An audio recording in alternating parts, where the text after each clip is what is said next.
Good evening, everyone. And on the desk today, I have Gompers with me, and we're ready to bring you week 2 of the ECAC regular season. It is going to be a best of 3 series tonight. There will be 3 matchups going on tonight. The ones starting now, one starting at around 8 p.m., as long as we stay on schedule, and one at 10 p.m. as well. We'll just be casting the first series for you guys, which is going to be Ball State University versus Bryant University's gold team. And then the other 2 matchups that we'll be seeing later today are going to be Wayne State University and RPI1 versus RPI1, sorry. And then the second one being Wichita State University versus Stockton. How are you feeling, Gompers? How are you doing tonight? I'm doing pretty good. It's been a very long time since I've casted collegiate, so excited to get back in the groove, see how it's going.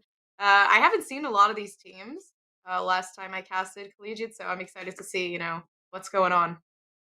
Yeah, I think it's collegiate's so cool because there are so many teams. Like university esports clubs will have, scholarship teams. Some of them will have also more than one team if there's a lot of interest for the rosters and stuff like that. So it's interesting to see collegiate meta and to see, the variety of teams that we have coming out, and definitely keeps things interesting. But enough about that. We are actually ready to get into game. And just to give you guys an idea of what's going on, as a reminder, this is a best of 3 series for tonight. And just to take you through the map picks and bans, Ball State did ban Haven, Bryant banning Breeze. Ball State picked Ascent for map 1, where Bryant will be defending first. And we're just going to throw quickly into Agent Select, and we'll talk about the rest afterwards. Looks like Ball State already, primed and ready to lock in those particular their agents in this composition here. How are you feeling about the double duelists that we're seeing coming out for map 1?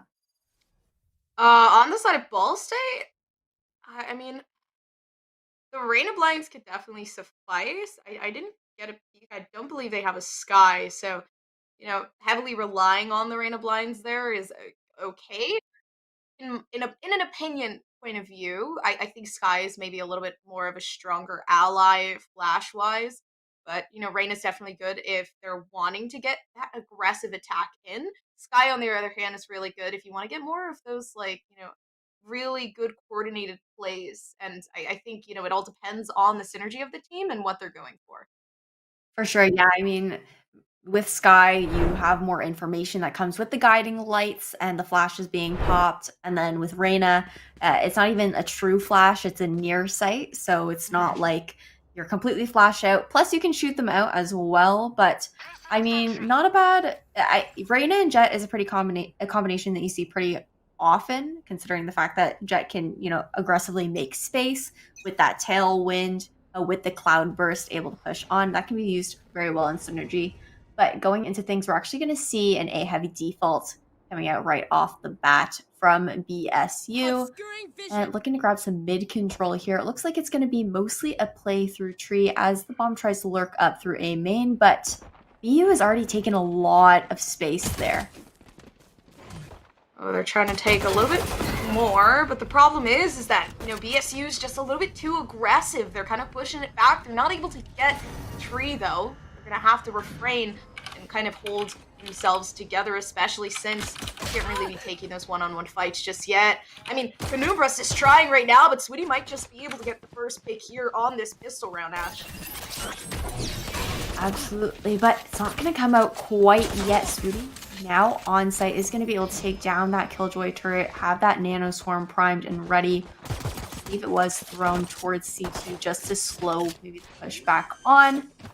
And now it is going to be a free plant for BSU, and that's pistol. It's going to be a 5v5 retake. He's preparing themselves to use that guiding light, but it's not able to come out just yet. A lot of utility being used here to try to at least refrain from this retake on to site. It's not going to happen. A lot of the players on BSU are low. Right there is going to show a lot of the picks are coming through right now for BSU. And I feel like the site might just be here. Shakeborn trying their best to be able to clutch up, able to get one, but the peak and the timing from Eve is just better and unmatched. That is going to be the first round going over to BU. Ooh, first round, and quite the rotation actually that came out from BSU after had that A heavy lean, having the Killjoy, Sweetie lurking over towards B, being able to get that information, hearing the rotations being called off, and I mean, especially after BSU lost a lot of that A main control to BU, the rotation was definitely meant to go down, and now we're going to see another A heavy posture coming out from BSU. Buy up as well across the board with those specters on the side of BU this time around, actually. Eve is feeling like I mean it's hard because with this one way you don't want to necessarily peek. You want to wait for someone to try to make that first mistake here, and that's what BU is trying to do. Shed is able to get that first pick, though. That's going to be leading to Eve feeling a little bit more confident, moving the right forwards. The spike now in the hands of Bryant University, and that's going to be very nice. They can position themselves very close to the spike, and at least try to refrain people from trying to collect that. Ooh, and just like that, Ball State has lost 2 players, and Shed here has a really aggressive angle up in mid. BSU definitely struggling to maintain that map control right now on the attacker's side. However, not too surprising considering the fact that BU does have the advantage with these guns. Ooh, the frenzy could work, but the running gun, yep, hey, it worked out just fine. The headshot, but right now the weapon isn't really in favor of Parker. Semi's going to be able to really just clutch it up with the Spectres. Having the Spectre play in general was just overall, the better guns. So not necessarily much you can do in that position. But I mean, coming forth into this round, you have a pretty steady buy for both teams with a bonus.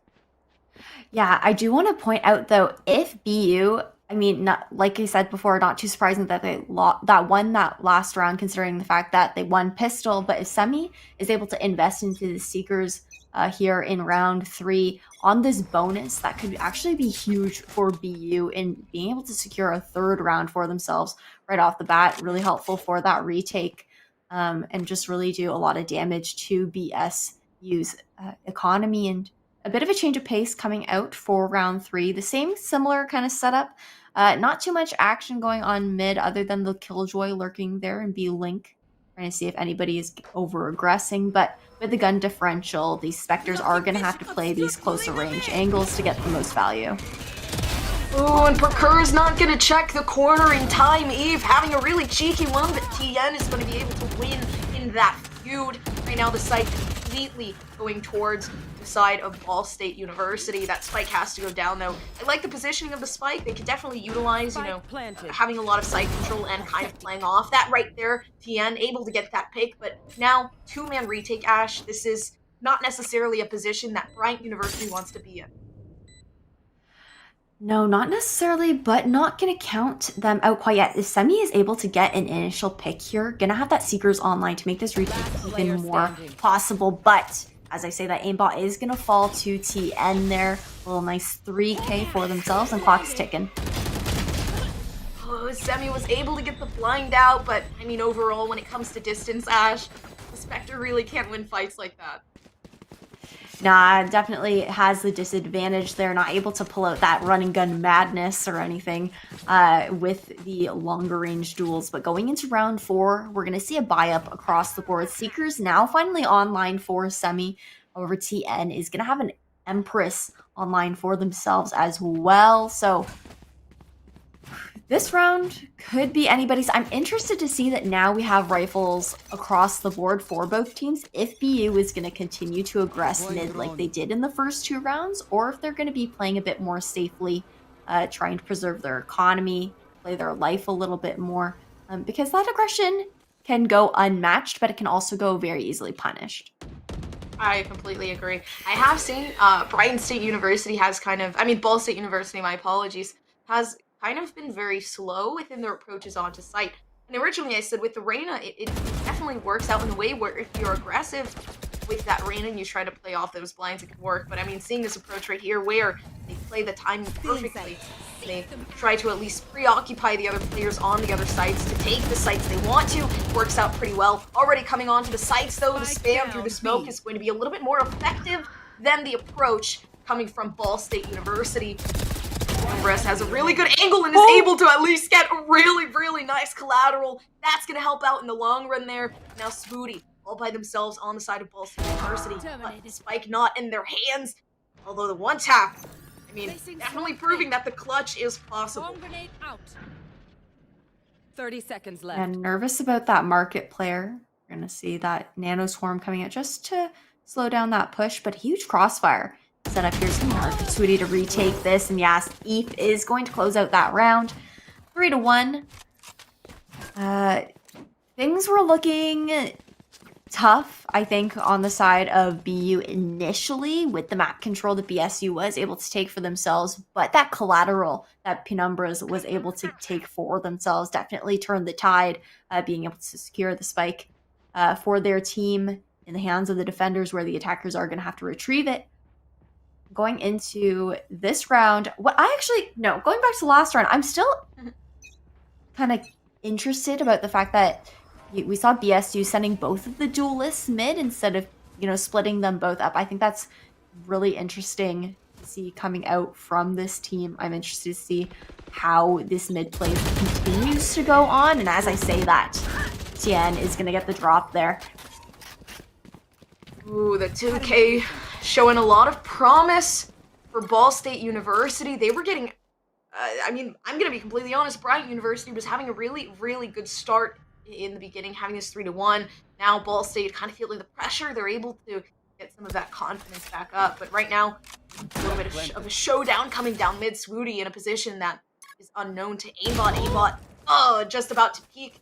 At the right timing, Swooty was not able to get the one tap. Right now, this retake is looking pretty firm with the one player out on the side of Ball State.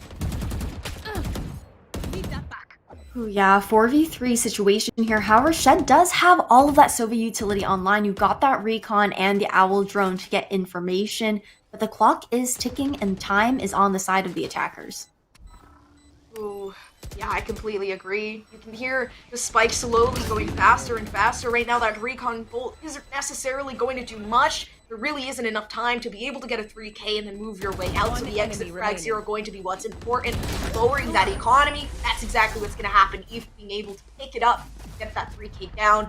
Clutch came through, but Ball State University not really having a lot of economy. Well, actually, just kidding. They're extremely rich. I don't know what that feels like. Well, I wouldn't necessarily say that they're extremely rich, but being able to afford this round, it's tough. I do actually like the fact that BU played for exits in that moment, being able to take out all 3 or 4 of the remaining members of BSU, being able to do that damage to their economy, have that type of impact, but it also came at the cost of the economy of BU as well. And now we're going to see Eve popping that Blade Storm, and the lockdown is going to come out. When Eve isn't really in a good position, they have to be able to back out here. The timer's going down, they're definitely going to be locked in, but it might work out as a bait somehow, because now the rush is coming through. They're looking for this body that could possibly be in the middle of sight. Although they're not able to find it, Ball State a little bit confused here, but we have a flank coming from Sammy, and another one from another teammate. Looks like it might work out. Battle drone finally being put to work on these retake situations. Able to tag up one, and the updraft is going to be nasty. Eve taking down their double. 3v2 now. Eve had a nice updraft, but it's one more enemy remaining. Some teammates. Teammates left, only really a shorty to play off. That Blade Storm is gone. Eve has to be able to get this break, but it's 2 bullets left, and it can't really connect. GN just clutching up with 3K. Not a lot you can do in that situation, especially when those Blade Storms just do not hit. That Empress coming in clutch as well, allowing Tian to reposition after those frags with the dismiss and the invisibility provided by the Empress. Now we are going to go into round 7. Things have been tied up by BSU. BU going to be forced onto a save this round as well. And it's tough, because if BU, after the next round, once they're back on a bye, if they aren't able to win that round out, they're going to be stuck into that ping pong economy. Great. I mean, it's been very back and forth from the start with Ball State and Bryant. There really isn't much to say about it, but Aimbot has a little bit to say, waiting inside of the smoke, trying to wait for an aggressive push. I mean, Aimbot knows that there are people coming, trying to get maybe that gravity well down. It's going to pull in just a split second, but Tian is going to be able to hit the shot regardless. Does not matter. Have a clear coming through, trying to at least blind the members as they try to get that approach onto site. And right now it's a bloodbath. I mean, a lot of good timing here coming from Ball State. Right here. Right here. Owl drone, unfortunately, not going to connect with that recon, though, and Semi able to get the drop on Swooty, turning it into a 2v2 situation. Now a Vandal in hand. Oh, the Seekers might help with a distraction, but they just get shot down. Not player standing. Oh, it's looking dangerous. Sam, he has to be able to take out J-Corn. Maybe some wall banks, trying to hope so. J-Corn, I mean, a flash finally able to be used, but the Hunter's Fury available for J-Corn here. So regardless, one pick off with that Hunter's Fury. Sammy's gone. Oh, I thought Sammy was going to go for it, try to at least pick off J-Corn while that ultimate was coming through. Might just be able to get it half, but has to be very wary. J-Corn is just going to peek around the corner into time. Not allow that to come through. Yeah, in that situation, Shed really had to push from Heaven a bit earlier just to be able to help out Semi, who did have the Vandal in hand. Put a bit more pressure on J-Corn in that situation, but unfortunately, the call, either the call and the timing just maybe didn't go through, and kudos to J-Corn for being able to clutch out that round, putting another round on the board for BSU, and giving BSU actually the lead, taking it away from BU in this situation. And now Operator is finally in Eve's hands. We're going to see what kind of value that he gets out of it. Ooh, not a lot right now. I say that the smoke goes yeah, the smoke just went straight up, and it's just going to obscure some vision. That's going to, I mean, for Kerr, Parker could have been taken out in that event. That smoke didn't go down, but I mean, now you can see the butterfly effect. The 2K came through just because that smoke was so efficient and effective. And now, I mean, Ball State really having the upper hand here. Yeah, Ball State having the upper hand, and the tides have turned. BU was looking really strong with those initial rounds, but now Rifles are in the hands of BSU. Not going to count anybody out quite yet. It's just a close game so far, pretty early on as well. And Semi is hunting for the person hiding here in Garage, that guiding light, going to give that information away. Ball State just gets onto the site as fast as possible, and they get that spike down. And I mean, right now, it's just the rotation did have to come through, wasting more time now. It's just waiting for something. But the exit frags, once again, it's just going to be what Bryant University has to resort to, able to really get those exit frags through. But at the end of the day, Ash, you get the exit frags, but are you getting around? Yeah, I mean, playing for exits, if you have a severe disadvantage by player numbers or by timing, or if, you have an operator that you'd like to save, that can definitely be the play. That can be the way to go. But this is 2 rounds now that BU has played for exit frags with what was ample amount of time to actually be able to, make the retake happen, even though there was an operator in Eve's hands. There were guns lying around on bodies. I'm not quite sure if there was any that were able to be recovered in that situation, but value for the exit from the exit frags and the saves would have come out a lot more if those 2 other players were able to save their Vandals as well, just to be able to support that off. Oh, and it was looking like Eve might have just been able to get the first pick with the op, but the op is just not doing the work here. Oh, and that's extremely unfortunate because the smoke before was the detriment, and now it's just going to be for her moving up onto the site, getting a site, really trying to at least get this flank through. Not really a flank now, they're coming through, and they're definitely going to hear that wall break. You're in that wall break, and the lockdown is going to come out, forcing the attackers off of the site. Aimbot is now going to have that. The operator enhancement's not going to matter because Swooty has the flank. 1 enemy remaining. Oh, but the aim is working out pretty nicely there for Swooty. Shed knows Swooty's coming through. Swooty doesn't have enough health here to fight. That's just going to be an instant 1 tap here. Shed maybe? Not another one. It's just going to go straight over to Ball State. Ball State being able, to pick up the loss that they had, originally 1-3, going up to 3-6, but maybe, Bryant might just be able to figure out what's going on here. Yeah, Ball State having now 5 rounds in a row under their belt with this comeback after tying it up. Now with a 3-point lead, they're going to continue to have an advantage going through unless we see a crazy thrifty coming out from BU here with the Sheriffs in hand. We do also have that Cosmic Divide and the Hunter's Fury available. The Hunter's Fury here could actually do a lot of work on this eco, do a lot of damage on the players of BSU if they are funneling themselves through a choke point, but this time around they will be taking mid. Ooh. The drone getting really good information, not being able to really play off of it. It is a save round here for Bryant University. They did get a couple picks through, but it's not enough. Only 1 right now. Be able to get a couple more to at least make this a little bit more fair personnel-wise. Aimbot about to peek the corner where Swooty is, and Swooty not paying any attention. The first bullet missed, looking a little bit scary, but in the end, a Vandal in the hands of Aimbot.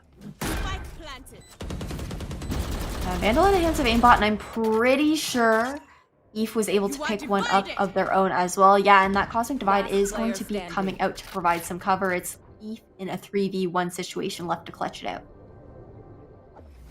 No. I'm a little bit afraid here that the wide swing's gonna come out, but Ian's waiting.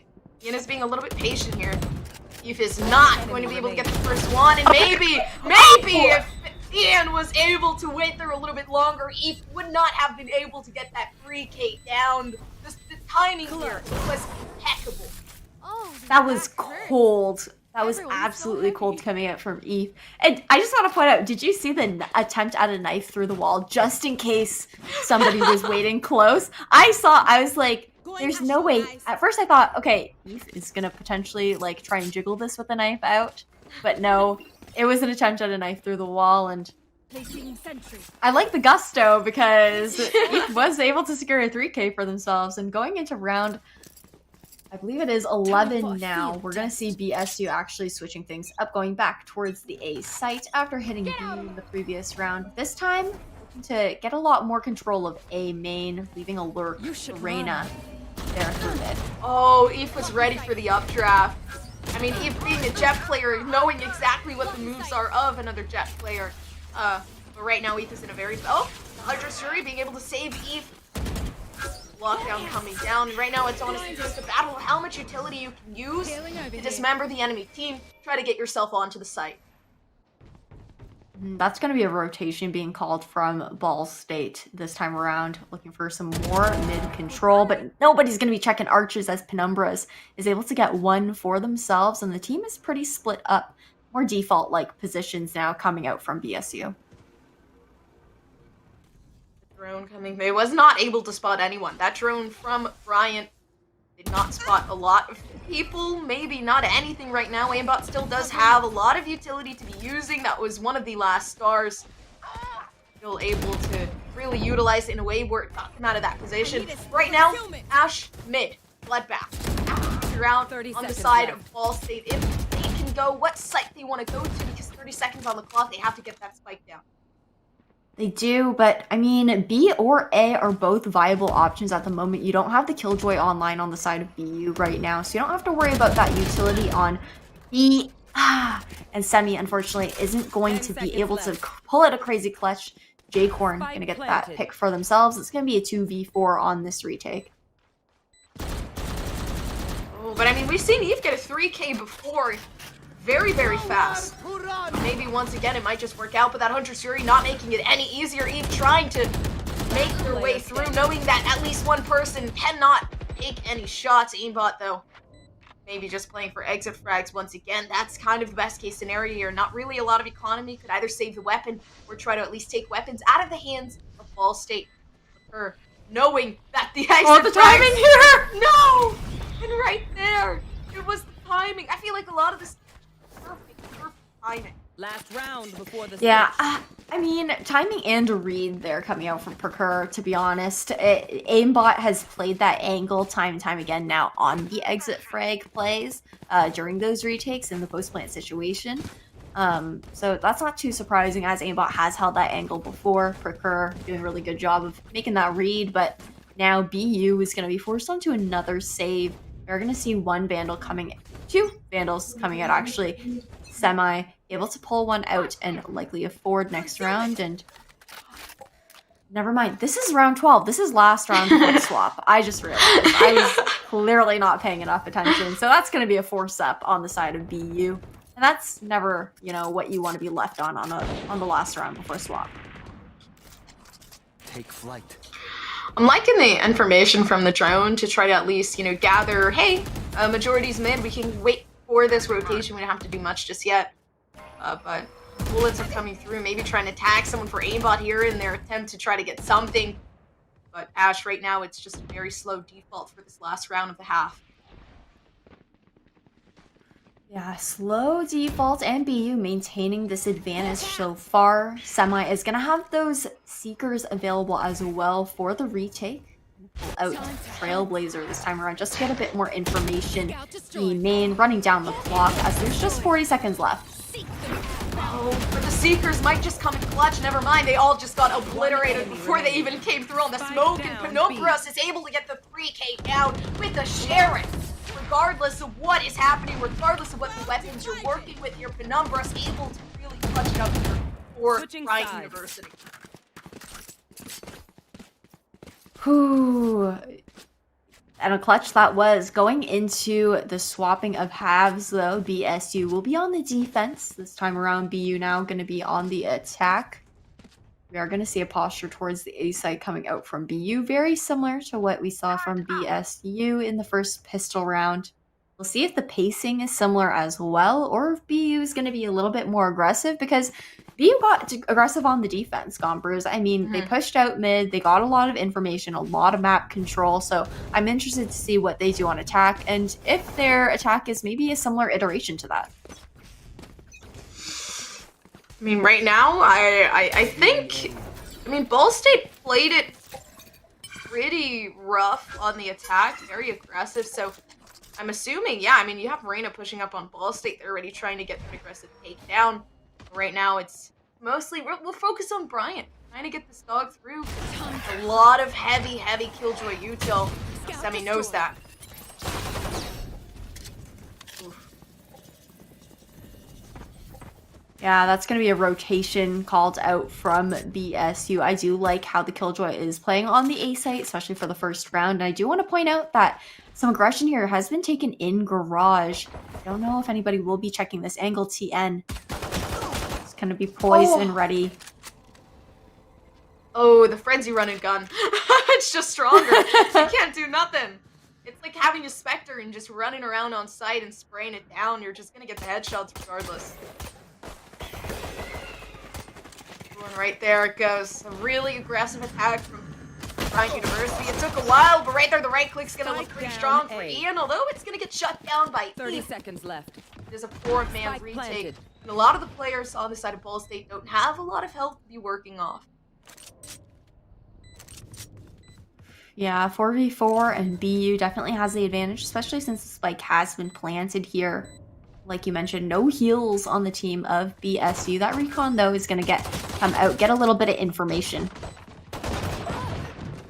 Oh, Penumbras knows exactly what's going on, waiting down in hell, trying to figure it out. And right now, only one enemy remaining. TN does not have a lot of health to be able to clutch up here. It's just going to be a right click from Penumbras. I feel like I've been seeing a lot coming out from Penumbras in these past couple rounds.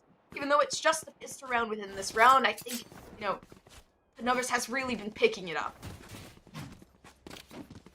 You know, attacker side of Killjoy. Easy collapse. Am I right? I mean, you can't do too much on defense. Also, if the enemy team is avoiding your site for the most part, maybe running it down mid instead, you know, just to negate the setup that they usually see set up for lane and whatnot. But going into this round, BU with the advantage is going to be able to force up Spectres in hand and one Stinger on the board actually as well, and it looks like it's going to be an A heavy default once again, looking to split through a main entry. Oh, I'm seeing a lot of their Stingers lately. Is this a new meta? Is this what's going on now? We're bringing back the Stingers and taking out the Spectres? I mean, I definitely would not be down for it, but I try it out for sure. Right now the I mean, your opinion. I'll ask for your opinion after this really quick, but right now, I mean, aimbot's just gonna be aimbotting their way through down A. into Garden, all the way up to Heaven. Right now, kind of just a massacre. Ooh, yeah, aimbot with a 3K for themselves is gonna close out this round, tying it back up. BU this time around, looking to claw their way back to the lead, 7-7. And back to your question, Gombers, about the Stinger. We haven't seen any Stinger changes come out recently, ever since that nerf. However, it has been a little bit more common to pick up in games. I think people are, you know, going back to try and test it out. It is a lot cheaper now than it used to be as well. And it is a good value weapon if you are playing those closer angles. Definitely not as overpowered as it previously was, though. And I don't know if you've seen those quick ADS scope in videos on TikTok, but that has definitely been a new Stinger meta that has come out just to get a quick head tap burst shot down. But as I say that, another A heavy lean, a heavy default, I should say, coming out from BU, changing the pacing this time around, trying to get some information. You can definitely hear the Killjoy utility that is set up on A, and Sweetie's going to be pushed back by that guiding light. Oh, the corners. Numerous checking one, but not checking the other. That's going to be a punishment for Bryant University. Although they are able to get themselves on site pretty... Never mind. I was going to say pretty nicely, but the gravity well came through, so did the Killjoy Molly's able to get a lot of damage through, although the flashes Semi's going to be putting out might just be able to get one, but not another. Right now, Ball State University able to get that team ace, leading themselves back up to the lead. Yeah, that was a crucial round for BSU to secure for themselves. Ball State would have been stuck on a save afterwards, allowing BU to add even more credit cushion, economy cushion to their reservoir. if they had won that bonus. But going into this upcoming round, I would like Semi to invest in some ultimate orbs. I would like to see the rest of BU assisting in that, just to be able to get those Seekers online as early as possible, because Semi was doing a really great job actually in the previous half, like throwing out those Seekers as soon as they possibly could, essentially, which is huge considering the fact that Semi was also fragging out, able to actually get those ultimate points. And you basically want to get as many ultimates online as you possibly can every single match. Very silent right now. I'm liking the silent approach they have, waiting for somebody to come through, get aggressive, and right there, Tian's gonna get aggressive, but it's gonna be 2 headshots coming through. Don't really see that coming. The flick was spectacular. How spectacular can Tian be as the approach up to heaven and on to sight through tree completely empty? But I mean, the vision is there. Tree might be empty, but the spike is in the hands of the defenders right now. It's stuck in A main, right where the ultimate orb is, and Penumbra is trying to get another lurky kill here in mid, but not really finding anything so far. It's going to be a tough recovery for BU in a 2v5 situation, and you can't even play for exit frags or anything like that because they're on attack. 30 seconds Sammy left. knows there's someone in that corner. A flash at least could use it, knowing at least one more's there. I got the spike. The backup was, I mean, the backup worked out pretty well in the end. Right now, there are at least 3 people about to approach their way onto site on the side of Ball State University. 13 seconds left on the clock, and they're 10 waiting seconds to left. at least get... Oh! And right there, the gravity well. Didn't really do much. It was able to at least stop the time, and right now J-Corn's trying to push their way up. Penumbras was able to do some damage. The Seekers is there.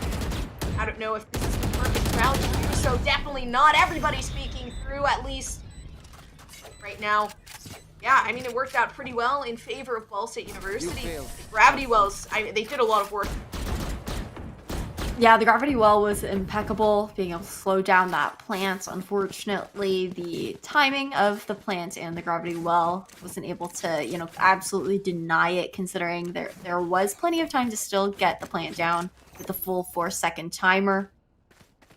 I do want to say that I felt Penumbra's pain in that situation on that shot onto J-Corn, though, with the Phantom hitting the 140 shot instead of hitting, that full damage that you would have had with the Vandal, not being able to secure that kill in the situation. But now BSU still has that advantage, and it's going to be a returned wallbang from Penumbras onto J-Corn. Oh, and they just know!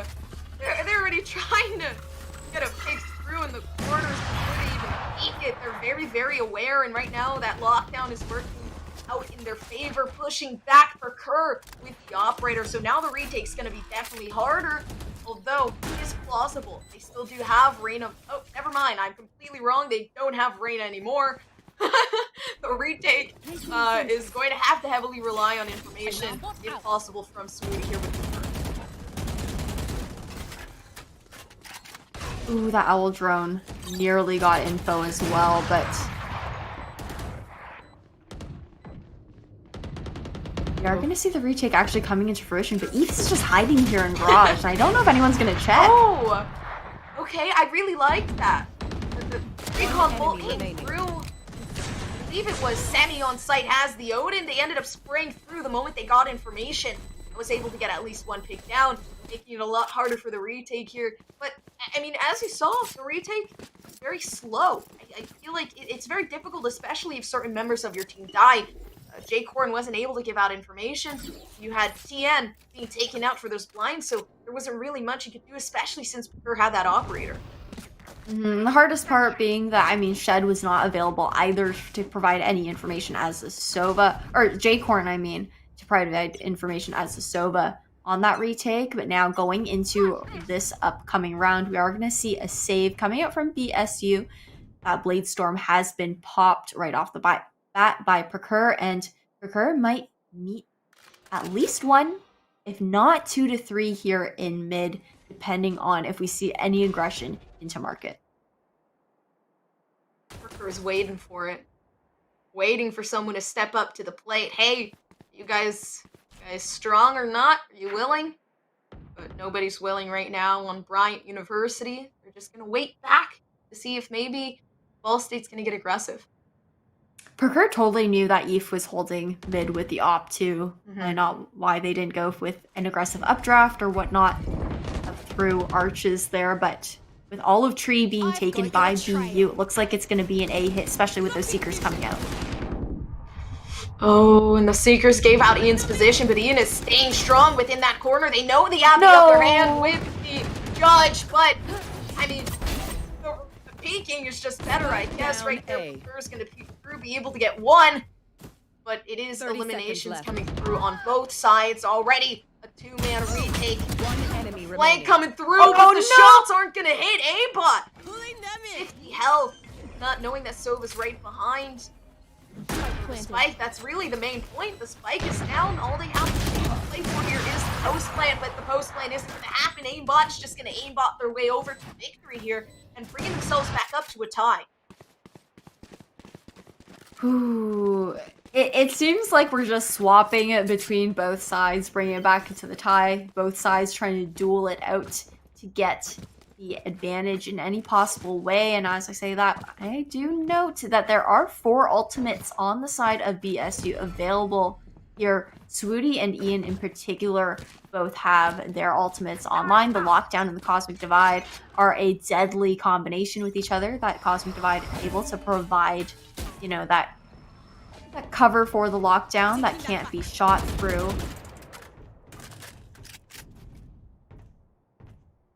Semi has the spike down mid. I feel like they're trying to approach maybe some mid control here, see where they want to go. But Swooty has it on lockdown with the turret. They peek here. That's going to give Swooty some information. Although it's going to be a dangerous peek, they don't really have a lot going for them here, especially since there are 3 players watching both angles here down mid.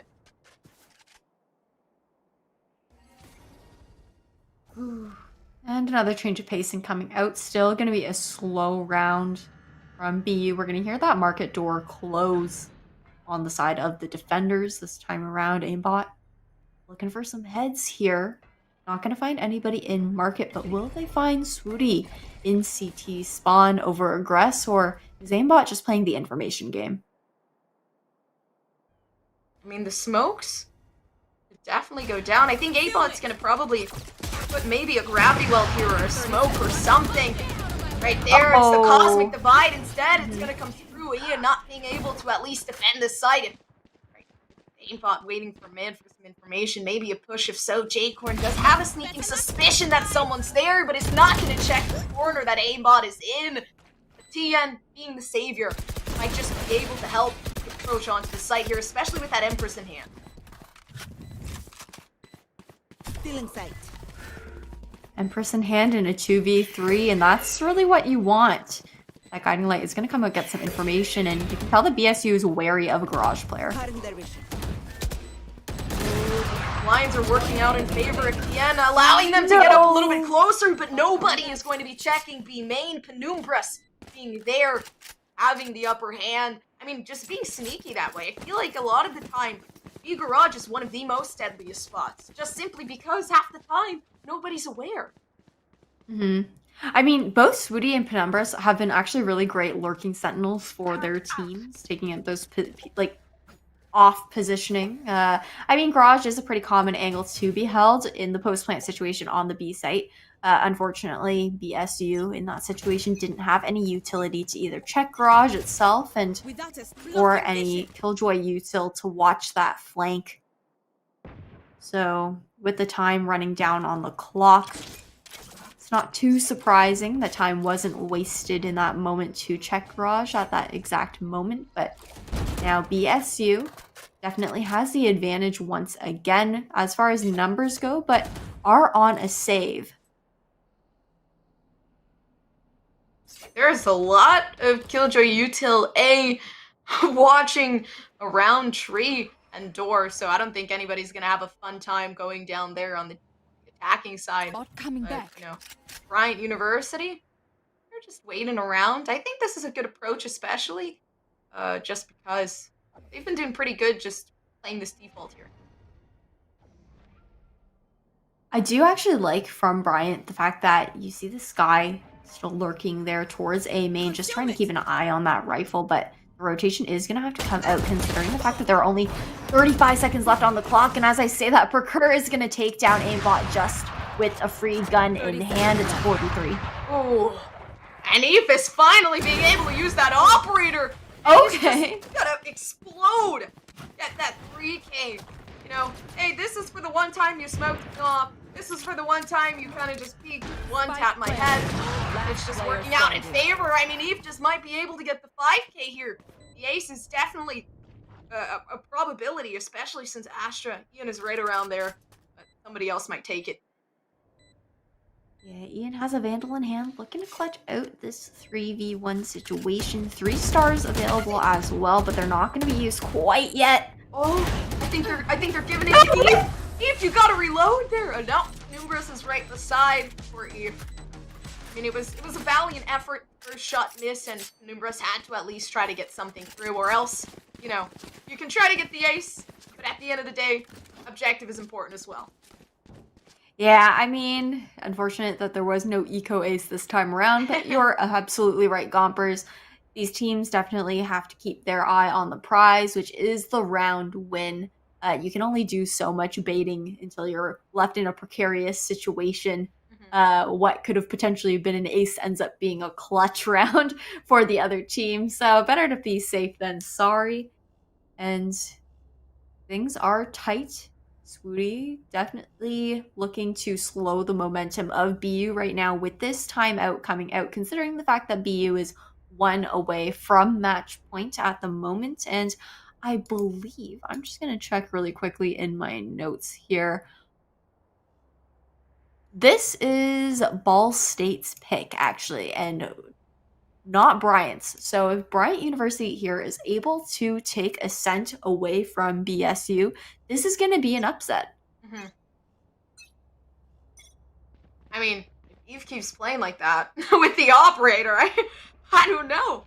I mean, attacking Jet operator and it's working out fairly well, but Ash, Prefer versus Eve operator showdown. Who's going to be able to take it home here? Prefer's getting ready to at least get the first pick through down a main. Are they going to be able to get it? Oh, the trigger finger. Did they shoot early? I heard an operator shot there. Yeah, I heard an operator shot. Not too sure, though. Nothing is going to be going on A main, so Procure not going to find anyone quite yet. It still might be an A play, the spike leaning towards tree, but with this setup that Swooty has, it's going to be hard to take tree with those nanostorms. Going to have to actually bait that early just in case BSU is able to run down the clock on BU in this situation. I definitely think Semi is aware that there might be utility. Apparently I can't speak today, but maybe, just maybe, or maybe they don't know. Maybe they're gonna step into it and get a really, really harsh taste of reality. Because, I mean, the clock is ticking. They're not aware just yet, especially that Procure has the operator dashing out in time to avoid anything going on, but lockdown from the attacker Killjoy might just be able to get them onto site fast enough. 30 seconds Yeah, lockdown, able to push BSU on site. Nobody's going to be detained, though, and actually, Hunter's Fury is going to come out right off the bat.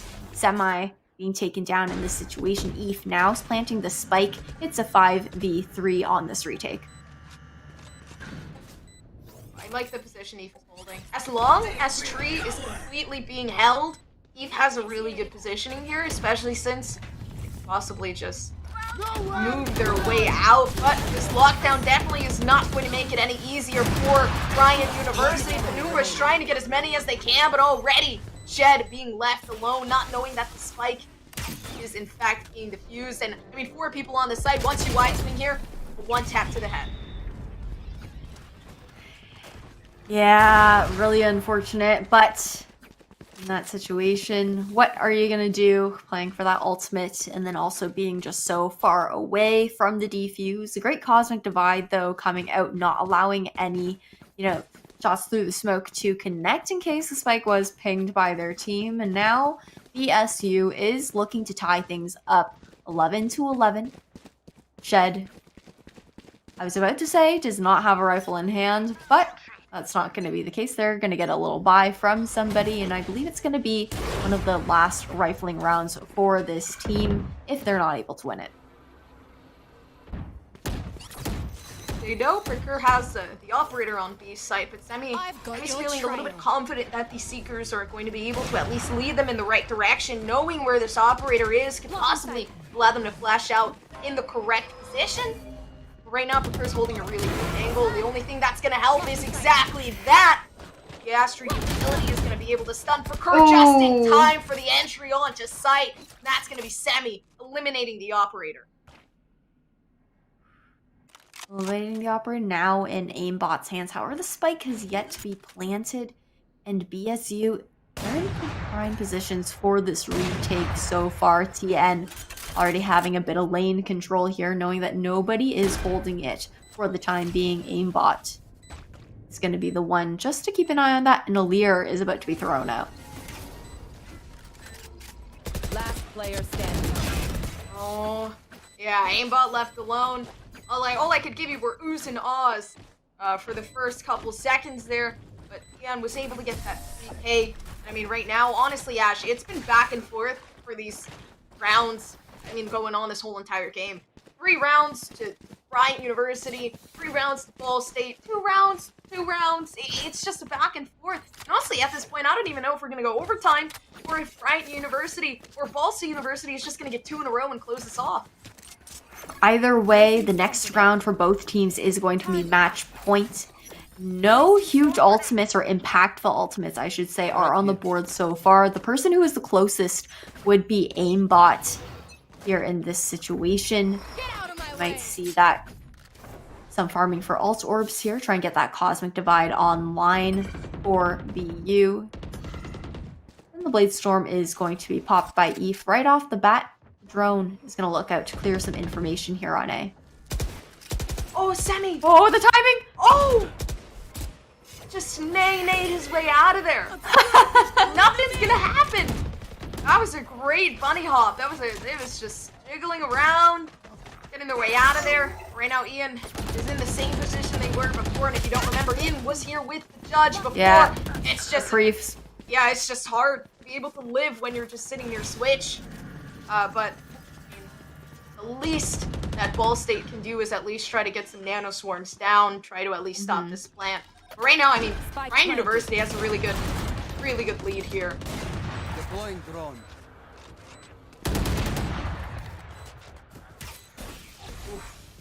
Oh, the shock darts are coming down.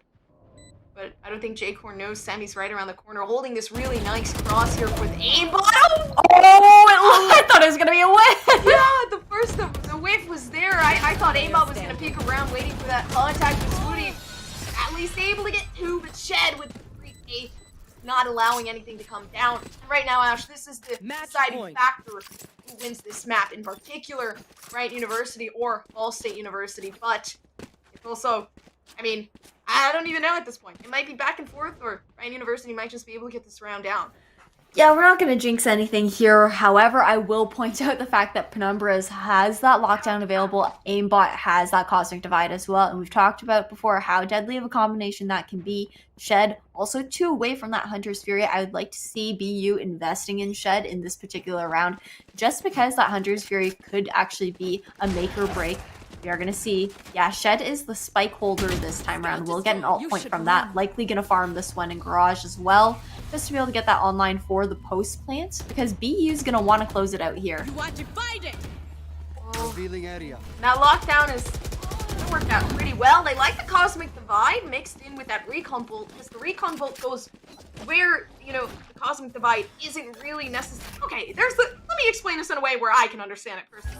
So the Cosmic Divide is there, and there's 2 sides. I like the Recon Bolt going over to the side of the defensive side, seeing where anybody is, seeing if maybe someone's going to be able to wide swing that, you know, that angle didn't work out for anybody just because that Recon Bolt was able to get that information through. But the end, being able to use the first line, only really having 1 more left, but they have to use it wisely. This is a post-plant hold, if I've ever seen one.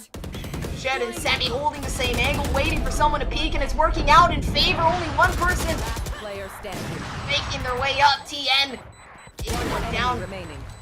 with the operator, able to get one. Doesn't necessarily know Swooty was trying to stick it, but is there enough time? There isn't! It's a clutch! Attackers A clutch win. for Bryant University! That's clutch for Bryant University and an upset for Ball State University. Bryant stealing away the map pick for Ball State in this first match of the series. And as a reminder, this is a best of 3 today between Ball State and Bryant U. And you know, we just saw Ascent. I believe we are going to see Fracture coming up next. That's going to be on the side of Bryant's pick, where Ball State will be defending first. The last 2 bans going out ended up being split and bind, meaning that the tiebreaker is going to be Icebox if we do go to a map 3. But before we get ahead of ourselves, we're just going to take a quick little break before heading into map 2, and we'll catch you guys in about 5 minutes.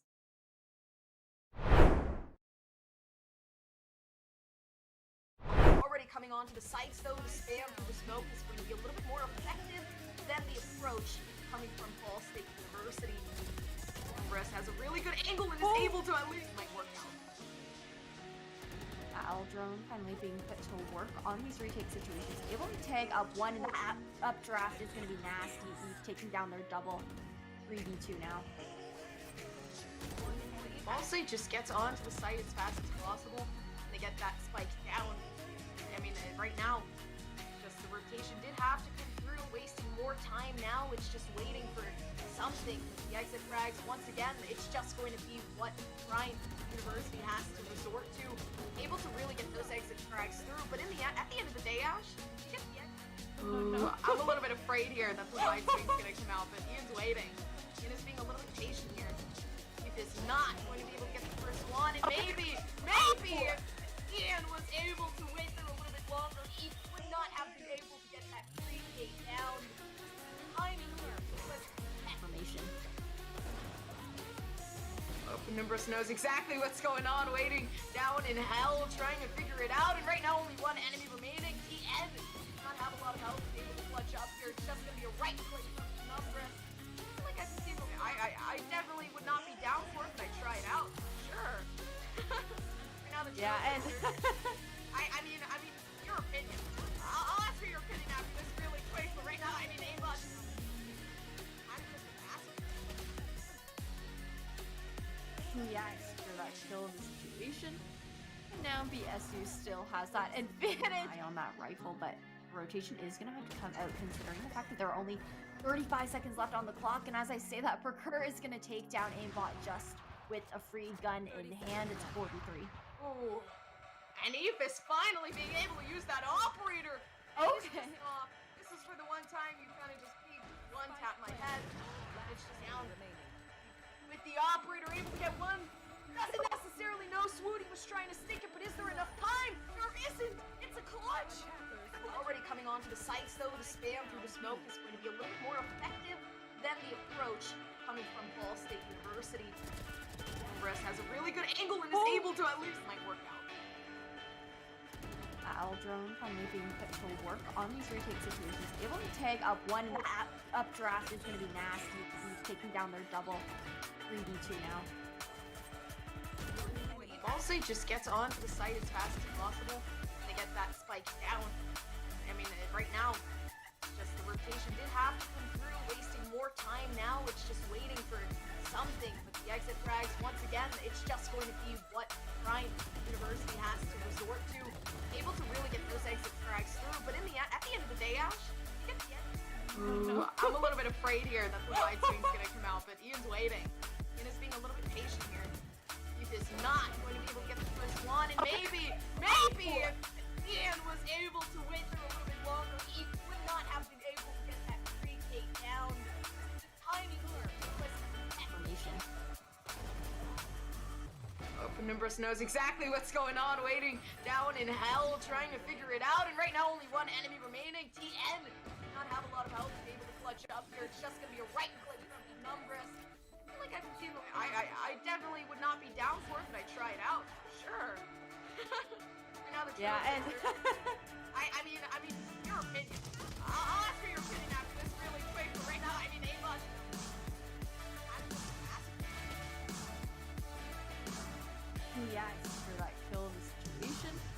And now BSU still has that advantage on that rifle, but the rotation is going to have to come out considering the fact that there are only 35 seconds left on the clock. And as I say that, Procurter is going to take down aimbot just with a free gun in hand. It's 43. Ooh. And Aphis finally being able to use that operator. Okay. This is for the one time you kind of just peek, one tap my head. It's just down. Remaining. With the operator able to get one. Doesn't necessarily know Swoot. He was trying to stick it, but is there enough time? There isn't. It's a clutch. Already coming onto the sites though, the spam through the smoke is going to be a little bit more effective than the approach coming from Ball State University. Brest has a really good angle and is able to at least might work out. Battle drone finally being put to work on these retake situations. Able to tag up one updraft is going to be nasty. He's taking down their double 3v2 now. Ball State just gets onto the site as fast as possible. They get that spike down. I mean, right now, just the rotation did have to come through, wasting more time now. It's just waiting for something. The exit frags, once again, it's just going to be what Bryant University has to resort to. Able to really get those exit frags through, but at the end of the day, Ash, you get the exit. Ooh, I'm a little bit afraid here that the wide swing's going to come out, but Ian's waiting. Ian is being a little bit patient here. He is not going to be able to get the first one, and maybe if Ian was able to wait there a little bit longer, he would not have been able to get that 3K down. Timing here. Information. Nimbus knows exactly what's going on, waiting down in hell, trying to figure it out, and right now only one enemy remaining. TN does not have a lot of help to be able to clutch up here. It's just going to be a right click from Numbers. I feel like I definitely would not be down for it if I tried out. Sure. Yeah, and I mean, your opinion. I'll ask for your opinion after this really quick, but right now, I mean, aimbot. I'm just asking. yeah, it's for that kill in the situation. And now BSU still has that advantage on that rifle, but the rotation is going to have to come out considering the fact that there are only 35 seconds left on the clock. And as I say that, Procurter is going to take down aimbot just with a free gun in hand. It's 43. Ooh. And Aphis finally being able to use that operator. Okay. This is for the one time you kind of just peek, one tap my head. It's just down. With the operator able to get one. Doesn't necessarily know Swoot. He was trying to stick it, but is there enough time? There isn't. It's a clutch. Already coming onto the sites though, the spam through the smoke is going to be a little bit more effective than the approach coming from Ball State University. Brest has a really good angle and is able to at least might work out. Battle drone finally being put to work on these retake situations. Able to tag up one updraft is going to be nasty. He's taking down their double 3v2 now. Ball State just gets onto the site as fast as possible, and they get that spike down. I mean, right now, just the rotation did have to come through, wasting more time now. It's just waiting for something. But the exit frags, once again, it's just going to be what Bryant University has to resort to. Able to really get those exit frags through, but at the end of the day, Ash, you get the exit. Ooh, I'm a little bit afraid here that the wide swing's going to come out, but Ian's waiting. Ian is being a little bit patient here. He is not going to be able to get the first one, and maybe if Ian was able to wait there a little bit longer, he would not have been able to get that 3K down. Timing here was Information. Nimbus knows exactly what's going on, waiting down in hell, trying to figure it out, and right now only one enemy remaining. TN does not have a lot of help to be able to clutch up here. It's just going to be a right click from the Numbers. I feel like I've been seeing I definitely would not be down for it, but I tried out. Sure. Right now the Yeah, and I mean, your opinion. I'll ask for your opinion after this really quick, but right now, I mean, aimbot's just gonna be. I'm just asking. yeah, it's for that kill in the situation. And now BSU still has that advantage on that rifle, but the rotation is going to have to come out considering the fact that there are only 35 seconds left on the clock. And as I say that, Procurter is going to take down aimbot just with a free gun in hand. It's 43. Oh. And Eve is finally being able to use that operator. Okay. This was for the one time you kind of just one tap my head. Now with the operator able to get one. Doesn't necessarily know Swooty was trying to stick it, but is there enough time? There isn't. It's a clutch. Already coming onto the sights though, the spam through the smoke is going to be a little bit more effective than the approach coming from Ball State University. Brest has a really good angle and is able to at least it might work out. Battle drone finally being put to work on these retake situations. Able to tag up one in the updraft. It's going to be nasty. Eve taking down their double. 3v2 now. Welcome back, everybody, to week 2 of the regular season for the ECAC, presented by Esports U. This was the first matchup for today, which, as a reminder, is Bryant University versus Ball State University. The last map we played on was Ascent, which was Ball State University's pick. However, Bryant University managing to pull an upset, taking that first map for themselves. And we're going to be going over to map 2, which is Fracture, and that being Bryant University's pick as well. So this might be a 2-0, or maybe BSU can pull out an upset of their own, taking us to a 1-1, where in that case, the map 3 will be Icebox for our decider. How are you doing, Gompers?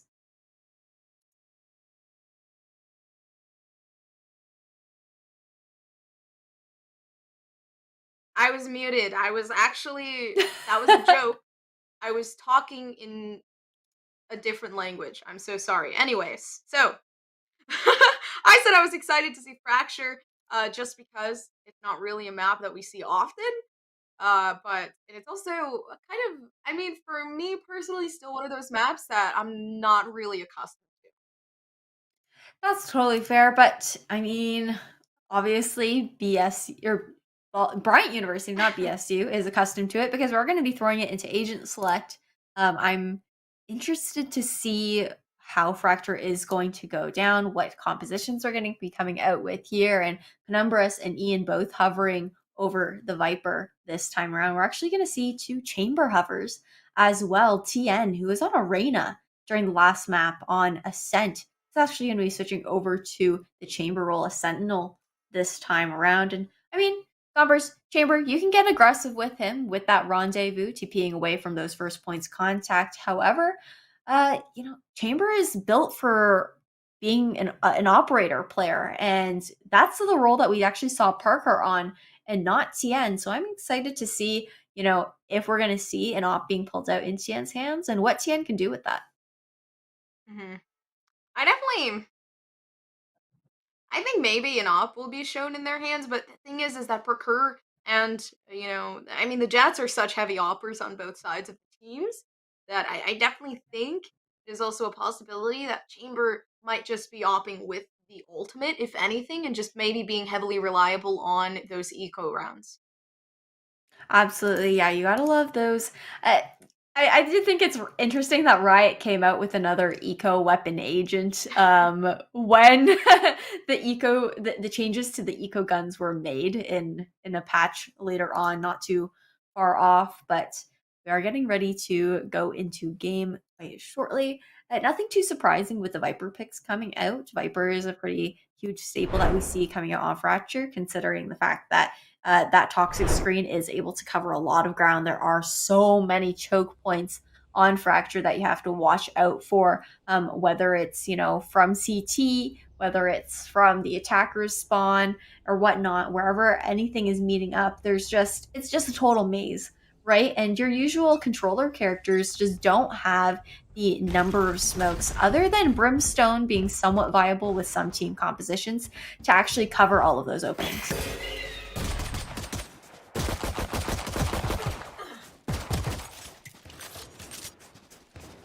Ooh.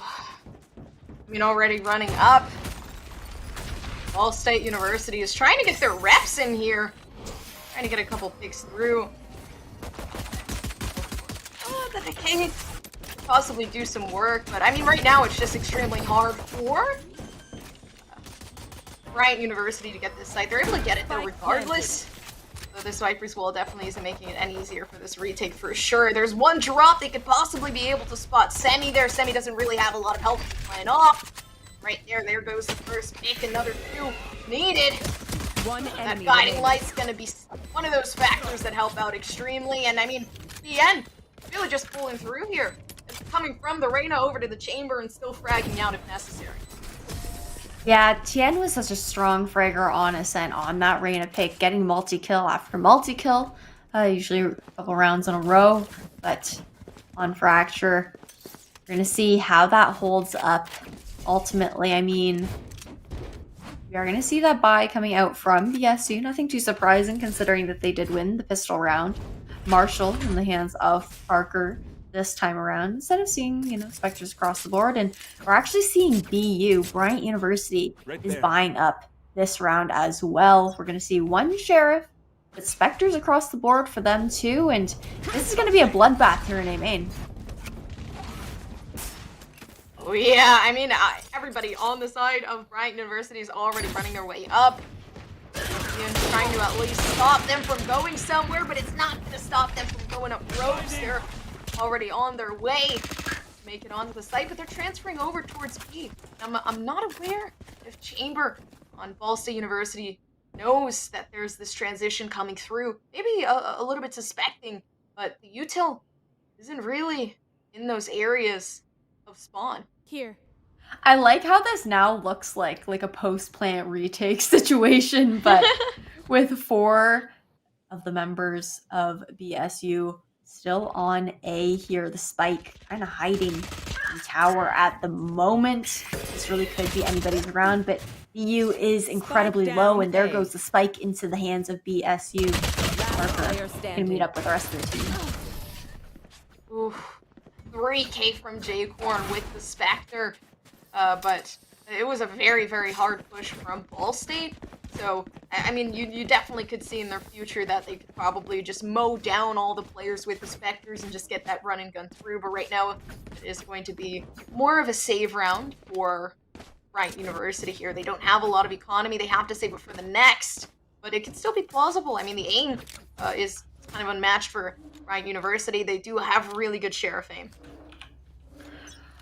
Ooh, for sure, but with another, I mean, it is still a save, but with the buy-ups to the pistol, we're gonna have to see some value coming out here because BU is about to sacrifice the 3rd round, which should have been their rifling round had they saved previously, and might allow BSU to take this lead 3-0. Semi being spotted with the chamber util. Not really knowing what to do. You either go ropes or you don't.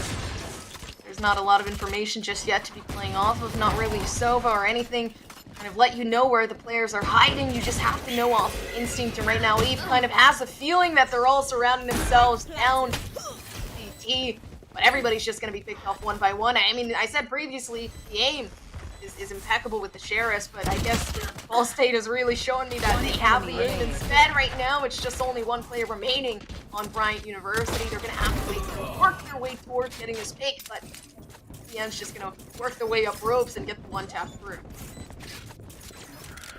And that is round 3 going into the hands of BSU this time around. BU is really going to have to bring things back here in this rifling round, because BSU has stacked up a quite nice pile of economy for themselves, allowing the bonus to continue to go through. However, Parker actually looking to buy up to what looked like it was going to be an operator for a second there, but it's going to be a Vandal, maybe?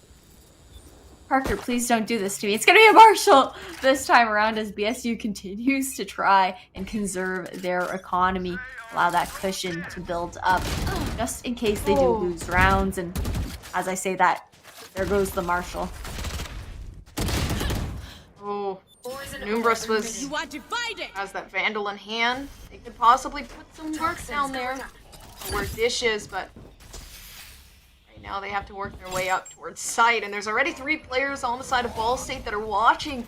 Ian is waiting for somebody to be through, but he does not know that Ian is right around the corner, waiting up in heaven for somebody to be able to get that paper. Maybe peek right now.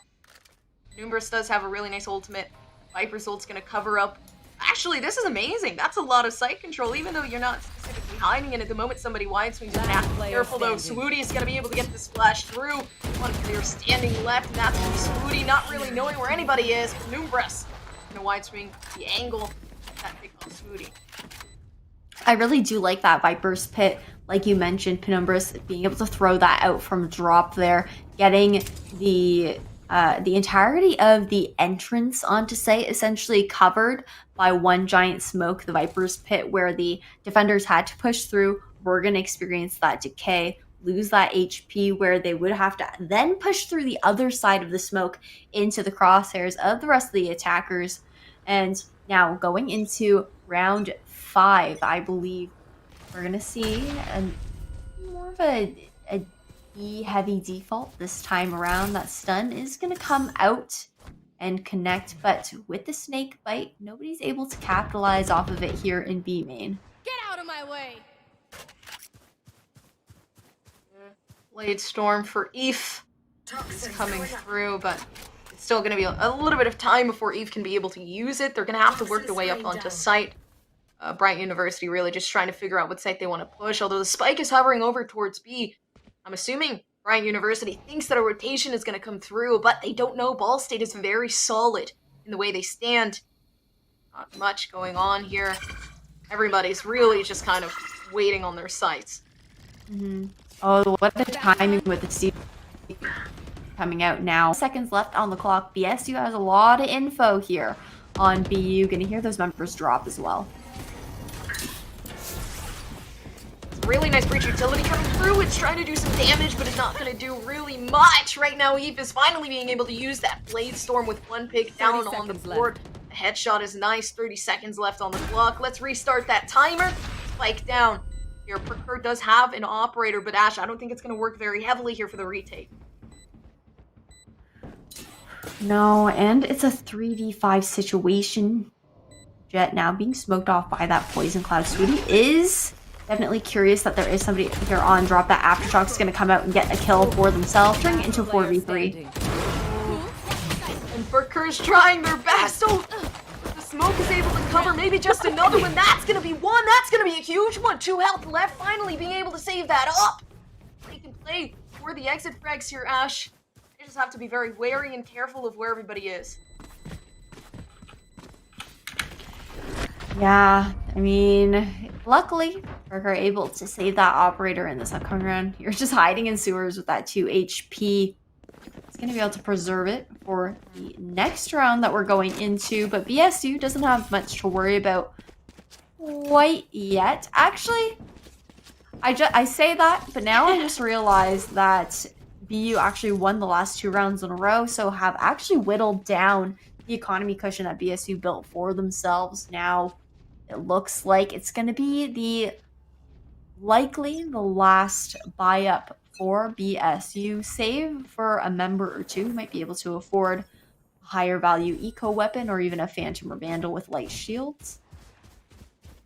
So it's going to be one to win for BSU unless BU is able to tie it up here and then force BSU into the kind of similar economy position that BU found themselves in ahead of time. And with that Rolling Thunder coming out, it's going to be an aggressive retake.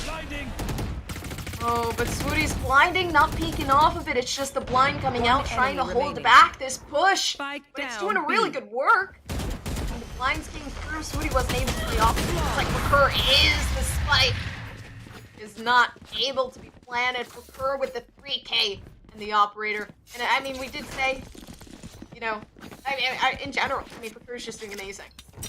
Teleport's ready. Yeah, Procure really picked it up in Ascent as well, are definitely feeling themselves here, especially with the operator going crazy, going loco with it. And looks like it's going to be a save coming out from Semi in this round because they do have that tool de false available, able to buy another member a gun instead, just to keep the eco kind of similar across the board. And now with that tool de false online, gonna be looking for a pick dish here, and will Semi peek into it?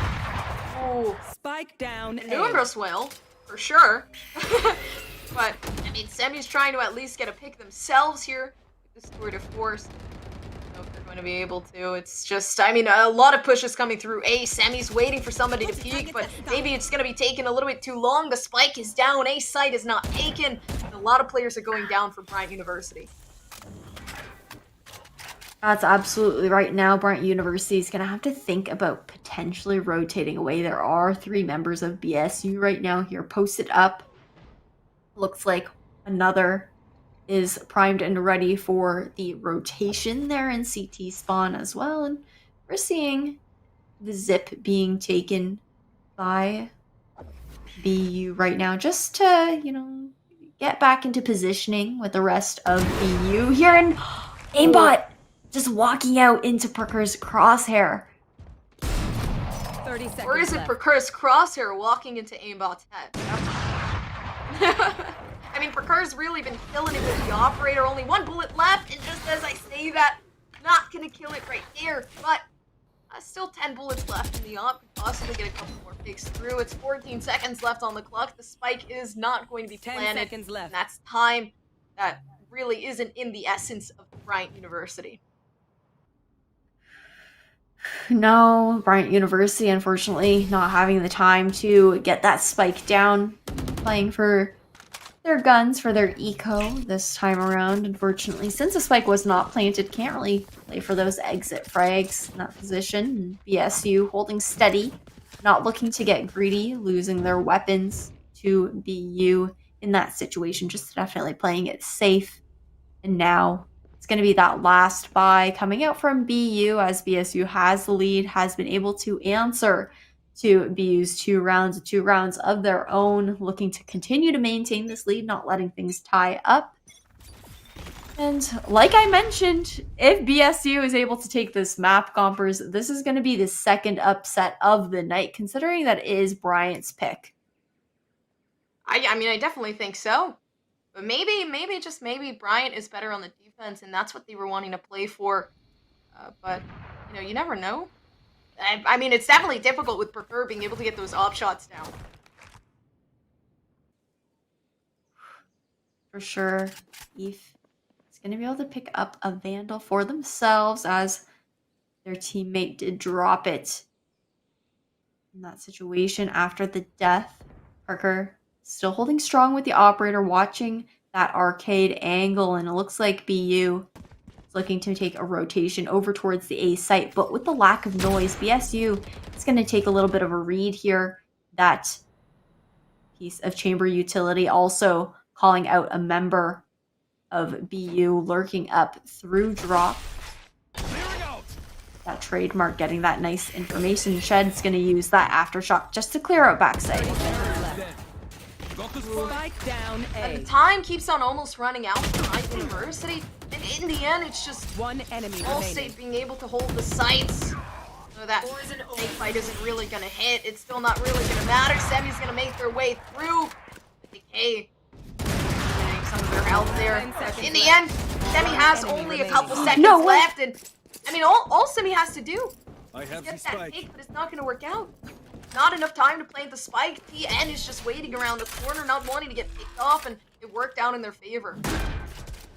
It is nice that Semi actually did recover the spike to get the plant down just for the economy's sake for BU, but definitely unfortunate that the spike was dropped there in a main, not able to, you know, even fake the plant on the side of Semi to try and take TN out in that situation. And now going into round 9, BSU maintaining this lead 6-2 now, and also have 3 ultimates of their own online. Ian is going to have that Viper's Pit available, and Swooty will have that Rolling Thunder for a retake situation if BU manages to get the plant down. You can see that they're trying to go for a more aggressive approach here, making their way up, but the Viper's Pit definitely denies that. They're not able to get as aggressive as they would like, and Ian's waiting to at least put that snake fight down.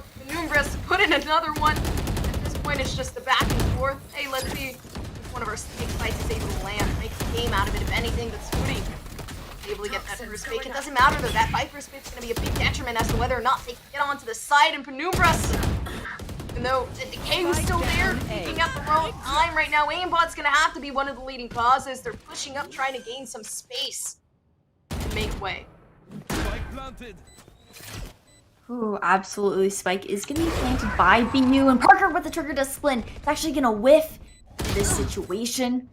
Beef going to come out on top. It's 2v2 now, Gompers.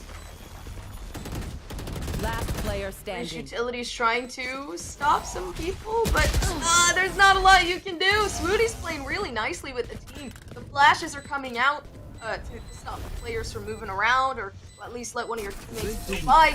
Not only that, but right there in that moment, Tian knew that he could heavily rely on Swooty for those flashes to come through, and that favors Tian's. Absolutely. BSU now continuing to rack up that lead, 7-2.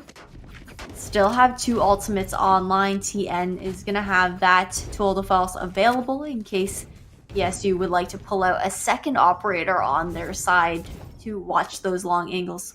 Parker is going to have that Blade Storm just in case they get stuck in a sticky situation with the op. And I would like to see J-Corn actually trying to invest into those Seekers, try to farm those alt orbs, because there are 4 available on this map. Need for the Blade Storm's getting pretty aggressive, but the one-way here, actually pretty surprising. I didn't know that that was a thing. Ian's really utilizing it, but doesn't know that Primrose is on the way up. The flash from Spooty worked out in favor, and right now Eve has a really aggressive angle. Might just be able to get one if anybody's pushing up. I like how Eve is trying to get a lot of site control here. It's going to be tough retaking with this op. I'm wondering if Parker's actually going to pop the Blade Storm to try and get the retake down, but as I say that, we're going to see that Rolling Thunder come out as BSU try to take the site back. It wasn't very effective. Didn't really get anybody, but it definitely pushed him back just a little bit more. He has the Blade Storm, but is not going to do anything with it. Was flashed, unfortunately, and right now everybody's just taken out on the approach to get this retake onto site. And what we thought was Bryant University's map, it seems like Ball State's really taking it home. Yep, I mean, I said it before, might be a second upset that we're seeing coming out, and now... Oh, actually, I believe that was Shed's Rolling Thunder, actually not Swooty's, that came out in that past round, unless I'm absolutely going crazy right now, but going into this upcoming round, round 11, ESU still maintaining that lead, just racking things up. 5 rounds in a row now, still have 3 ultimates online. The 2 I mentioned previously, the J-Corn is going to have those Seekers available this time around for these retake situations. Parker going to have to back off because of the... I said that and then the op kill happened. Sorry, I'm just going to stop talking now. Oh no, there's so much util. They're just trying to maneuver their way out. They're able to get 2 though. The 3K came through right there. Flawless round coming out from Ball State University. Last round in the half. Last round in the half, and BU is going to be stuck on an awkward force up for this last round as well, considering we're going to see some rifles, some eco weapons coming out on their side. Luckily, Semi does have the tool de force available in their hands that they can break out in this last round, and otherwise, Aimbot is going to be the main person we're looking to on the side of BU to be able to use that Cosmic Divide to the advantage of BU on this attacking half. I mean, it's kind of a split push towards A site. I think the approach onto A is definitely what's been working a lot for Ball State, so they just continuously... I mean, it's amazing. Ball State University has been having A site every single time, but there isn't really much of a difference here. Bryant University tries to make their way to different sites. It doesn't work out in the end, of course. I mean, the cross holds, the holds in general from Ball State are just stronger. That's for sure. However, I do want to point out that on the side of BU, we're actually missing, you know, you had that initiator coming out on the side of Reach for BU, but there's a lack of information for BU in this particular agent composition. As I said, that Parker is going to take down Eve, leaving Aimbot in this 4v1. We've seen Aimbot be pretty clutch previously. Can he do it again? Ooh, I mean, with the Bulldog, it's definitely looking a little scary. And right there, I mean, the spray down coming through. Or Oh, that was a I great. don't know. Oh, if aimbot can get this one. I'm completely fumbling over my own words, but I was about to say if aimbot could get that one pickoff, it definitely would have been huge. But in the end, flashes, I'm telling you, Swooty just has amazing coordinated flashes. That's for sure. And anyways, back to the previous point that I was making. Despite the fact that Breach is filling in that initiator role, there's no information that can really be gathered on the side of BU on the attack previously in the last half. So I think that's where BU is really struggling. On a map like Fracture, information is king. I mean, on any map, information is king, but Fracture especially, with it being so large, with so many avenues being available, you really want to be able to get as much information as you can to be able to make these plays happen, to get reads on the enemy team as well. But we have swapped sides. We are going to see BSU on the attack. And are they going to be able to hold up to their defensive holds, or are they going to fall flat on the attacking half? No way! No way! Oh, it took me a second to realize what was going on. Aimbot was just sitting there waiting for the flash. And I had no idea that there was a ton of people in front. And even a little bit of a spray might have just been able to get a fake down, but oh, that was a rough round there. Toxin screen down. Spike planted. Oh, it was a rough round, but tides have turned. BSU able to get the plant down in the situation. Being gonna be on the retake this time around. That smoke is gonna come up to provide some cover. Snake bite as well. One enemy remaining. Oh, yeah, everybody's just trying to work their way up. Semi is able to get this 3K, but not aware that EN is right around the corner trying to pick up this clutch, and it looked like it might have just been in favor of Bryant University, but they're not aware that there's only one more person standing. I mean, Semi was just, TN was just able to clutch it up for the whole thing.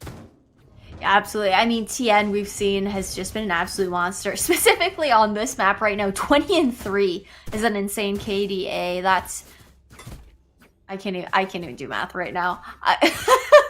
It is it's more than even a 4-time KDA at this point. 4-time would have been 18 there, but hitting 20 is nuts. Only having 3 deaths, and like I said before, it is tough considering the fact that BU really struggled on the attacking half, not having that information.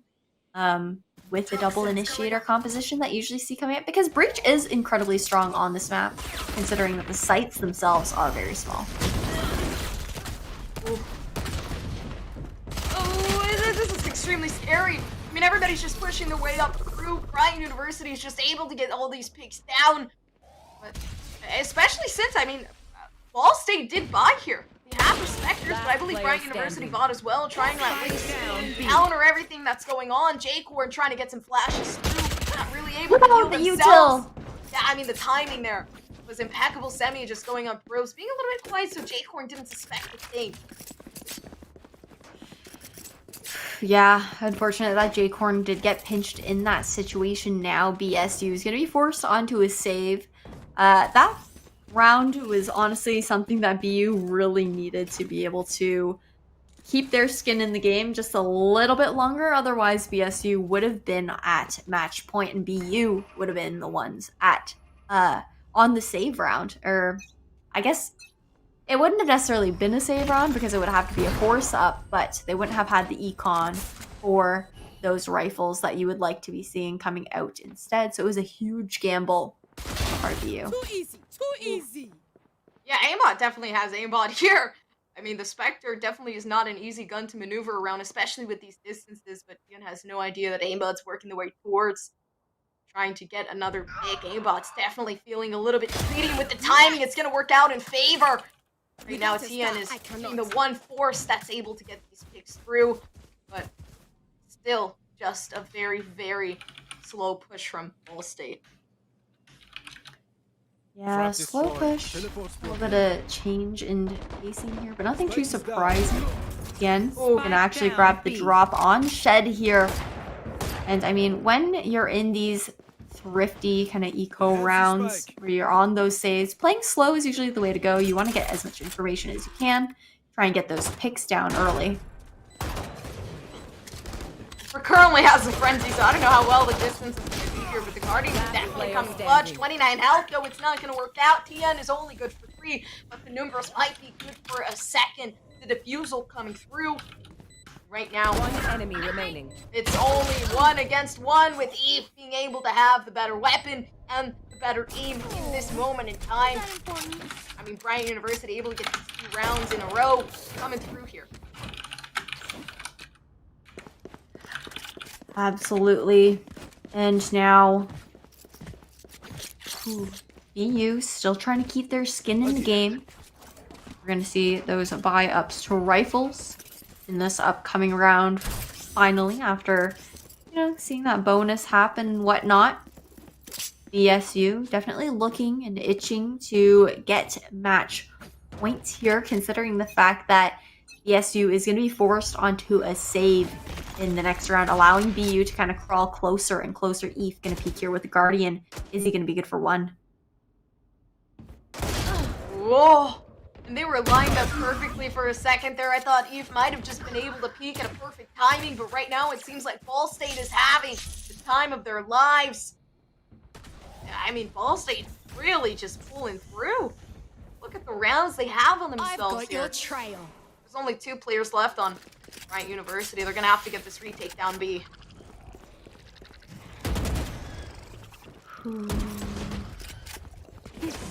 Yeah, unfortunately, though, it's going to be that rotation coming out, and TN actually has pushed into CT pretty aggressively here. Penumbra is going to be able to take him down, punish that. This time around, it's a 4v1 situation. Gompers, can Penumbras clutch this out? I don't know. I mean, 15 health left. It seems like the numbers can, and right now it's 12-4 for Bryant University. They're down a lot. Match point. Question is, can Bryant University be able to really get the clutches through so they can put these rounds up? Yeah, I mean, a round differential of 8 is pretty hard to climb back from, to be completely honest. I'm not going to say it's impossible, especially considering the fact that BU is going to be up on this final buy for themselves before being forced onto a save. So, Semi, unfortunately, not able to afford anything but the utility, is going to have to pull out that Toll de False glass cannon. No armor this time around. J-Corn using the Trailblazer to clear out Dish here, as we have seen being held by 2 before, and BSU posturing up for this A take. And I just want to say, BU already has some CT control. Or attacker spawn control, not CT control. Ooh. This is scary, though. I mean, Swooty has insane breach utility. I'm assuming they could get away with something, but it does seem like they were trying to bait out A. They know that a possible rotation had come through. And right now is the time that they're going to have this rotation, but they have to work quickly. Oh, the flash on the teammates. Didn't go through the correct wall. Unlucky. I just want to point out, I like the fact that we saw Semi, push out as the chamber and actually kill that that trademark pretty early on, just to put pressure on that flank, but actually not committing to it and just falling back here. And as I say that, it's a 3v4 situation just like that. 30 seconds left. Now coming in through. Oh, no way! Planted. The headshot through the smoke. Oh, that's unfortunate. Viper was in a very predictable spot, so the one tap just came through. Ian does have 26 health, so I don't know if he's going to be able to clutch it, but oh, this is perfect timing. Like I said, Swooty with amazing utility, able to get that rolling thunder down. Right now, TNO, all Semi has is British Force. Switching it out for a Vandal here, trying to work their way up, but not really able to do much. I don't know if Breach has a flash, but the timing is going to be impeccable. Attackers right win. there it is. Ball State University winning the round. I mean, wow, from Bryant University to Ball State, but it was kind of a very, very big gap in 2 games there. Yeah, I mean, Ascent was a really close game for both teams. That was a 13-11 game on Ascent, where we saw BU, Bryant University, taking BSU's map pick, and now another upset has happened. This time it was a 13-5 game, I believe, or was that 13-4? 13-5 game on Fracture, where BSU was able to take a map of their own this time, Bryant University's pick, which means we are going to be left going to a third map, which is going to be on Icebox, Gompers. And I know that, the deciders can definitely be really intense. We might be in for a pretty close game on Icebox, and I believe it is going to be Bryant University or no, not Bryant University. BSU is going to be choosing their side first because they have the higher round differential between the two. Mm-hmm. I mean, I definitely have to agree. I think Icebox is definitely going to be one of those things that's like, oh goodness, what is going on here? Just because, I mean, you go from being very, very close in games to just kind of going 13-5, and that's a really big gap. So either, maybe the first map was really, really good for Bryant University, and Ball State University just really didn't have it that game, or it's just Bryant University was just trying to try something new with Fracture, and it ended up backfiring. To be honest, I do think that part of it is the fact that Bryant University didn't have the greatest team composition going into Fracture, considering the fact that, Breach and Viper are two very meta picks for this map. Viper being able to use that toxic screen to close off a lot of the angles that are normally being watched. And then Breach has the utility, the buffs to his utility a few patches ago also made him even more impactful on this map, considering the fact that his util now covers a wider range of space, and the sites themselves on Fracture being very, very small make that Rolling Thunder especially incredibly powerful for both site takes and retakes. However, BU didn't have any information gathering agents in that team composition. They didn't have a Sova or a Sky to come through with that util to get the info. And when you're on a map like Fracture, that is one of the key components that you have to have within your team composition. And I think that's why BU really struggled on the attack. They just didn't have any info to go off of. But we are going to throw to a really quick break as we get the lobby set up for the third map. So Gompers and I are going to see you in a few minutes, and we'll catch you guys back here for map 3 of Bryant University versus Ball State University on Icebox. Impeccable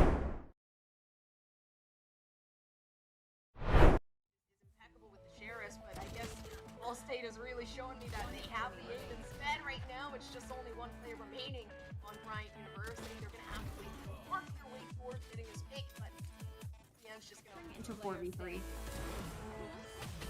Workers trying their best. So Smoke is able to cover maybe just another one. That's going to be one. That's going to be a huge one. 2 health left. Finally, the fight isn't really going to hit. It's still not really going to matter. Semi's going to make their way through.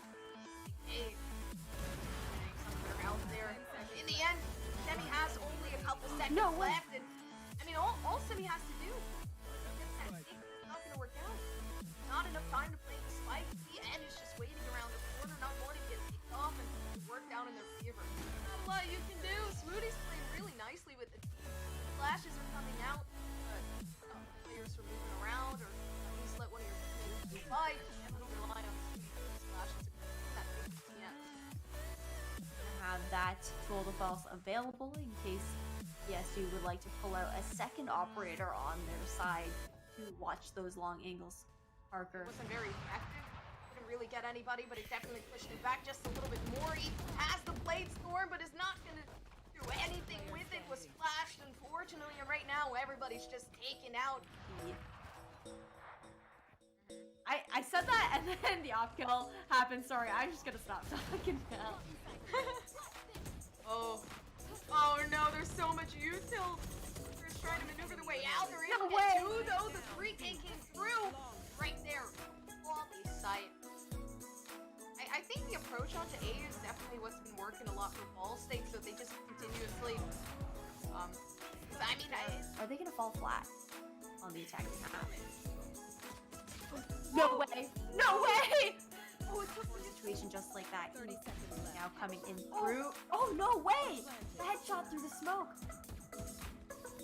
Semi has this sort of force it out for a vandal here, trying to work their way up, but not really able to do much. I don't know if Breach has a flash. Timing is going to be impeccable.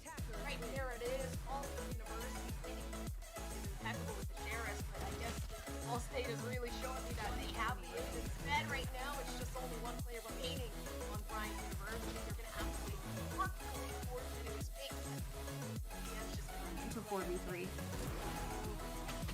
Berker's trying their best. Oh, Smoke is able to cover maybe just another one. That's going to be one. That's going to be a huge one. 2 health left. Finally, the fight isn't really going to hit. It's still not really going to matter. Semi's going to make their way through. Hey, some of their health there. In the end, Semi has only a couple seconds left. And I mean, all Semi has to do is not going to work out. Not enough time to make the spike. The end is just waiting around the corner, not wanting to get picked off and work down in their favor. Not a lot you can do. Smoothie's playing really nicely with the flashes are coming out, but stop the players from moving around, or at least let one of your teammates survive. You can't really rely on Smoothie. These flashes are doing that big TNs.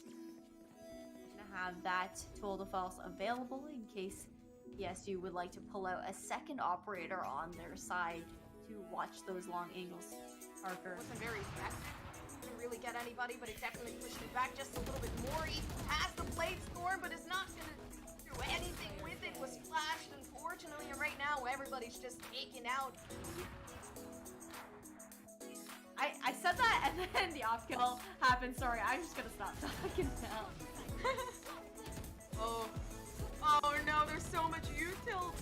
We're just trying to maneuver the way out. There is No a way. 2 though. The 3 came through right there. Flawless sight.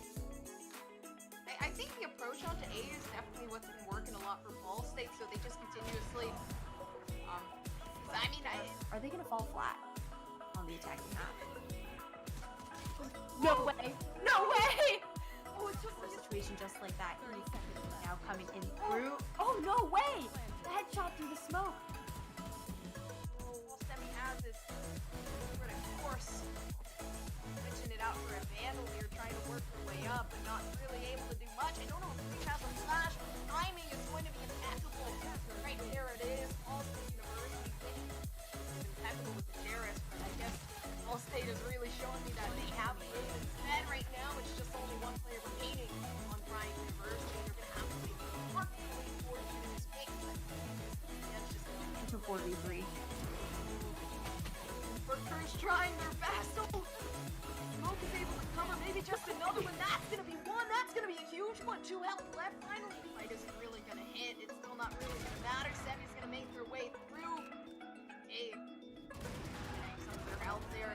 In the end, Semi has only a couple seconds left. And I mean, all Semi has to do is get that pick, but it's not going to work out.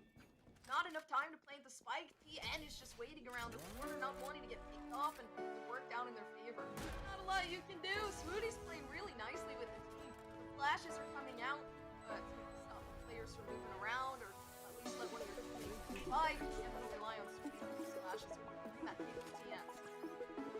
Gonna have that tool to false available in case PSU would like to pull out a second operator on their side to watch those long.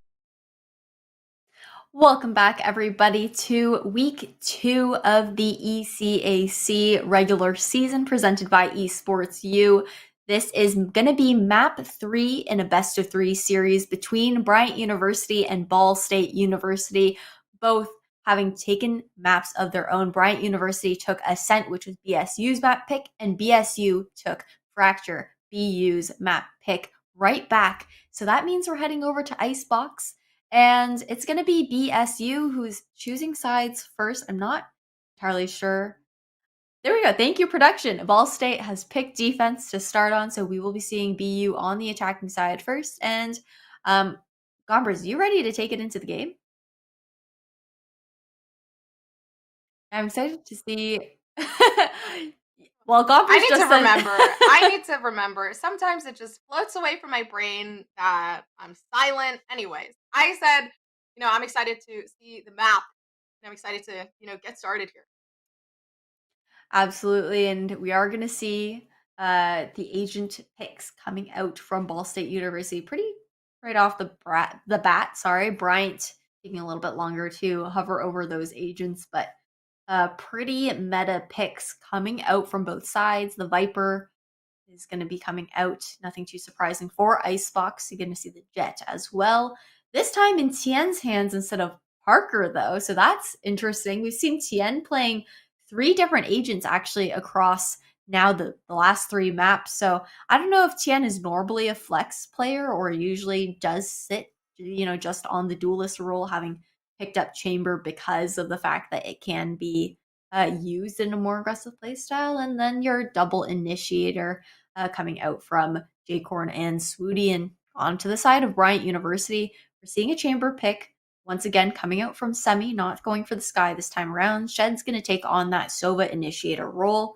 Eve on that Jet, as per usual, that Jet main coming out. And Aimbot's going to be on the Sage. And I'm actually, I don't know, this Sage has been kind of in and out of the meta recently for Icebox ever since those map changes came out, especially the B double box no longer being Radianite, now being just, full metal. You can't wall bang that spot anymore. And you often see an Astra, the double controller setup coming out on Icebox as well. Your typical meta team composition that you see across the board, the Astra, the Viper, the Sova, the Sky, and usually the Jet. That's like the top 5 agents, especially within the last episode. But now that we are in a new episode, things are shaken up a little bit more, and Sage I've seen has been actually coming out a bit more frequently in these Icebox compositions as well. And I don't know, how do you feel about that, Gombers? Do you feel like Sage is still a must pick? There was definitely a time where she wasn't a must pick, and people thought, now that the box in Icebox, I believe it's on like B site, is Steel, where people normally plan, hey, like, we don't really need Sage anymore. And I saw a decrease in Sage being played on Icebox, but I think in general her walls are definitely, very nice to have to kind of isolate certain areas of the site. Not only that, but to make it easier for your team to get that spike down and play for those post plant positions and play for those possible, lineups that you might have. For sure, and I mean, getting it right into the nick of things, we are going to see BU looking to take a main control here. That Viper's wall being set up. Actually, I haven't really seen that lineup too often, but the Trailblazers going to get a lot of information for BSU. Walls going down, so now kind of BSU can see everything that's going on site. They're trying to work their way up on Bryant University as they get that spike down, but right now they can play for the post-plant position. Sage still does have that heal in case needed, but right now it isn't very dangerous. Oh, except for Penumbras. Penumbras didn't have a very nice time, and I like the wall that was saved for this post-play. Now they're going to have to be able to get the wall down. Semi is trying to work their way up, and it's just not working in enough time. All Aimbot can do is try to at least get a pick. Jcorn's going to close it off before it can happen. Yeah, I think honestly, these days, the Sage wall on Icebox is the strongest on retake for the most part. You can get such a safe diffuse because of where the default plant positions are on both A and B site, and most teams, it's not really a need, when... I'm going to roll back here. I'm just going to roll back. When Icebox first came out, it was like Sage has to wall tube every single time. And that's how teams felt. That's how the meta was, both in comp and in not just like ranked comp, but within competitive leagues as well. And we've actually leaned away from that quite a bit as people have realized that mid control on Icebox isn't the most important part of the map. And as I say that, we are going to see BU going for an A push once again. Going up, and the Viper's wall is doing its job once more. Aimbot trying to work their way up, getting some damage in for Tien to really drive off. But Jcorn and Tien are just really going to be the leading factors as to why the flawless happened in the first place. Nothing too surprising there, Gompers. I mean, BSU definitely had the advantage having the buy up for that round, considering that they won pistol. Now going to be bonusing across the board as they face off against BU's rifles, and BU once again is going to be leaning towards the A site, maybe feeling a bit more confident this time around with the rifles, and It's possible also that BU is actually going for some conditioning on BSU right now, trying to, have them expect them to go A and then go B in a later round. What a shot! No way! Down A. Oh, what do you do? What do you do? It's just the one tap coming through from TN really just... I mean, that in general would probably be one of the leading causes as to how Ball State University can win this round, but right now it's looking like... I mean, Bryant definitely has a really good lead here with the players. Keith is getting a little bit too cocky, not really knowing what they're getting themselves into. 2 players versus 1, it doesn't matter regardless. Might just be able to get the pick, but it's just going to back out in time playing for this post plan. Yeah, and now allowing actually BSU to pick up rifles of their own here in this round. Is Ian going to be able to spot the head of aimbot in this situation? Never mind, aimbot is screens. I thought aimbot, based off of the map, I'm going to stop. Last player standing. Oh no. There's only 1 player standing, that's Ian. Ian is trying to sneakily defuse the spike, or at least waiting here until the orb goes down. Eve knows exactly where Ian is. It's just going to spray it down. Penumbras has it, free cave. Now the spike is just going to explode. Give aimbot a little smack on the back there. Yeah, back to what I was saying, I totally thought that person was not screens and that they were sitting in maze. That is my bad on that call, but like you said, I mean, in that situation, I actually kind of like what Ian did in the sense that hiding in the poison cloud by the spike there, being able to tap it freely, knowing that Ian, himself, knowing that he wasn't going to get out of this alive, was trying to keep the attackers close to the site for as long as possible, just to ensure that, they lose their weapons to the spike explosion and whatnot. And once again, BU is going to be going towards the A site this time around, and looks like aimbot's going to get tagged up by that Dowel drone. Trailblazers coming through on the side of Ball State University. They're trying to get some information, not a lot given though. So DN is proceeding with caution with this operator. Might just be able to get one. That's exactly what's going to happen. Looking for another. Oh, but it doesn't work. Next, already on the site, and right now the plates could possibly come out as one of those backup plans, but definitely not going to be easy coming in through Viper's.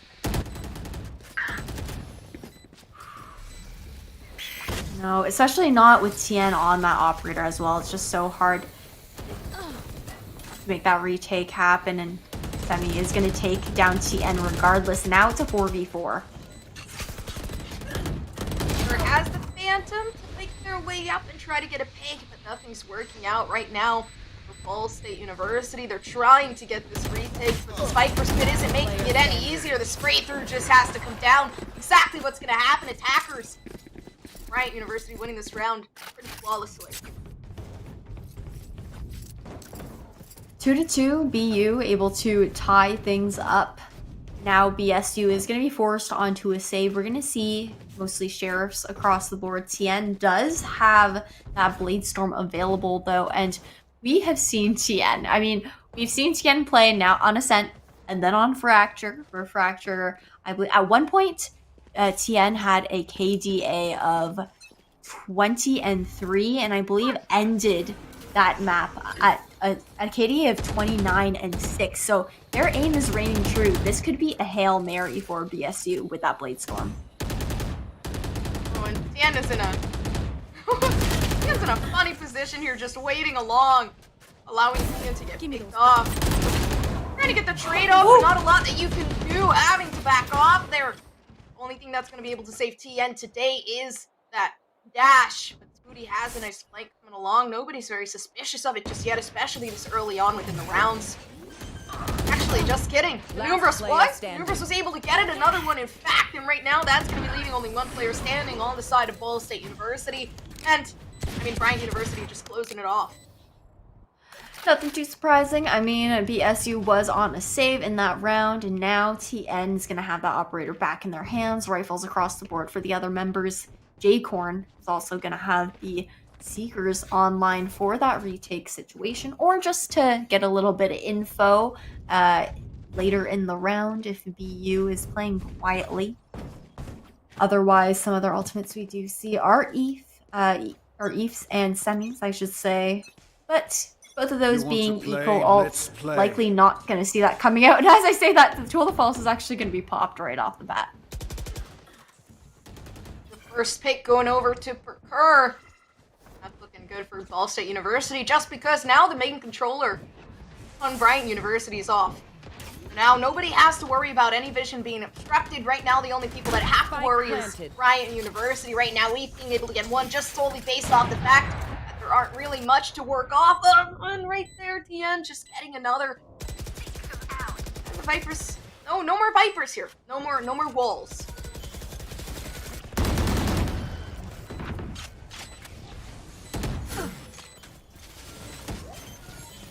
First trying to figure something out, but the wall has already been used, so can't use it for the post plant here. Right now, it's just One enemy a remaining. lot of Ball State having to try to get these picks, and it's just gonna happen. Swooty is gonna swing around the corner, try to help the team out just a little bit, and the defusal is gonna come through. Ball State University bringing it back up 3-3.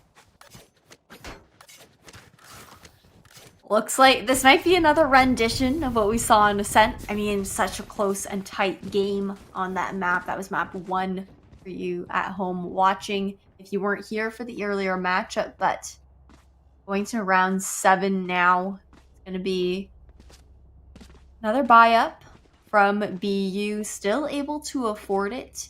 This isn't necessarily going to be the last one, considering the fact that there is a little bit of cushion on their team if they do decide to force in the next round, if this one doesn't go their way.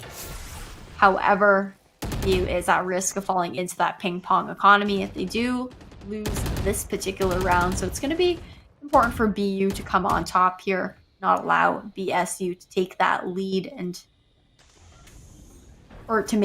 maintain that lead, since BU was the one. They were the ones who did climb back up in the situation. Guiding Light, though, isn't going to find anything. However, the sound cues from those steps being made in A main are going to give away a little bit of information. Aimbot has a resurrection. A little bit scary, especially considering the fact that Aimbot is peeking up very, very aggressive. Picked off any second. Just like, I mean, everybody's getting picked off right now. That Hunter's here doing some really good work, but Penumbra's able to come through. And right now, that resurrection, as previously talked about, is going to be in use. Resurrecting the Jet. If they're able to frag out here, it's definitely, that resurrection's definitely not going to be in vain.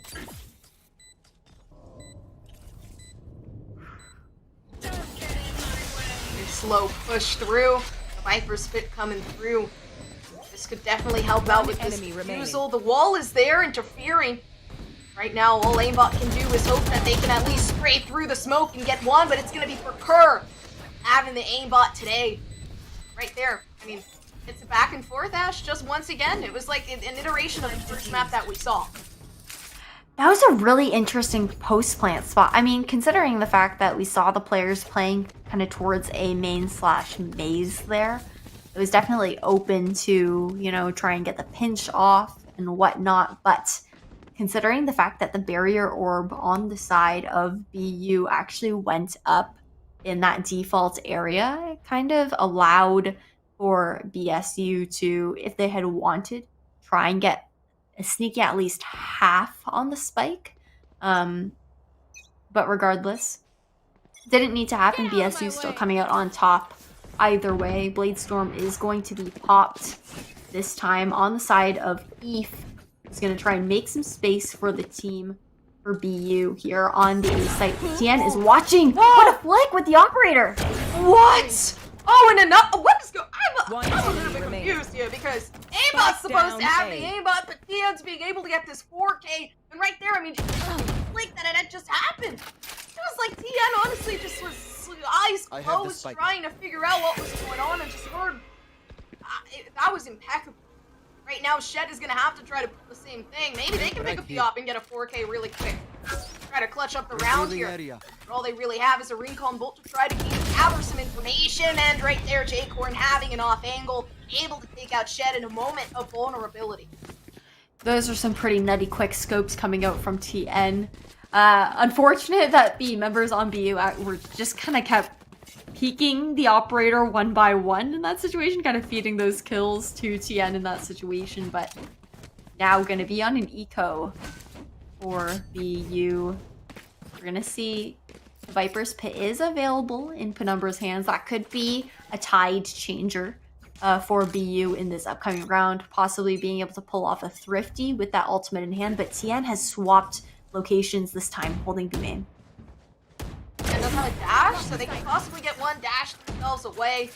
Not going to waste it just yet, though. It definitely is one of those detrimental things that if you don't have it in 1 second, it could definitely lead to your death.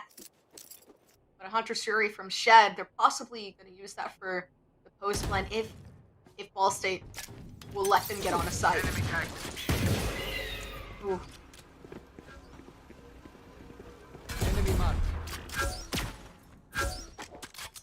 It's just a very strong hold right here, honestly. Not a lot going on fourth. Yeah, a bit of change of pacing. Looks like BU's trying to... I thought was maybe cutting noise, but the recon bolt's going to come out instead, and there's going to be one from BSU to answer as well, and it looks like BU's going to try to make their way onto site now. Down A. Leaf last alive, able to get one, I got the and spike. get another. He has the spike, but Smoothie's right on this hill. Right there, it's just the one tap from Smoothie, a 3K at that. Defenders being able to win this round. Ball State University bringing this up 6-2-3. They've been having a really, really nice and clean streak coming along. Yeah, 6-3, 4 rounds in a row for BSU, and just padding that economy 1 round at a time. BU able to buy once again, but stuck in that back and forth buy and save position.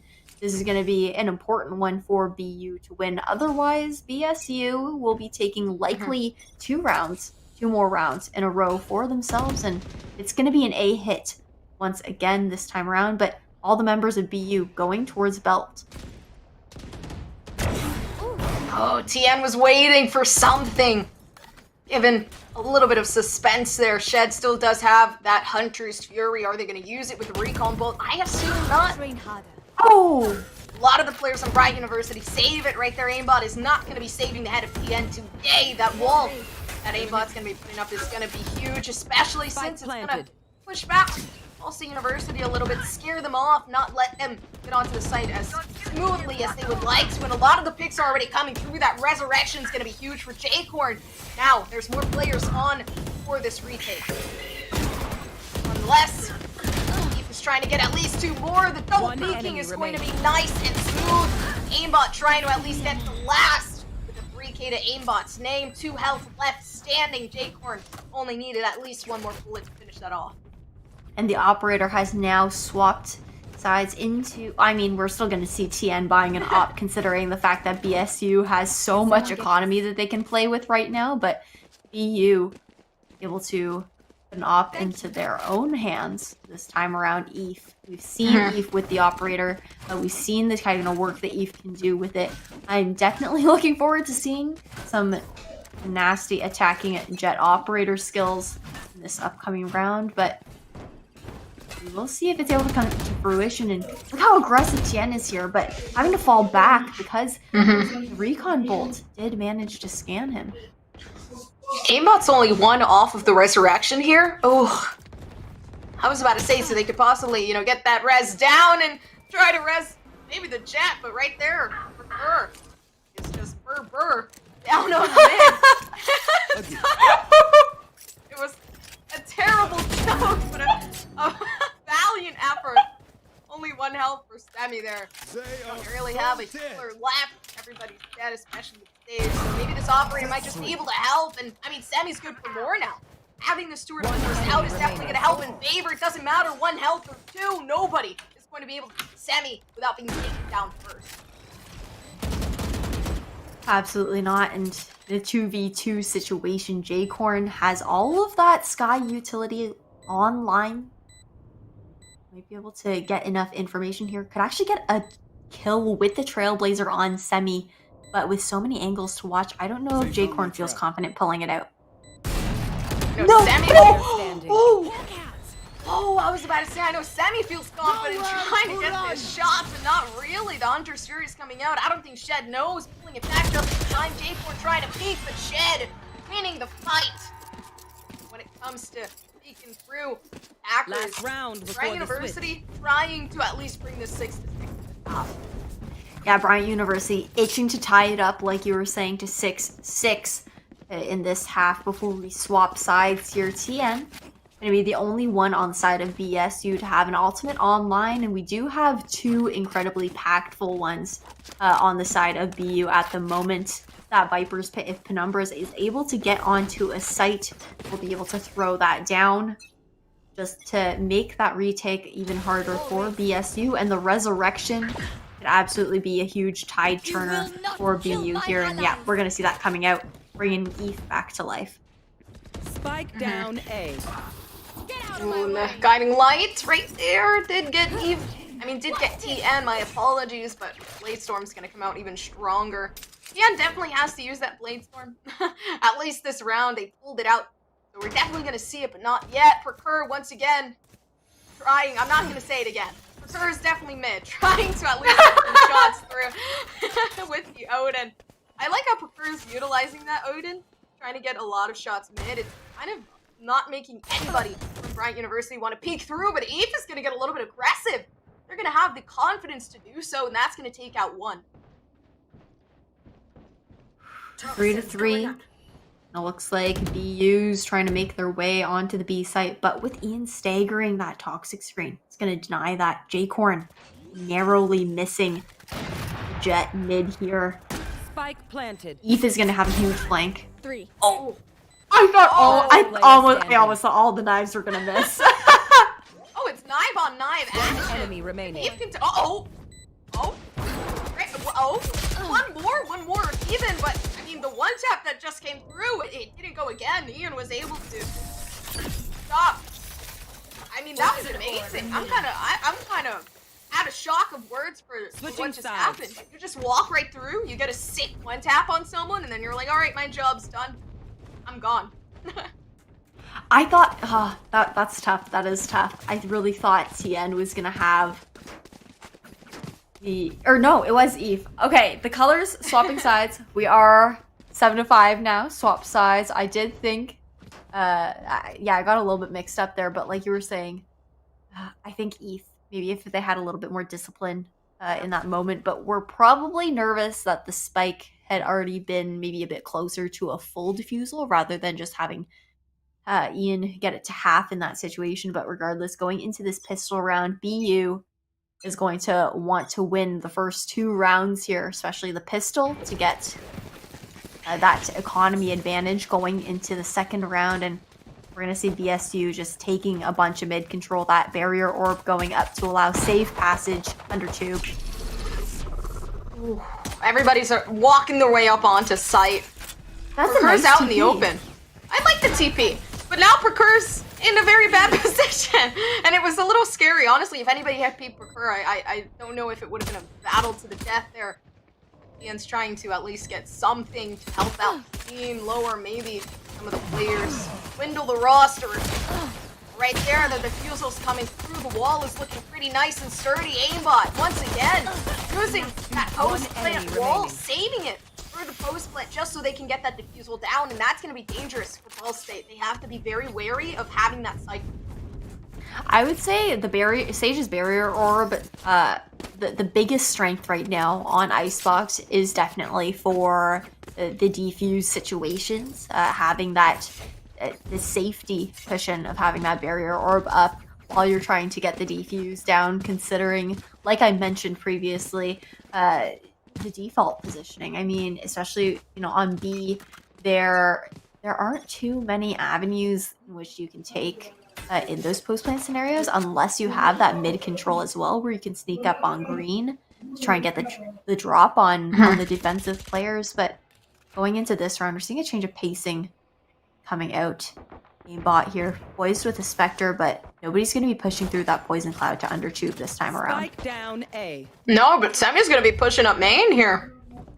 Trying to go up B long, maybe find some picks if anything, but Eve might just be able to get something. No, Sweetie's not going to peek just yet. But I think aimbot could possibly... Nope, just the wall through. I was going to say aimbot might just be able to get a couple here if they push up and get a little bit aggressive, but it's not going to work out in this time.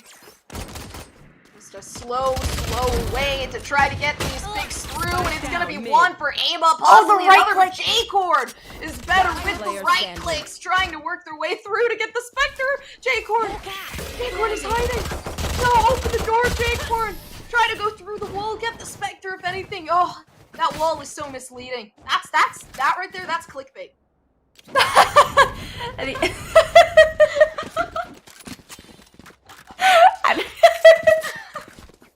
Okay. Well, going into round 15, BU has managed to tie it back up 7-7, and like you said, that was something I wanted to point out, but you know, all the action started happening was the fact that BU did a really good job of taking that map control A main, that push up into mid from aimbot with the barrier orb, that wall coming up, not allowing BSU to make any mid plays, just allowed the rest of BU to just sandwich in from all those other main areas, and now we are going to see just like the A heavy default, more of a blitz onto site coming out from BSU this time around, and Trailblazers clearing things out. Ian has a good angle here, but it's dangerous because there is one player right on top of Sign. Oh, and nobody knows Shed is there. Shed is just slowly waiting for the wall to drop, and just as the wall dropped, Ian was able to get a couple, but Shed was as well, and Ian's gonna just get a 3K right off the bat, winning this round for Ball State. My goodness. That wall dropped, but so did Ian. Ian's dropping kills. But yeah, 8-7 now, BSU. Now taking the lead for themselves. Once again, we're going to see that operator coming out in Eve's hands pretty early on into the match. Actually, no, I take that back. Not too early on into the match. I almost lost what round we were at. There we are at round 4. So that's not too surprising, and we've seen what these Jets can do with the op and with that aggressive angle on pipes, just poised, waiting for someone to peek. He's gonna be peeking first, but not able to get one. And that's dire. You need to be able to get the first pick with the operator, just because a lot of people are gonna know your habit now. Either they're gonna play more cautiously, or they're gonna try to push you back to take it out of your hands, or maybe go for that rotation. But maybe, just maybe, peek. Yep, the peek was gonna come through. Eve is able to get one, and that's unfortunate for TM for pushing up a little bit too far without the players helping. But right now, Ian has a good position, might just be able to get Semi, but Semi's just playing around with the emotions of Ian. Just making some noise, doing a little cha-cha slide. Semi's just baiting here for aimbot, who's watching the other side of mid right now, and that Poison Cloud is going to go up, though, providing a little bit of cover for those mid players for that rotation towards B to happen. And I don't know if aimbot is still kind of worried that Ian is lurking here, but Semi, 30 seconds left. with those trademarks in hand here in B main, going to be able to slow down the players of BSU and get some information as well. Possibly a pick of their own. Ooh, that's one pick of their own. Sammy does have a TP still in hand, but I don't know if they can use it, especially with Procure coming up behind. 9 seconds left on the clock. Procure still has the spike, not planted yet, but that's one. Trying to gather at least some kills. I think the spike definitely could have been planted, but it was a difficult position there. I think Procure knew that someone was waiting. I don't think it was a bad play to go for that save, considering the fact that they were able to get the gun out of Semi's hands. It was an awkward buy for both teams, so actually being able to preserve the rifles going into the next round, it could be pretty key for BSU. And, you know, allowing it to tie up isn't necessarily the worst thing, especially considering the fact that BSU would have been hard-pressed to find themselves into good close plant positions in that particular round, and the operator has been gambled to hold B in this round, but this time BSU going for an A take once again, and an aggressive barrier orb down mid is going to secure a lot of control for BU. Get out of my way! Penumbras is trying to put up at least some utility to stop this attack to come through. Tien does have this Blade Storm, and as we've seen before, Tien does tend to get a little bit overzealous with it, so it could be punishable, but you gotta be able to not get hit in the head at first.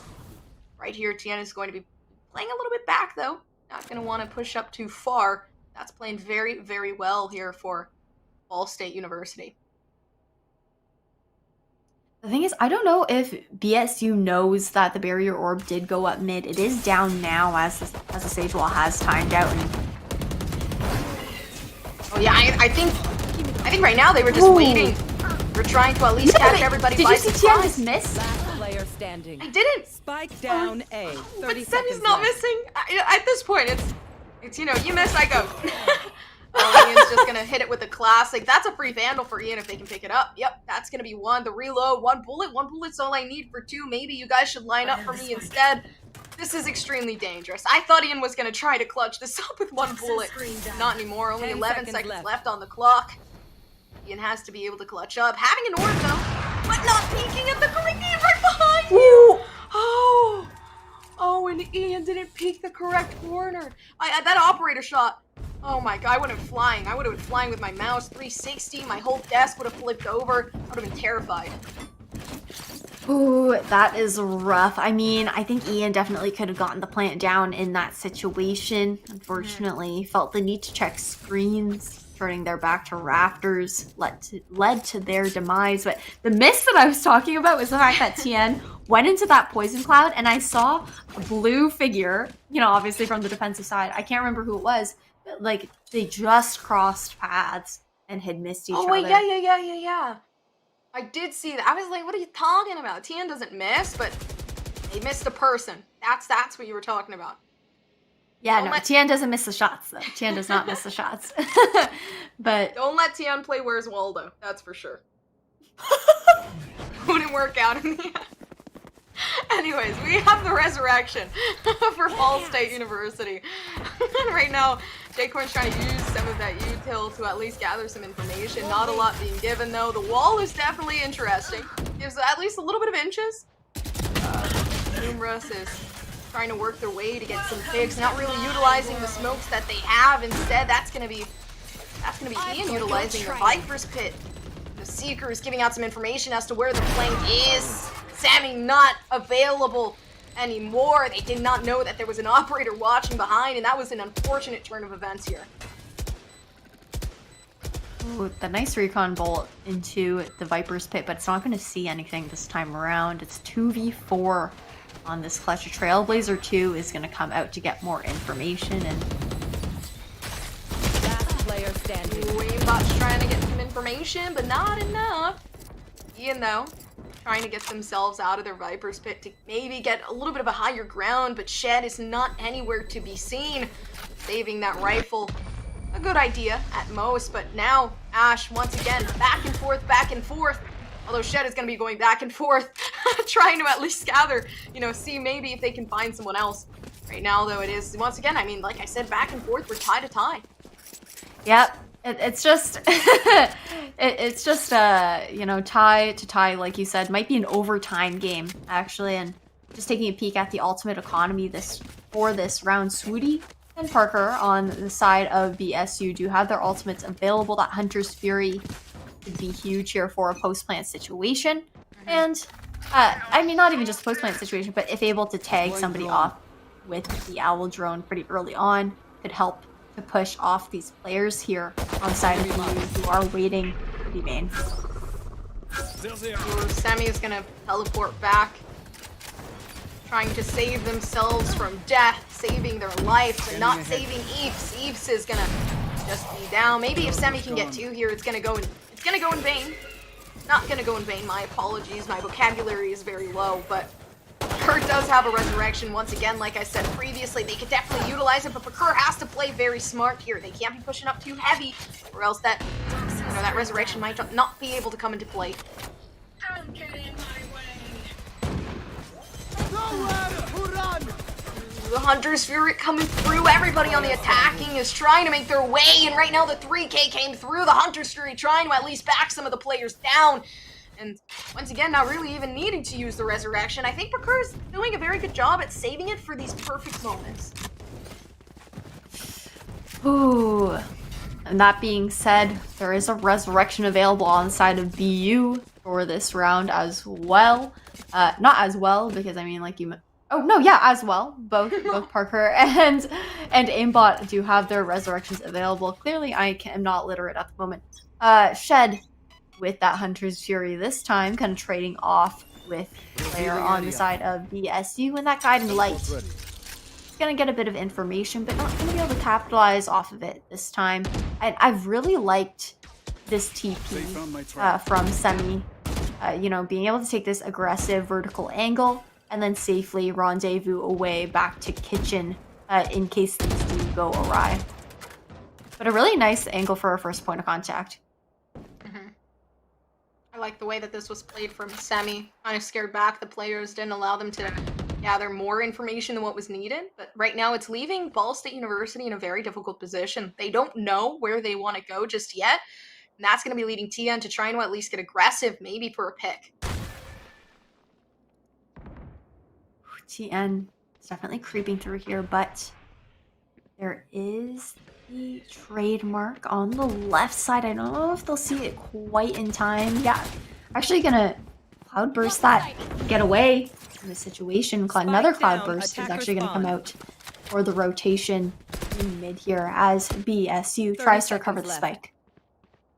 Only 30 seconds left. That spike has to go down, but Semi's holding a really tight corner here. It's going to be taken out by J-Corn regardless. The resurrection has to come through. Ball State University wants to be able to stop this iteration of back and forth when the rounds come. Oh, the Hunter's Fury just stopped the whole entire plan. And now TN's trying to find a way to get it down without being attacked by their own teammate. It's going to be able to go down pretty nice and easy, but Eve is not going to be easy on the team. Instead, Eve might just be able to get a couple more, especially having the operator in hand, but you sure know that a lot of the players on Ball State are going to want to get that off out of the hands of Eve. Oh, the wall bang. And Ian here with the flank actually might be able to catch Eve off guard. Oh no, it didn't happen. Oh, Procure just with the one tap through the wall. Eve was having a pretty hard time trying to get those shots in, especially with so many angles that you have to be watching. It was unfortunate for Eve there. Yeah, I think in that situation, once you're in that 1v4 situation, the clock is ticking. You don't really have the time to clear out your angles with an operator. You don't have the ability to go and pick up a rifle of your own to try and clutch things out. You're better off saving, but in the end, I mean, Ian was creeping up behind Eve regardless, so I don't know how a save would have panned out unless Eve was able to take down Ian in that situation. But now, BSU has the advantage, and BU being on a save round, an eco round this time. BSU, it looks like they might be taking this to match point, but I'm not going to count BU out quite yet. We've seen some nasty ecos. I mean, I have to agree. I think eco rounds are definitely, you know, a lot of people think it's over for the team who's doing it, but a lot of the time it's not quite the case. But, I mean, TN really isn't pleading that case right now. TN's just taking everybody down as we know it. The classics are not stronger than TN tonight. But Eve might just be. The Blade Storm is here, but the misses are there as well, giving away the location of Eve, hovering themselves away, trying to at least eliminate as many angles as possible. But right now, Ball State University having the 12-9, having this lead. Match point. Match point now for BSU, and as a reminder to everybody at home right now, this is map 3 in a best of 3 series. Both BSU and BU have taken maps of their own. BSU secured Ascent, or secured Fracture, and BU secured Ascent. So BSU is looking to take this one under their belts to beat BU 2-1 in this series, but BU might be able to bring it over to overtime, where we can see both teams kind of duking it out, come out on top, as this game has been incredibly close. I agree entirely. This game has been close. The last one wasn't. The game before that as well. I think it's just, honestly, I think it's just the map picks. Whoever is more comfortable on what is able to win it. Right now, Ball State University's really proving that, you know, the first map wasn't theirs, but these last two probably are. The question is can Bryant University step it up in time? Yeah, that is the question of the hour. But now, just a minute left on the clock, and BSU hasn't taken too much map control for themselves so far. Looking to make a play here on B, but Semi's going to get the drop on one. Not going to get the second, though. That's going to open sight up a little bit more, but we're going to see a rotation towards mid as well. It's 3v3 Gompers. Acorn now having total control of Kitchen. 30 seconds left. But not knowing that aimbot was there, I got a little bit scared for aimbot, but Shed was right around the corner, able to get the flank around. That's going to be pretty nice for Shed, but now the location is a given. The wall has been put up to at least eliminate Shed's attempt at getting this lurk in. Well, now I think Ian has a couple lineups here. Probably going to play for it, but Procure has to do a very good job at protecting Ian in their effort. Just very slow walk up. At this point, Shed is trying to at least stash this recon dot. Yes! This recon bolt's definitely going to do a lot of work here, giving out some information. Now they know at least one is yellow, but Eve is not peeking the right corners here. One enemy remaining. Unfortunate every time he tries, but right there it's going to be one with the miss! But Shed clutching up for Eve as Eve tries to at least, you know, hit some of those off shots. The bear shrug, like, yeah, I missed it. That's my bad. Oh, and that is another round on the board for the defenders. BU keeping their name in the game a little bit longer now.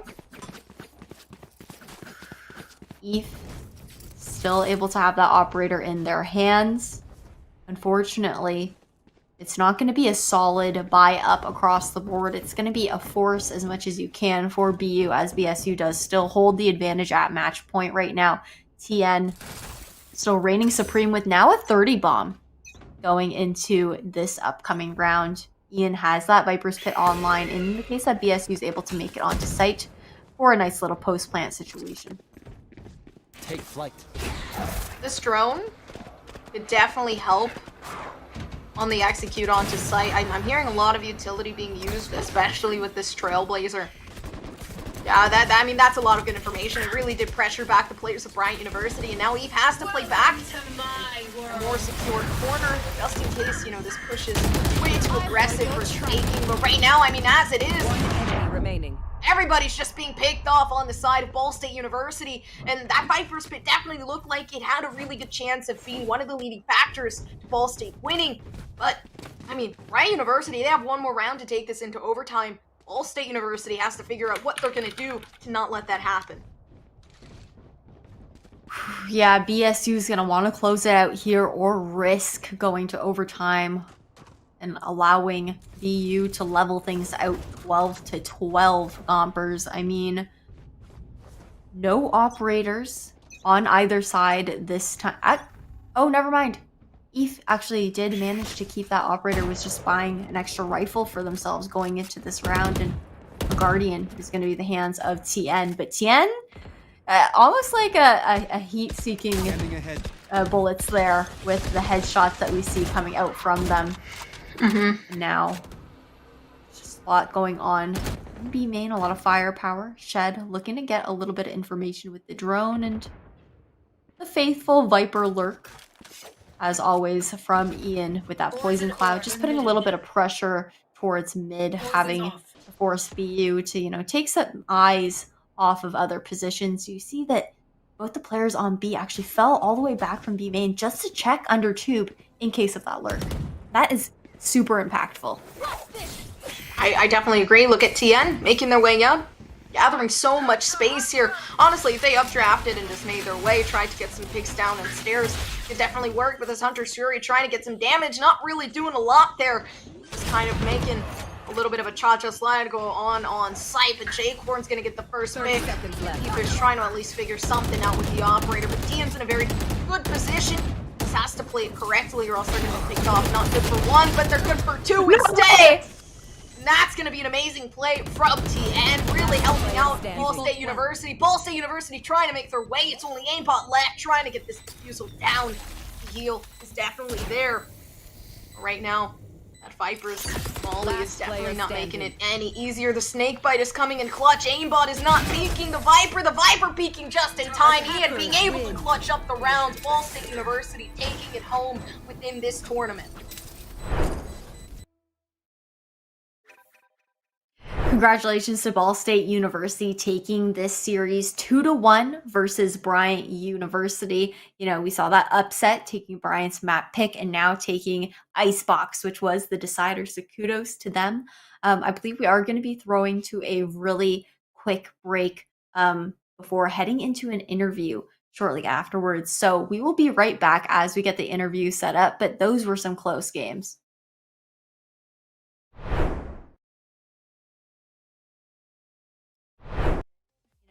Have them expect them to go A and then go B in a later round. What a shot! No way! Oh, considering the fact that Bud is sneaking up very aggressive. Picked off any second. Just like, I mean, everybody's getting picked off right now. That Hunter's doing some really good work, but Penumbra's able to come through. And right now, that Resurrection, as previously talked about, is going to be use resurrecting the Jet. Team for BU here on the site. Tien is watching. What a flick with the operator. What? Oh, and enough. What's going on? I'm a little bit confused here because Aimbot's supposed to have the aimbot, but Tien's being able to get this 4K right there. I mean, I was about to say so they could possibly, you know, get that res down and try to res maybe the Jet without a user left. But that is maybe this operator might just be able to help. And I mean, Semi's good for more now. Having this tour first out is definitely going to help in favor. It doesn't matter. One health Here. Eve is going to have a huge flank. Oh, I thought I almost thought all the knives were going to miss. oh, it's 9 on 9. Enemy remaining. Oh. One more. Oh, nobody knows Shed is there. Shed is just slowly waiting for the wall to drop, and just as the wall dropped, Ian Enemy was remaining. able to get a couple, but Shed was as well, and Ian's gonna just get a 3K right off his back. Oh yeah, I think right now they were just waiting. We're trying to at least catch everybody. Did by you see Tien surprise. just miss? Player standing. They didn't. Spike down A. 30 seconds. Or else that resurrection might not be able to come into play.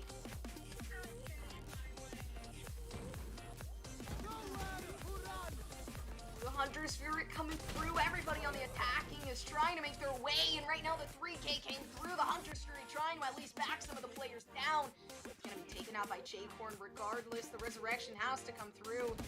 Ball State University wants to be able to stop this iteration of bad. People think it's over for the team who's doing it, but a lot of the time it's not quite the case. But I mean, Tien really isn't pleading that case right now. Tien's just taking everybody down as we know it. The classics are not strong as yellow, but Eve is not peeking the right corners here. Unfortunate every time he tries, but right there it's gonna be one with the miss. Shed more secure corner, just in case, you know, this push is way too aggressive for taking. But right now, I mean, as it is, everybody's just being picked off on the side of Ball State University, and that by there, right now, Viper's volley is definitely not making it any easier. The snake bite is coming in clutch. Aimbot is not peeking. The Viper peeking just in time. Ian being able to clutch up the round. Ball State University taking it home. To, you know, have them expect them to go A and then go B in a later round. What a shot! No way! Oh, considering the fact that Aimbot is sneaking up very aggressive. Picked off any second. Just like, I mean, everybody's getting picked off right now. That Hunter's doing some really good work, but Penumbra's able to come through, and right now that resurrection, as previously talked about, is going to be use. Resurrecting the Jet. Team for BU here on the site. Tien is watching. What a flick with the operator. What? Oh, and enough. What's going on? I'm a little bit confused here because Aimbot's supposed to have the aimbot, but Tien's being able to get this 4K, and right there, I mean, I was about to say so they could possibly, you know, get that res down and try to res maybe the Jet without a user left. But the Jet especially is maybe this operator might just be able to help, and I mean, Semi's good for more now. Having the Steward first out is definitely going to help in favor. It doesn't matter. One health. Here. Spike planted. Eve is going to have a huge flank. 3. Oh. I thought I standing. almost thought all the knives were going to miss. Oh, it's 9 on 9. Action. Enemy remaining. Eve can. Oh. Right. Oh. One more. Oh, nobody knows Shed is there. Shed is just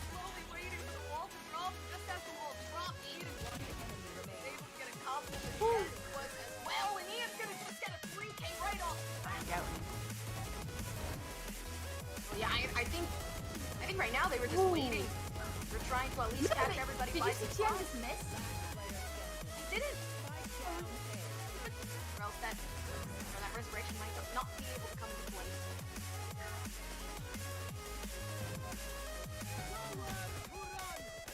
The Hunter's Fury coming through. Everybody on the attacking is trying to make their way, and right now the 3K came through. The Hunter's Fury trying to at least back some of the players down. Gonna be taken out by J-Corn regardless. The resurrection has to come through. Ball State University wants to be able to stop this iteration of battle. I think it's over for the team who's doing it, but a lot of time is not by the case. But I mean, TN really isn't pleading that case right now. TN's just taking everybody down as we know it. The classics are not strong as yellow, but Eve is not peeking the right corners here. One enemy remaining. Fortunate every time he tries, but right there it's gonna be one with the miss. Shed. More secure corner, just in case, you know, this push is way too aggressive for taking. But right now, I mean, as it is, everybody's just being picked off on the side of Ball State University, and that's there. Right now, Viper's volley is definitely not making it any easier. The snakebite is coming in clutch. Aimbot is not peeking the Viper peeking just in time. Ian being able to clutch up the round. Ball State University taking it home. To, you know, have them expect them.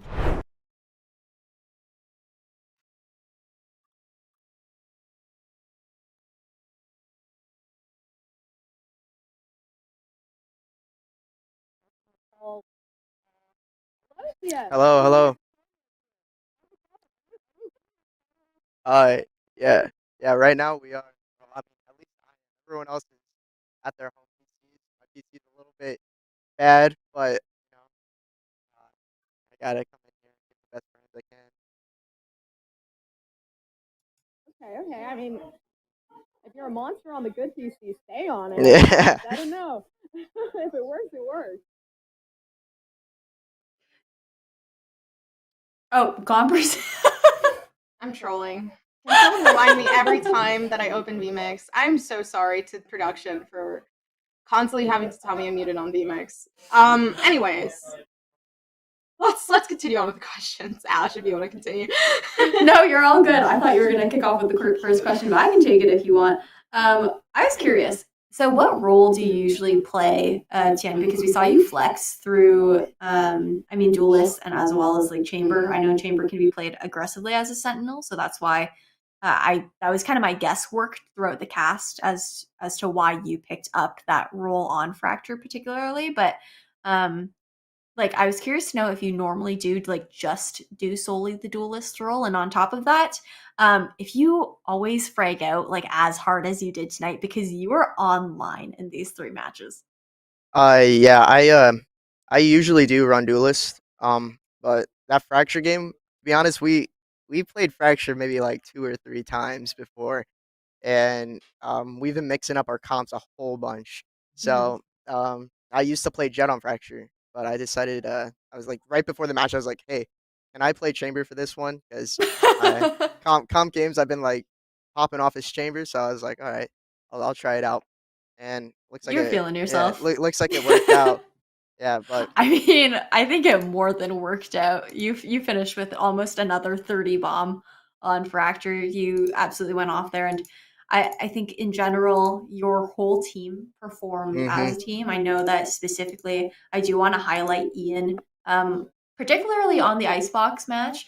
He had a lot of really clutch rounds, especially in the second half, absolutely popping off and definitely saving quite a few rounds with those multi-kills and those clutches. So kudos to them on that. So you were saying that you guys are kind of for Fracture specifically, you guys have been changing up your team comps, but do you find that you guys do fluctuate a lot across the different maps right now, testing things out at this particular moment? Recently, yes, we've been trying to do different comps, especially on that Ascent game. That was our first. We've been running a similar comp, but that was our first time trying out that new comp right there. But okay, yeah, just that map right there, Bind especially, we really need to work on. We've been fluctuating comps there too. So. Gotcha. I mean, if that was your first time running that comp on Ascent, 13-11, not a bad scoreline for trying something out for the first time. So that's definitely huge for you guys. I think I'm curious because Fracture, you did say that your team has only played it a few times, and that was the opposite of the closest game. You guys had the biggest lead in that particular game. And do you think that that was because of the agent composition? I touched on it quite a bit during the cast, and I think that chat mentioned it as well. The agent composition coming out from the side of BU lacked information gathering. And do you feel like that was the biggest detriment for them on that particular map? Or was there something that you thought that your team was just doing better overall? Yeah, I definitely think that their team comp lacked information, but we also, as a team, we traded perfectly. Everything we did there worked really well. We didn't like fail a single shot. Honestly, we were hitting our shots. Everything comms perfect. So I think it was a little bit of mix of both our team play and their composition being information lacking.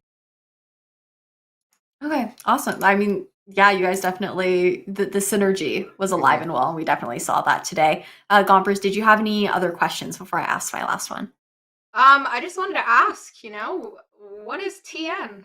Like, what is the name? Honestly, I used to play a lot of like Fortnite with some of my friends and everything, and I didn't know a name or anything, so I honestly clicked 2 letters on the keyboard, and it ended up being TN. So that is my name.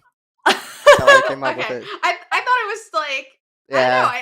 I thought it was just like, oh, TN, like, I Tonight, don't know. I Tennessee. thought it was some abbreviation for something so Yeah. deep and Oh sentimental. no, It's no. just, 2 random letters. 2 random letters I clicked accidentally. on the keyboard. That's all it was. Honestly, I respect that. To be fair, I got my name from a random username generator, basically. So I respect it for sure. I don't know where I got my name from. It just popped up in my mind, so don't worry about it, dude.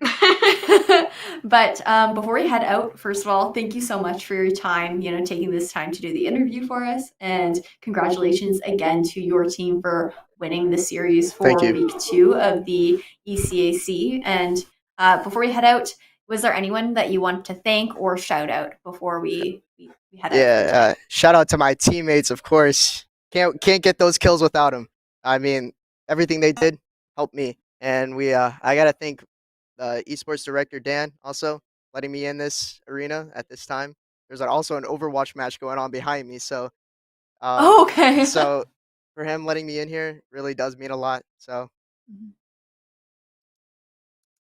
Well, that's awesome that you were able to use like the school computer and whatnot to be able to pull through for today. And congratulations once again. We are gonna head out of the interview for now, but I hope you guys have a nice celebration online. Unfortunate that the homies are back at home right now on their own PCs, but I'm sure you guys will celebrate maybe with a little bit more comp grinding or a movie night or something together. But congrats once again, and thank you for your time, Tian. Yep, thank you. But that may have been the end of the interview. It may have been the end of the BSU versus the BU games, but we do have 2 more best of 3 matchups coming along for tonight. The next one that we're going to be seeing actually is going to be Wayne State College versus RPI 1, and we won't be casting that this time around. Gompers and I are going to be heading out for the night. But the lovely Dan Dryad, as well as the wonderful Juggle God, are going to be coming through for the upcoming cast. So, Gompers and I are going to say goodnight for now, but stick around to watch some more good old collegiate Valorant, and we will catch you guys next time.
Ladies and gentlemen, boys and girls, friends and family beyond the binary, hello and welcome back to the broadcast.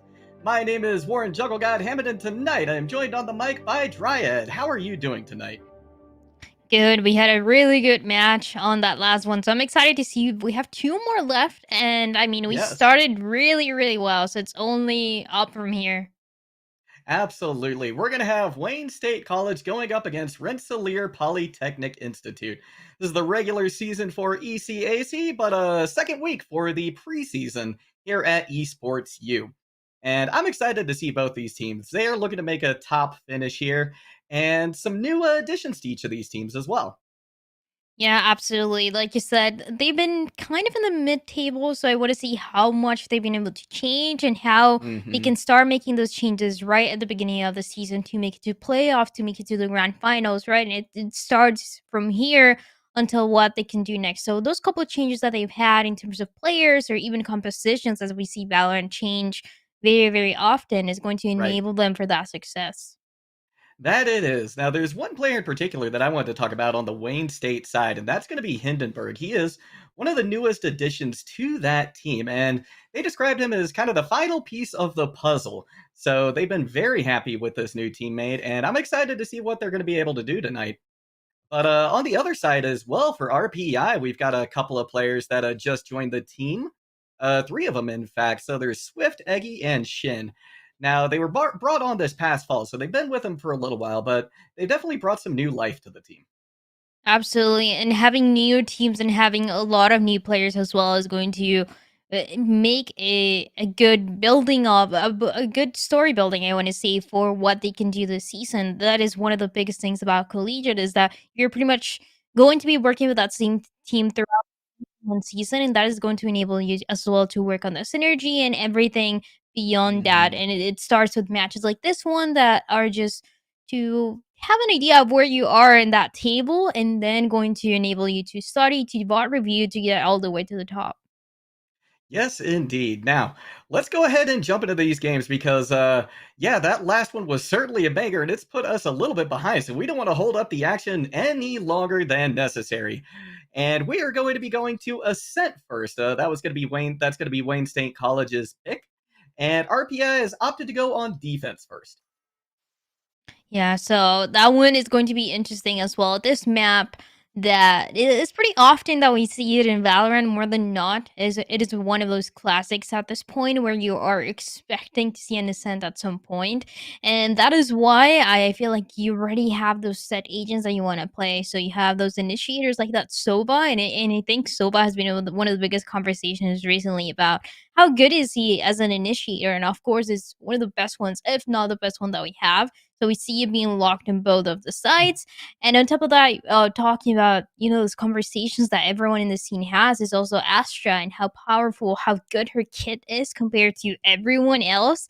It is so full, it is so complete. So it just makes sense to see it in both sides. And I think the little variety can come into one or two agents maybe, but not as of now. It doesn't seem like it's even going to be the case. Yeah, just yeah. Yeah, you're absolutely right. Looking like a pretty standard pick coming out from Wayne State College. They really love to run that Sova Astra Sky Jet and Killjoy, and that's exactly what we're going to see them start out on. So definitely going with their what they think is their strongest look. But it'll be interesting to see, how this game goes, and if they decide that they're going to need to do something a little bit different going into the second one, if they have to kind of shake up that composition a little bit.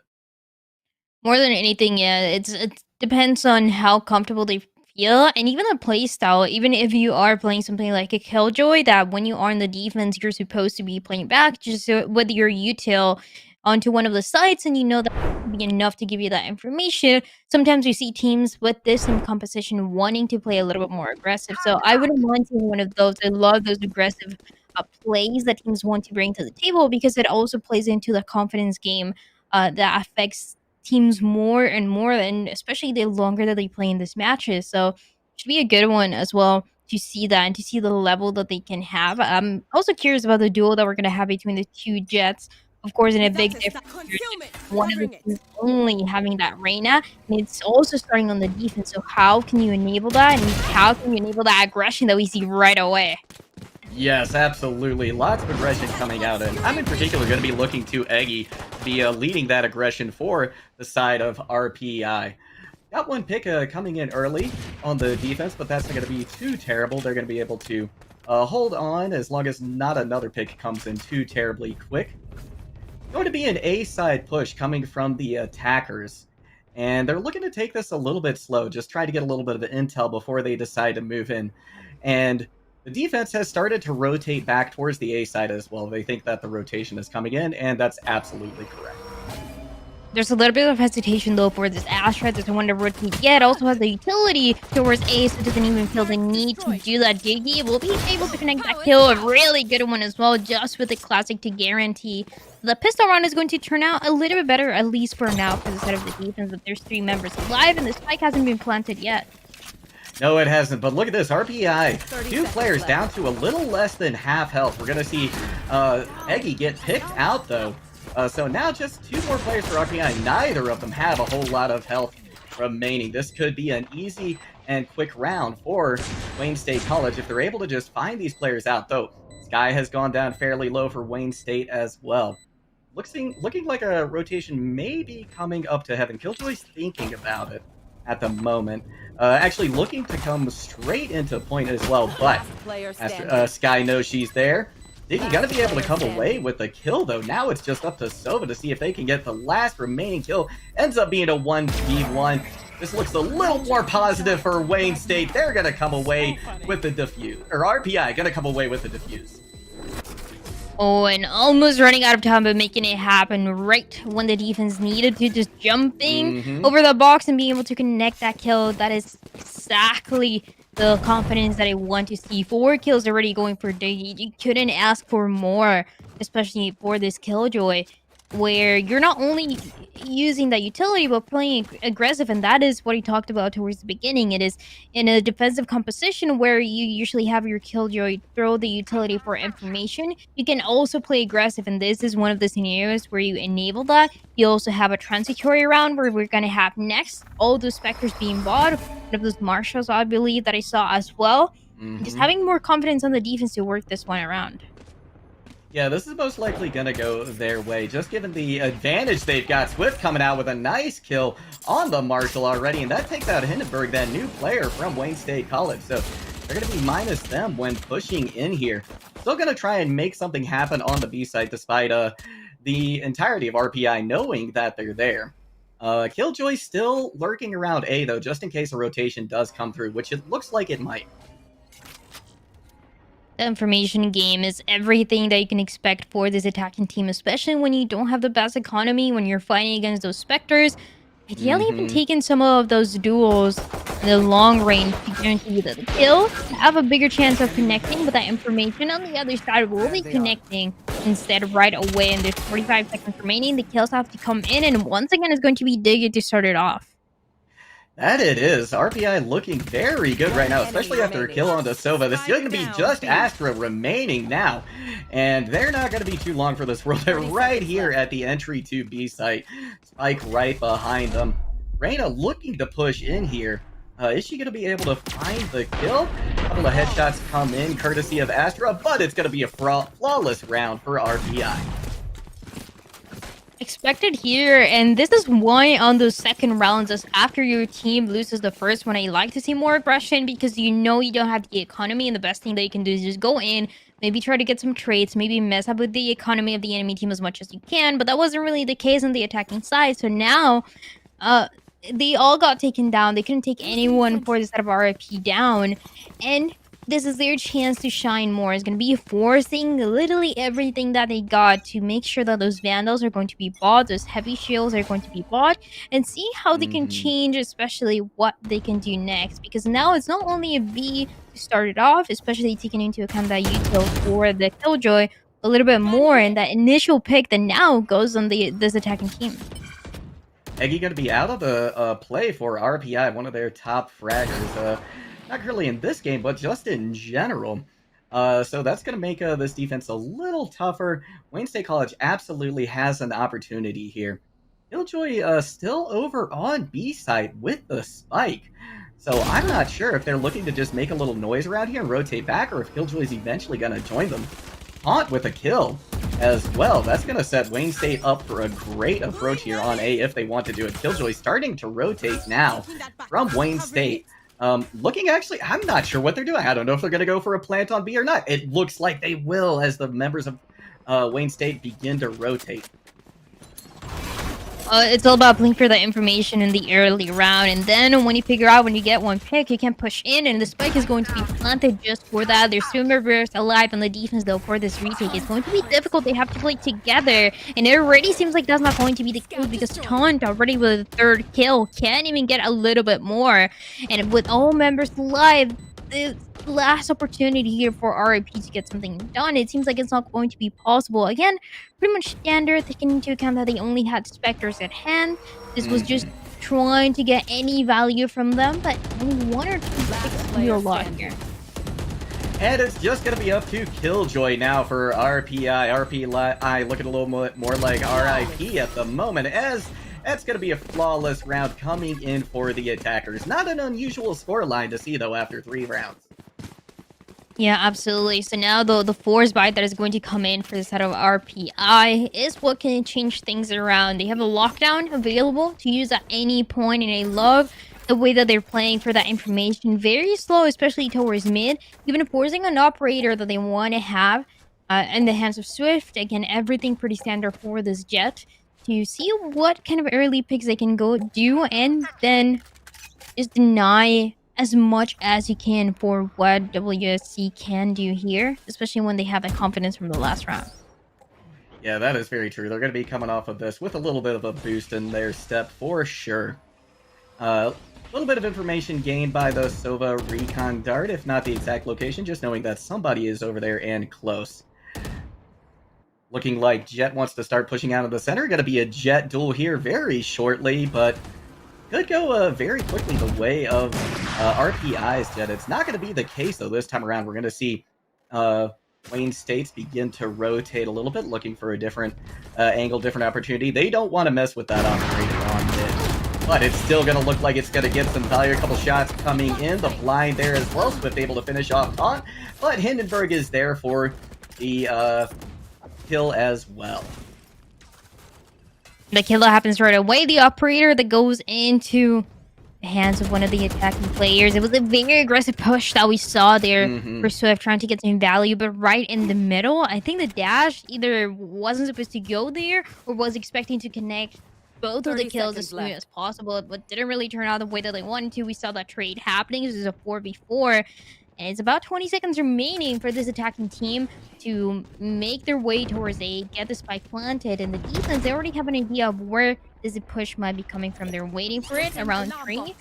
Already getting that information. That alarm doesn't really connect in time, but the trade, once again, is right there.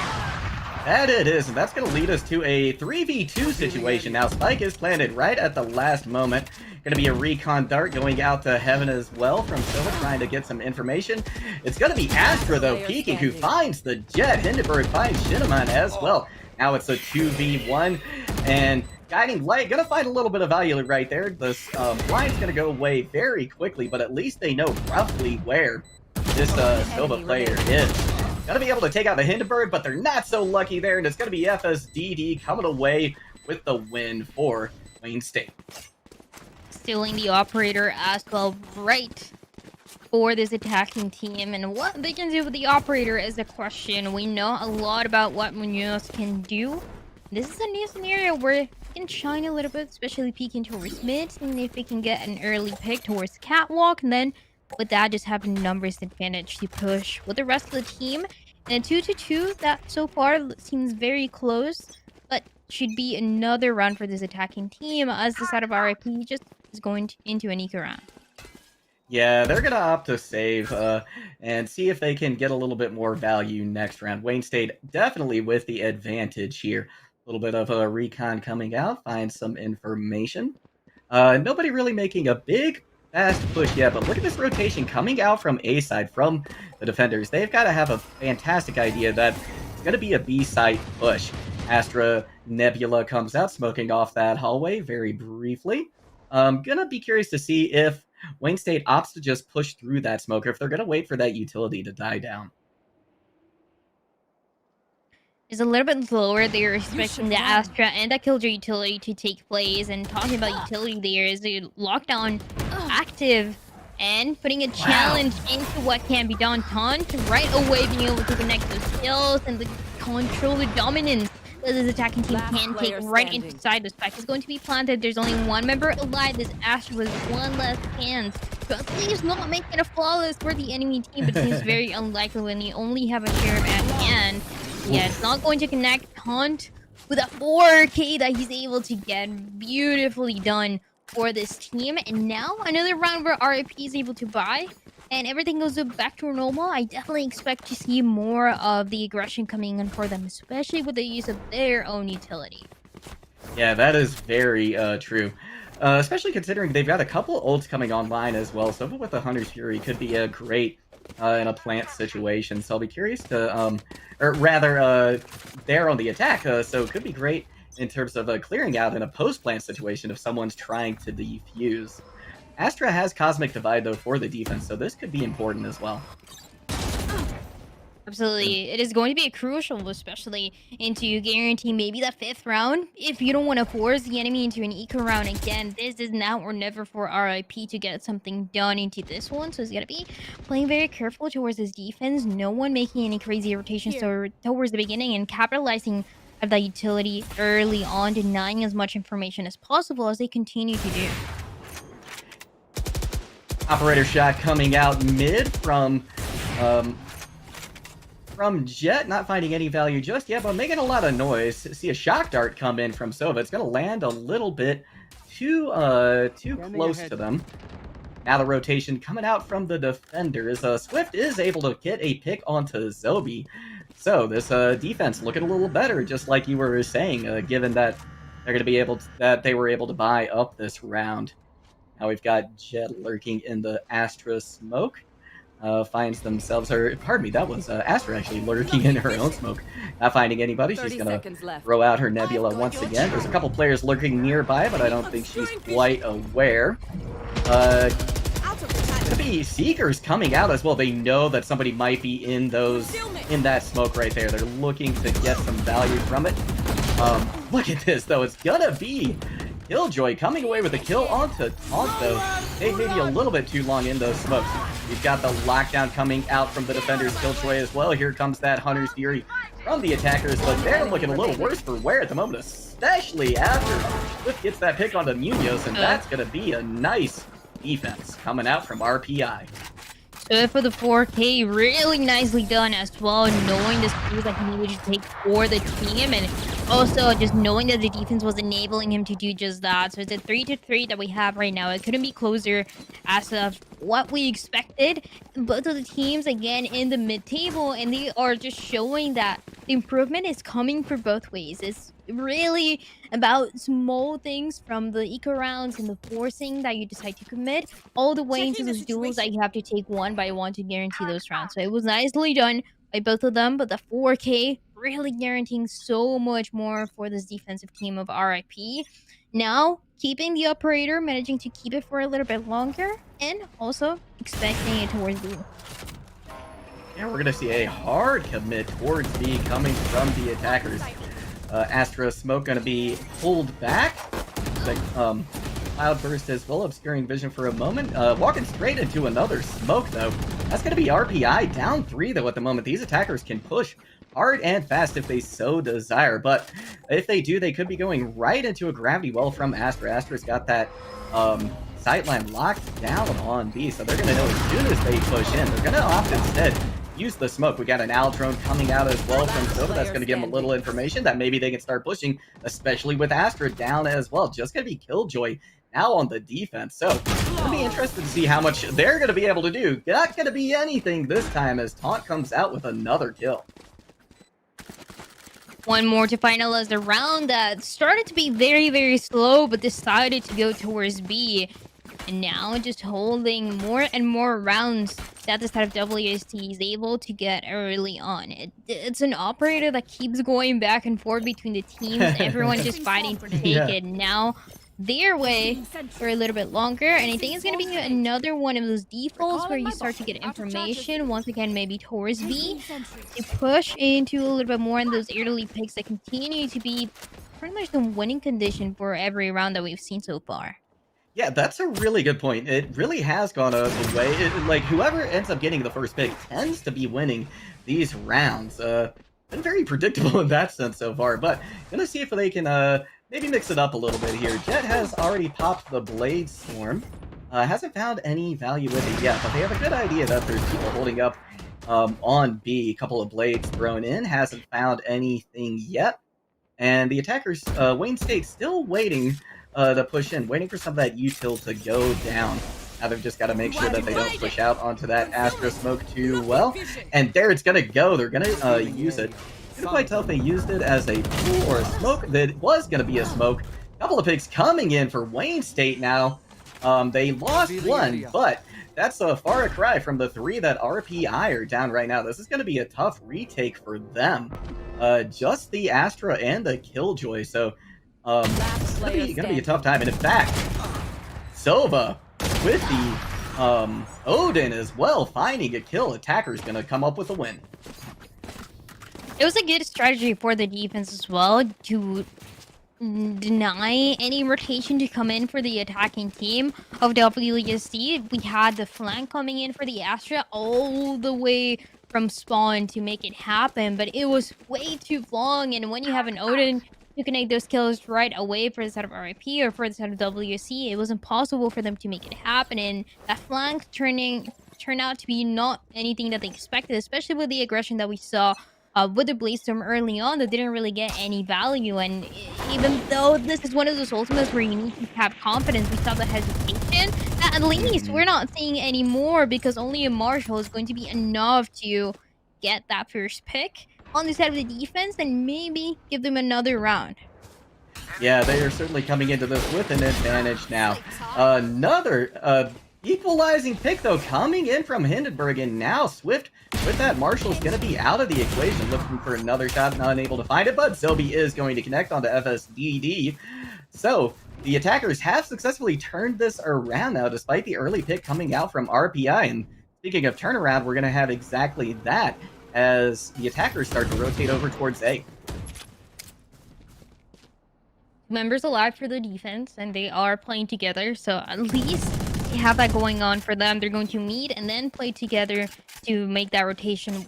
That seems like it's going to be towards B. I want to see that Killjoy util at use very early on for what they can do here in the defense to guarantee at least the hesitation on the side of the attackers to get anything done. Nothing thrown into the area, so that means that the spike is going to be planted, and that post-plant scenario for the side of RPI might be a little bit more difficult than they expected, especially because now they're split and they're going to find the Jet waiting right on catwalk to get one of them. So it's only going to be the last Reyna alive. Good for one. A little bit more that's going to be needed. Yeah, that is a great start, though, coming out from RPI. And if you have somebody as the last standing player, you want it to be Reyna. Especially considering it's going to be Eddie on that Reyna as well. But the pick gonna come in. The Marshall taking care of that final player of RPI. And now we've got a little bit of a runaway happening. Wayne State is up by 3 now. Because of that, is going to be a timeout coming in for the defense. A little bit of pause that is good to stop the momentum of the enemy and also to discuss what changes can be done. It seems to me like there's a lot of trades going on early, and then the spike is planted in the last 30-20 seconds. So it's just taken into account that the attacking team for WC, they are playing for picks and they're getting away with it because the defense is pushing into corners where they shouldn't have. And even though they have the composition to do that, just with the double duelist, it's just lacking a little bit more, and they're not capitalizing the way that they could from the information that you can get with the Sova early on, and also what you can do with the Killjoy and what you can do with the Astra and all that utility that you can place towards A or B site and just deny the entrance right from the beginning.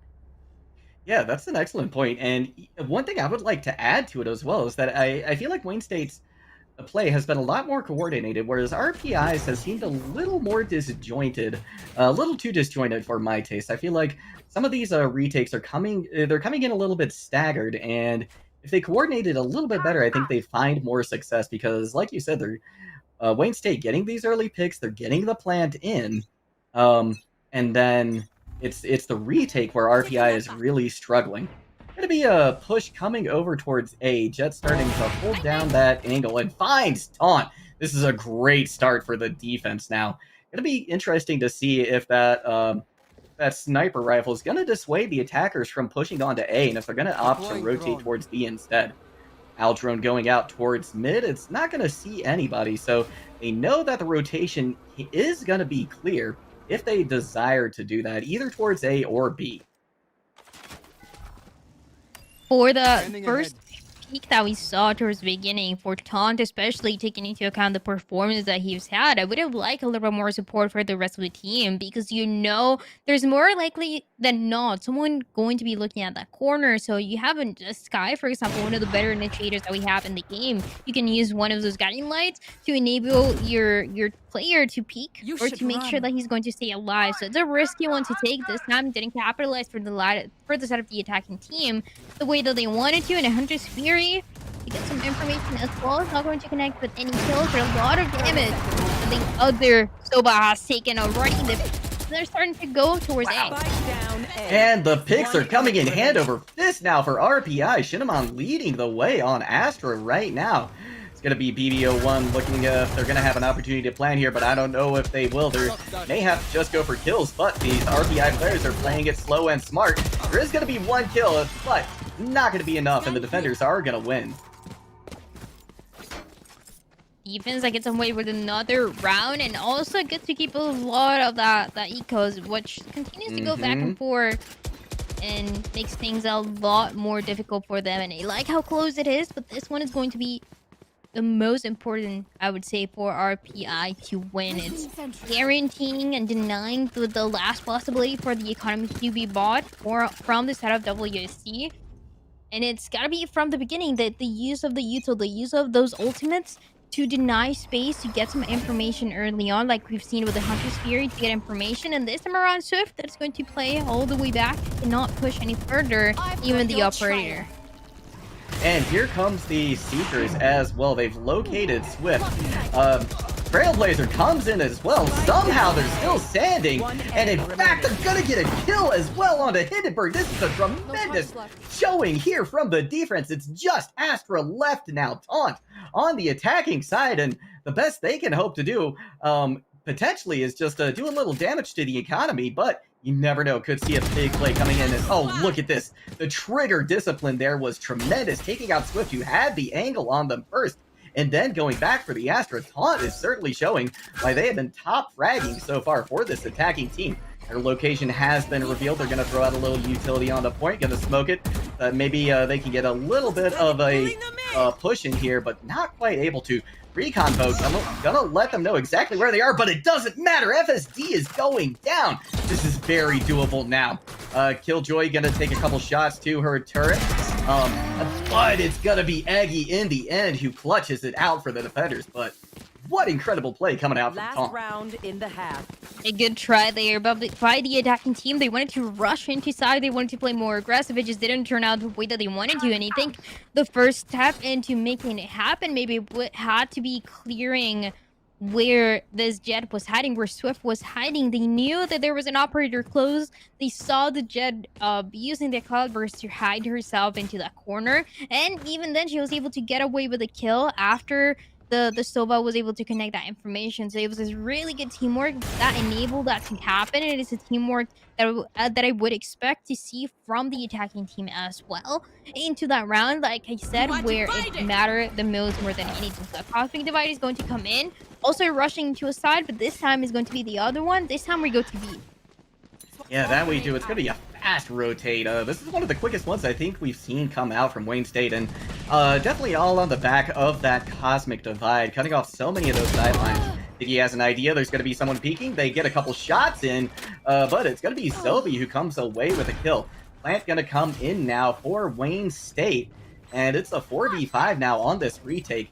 Another smoke coming out from Astra. It's going to be Taunt finding the kill, though, on the Swift. Taunt has just been incredible. Look at this. Gets another onto Eggy. Taunt is absolutely on fire right now. Hunter's Fury going to come at it as well, but it's not going to last long. Rather, that was the Hunter's Fury coming out from the attackers. Guiding Light going to find Shinamon, and they're not going to be long for this world. 75 for the first half. Switching Not too sides. bad for any of them, and it just goes back to looking at what can be done next for this new attacking team for RPI to win this pistol round more than anything, and I think they definitely have the capacity to do so, right? They have Arena, and that is one of the better, if not the best agent that you can have in a pistol round to get some value very, very early on. I think that should be a good one for them, and they can capitalize as well out of the mistakes that WC has made when they were attacking and now on the defense. When you look at them, they have 2 initiators to work with, so it is how you can capitalize from that, knowing that there's not going to be any Astra right away to use all the utility, and instead it can be just once again playing for picks this time around for the other team. Yeah, that is an excellent point. We're going to see a re-come out towards mid, gathering a little bit of information. Astra going to use one of their smokes to deny some sightlines. And this push is going to come straight through mid over to the B side. Eggy with a pick early on onto Hindenburg. And RPI's attack looking like it's going well so far. Nice push coming out for them on the B side. They just have to worry about this jet around the corner for the moment. Swiftly takes care of them, but there's going to be a counter pick as well. 2 coming out from Zobi. That's going to equalize this fight right here. They will eventually go down, and now it's just Astra standing from Wayne State. The spike is going to be planted. Let's see if Talk can make it happen once again. Not going to be the case this time, as Swift is there to take them out. Another one of those that we turn into those transitory rounds that can do so much with those Spectres to enable that confidence as well, to start building, to know that there's a almost comeback potential, even though the score is so similar, especially after the 7-5. But just knowing that you can come back from it and knowing that you can get more and more rounds is going to be really nice to see for the set of RIP. Like I said, we had a really good match to start it off, and this one is already building to do just that. Yeah, exactly. RPI definitely looking primed to get the second round for their attack on their way. 2 picks come in very early on, and you know what? I think this double duelist is really benefiting them tremendously on the attacking side. Gonna hear Guiding Light comes out, finds a little bit of value, but no pick is gonna happen off of it immediately. Push is coming out onto the A side now. We should expect a plant coming relatively soon, but the firefight has ensued instead. Now it's just 1 member left for Wayne State. Hindenburg gonna see if they can do what they need to do, or if they're also gonna crash and burn, and that is unfortunately what happened. Plant is gonna go through for a few extra dollars as well for RPI. 7-7, but a lot of losses that we saw for our RPI. There were only 2 members alive towards the end, which could mean decision to buy into this one. It seems like they're trying to decide that. I saw Diggy looking towards buying the Vandal, but it seems like deciding against it this time around. It would be nice though. I'm not the biggest fan of forcing those buys in most cases, but this one should be a nice one just to keep staying ahead of the game. Or that means just so much aggression of a lot of players staying together to make it happen, and it seems like that is what the attacking team is going to try to do, right? We see everyone peeking towards mid, the spike on the floor, playing for picks before deciding if that mid to be is ideal or not. We're going to see a little bit of Astra Util come out once again, so it's going to launch the Owl drone, see if they can figure out where anybody is. They are going to reveal the location, but Taunt doesn't care. They're going to get the pick anyway. And now Wayne State looking very good on this defense. FSD does find Taunt, so no more Astra Util coming out, and FSD finds another. Hindenburg is down. This is definitely now doable for their side as well. Gonna be a 2v3 as the spike is going to be planted by Diggy, but Silva doesn't have a whole lot of health on FSD is looking a little bit weak at the moment. Player standing. They're gonna go down almost immediately from their counterpart on the other side. gonna be detained as well. That is unfortunate for them. Munoz is there to finish them off, and the fuse will come in.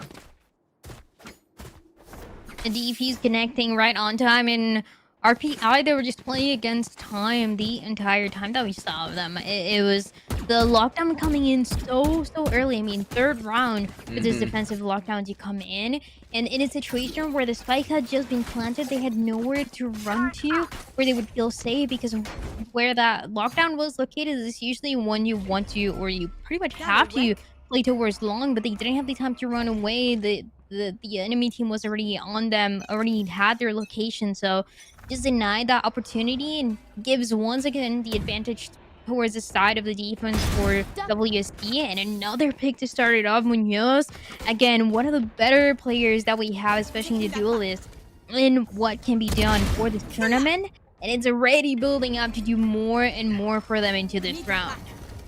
Yeah, Wayne State coming out with a vengeance right here. They got that last round win, and they are looking to capitalize and make it a 2-point gap instead of just one. They want to start to run away with it if they can. They've been in the lead, I think, more times than not compared to this RPI crew, but they're keeping it very close as well.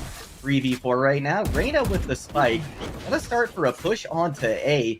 Cloudburst comes out. Munoz is going to rotate a little bit. There's the guiding light. Finds some value. Hindenburg going to be able to take out Eagle and Diggy and FSDD. Hat trick for the end right there for Wayne State.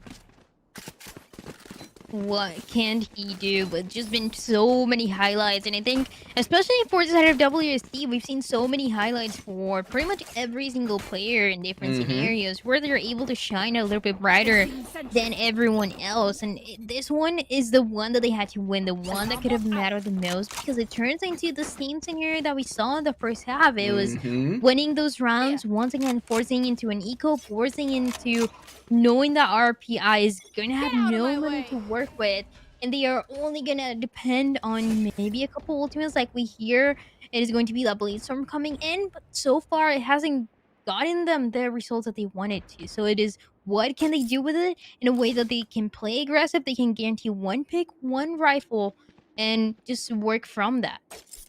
Yeah, I think that's a very smart plan right here. Swift with the Blade Storm, definitely going to be leading the charge here for RPI. Nice job checking all their corners, but they're going to meet a Sova and a Jet right around this corner. It's going to happen in just a moment. Let's see how it's going to end up. And oh no, they missed Munoz right there. They had no idea. The dash was just a little too quick. Zombie going to find a pick as well. And RPI, once again, looking worse for wear.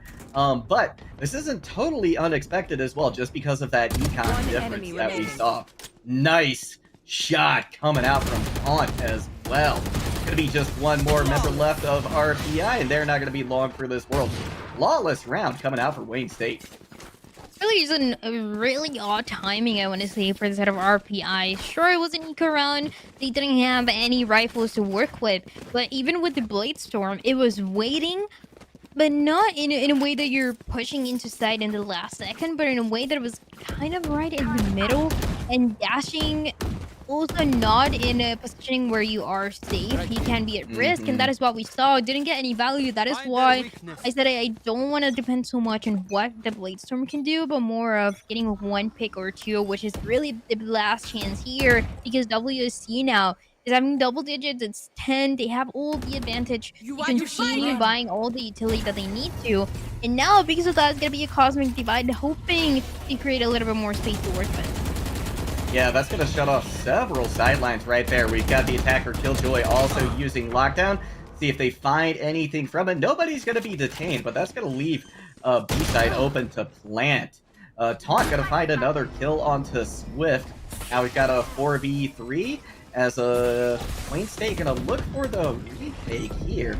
And they get it. Aster going up, laying in a few little bit of utility. They're going to use We're going to use a Cosmic Divide as well to kind of shut down those doors in the back. Taunt coming in with a nice kill. But going to be taken out now by Diggy.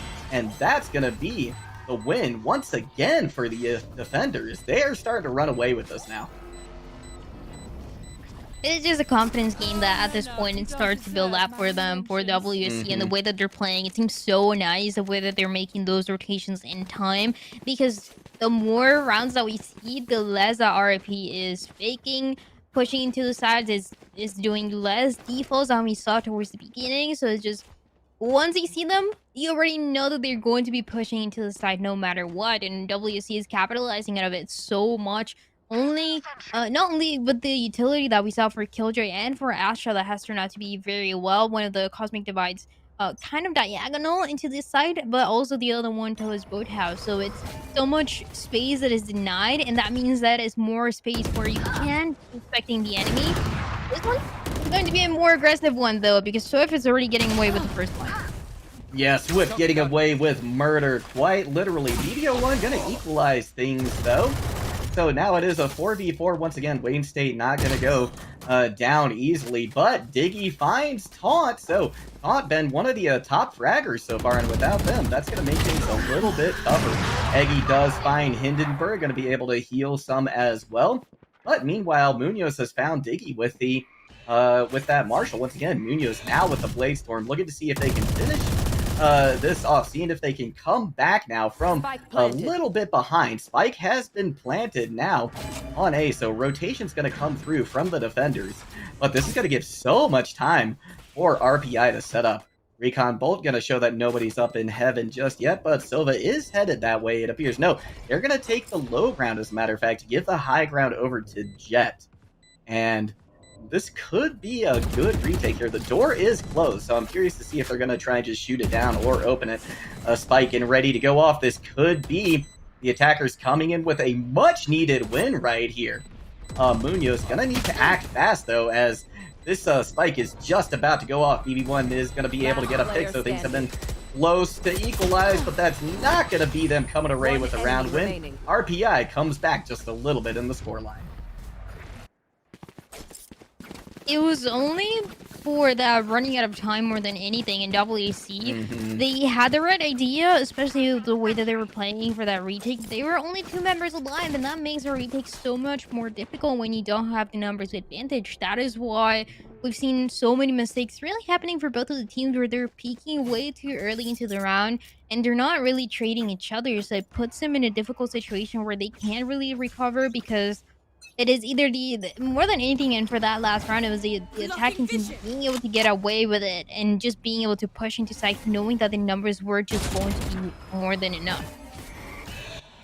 And now we're seeing ourselves in a situation where this is a must-win round for each of these teams. The Econ is going to suffer tremendously for the losing side. So both of them really want to come away with this win.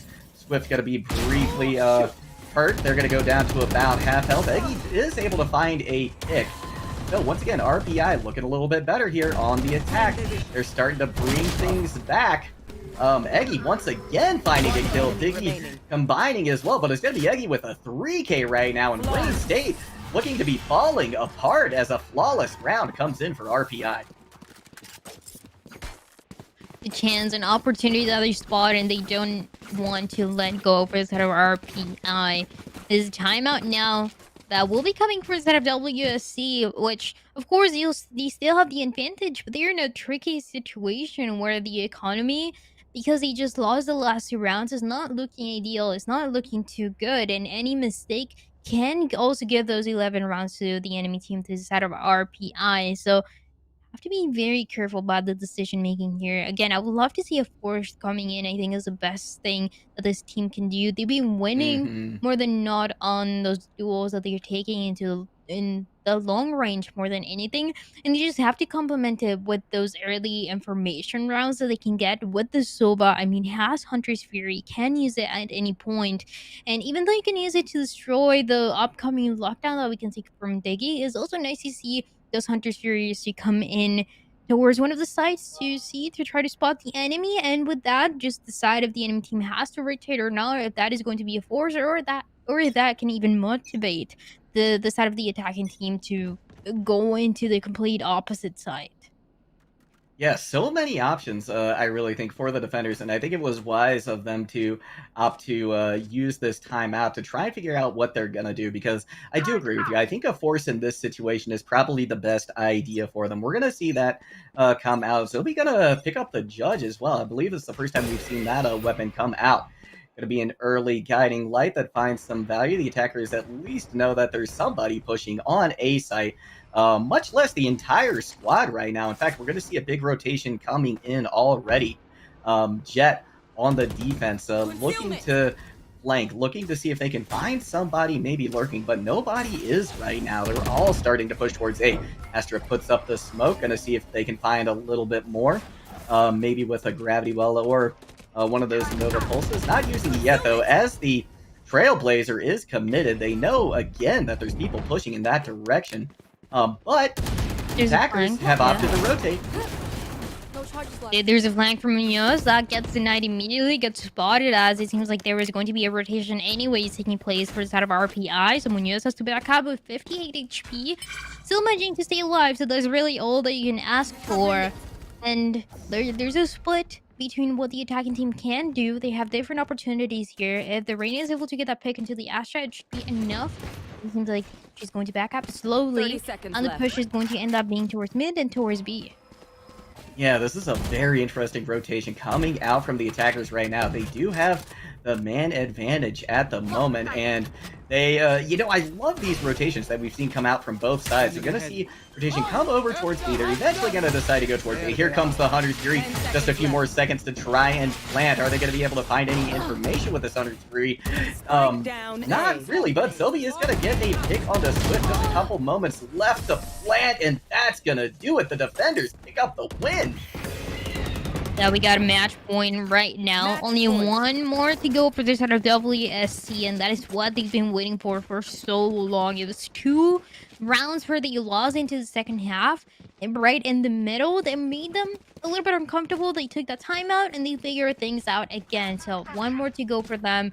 Is going to be a lockdown available more than anything, and they also have the potential for the Cosmic Divide, potentially getting an orb, and then getting 1 pick. So it's a good possibility for them here to get things over with into this defensive side where they are looking so much better. That they are. They have a great opportunity here to come away with the win. Like you said, I think that Cosmic Divide and that lockdown going to be critical here. Huge pick coming in, though, in favor of RPI. 2 down already. There is going to be 1 traded. No more Swift on the side of RPI. Spike is going to be planted, so now it's going to be up to these defenders. Waystate to see what they can do. Hunter's Fury going to be loosed as well. Astra going to use that that smoke to try and keep Heaven away. Munoz going down. And RPI, they're going to be able to stave off defeat, I believe, unless we see a hero play coming out from DBO1, but that's not going to be the case this time around. The last pick comes in, and that gives also, and finally, it seems like double digits for the set of RPI. This is also a team that has been waiting for it, and they finally make it happen. And this means that WC doesn't have anything to work with. It's going to be an eco round that's going to be risky. Can give yet another round, can give the 11th round to the set of RPI. But the winning condition is still going for the set of WC. Even getting 1 pick, they have been the closest team between these two to win into a eco round. It is only 1 chance, and it was a really good one, so they can do it again. They're going to be more aggressive because of that. They're able to trade. That is a good one to start off with. Yeah, that is fantastic. They're going to be able to pick up a weapon, hopefully get a little bit more value now, make it a little bit easier for them to hold off this RPI squad. Rotation, or the plant looking to be coming onto A side. Still got a couple defenders over on B as we see the rotation starting to come out from the attackers. They're going to wait until they're relatively grouped up, though, before they opt to start pushing in. Jet now on the defense, starting to think that maybe the push isn't going to come through on A. Killjoy still locking down A on the defense, waiting to see if anybody pushes. But they haven't just yet. There comes Jet with the dash in. Hindenburg going to be able to get a pick onto Eggy. 3v3, now a 3v2. Fake the plant for just a moment, but Swift is going to, in fact, continue on with it. They once again have the advantage in the numbers. RPI looking primed to make this 11-12 and take us very, very close to a tie game here. It's going to be Jet, the last player standing now for Wayne State College. Can they make something happen here? Recon Bolt has revealed their location. They're going to have to rotate quickly, but it's going to be they're going to be surrounded here relatively soon. Just a few moments left before the spike goes off. They're going to have to start to make a play, and unfortunately, it's not going to be in the cards. RPI is really making a game of this right here. The Cloudbirds came a little too late to deny that information that the Silva was trying to get from that Recon Bolt, so just got taken down immediately. There was a lot of question of if she was going to come from the side of Haven or if she was going to come from that tree area, and just that Recon bolted so much, and the timing for the Cloudburst wasn't really connecting the way that they wanted to. But now, again, it was an eco. They were not expecting too much, and even then I was really impressed with the trades that they were able to get early on, especially those first 2 picks. So this is the one that matters. And yes, they want to get this over with as soon as possible. Has to back up. Get spotted with a Recon bolt again. That means to play a little bit more passive, deny a side control as soon as possible for RPI if they don't want to take us to overtime. Yeah, Wayne State, the Silva there with a very risky rotation. They take a couple of bullets on the way in, but now this Cosmic Divide, that's going to be clutch here coming out from RPI. Quick kill. Swift is going to make things a little bit easier for this RPI squad. They're going to be able to plant, and now it's going to be very difficult to push through this Cosmic Divide. Wayne State likely going to want to wait until it has dissipated. Yeah, absolutely. It's one of the chances here as well. Like, they have a in Ton. Wow. Still alive. Swift able to get about 3k, but Ton has been the star every single time. Cosmic Divide now from his side is a 1v3 can make it happen, but this Neuron is going to connect. There we go into that overtime. It is one Astra getting in the other. It was extremely close. It was a big chance, but the numbers were just not working the way that he wanted to. The time was running out, and the Cosmic Divide as well that we saw, the first one, put so much pressure for the defense to play fast. Not really able to hear where the spike was or how much time they had remaining. I gotta tell you, we have had a banger of a match after a banger of a match tonight here at Esports U. This RPI Wayne State looking like it's going to be just as close of a matchup as that last one. We are in a tie situation, so it'll be everybody able to buy largely what they want to. We are going to see Operator come out as well from Swift, so I'll be curious to see how this goes for them, and it goes very well right off the bat, taking out Munoz. It is a perfect scenario. Everything that you can expect from this operator already paid off with that first pick, and especially into a Jet that now has no mobility, and the opportunity to come in. Has to happen now for this attack team. There's 3 members alive and you get through just in time. It's a 2v1. We already saw it before, and it's Taunt against the last players, the Rain and the Astra. You know exactly where he is, when he hides.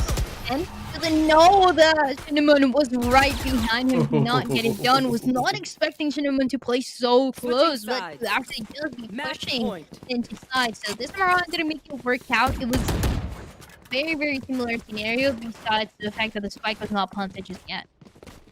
Now we've got a very close situation here. RPI is on match point. If they can win this attack round, they are going to take the first game and move ever so closer to taking this match. And I think that they are in a little bit of a better position once again because they have that double duelist on attack. To see FSD coming out with a recon bolt, trying to find a little bit of information on where people are trying to push in. Don't find anybody just at the moment, as both as the attacking squad kind of split between A and B at the moment. No, we're really going up mid. Reina pushing there now. Eggy looking to find some value here. Isn't going to find anybody around that corner, but there's a couple defenders waiting right near trees. Albo gonna come out. Aldrone rather is gonna find one of the players. They have an idea where they are. Astra trying to use that gravity well, seeing if they can catch anybody out. not going to get any kills off of it. Still, every single player up right now, neither team wanting to give that much of a chance, but the Hindenburg comes in big with 2 picks. Now things are looking really good for Wayne State. Are they going to bring us back to another tie situation? There's just 2 left for the attackers. Never mind, nobody is there, and the defender's going to tie this up once again. Nice plan going on for Taunt as well. That was absolutely massive. I had 2 headshots as well that Hindenburg was able to get. It was all the winning conditions that the team needed on the defense. Now going back into the attacking side, and yeah, it is another tied scenario where anything can happen. And I still think that WSC, they have the advantage. They've had it from the beginning, and they started making mistakes that caused them to be in the situation that we are right now, but they still have the potential. And it's all about this attacking round and what for the operator for Swift. This round doesn't connect, doesn't happen either. Oh my gosh, a little too aggressive there from Swift with that operator, especially after that Trailblazer came out. Spike is going to be down, but a pick coming in for RPI as well. So now things have been evened up. Spike is in a very unfortunate position, though, for the attackers. The defenders definitely have an opportunity here, but it is going to be picked up by Jet. In the meantime as well, Wayne State comes away with a pick. We've got Spike being planted as well, but the Owl drone has revealed where Zobi's been standing. They're going to be taken out by Diggy. So, RPI has equalized things in the kill feed at this point. This is going to be a tough retake coming in for them. 1 player remaining. Taunt coming out big once again. Can they find that final kill? And they do. Wayne State going to be up 1 point here. Let's see if they can nail this down, put the final nail in the coffin. The side of WC, they were able to shine quite a lot on the defense, and now this is why I say that they have the advantage, and they've had it from the beginning of the game. We've seen the dominance that this team has had, besides a couple mistakes where they couldn't afford it, and it was just more than anything the economy that was causing them to lose rounds. But now WC, they only need 1 more to work out. Everyone able to buy whatever they want, and it just gives them such a nice positioning, such a nice opportunity for this one to get things over with. That it does. We're going to see a little bit of utility used by Sova towards mid to get some information. Nice rotation coming in from Swift. They've been able to move themselves, as has Eggy on Reyna, to a very good position, but they are going to back out from that as Astra and another one of the defenders has started to rotate over towards that position, and we've seen just how deadly Taunt can be. Everyone playing very carefully for that information. There's 3 members of the defense towards B, expecting that push to come there, but it's not going to be the case. You hear the leer, and you hear that eye that can be so threatening. Doesn't really flash anyone, doesn't really get any kills. And now Munoz hiding, once again playing a little too aggressive, was not even able to connect that kill right when they needed to. And it is now the numbers advantage going for the set of RPI. The spike that is going to be planted pretty well for them. The shock darts coming from the other side, that makes things so much more difficult to get any value from it. And now it's just the defense running out of time with one last chance to make it work. The Sova just shooting through hell, connecting those kills might have given them the opportunity to make it work. But everyone jumping from Haven, it's so difficult to connect. It's so difficult to reallocate where your crosshair is going to be. So another round, another overtime that we're going into. Yeah, this is incredible. Both of these teams playing to the top of their ability right now. Heading into, what would this be? Our 5th overtime round at this point. Just absolutely tremendous play coming out from everybody right now. Looking to be a hard push coming out onto A side, though. There's a Soba, might be trying to get some info towards B before making that rotation. Immediately going to make that rotation, in fact, as there's hesitation. It's not going to be a rush. It's going to be, once again, playing to get 1 pick or not. Munoz has been making a lot of mistakes, but hopefully this time around it doesn't happen. And that is when we see the differences of what the Jets want to do, how aggressive they want to play. Swift is playing all the way back of sight. because any risky positioning might cost them their lives. And they already know Munoz was on the other side. Is that utility for the Astra is going to connect a lot of damage. Swift cannot get away with it, and Cinnamon on the other side is going to be able to get 2 kills right away. It's a 4v3. It can be done. It's so much more difficult now for the set of WC. That it is. They may, in fact, opt for a rotation over to B-side, but if they do that, they're going to be meeting Killjoy on the way back as well, or at least they might be. Doesn't look like they are going to opt to rotate. Sova, having an idea that maybe they are on the defense, has moved over to the defender's spawn right now. Taunt now holding this corner with BB01. Just 30 seconds left for Wayne State to come away with a plant right here. They desperately don't want to go down and give RPI the opportunity to win it on their attack round. Got Sova still waiting in heaven with a shock dart poised and ready to go. Are they going to find anybody? What a shot! They almost do. Just a couple seconds left to plant. Wayne State has to do something with the spike carrier down. There's not much more they can do. The attackers are going to win this round. Or the defenders.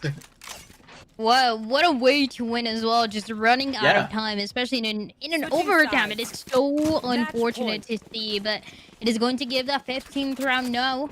Going for the side of RPI, meaning that it's a very, very similar scenario to what we saw in the first ever overtime that we got to witness for them. And it's the teams doing so good when they are defending, but when they are attacking, that's when things become so much more difficult. So can they wrap things up for this one, or are we going to see another overtime? And it is going to be difficult, but those 1 or 2 picks that we see early on can do everything. This time around, Munoz is not going to get it in mid. No, they're not going to be able to. We're going to see Cloudburst coming out as well to cover their trail. Taunt going down early, though. That is a huge pick for RPI. This is absolutely a golden opportunity for them to put this away. Spike is still over towards A site. They haven't picked it up yet, just playing for picks at the moment until they get a bigger advantage, so it seems. Got Sova lurking over near B-side, trying to see if there's any flankers, but nobody is coming over that way, and there's 3 starting to push in onto Munoz. Are they going to be able to hold that position? No, they're going to back up very, very quickly, opting to go towards Heaven, joining Sky there as well. Operator getting in a few shots through that Astra smoke, but not finding anybody as they rotate. Spike just about to be planted here. Been going for it right now. There's going to be a Trailblazer coming out from Hindenburg as well, but it is quickly dealt with. And now that the spike is planted, it's going to be very, very tough for this Wayne State College crew to try and come back from it. We've got a Owl drone coming out. They do find 1 player. They know exactly where Zobi is standing at the moment, but they're not going to be able to do anything about it. Instead, it's going to be Shinamon coming out with a big pick, but now all of a sudden, it's equalized. It is a 2v2. This spike is going to explode very, very soon. Defenders have an opportunity. It's just Reyna left. They're going to go for the defuse. They need to cover it during that defuse. 1 player down. Who's it going to be? It's going to be RPI coming up with the win after quite a bit of overtime. Aggie also being able to get away with a massive clutch to finish things up. And it was a very, very risky positioning as well in those riding out boxes where you can get taken down and they can shoot through it. They can take you down as soon as possible, but no one was checking, everyone running out of time. And when you know that you have to defuse a spike, things can get so risky, so difficult in a situation where it's overtime and you're just fighting to stay in the game. So this time around, it doesn't happen. It was extremely close nonetheless. And it was a really good ascent to start it off. That it was. Just phenomenal play coming out from each side. Scoreline there at the end, 16-14, going the way of RPI. Wayne State going to see if they can bring it back here, though, shortly. We're going to throw it to a very quick break, though. We're going to be back in the action very soon, so don't go anywhere. We will be right back.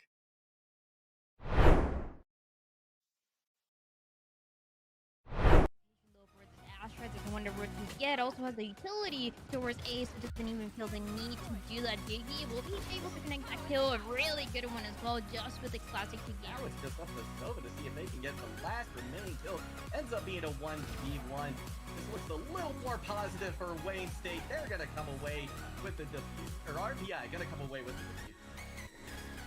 Fury from the attackers, but they're looking a little worse for wear at the moment, especially after Swift gets that pick onto Munoz, and that's going to be a nice connect with any kills for a lot of damage. And the other Soba has taken already. They're starting to go towards A. And the picks are coming in hand over fist now. And here comes the Seekers as well. They've located Swift. Trailblazer comes in as well. Somehow they're still standing, and in fact on the attacking side, and the best they can hope to do potentially is just do a little damage to the economy, but you never know. Could see a big play coming in. And, oh, look at this. The trigger discipline not going to last long. Rather, that was the Fury coming out from the attackers. Guiding Light gonna find Shinamon. This is going to rotate a little bit. There's the Guiding Light, finds some value. Hindenburg gonna be able to take out Eagle and Diggy and FSDD. Patrick, we're gonna use a Cosmic Divide as well to kind of shut down those doors in the back. Taunt coming in with a nice kill. But gonna be taken out now by Diggy, and that's gonna be away with this win. Swift's gonna be briefly hurt. They're going to go down to about half health. Eggy is able to find a pick. So once again, RPI looking a little bit better here on the attack. They're starting to bring things back. Eggy once again finding a kill. Diggy combining as well, but it's going to be Eggy with a 3K right now. And Wayne State looking to be falling apart from RPI. Quick kill. Swift is going to make... Yeah, absolutely. One of the changes here as well. Like, they have a Wow. Still alive, Swift able to get about 3K, but On has been the star every single time. Crossing right now from his side is a 1v1 to make it happen, but they turn on is able to commit. There you go. From Swift. So, I'm curious to see how this... that first pick, and especially into a jet that now has no mobility, and the opportunity to come in has to happen now for this attack. There's 3 members alive, and you get through just in time. It's 2v1. We already saw it before. It's Taunt against the last players, the Ring and the Astra. You know exactly where he is when he hides. And doesn't know that Cinnamon was right. Anybody out? Not going to get any kills off of it. Still, every single player up right now, neither team wanting to give that much of a chance, but the Hindenburg comes in big with 2 picks. Now things are looking really good for Wayne State. Are they going to bring us back to another tie situation? There's just 2 left. Or the attackers, never mind. No difficult to get any value from it, and now it's just the defense running out of time with one last chance to make it work. The Soba hell connecting those kills might have given them the opportunity to make it work. But everyone jumping from Haven. What a shot. They almost do. Just a couple seconds left to plant. Wayne State has to do something with the spike carrier down. There's not much more they can do. The attackers are going to win this round. Going to explode very, very soon. Defenders have an opportunity. It's just Reyna left. They're going to go for the defuse. They need to cover it during that defuse. 1 player down. Who's it gonna be? It's gonna be RPI coming up with the win. After hesitation though for this Astra, doesn't want to rotate yet. Also has the utility towards Ace, so doesn't even feel the need to do that. Diggy will be able to connect that kill, a really good one as well, just with the classic Diggy. Now it's just up to Sova to see if they can get the last remaining kill. Ends up being a 1v1. This looks a little more positive for Wayne State. They're gonna come away with the defuse, or RPI gonna come away with the defuse. Fury from the attackers, but they're looking a little worse for wear at the moment. Especially after Swift gets that pick on Munoz, and that's going to be a nice... Hello everybody and welcome back to the broadcast. If you're just getting here, we have seen an absolutely nail-biting match between Rensselaer Polytechnic Institute and Wayne State College. First map does go to RPI in the end after several overtime rounds. And we are getting ready to go into our next map, which will be Icebox. Yeah, second map, that is one of my favorite maps to watch. And it is kind of a controversial opinion, knowing that it is one of the most stale maps that we have in the game. And it's why I like to see it, because there is a lot of variations that we've seen recently, especially with Chamber, that brings another possibility to the table, and especially with the changes that we know we're going to be seeing in the map soon. So it is kind of the last chance to see the map as we know it, to be played with that standard composition with the Reyna, with the Jet, with the double duelist that works so well into that one. And then you have a Viper that we actually haven't seen today. So bringing more variety for everyone to play different things and to feel comfortable playing them. Yeah, I'm gonna be excited to see Viper come out. I'm almost sure it's gonna happen. Such a strong pick on this map. As we see some of the picks starting to come in, Shinamon still hasn't decided yet over on RPI, but I think you're right. I think we're absolutely gonna see Viper come out here. It's almost a given at this point. Would be actually very surprising if we didn't. Um, Wayne State College, though, I think they've got a pretty good chance to come back into this. Do you think we're going to see just as close of a scoreline, or do you think one of the teams might be running away with this one? It should be an interesting one. I think it is going to be close, but definitely not as close to the point of overtime like we saw in Ascent. Just because when everyone is playing a very, very, if not the same composition, then it is less opportunities, less variety of the different things that you can do, especially in Icebox more than any other map. So that is why I think it should be close, but towards the beginning, once one of the teams started to get that momentum, as I look towards the side of WSC, then the possibilities to make more rounds very close are very much limited. And the last couple changes, Diggy and what RPI likes to do here is they like to play with a Killjoy in multiple different maps. So Killjoy, it is not a common pick on Icebox. It's not very rare, but it's not the best pick, I would say. So I want to see how they can capitalize out of it because Diggy and the times that I saw him shining the most, it wasn't with the Killjoy utility, but it was just him being able to frag out and to get the kills when the team needed to. But it's just you can't really explain playing a Killjoy over a Sage until we really get to see it. Yeah, that's a very good point. Swapping those agents, that's very curious. We're gonna see much more standard composition coming out from the other side. Um, and as we start to head into this, I think you're absolutely right. We're gonna have another close matchup, but one of these teams likely gonna run away with it somewhere towards the end. Wayne State College opting to go on defense first this time. So we're going to get a very good idea, I think, of how this Killjoy pick is going to work, especially on attack. Right, because the defensive side here can do so much for the teams. It's so powerful really to start on the defense. So the side of WSC might be having the advantage just to start it off from that. And that means the aggression is going to be crucial. The standard composition here is only really coming out for the side of RPI. So what can WSC do? Knowing that it is all going to be even a rain not being played for them. Yeah, that's a very, very good question as well. Gonna see a quick push coming out on the A side. Hindenburg getting an early pick as well. Gonna set things up well for this Wayne State College defense, but counter pick comes in. In fact, Eggy's gonna turn things the other way. RPI a little bit in the lead at the moment now that the spike is planted. Gonna be able to start pushing out, seeing if they can finish off these last few kills. Got a couple players coming from heaven, notably the Sky and Jet. They're going to come in now in favor.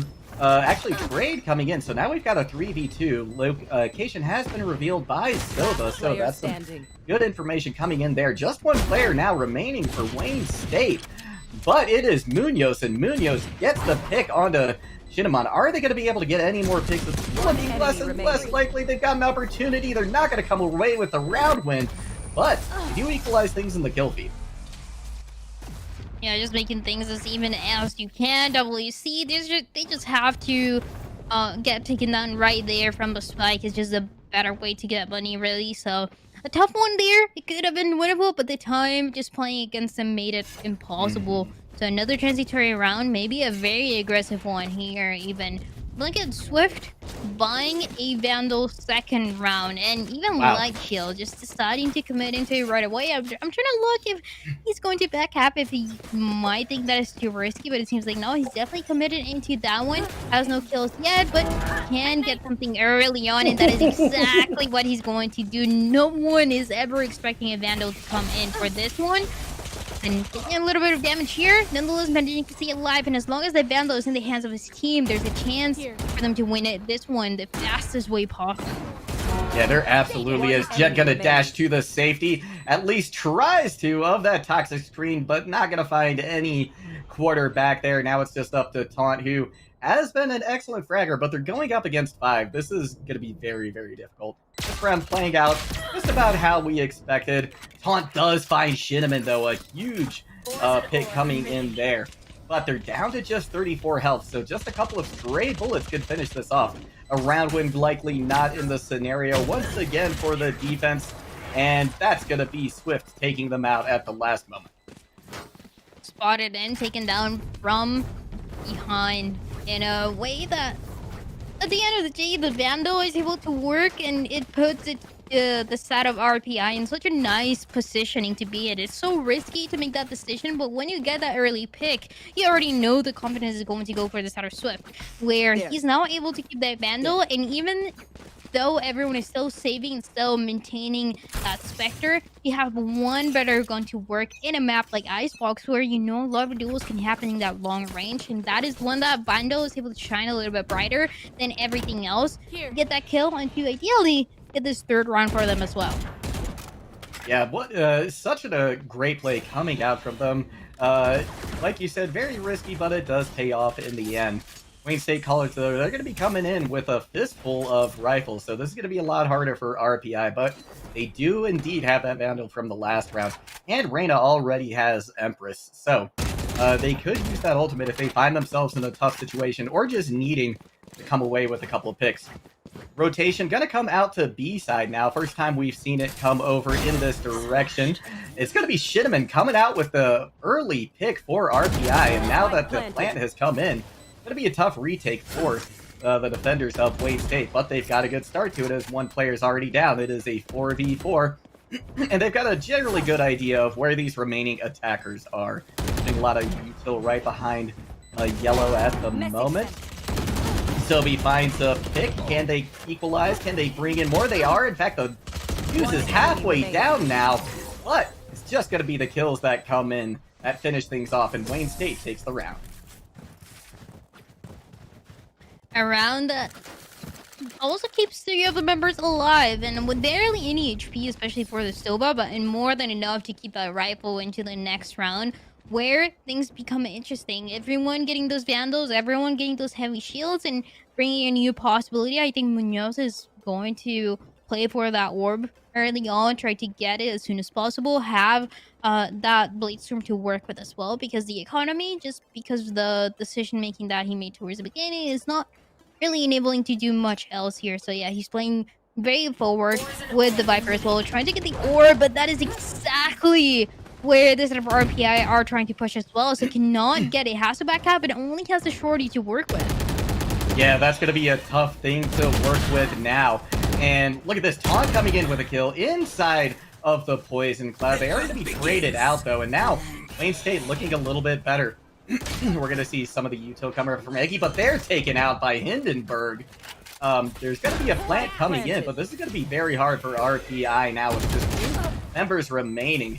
Diggy is going to help equalize that, though, as Hindenburg sends out another Guiding Light. Not going to find any stuns this time around. But Jet is about half health. We're going to see Killjoy now using Lockdown to push people off of, push Wayne State off of the site, and now there's going to be very little time for them to come back. It's a 3v2 on the defense they have, but a lot of space to work with because they're playing together here. But the time running out makes things so much more difficult. The utility for Killjoy makes it a nightmare to work with for that defuse as well. Takes down the Stovan. There's no time, hoping to get one less pick, but that is not going to be the case because the attacking team now is going to get away with it. There's a 3-2-1, and already making a difference compared to what we saw in Ascent. Yeah, it absolutely is. RPI coming away with an early lead this time around, and this is going to make this next round very tough for the defense. Especially into what they can do here and how aggressive they want to play towards B. It was interesting. It's risky, especially when you go from mid to B. It is not my favorite thing to see, but now on the attacking side, they can get away with pushing A. I believe Storm coming in for both sides, but it's a Jet that has to make a rotation from mid on the defense to make something to get value early on. The Bladestorm have not been highlighted for them so far, but can change this time around. One of the Jets being able to get away with one. Yeah, the Blade Storm's really coming into effect now. So happy to see that. Guiding Light gonna briefly stun one of the members of Wayne State, or RPI rather, but they're gonna shake it off. Toxic screen up as well, or just down at the moment. And now we're starting to see a rotation from both sides. Oh, but look at this. The double juke coming in from the attackers. They're gonna stick around on A, and right now, it's just Sky. She's gonna send out the Seekers, and now the defense knows that the majority of the attack is still happening on A. And in fact, they are up one in the kill feed as well. This is gonna be a tough round again for the defenders, especially if they get the plant out, but Jet still has the Blade Storm, so this could turn in the blink of an eye. FSD is going to get the plant, but Munoz is there with a pick onto Eggy. So now Wayne State in a much better position than they were just a moment ago. But they have to have an idea that Munoz is in heaven at the moment. Todd got to come away with a kill as well. Wayne State could bring this back. In fact, they are going to do just that as the defuse is going to come in. All over the Marshall as well to get those last few picks. Taunt was, again, the star of that last match. He was doing so good for his team, was getting so many kills, 4Ks and 3Ks that we saw over and over again for him. So it is his chance to shine a little bit more now on the Viper and see what he can get away with. This one was a nice run for them to win, for WSC to win and to continue rotating those ultimates. Viper, again, is going to have the Viper's Pit to work with. Use early towards B and just denying that the push is even a chance for what RPI can do. Yeah, could be a very, very smart play to do here right off the bat. We're going to see a push starting out towards mid once again. Gonna push through that poison cloud, see if they can find anybody as soon as they rotate. Almost finds Hindenburg. Guiding Light's going to come in, briefly blinding Swift. And now, attackers looking to make a rotate towards A, but it's going to be a lot harder with Taunt down, and they had the Viper's Pit, so now they don't have that ultimate to depend on it as well. Trades coming in, it's a 4v3, though, in favor of the defenders. With Imperius at hand for most of the players here, but that's not going to stop them from getting kills. Swift good for one, but the trade is able to connect right there for the defense. The rest is well, a little risky, and it's not going to work out. Being able to take down that Sky as soon as she comes back. Now Taunt with another one. The defense just cleaning all the mess that the attacking team had left before and just making it into a 3-3. So even though it started a little bit more one-sided, things are starting to even out for both of them.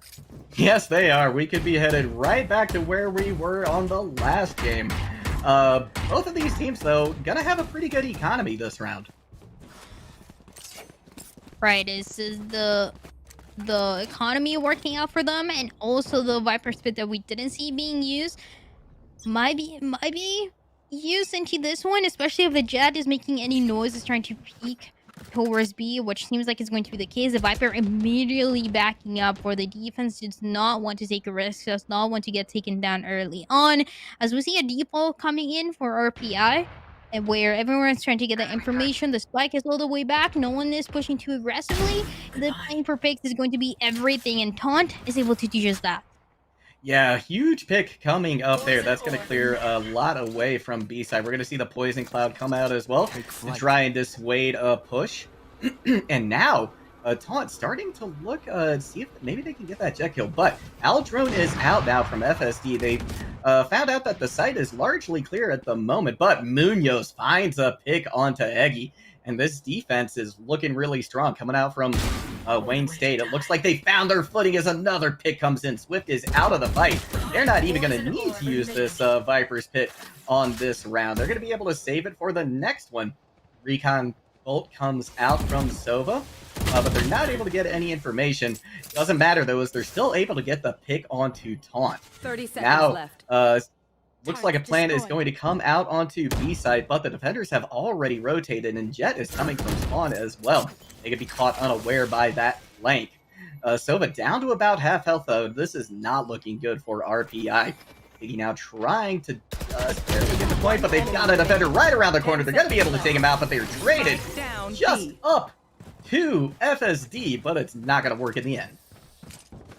WC, as long as they have Taunt alive, they have so much confidence into their play. He was Yeah. able to get that initial pick, and he was able to get a second one, even risking that the side of RPI already knew where he was going to be located. He was going to play around yellow, and that is a difficult positioning to play in because you don't have a lot of places to run away, and especially as a Viper, you don't have a dash, you don't have those chances, you don't have a teleporter, so it's very risky, but Taunt is able to make it work more than anything. Gave the numbers advantage for the side of WSC and was able to keep it up, just controlling that area. All that space control that WSC was able to get on the defense. It is so good to see from them as an attacking team now leaning towards A for this round.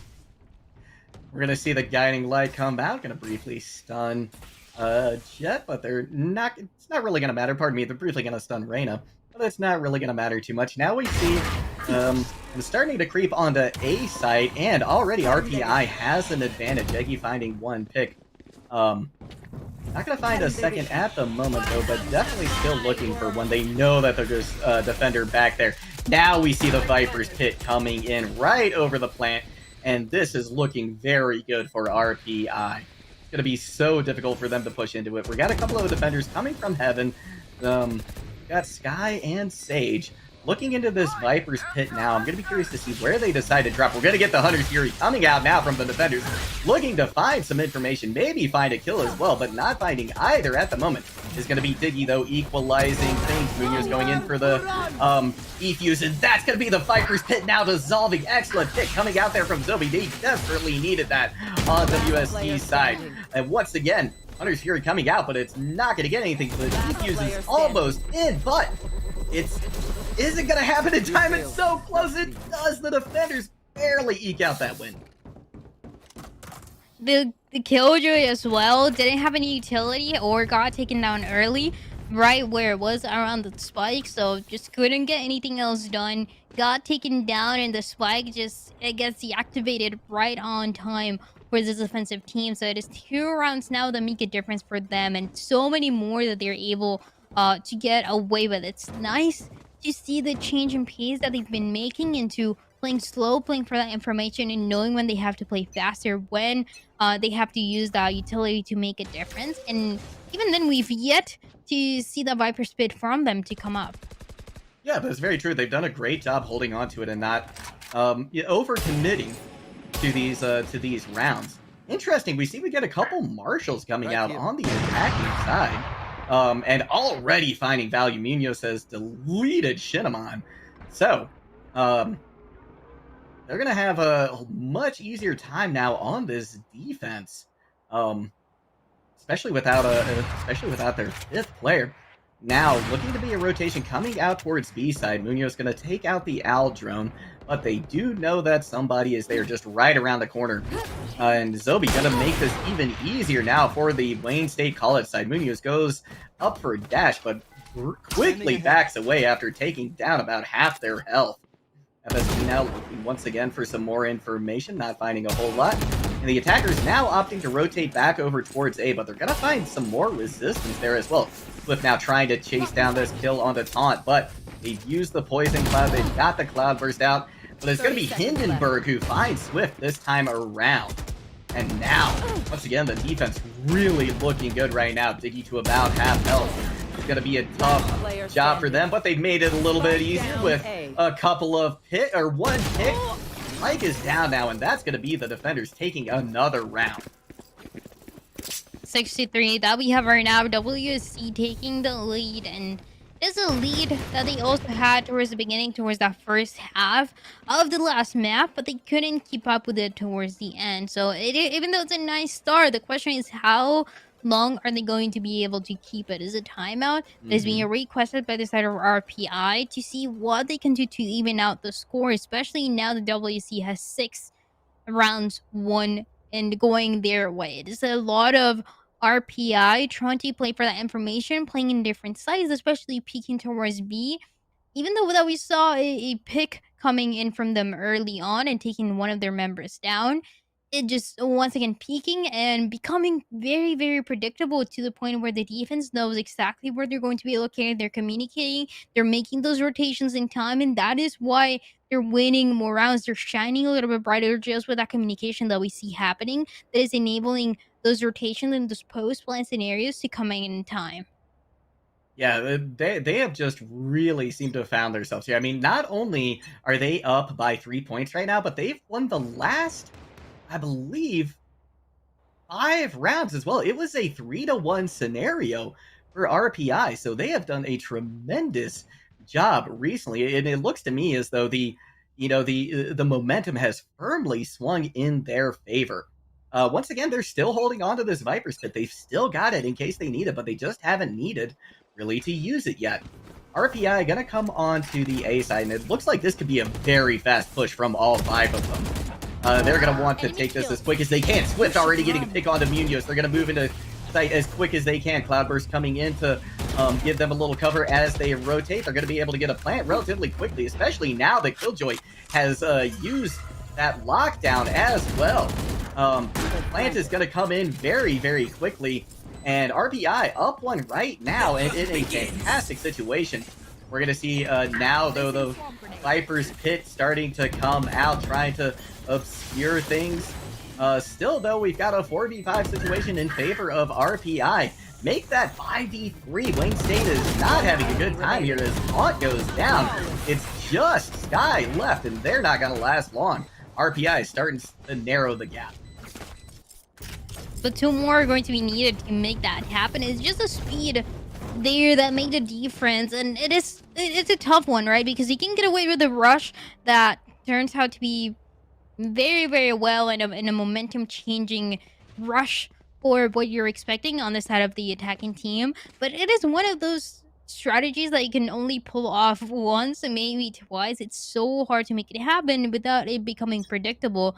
So the defense, I mean, they're not worried about it yet. They know they can stop it for the next time to come. And finally, the Viper's Pit that we see towards B means that there's a lot more members that are going to be allocated towards that A side or surrounding that A side, denying even a rotation to take place. Yeah, that's a very good point. And oh, look at this. Viper is just around the corner from. Look at that. She just left. Killjoy just barely exiting that smoke. And now, look at this standoff happening. Neither one knows the other is there. What that could have turned in an instant. But speaking about turning in an instant, with Swift has found Hindenburg. So once again, the attacking side up with a little bit of an advantage. Swift now using that Cloudburst to really keep Munoz from peeking, but they eventually show their face, which is taken off in just a split second. Now things have been equalized due to some great gunplay coming out from Zobi. Spike is going to be planted, so the timer is ticking now. Sova throws out the recon bolt. Doesn't get too much information, but at least knows nobody is too close by. Another one going to come out. The res going to come through as well for Wayne State. This is big. This could drastically turn the tide in their favor. Seeker is going to be used, but Eggy's going to make sure that things are equalized once again. Diggy coming in big as well. RPI. Now it's a 2v2. Make that a 2v1. The defuse is going to come in. Hindenburg just has to cover them for so long, and that's going to be it. Wayne State increases their lead to 3 again. In a beautiful post-plant scenario happening for WSC. It doesn't matter if the spike gets planted. It doesn't matter if they have to give a little bit more space than they're comfortable with. They know that they can all play together towards that post-plant scenario to make it happen. So a good one, a 7-4, one last round to happen here. And it is a round that is going to be heavy in what can be done. And I'm looking at the Bladestorms that so far have only gotten a couple kills we saw early on, but both of the Jets having it now should be a nice one of those fights where they're pushing, they're opening up the space for the rest of the team too. Yeah, I imagine we're going to see another fast push coming in from RPI. It worked so well for them in the past, and they can do it with this Bladestorm as well, like you were saying. We're going to see Trailblazer come out. It just slides by Swift without seeing him. Snakebite now gonna dissuade members of RPI from moving, and we don't see quite the quick push that we saw last time. They're taking this as a much more calculated and measured way. These sidelines being held down now very well by Sky and Viper. So nobody wants to push in quite yet. They are really taking their time. They want this to be another 7-5 situation, just like we saw last game. If a WSC is able to come away with this round win, that is going to be one of the biggest differences we've seen so far. And they are well on their way to, as Eggy gets a pick onto Taunt. Taunt being out of the fight is a huge advantage for their side. But an equalizing pick comes in. It's now a 4v3. A little bit in favor of the attacker. Shinamon going to take out Hindenburg, but Zobi is there to take out Shinamon. Now we've got a 3v2. The momentum has swept in favor of Wayne State.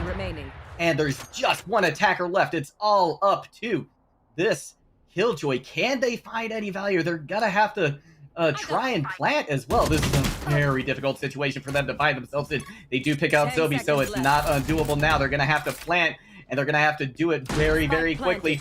Munoz has the Blade Storm out. They have information on where Diggity is. They're going to be able to take him out. Wayne State going to go up 5-4 this time around. That is a much better place that they're going to end the half. Much better one as well. An 8-4 that we have. And as we jump into the second half, and as the set of WC is looking so much better for this one, all the potential to take us to a third map, and is going to be defined by what can be done into this pistol round and how aggressive they're willing to play. It's an interesting composition nonetheless for the side of RPI, especially on the defense, but I still think this is where they can shine a little bit brighter, though, knowing that the Killjoy is such a defensive agent with all the utility that can be thrown, and it will be thrown towards the B side early on. It should be a nice one to make things even and to at least get some trades to put up a fight into what WC is preparing from their attacking side. And that attacking side is going to roll over to A side first as well. I think that Poison Cloud might not have landed exactly where they wanted it to. They're going to throw another one in, though. This one goes a little bit more according to plan. Already, though, we see a difference coming out. WSC has an early advantage by 2, as a matter of fact. We're going to see the Sage Ball come out. Plant's going to come in as well. There's a Snake Bite. It's going to do a little bit of damage, but not enough to really make a difference. To make a dent in the WSC side. Sure, they're down a little bit of health, but every player is still standing. It's going to be very tough for RPI to come back into this. Hindenburg going to take out Diggy. That's going to leave just one member remaining. Shinamon flanking from behind. Can they find anything? Not this time around. WSC now increases their lead to 5. Nicely executed over there. Almost perfect round overall that we saw for WSC on the attacking side, and it is what I love to see in those pistol rounds. Just going in, knowing that it's just trying to get the picks, trying to get the trades as soon as possible. They didn't even have to do that, though. It was just all the picks connecting right into the way that they were expecting, and just playing together as a team, really making a difference for them. So 9-4, that can turn into those double digits. It is expected, and it is why we see a little bit of a half buy coming in for RPI, because they recognize the danger, and it's a Marshall to try to get something done over here. Yeah, they're making a quick push on the B side. We see both Viper's walls going out. They have been deployed as well. Trailblazer not going to find anybody that time, but this has been a nice push so far for the attackers onto A site. They have the Sage Ball in place as well. They can plant at just about any time. Gonna see us Low Orb coming out as well. That's gonna make it a little tough for the defenders, but they do have a 1-player advantage. No more Viper's wall as well. That's gonna make this B side push a lot harder, and wisely RPI, or rather wisely WSC opting instead to maybe go over towards A. Poison orb emitting.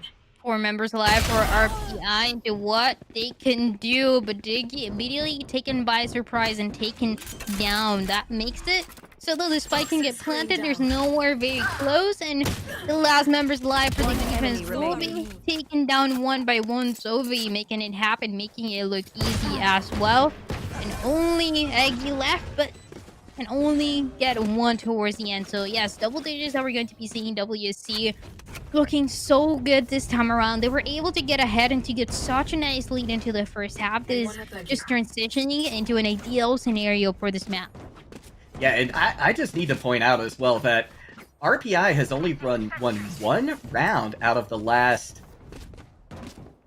7 or 8, I believe. This is Wayne State really starting to come alive here. It looks to me as though they have really downloaded and figured out this RPI team at this point. Even despite RPI taking one round off them recently, it's not enough to, I think, make that momentum swing back in their favor. Wayne State now with a very aggressive and quick push on the site. Munoz spots somebody now on the high ground as well. They're not going to be able to take him out, but they are going to push them back, make them take a less ideal position.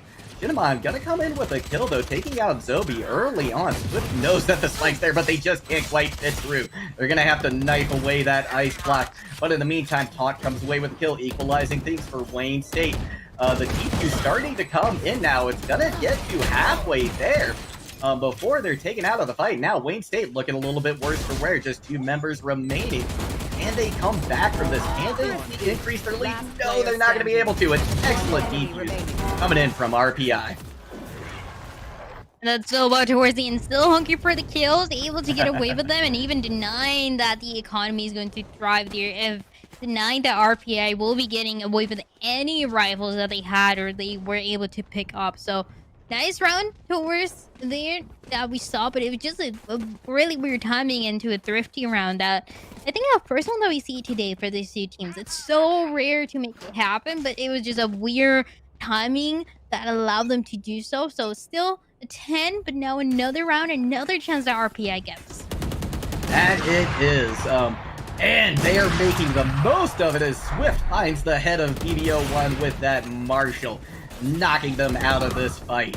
Zobi gonna equalize things though, so now it is a 4v4 opportunity here for them to come back. Swift though with another headshot, this time Zobi the target. And maybe this is gonna be the answer for them. Taunt, on the other hand, once again equalizes. So RPI is getting initial picks, but Wayne State is finding the responses as well. Have a rotation now coming out on the B side, but the defenders are there to meet them. Diggy taking out Taunt. That is a huge boon for this RPI side. Now, Wayne State has opted to rotate back over towards A, and they equalize once again, getting a pick on the last remaining defender there. They're going to be able to plant without too much trouble. Eggy now looking to make something happen from heaven, but the Cloudburst is going to dissuade them. Here comes the Seekers as well. 1 player remaining for each side. Who's going to come away with the win? It's going to be the attackers. Wayne State inching ever so closely to equalizing this matchup. 11-5, and only 2 away. They're separating WSC for their first win today. And also to separating us to see if we're going to see a third map towards the end. It should be a nice one. And again, the first match that we saw was just getting us ready for a very long night of Valorant. A lot of Right. really good gameplay that we've seen so far, and just making things as close as we can. So 11-5, Bladestorm coming in early on. Shinamon only with a sheriff at hand has to back up, but already Lee is able to communicate that. It seems like it's going to be a push towards B. That it is. Both Viper walls up at the moment. We're going to get a rotation for mid coming out from the defenders. They're looking to sneak up on them from behind. Hunter's Fury comes out as well, trying to get a little information. Even gets a pick onto FSD. So Wayne State College up right now, and with Swift with the Blade Storm as well, this could turn very quickly in their favor, especially because Killjoy is almost down as well. Spike is going to be planted, but the equalizing pick comes in. Munoz is down with that Blade Storm. But RPI is starting to fall by the wayside again, and once again, one of the 2 remaining members barely has any health. They are going to go down. Wayne State College looking primed to take this next round. Shinamon going to do everything they can to make that not happen, but it's not going to be the cards, and we are at match point. Match point here, and RPI, they decided to go into an eco for the last one to buy into a round that matters the most. It's a difficult one to keep up with, right? It's going to make match point into as far as they can get. And we've seen a lot of crazy things happen in games like this one, especially on Icebox, but it's just a mental that has to be pretty much unbreakable to make a comeback like this one happening. It's going to be a risky one, and it has to start with those early picks. We've seen Swift more than anything get those early picks, but it doesn't seem like it's consistent enough to rely on it only. And on the other side, talking about early picks is going to be Munoz, the one being able to get away with it, pass it back afterwards the yellow box, and still playing so aggressive on top of it. We're going to see the Viper's pick come out as well as the Blade Storm. They are throwing everything they have into this fight. Hindenburg in the middle of that Viper's pit as well. The plant going to come in. We've got the, I believe that was another Hunter's Fury coming out as well. Might have been debated in the booth. Eggy gonna be able to equalize things though, and the Spike Planter is down. RPI has equalized things, and they've got a golden opportunity here to come away with it. Munoz will pick up the plant and finish it. And Taunt gonna come away with a kill. They're hoping to nail this down right now. They're hoping to equalize this series at 1-1, and they've got a prime opportunity to do it. FSD just outside of that Viper's pit. They find them. They're able to take them down. One player remaining. It's just Killjoy. They're not gonna last long. That's gonna be Wayne State College coming back with a win on Icebox. We're going to a map 3. It's a 1-1 on those maps. First Ascent, second one Icebox, and we have one more to go. It's been a lot of very intense matches throughout the day, but yeah, it pretty much went as expected towards the beginning, and it can look very close into Icebox, but whoever is better at those compositions, especially because we saw a little bit of variety, was able to shine brighter, and after you have an 8-4 and you win that pistol round, you have pretty much the entire game going your way. So it's a nice one to see what WSC was able to do, but it's not guaranteed victory because they have one more map to win and one more map to guarantee if they're actually going to win this entire match. That is very true. Now, an interesting point, though, I would like to bring up is that Icebox was RPI's map choice. So Wayne State able to take that from them means that they're going to go on to their map pick for the final round here between these two teams. And Dryad, I don't know if you drink coffee or tea, but you might want to start brewing some because we are in for a long evening here of Valorant. We're going to throw to a very short break, though. We will be right back with much more action. Don't go anywhere.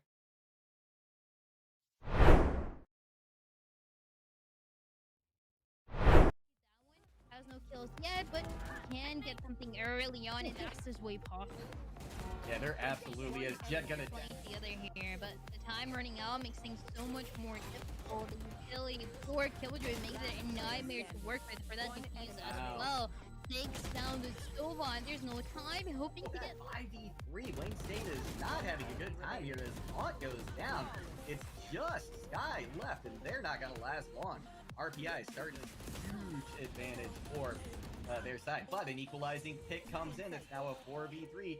A little bit in favor of the attacker. Shinamon gonna take out Hindenburg, but Zobi is there to take out Shinamon. Now we've got a 3v2. The momentum has swept in favor of taken down. That makes it so though the spike can get planted, there's nowhere very close, and the last member's alive for the defense will be taken down one by one. Zobi making it happen, making it look easy as well. Only Wayne State looking a little bit worse for wear. Just 2 members remaining. Can they come back from this? Can they increase their lead? No, they're not going to be able to. An excellent defense coming in from RPI.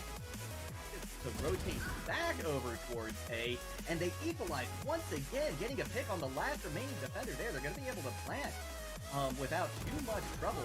Eggy now looking to make something happen from heaven, but the Cloudburst is going to dissuade them. Here comes the Seekers as well. One player remaining for each side. Who's going to come away with the win? It's going to be the attackers. Wayne see that one has no kills yet, but can get something early on, and that's his way possible.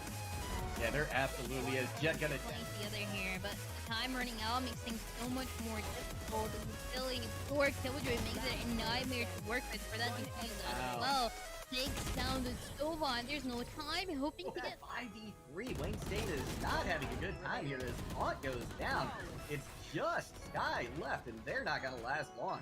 RPI starting a huge advantage for their side, but an equalizing pick comes in. It's now a 4v3. A little bit in favor of the attacker. Shinamon gonna take out Hindenburg, but Zobi is there to take out Shinamon. Now we've got a 3v2. The momentum has left in favor of taken down. That makes it So though the spike can get planted, there's nowhere very close, and the last member's life for the defense will be taken down one by one. Sovi making it happen, making it look easy as well. And only Now, Wayne State looking a little bit worse for wear. Just 2 members remaining. Can they come back from this? Can they increase their lead? No, they're not going to be able to. An excellent defuse coming in from RPI. To rotate back over towards A, and they equalize once again, getting a pick on the last remaining defender there. They're going to be able to plant without too much trouble. Eggy now looking to make something happen from heaven, but the Cloudburst is going to dissuade them. Here comes the Seekers as well. 1 player remaining for each side. Who's going to come away with the win? It's going to be the attackers. Wait. that one has no kills yet, but can get something early on, and that's his way possible. Yeah, there absolutely is. Jet gonna together here, but the time running out makes things so much more difficult. Really, poor Killjoy makes it a nightmare to work with for that defuse as well. Takes down the Stovan. There's no time. Hoping to get 5v3. Wayne State is not having a good time here as Taunt goes down. It's just Sky left, and they're not gonna last long. RPI starting a huge advantage for their side, but an equalizing kick comes in. It's now a 4v3, a little bit in favor of the attackers. Cinnamon gonna take out Hindenburg, but Zobi is there to take out Cinnamon. Now we've got a 3v2. The momentum has left in favor of down. That makes it so though the spike can get planted, there's nowhere very close, and the last member's life for the defense will be taken down one by one. Zobi making it happen, making it look easy as well. Only now Wayne State looking a little bit worse for wear. Just 2 members remaining. Can they come back from this? Can they increase their lead? No, they're not going to be able to. An excellent defuse coming in from RPI. To rotate back over towards A, and they equalize once again, getting a pick on the last remaining defender there. They're going to be able to plant without too much trouble. Eggy now looking to make something happen from heaven, but the Cloudburst is going to dissuade them. Here comes the Seekers as well. 1 player remaining for each side. Who's going to come away with the win? It's going to be the attackers. Wayne State. That one has no kills yet, but can get something early on, and that's his way possible. Yeah, there absolutely is. Jet gonna playing together here, but the time running out makes things so much more difficult. Really, poor Killjoy makes it a nightmare to work with for that defuse as well.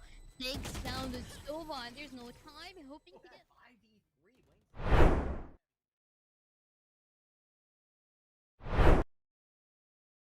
Hello, everybody, and welcome back to the broadcast for the exciting conclusion of this game between Wayne State College and Rensselaer Polytechnic Institute.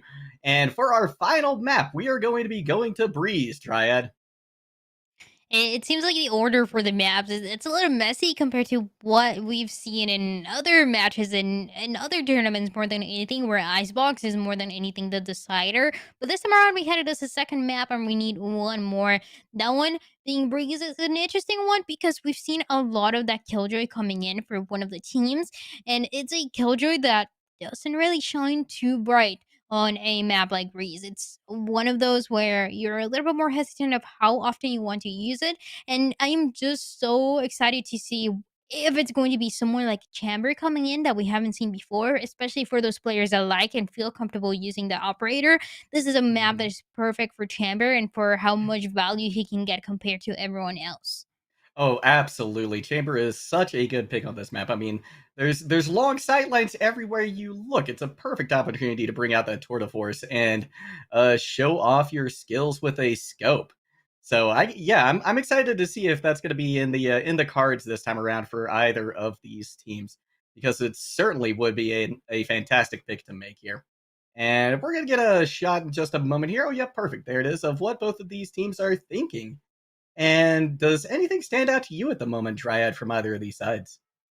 Yeah, when I see those selection, right away, it's gonna be a Chamber. It's just so good in this map more than anyone else, really. And I feel like the more that time passes, the more and more that we see Chamber being played, especially into a map like Breeze. Even after the changes, it's a map that is extremely big. You're taking a lot of duels from the distance, so that is when you capitalize from something like the Headhunter and even like the Rendezvous, where you just get one pick and you immediately use it to stay into a safe positioning. It is so nice, almost working like a jet dash, but even in a safer way in some cases. So just enabling that better and even riskier positioning to shine out the most, especially when you're on the defense. So the defense starting out and getting away with as many rounds as they can is going to be the key winning condition for me here.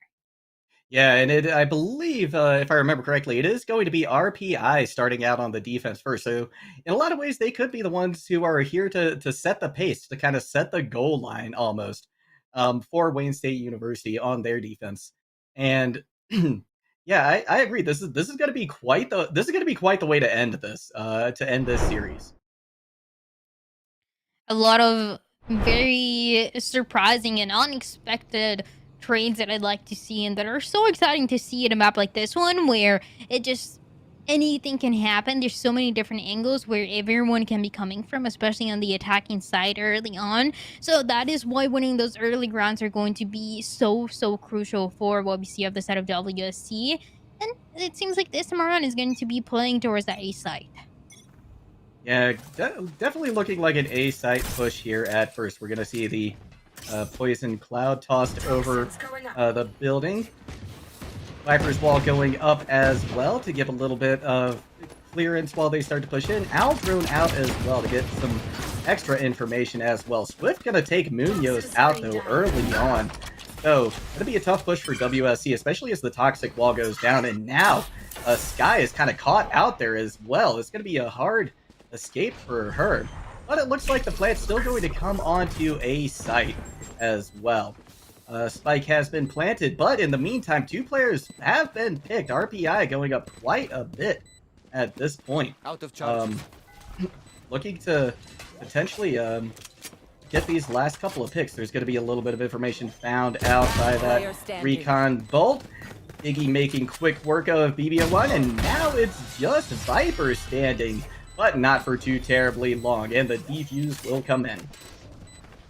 The Snakebite that was able to get 1 pick, but that is all that is able to get. The defuse that is going to connect right into the hands of RPI, and this is what he talked about. The defense has a massive role here to get as many rounds as they can into this first half and just build up into the momentum that can turn into the second half. This attacking side for WSC is very difficult. It's risky, and it means a lot of synergy that has to be on point to get some plays down. So it's why we see even a commitment coming in for this map, and it's not too uncommon to see, but it's also an indication of how aggressive the side of WC wants to play. They have 2 Spectres at hand, they have 2 Marshals, and they are decided to get some picks early on, which we're able to get here. Munoz playing a little too aggressive, has no idea, but just with that Lear, not able to connect the kill the way that he wanted to, but at least he's able to communicate with the team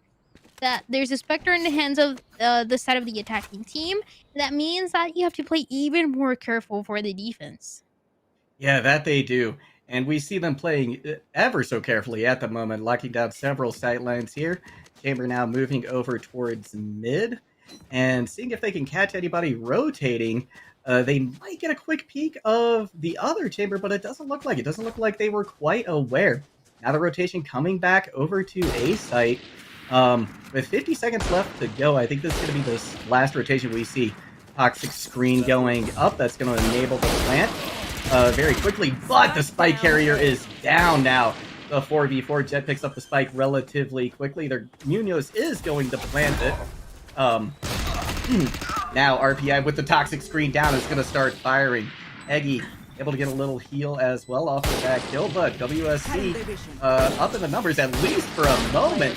Not anymore as a 1 more kill comes in. WSC has an opportunity to really run away with this. Poison Cloud going to be used to help for the defuse here. Can Shinneman get it? They're very close. This actually might work. It's...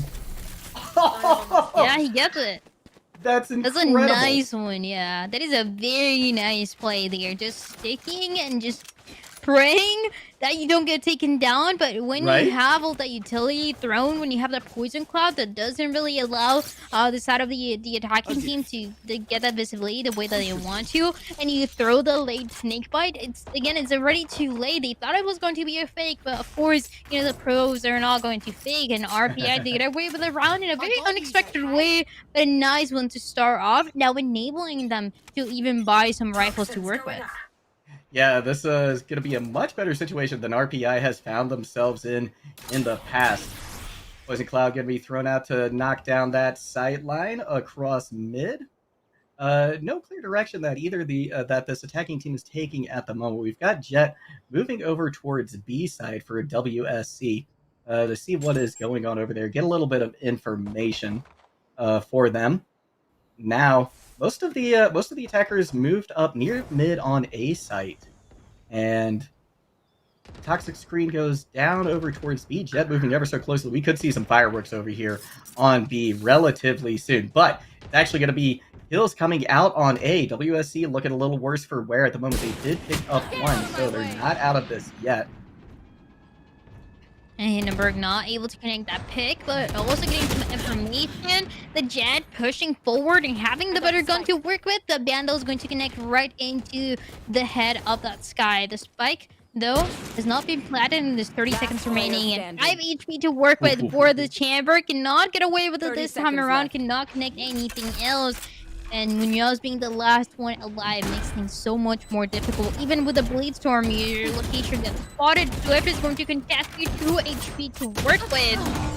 And again, the Blade Storm that just does not connect from the distance. 3k going on for Diggy. This time around is playing it into a Sova. I love seeing those changes as well. And enabling this defense to get now the 3rd round. Now, once again, changing things around every single map. There's more and more confidence that we see towards the side of RPI. So it's nice to see going back up again with that 3-0 that we have so far. Yeah, RPI definitely making a statement here.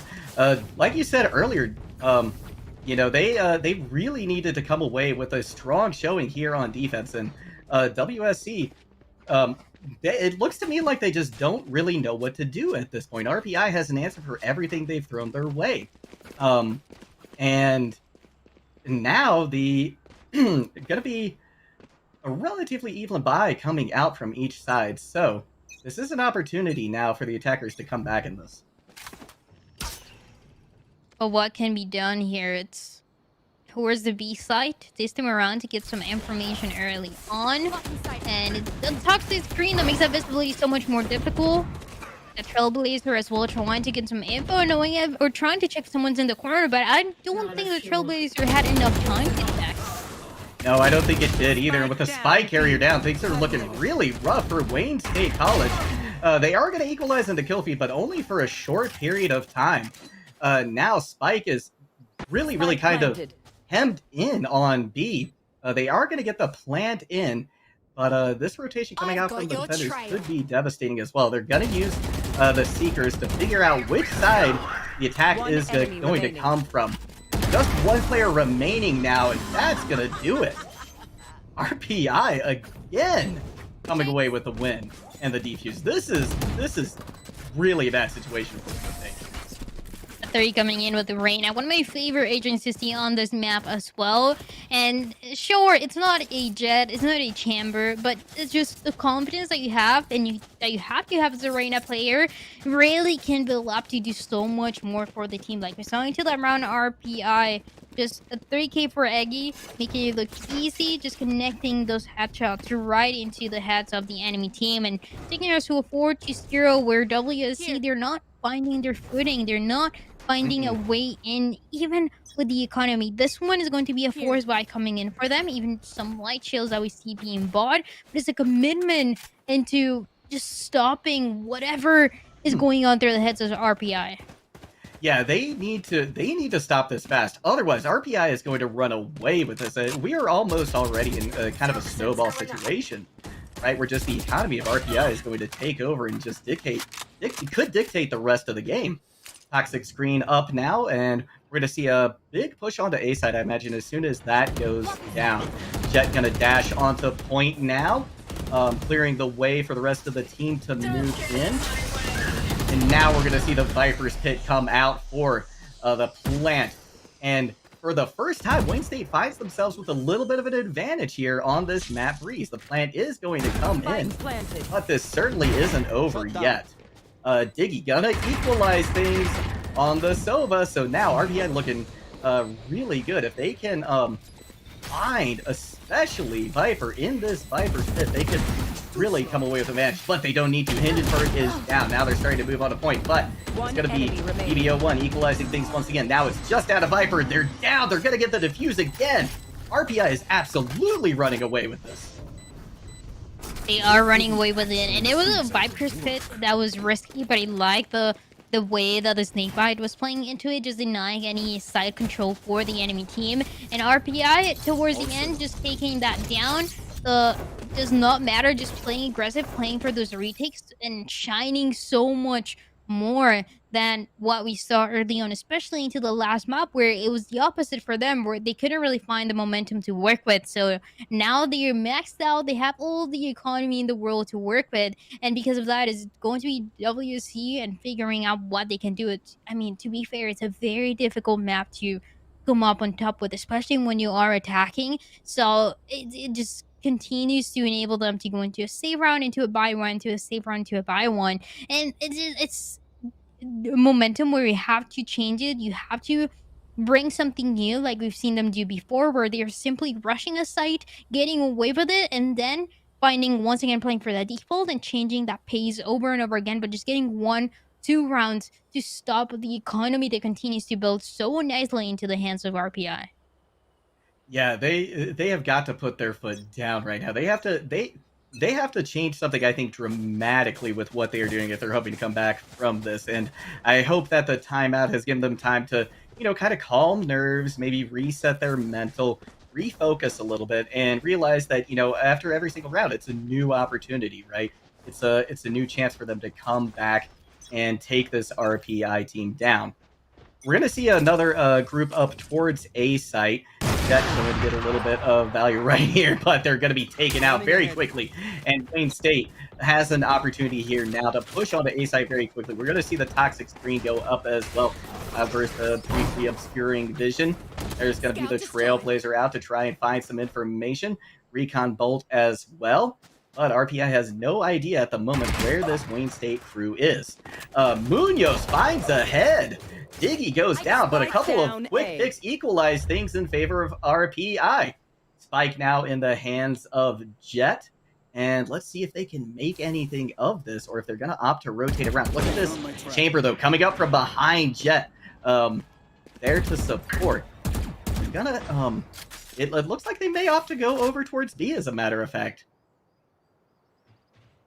And changing pace, which at least is nice to see, but the Spike is going to be on the floor and is a 3v3, the side of the attacking team. They don't have any numbers advantage to work with, so playing for the Spikes is going to be the winning condition. Munoz does get taken down. That is another chance that fades away for the sort of WSC. Nothing else. There's just no time to work with. There's no numbers to work with. There's no anything for them. They cannot figure out what to do. Even after the timeout, it just wasn't enough to figure out the best win condition. They're maxed out into the money that they get for losing.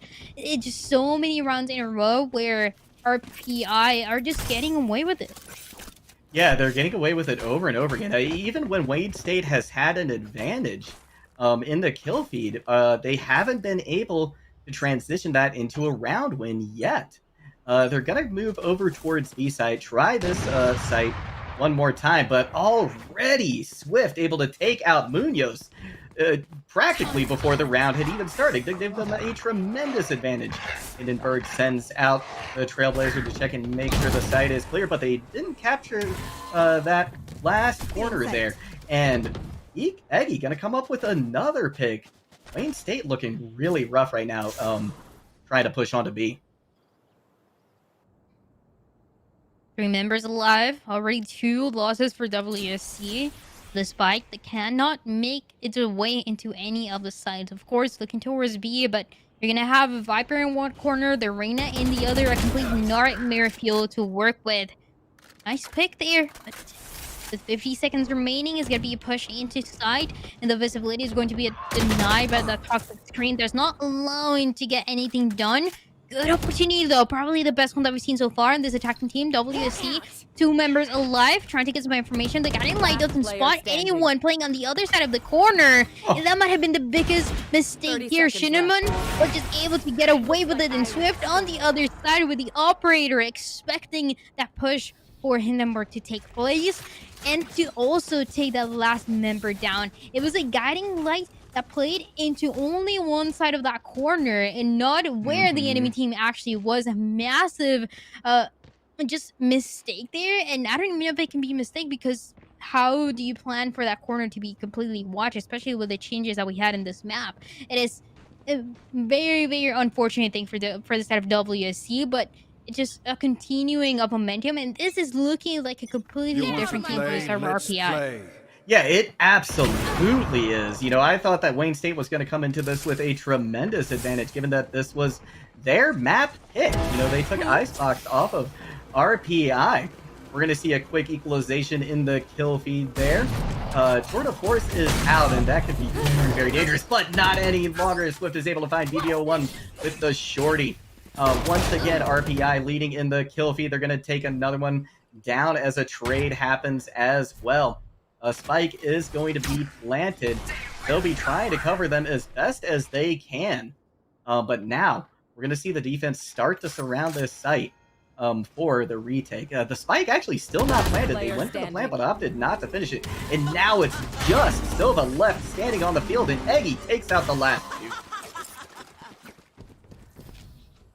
8-0, and the mental for WSC has to be shattered at this point. I mean, what can you do? There's a couple more to go, and even though it's definitely winnable, there's an absolute comeback that is possible here, especially when WSC goes into the defensive side. Is if RAP gets to those double digits, you cannot make any mistake right after. So it is pretty much now the time to stop that momentum. This is the last chance to really make sure that the mental is not completely shattered for the side of WSC, and to know that there's still a chance to get something done. Good start here. Eggy does get taken down, but it is not the first time that we see an early pick that doesn't capitalize from anything else.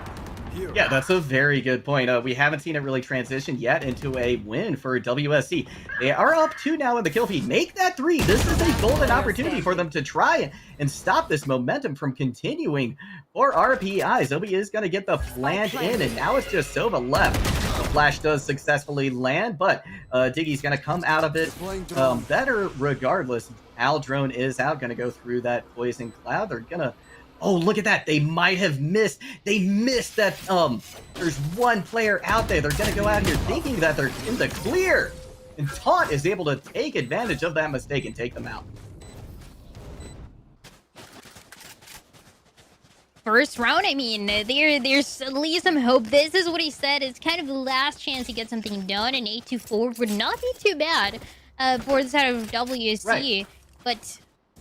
I mean, sure, there's one round, but that is not going to be enough to give you that momentum to continue working with. So the ultimates can make a difference here. The Viper Spit, as once they push into that site, is everything that they're hoping for. And I would say even go for the double ultimate, the Hunter's Fury as well, to get some information, then the Viper Spit early on. And speaking of Viper Spit, it is going to be one coming in for the defense trying to be site.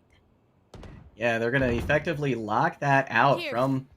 the attackers. Already one pick in favor of RPI. They seem to have shaken off that last round loss relatively easily, and it's not to be not surprising in the least, given that they've got such a lead at this point. We're going to see the members of WSC begin now to rotate over towards A site. Sky in the back, though, or rather Sova in the back with the spike, just to make sure that nobody's following them on the flank. I've got your trail. And now we've got the Seekers coming out as well to get an idea of where everybody is holding on defense here.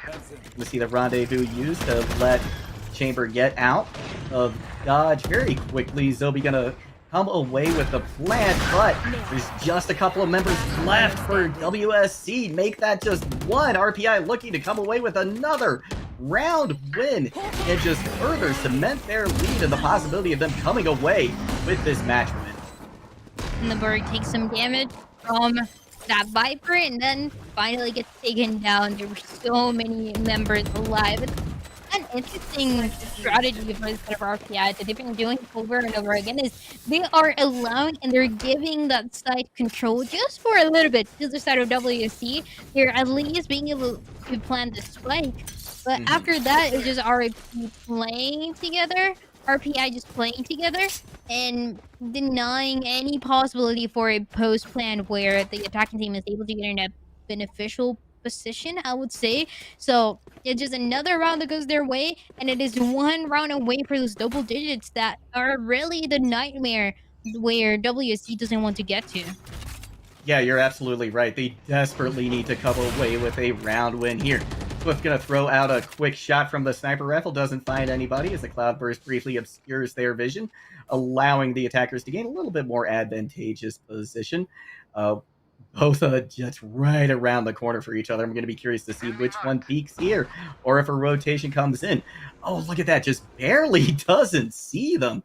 I love how these rotations have been. BBO1 coming away with an early pick on the Eggy, going to give WSC an opportunity here to start the push onto B site.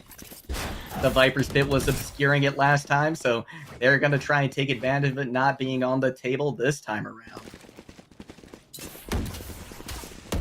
One member down for RPI, and the spike once again that is going to be planted. A trade that goes in by Hindenburg. Good for 2. Can get something else done here. A good opportunity for the numbers to shine for the side of this attacking team, especially with the spike planted, with the side control as well going their way, as the last 2 members live for the defense were making that rotation are going to be relayed into the side. An operator can be good to spot where the enemy team is going to be located. They know that is going to be all the way back of sight, and they're able to get really good kills here. Gets load. Location gets spotted, and the Hunter's Fury denying that the spike is going to be used here. Might be another round finally going for this side of the defense. Almost able to get half, but it's not going to be enough. No, it's not, and the attackers get that much needed win right there.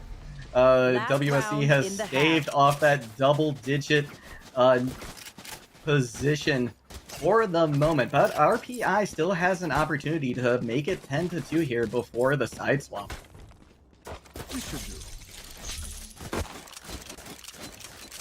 What can be done here? It's one last chance here. I like the use of the Hunter's Fury. It looks like a stronger team, and probably one of the only times that we've seen the set of WC capitalize from an early pick. But what can be done to push to a 9-3?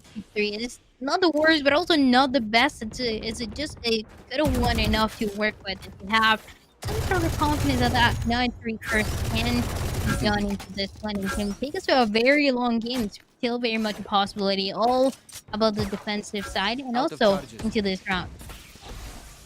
We're going to see a lot of utility here extended on A. Shockbolt comes out, not going to find Diggy, but lands pretty close. WSC really taking their time on this approach. Aldro now deployed. It's going to spot Hindenburg, but they take it out relatively quickly. And now with the Odin in hand, they start spraying through the wall to see if they can find an early pick, or at least some early damage. Going to see the flash come out, briefly obscures Diggy's vision. BB01 able to take advantage of that. And now WSC looking pretty decent. The spike is going to be planted. Only 2 RPI members remaining, but they have started to equalize things in that kill feed. Can they find more? You want to play? It is also the chamber util being used into the last round possible, where you can do it in a last opportunity here with the tour de force as well. It can be very strong into a scenario like this one, where you know exactly where the defense for the Spurs will be coming from. Really nice coming in and connecting, knowing that this guy is going to be on the other side, and out of nowhere the numbers are going to go for the side of RPI are going to use no one. Here. May guarantee that the last pick is not going down for the side of WSC. A 10-2 win. Crazy last round that we just saw there. That was, I can't believe the lead that there, and the just the fantastic way that RPI was able to come back from it.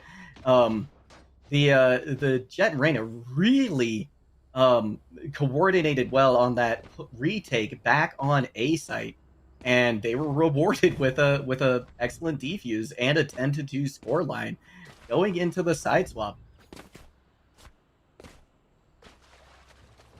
10-2 here in the pistol round can be the start of something greater for WSC on the defensive side. Only 2 ghosts that are going to be bought their way, but it is in the hands of very good players that have been getting a couple of kills, have been getting something done early on, and it is a good toxic screen that we see early on, and the pigs that start to come right in. WSC, a good start here, but a little bit more than that is going to be needed, especially just to deny the fight that is going to be planted.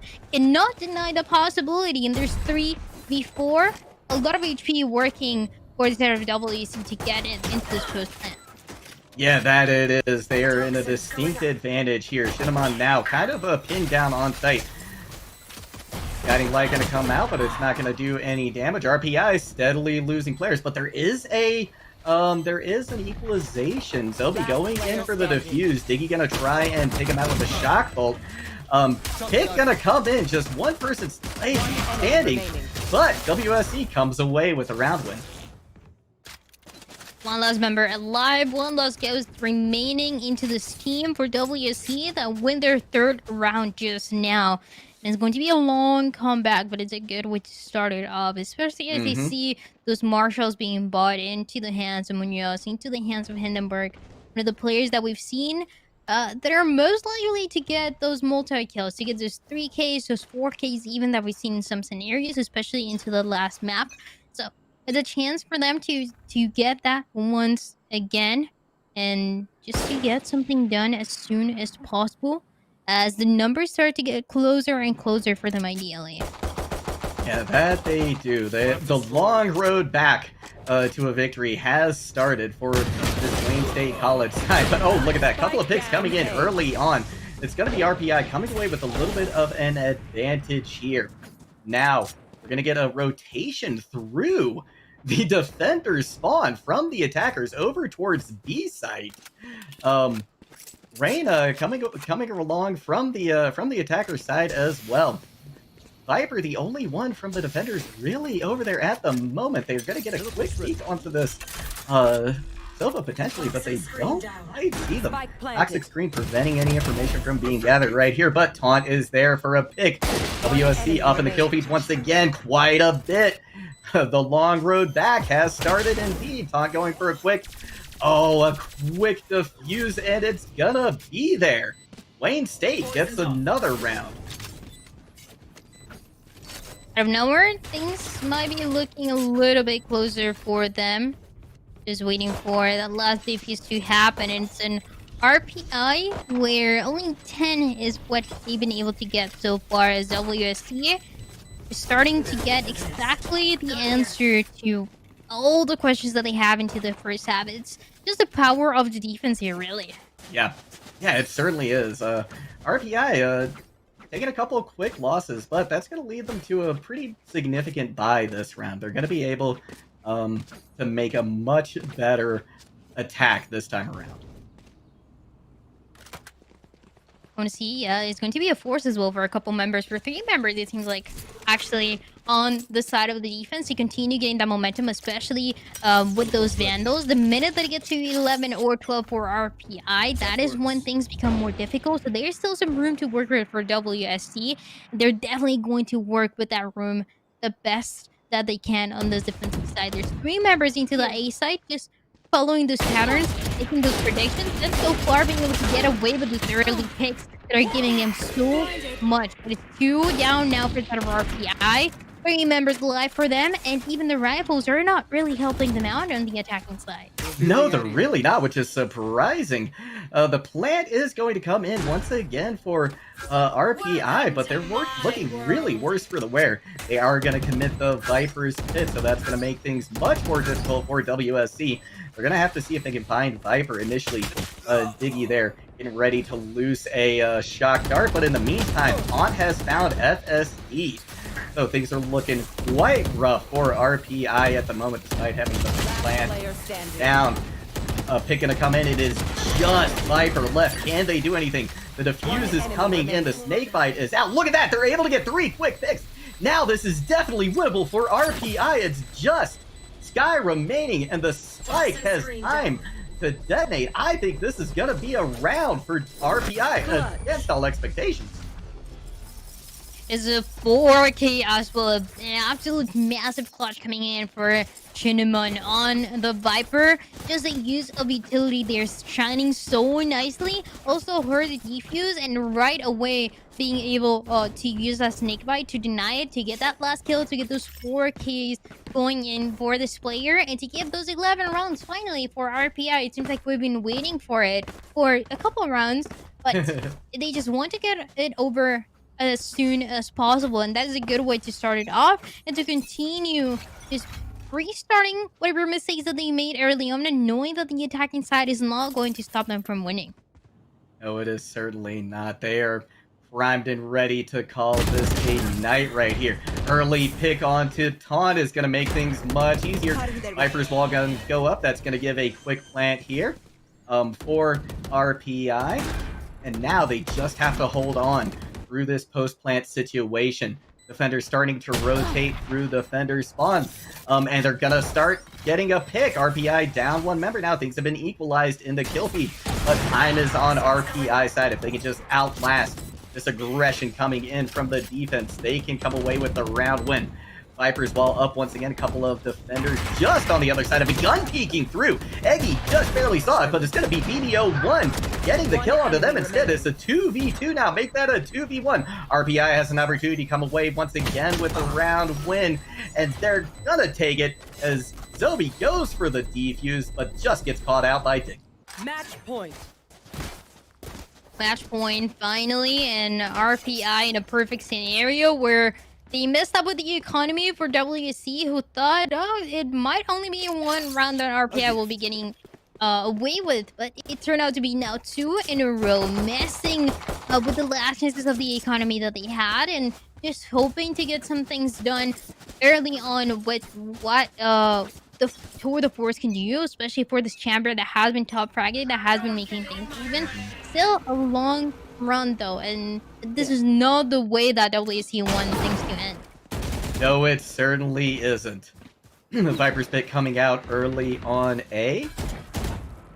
Spike being carried over in that direction as well, but they're going to quickly move it through mid, and this may in fact be a B push that we're starting to see here.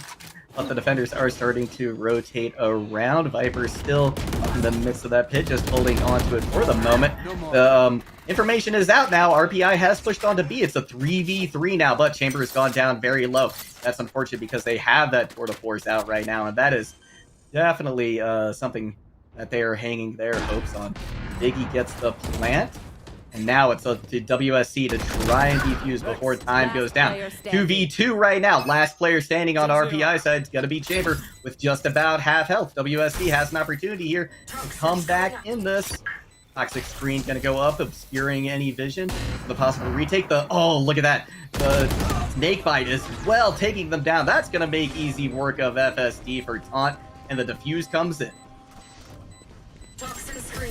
5 rounds and still a very stressful situation, I want to say, to be in for WC. Sure, you're able to get away with a couple rounds into the second half, but it's a long way to go to make things even and to even push the overtime. And again, it can be done, but it's so rare to see it happening. It's got to be almost no mistakes happening for them on this defensive side. Quick rotations like we saw for the side of RPI when they were attacking first, and that way they continue to stand a chance into more and more rounds. I see Munoz is not buying any guns, definitely an indication that that Blaze-Storm will be coming in, but what can be done with the Blaze-Storm Hunter's Fury on the other side is also trying to get something, and it will be getting something. The trade though, Swift only with the Blaze-Storm is able to get Munoz right away. Yeah, that was some good value coming out from that. They are counter-picked, though, so not going to be in the fight any longer. Viper's wall, Toxic Screen is up now. Zobi gets a nice pick onto Eggy with the shock dart as well. EBO1 following them up, and WSC looking to take another round off this RPI squad, staving off the feet for just a moment. Shinamon down to just 18 health. On site right now, desperately trying to stay alive and get picks. They found one. Can they turn this into even more? It's just Cinnamon standing, but they're going to be taken out by Taunt. Coming in clutch for WSC. 6 couple rounds. Is a taking it as slow as you can, taking it round by round. As I've heard many players talk about, it's just one of those things that you can do. Just from small victories to the bigger ones that you want to turn into. In WC, it seems to me that you were looking so good into that first map. Then they started losing their momentum. They were pretty much surprised by that overtime, and slowly but surely they've been gaining that potential as well to get the victory into a defense where they're looking so much stronger compared to what we saw early on. So RPI, they have to catch them off guard, and that is a nice way to teach us that. Swift, only with a Marshall being able to get away with a pick, 5 HP to work with, but the kill is already enough.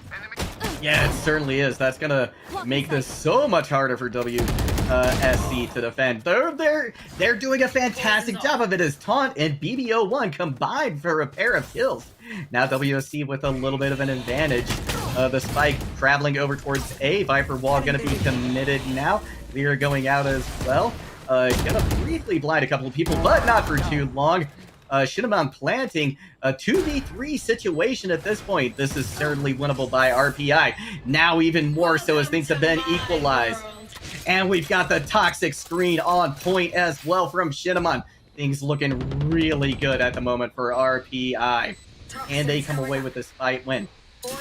Members from WSC slowly rotating onto site. They're not going to have a whole lot of time, though. Once they get there, they're going to have to make something big come out of this.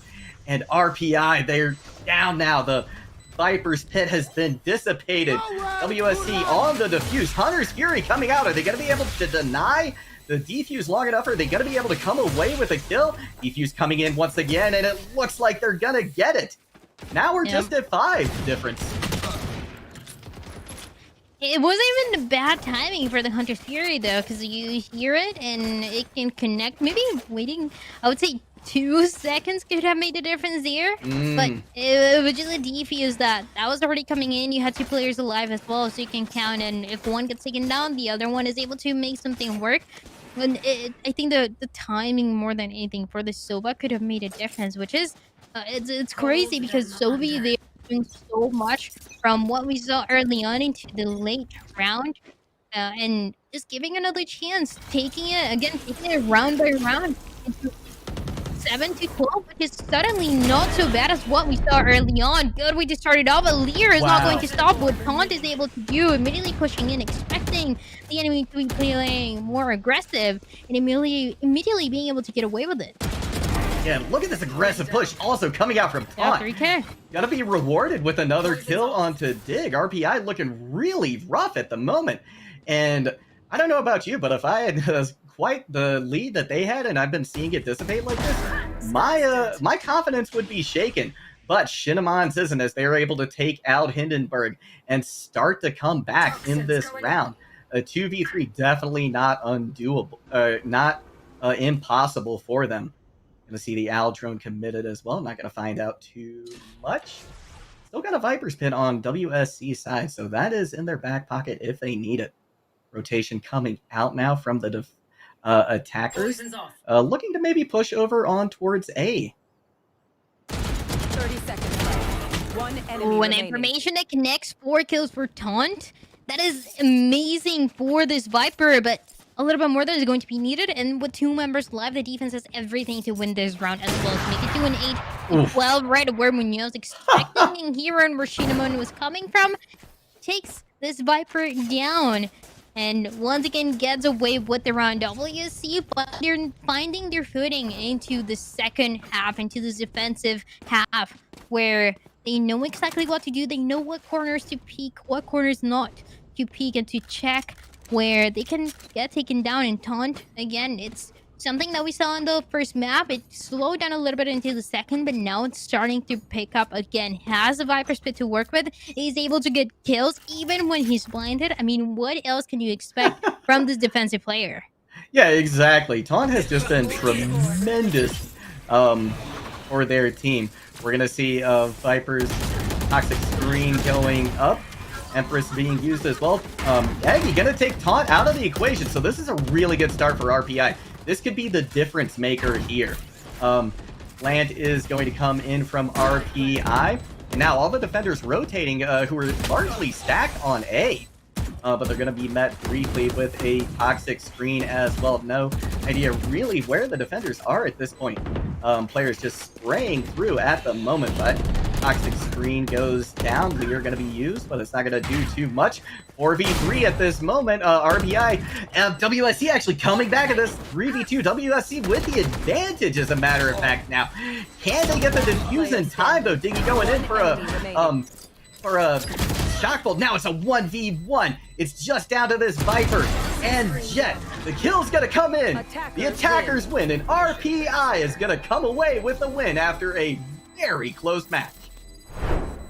It is a time where what we saw there, it was so risky every time, especially where the Viper got surrounded immediately thanks to the jet dash and just got taken down into a point where the defense in the post plan didn't even have enough time to work with. It was a 1v1. It couldn't get more stressful to work with. So it was so close, but so far to make a comeback happen. It's still a really nice one and getting as many rounds as you can on the defense, but still not enough for what slow momentum WC was trying to get.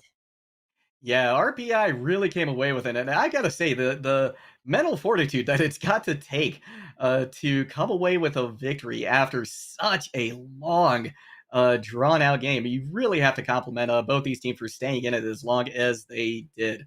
We're gonna throw it to a short break. Right after that, we're gonna do a quick interview. Don't go away. We will be right back.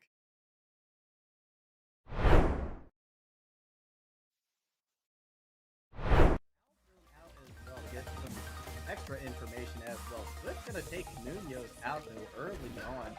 So it'll be a tough push, but one more kill comes in. WSC has an opportunity to really run away with this. Poison Cloud gonna be used to help for the defuse here. Can Shinneman get it? They're very close. This actually might work. It's Yeah, he gets it. going to come in, but this certainly isn't over yet. Diggy gonna equalize things on the Sova, so now RBN looking really good. If they can find especially Viper in this Viper pit, they could really come away with a match, but they don't need to. Hindenburg is down. Now they're starting to move on a point, but it's going to be BBO1 equalizing things once again. Now it's just out of Viper. They're down. They're going to get the defusing well, but RPI has no idea at the moment where this Wayne State crew is. Munoz finds a head. Diggy goes down, but a couple of quick picks equalize. The side of the attacking team, they don't have any numbers advantage to work with, so I think for the Spikes is going to be the winning condition. Munoz don't get taken down. That is another chance that fades away for the sort of WSC. Nothing else. There's just no time to start to surround this site for the retake. The spike actually still not planted. They went to the plant, but opted not to finish it. And now it's just Silva left standing on the field, and Eggy takes out the last chamber. Get out of dodge very quickly. Zobi gonna come away with the plant, but there's just a couple of members left for WSC. Make that just one. RPI looking to come away with another round win and just further cement their lead and the possibility of them coming away with this match win. Hey, see the toxic screen preventing any information from being gathered right here, but Taunt is there for a pick. WSC up in the kill feed once again, quite a bit. The long road back has started indeed. Taunt going for a quick down. Pick gonna come in. It is just Viper left. Can they do anything? The defuse is coming in. The snake bite is out. Look at that. They're able to get 3 quick picks. Now this is definitely winnable for RPI. It's just Sky remaining, and the spike has time to detonate. I think this is gonna be a round for RPI against all expectations. Is a 4K as well. Absolutely. Right win. Members from WSC slowly rotating on the site. They're not going to have a whole lot of time, though.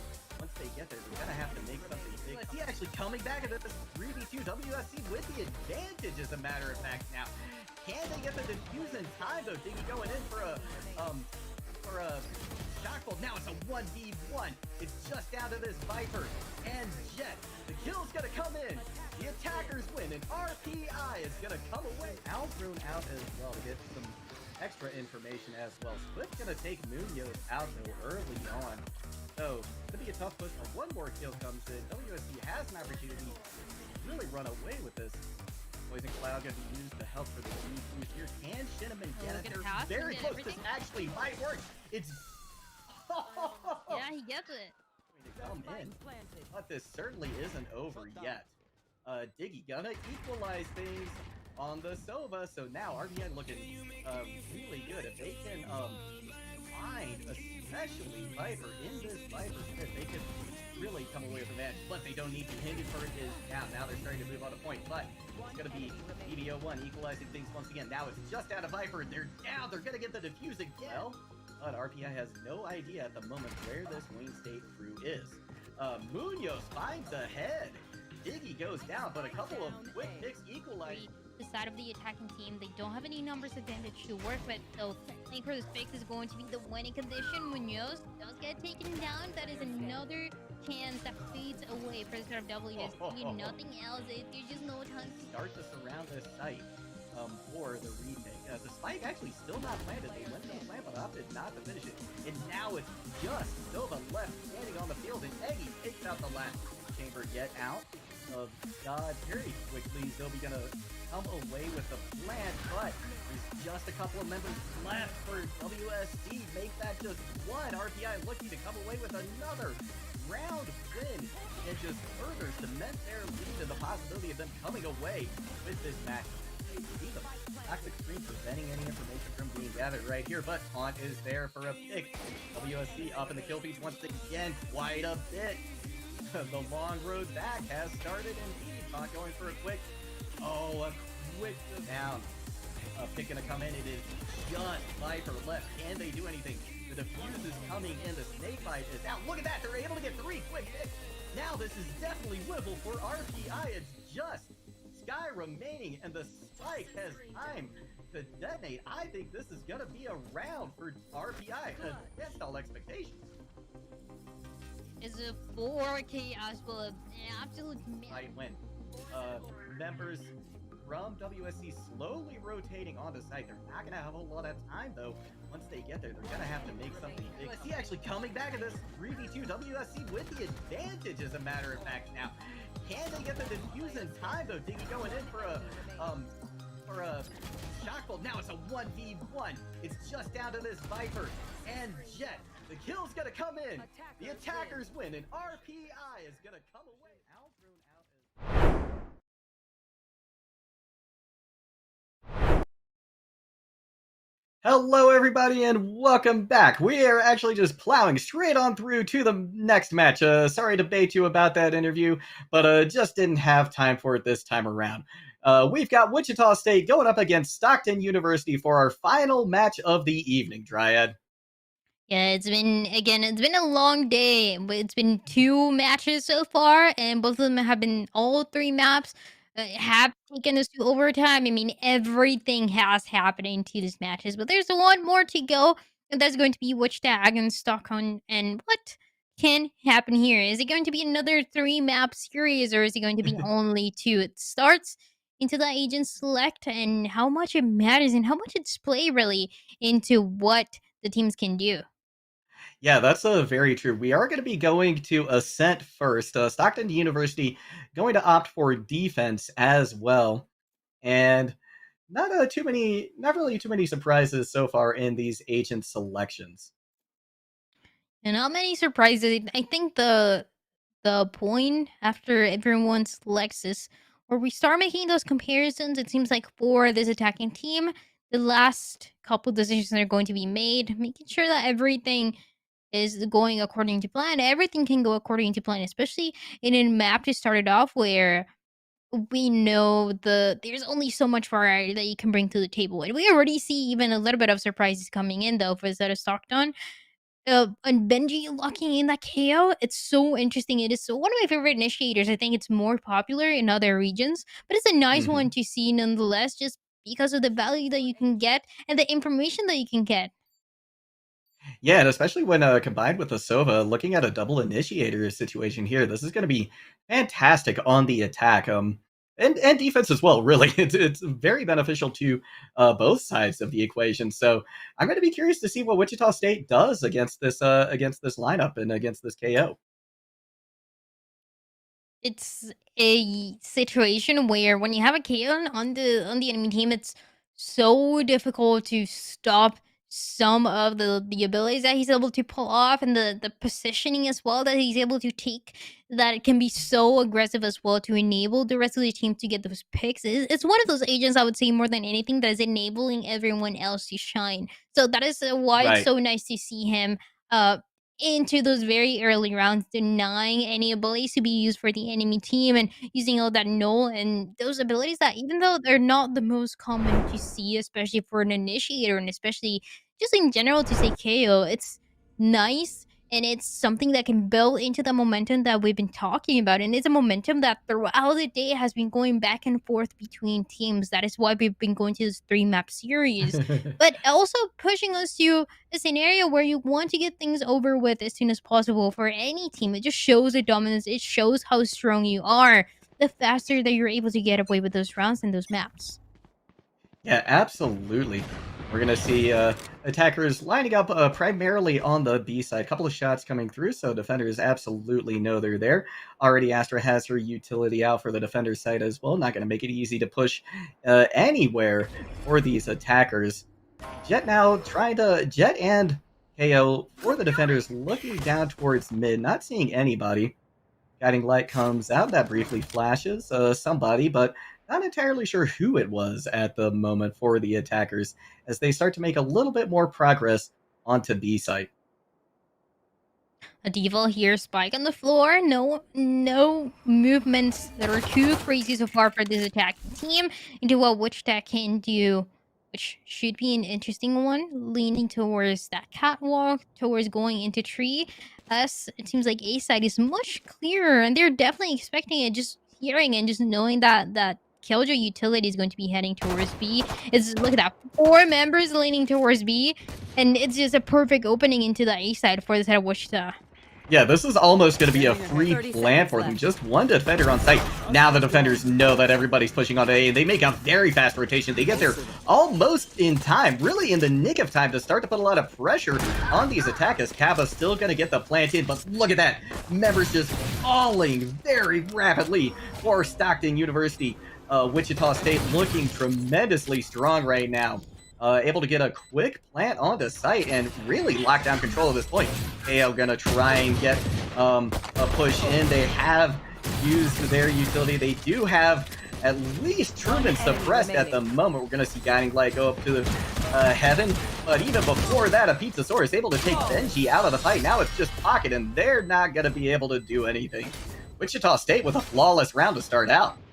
A flawless pistol round as well. It's a good indication to start it off for instead of Wichita and on this attacking side as well. Going into a round where everything from them is going to be expected, and we know that they're very good at delivering those results to us. So, what the aggression can come in, and the way that they're playing it, once again, is going to be a different one. Is playing for the patience, playing for the information, playing for those picks, and to now the opposite, right? So last one we saw 4 members towards the B side on the side of the defense. This time around, it is going to be towards the A side, and it might have been a mistake that the Sky can realize sooner or later.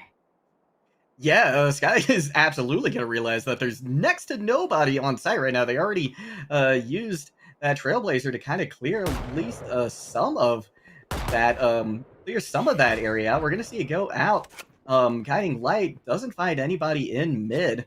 And so now the spike has been picked up by Astra for Wichita State, and they're going to start to make a push towards B. Sova is holding down that sideline, though. They're going to be backing off briefly, though. Teason throwing out once again. The Guiding Light going to briefly flash Sova, but now they've got reinforcements as Killjoy is over there where her position has been revealed. So the attackers, once again, with a lot of advantage here. Team going to get the plant out. Knife thrown out by Benji as well. Going to take away some of those abilities now for Wichita State University. One player falls. Finally, Stockton University getting a pick, but look at the picks coming out from a Pizzasaurus and Gene. Attackers take another quick round. the defense, and the thing that I'm the most curious about is what they're going to do for this one, right? First round, it was a lot of members towards B. Next, a lot of members towards A. I mean, it was 3, if not 4. And now it's gonna be split. It's gonna be all playing for that info around and communicating with your team when is the right time to make that rotation. It's a mistake that even with those rifles, it can cause you to lose that round. So yeah, they look a lot better now. Everyone kind of in the position where I would expect them to be with the Killjoy and the Sova, especially towards B.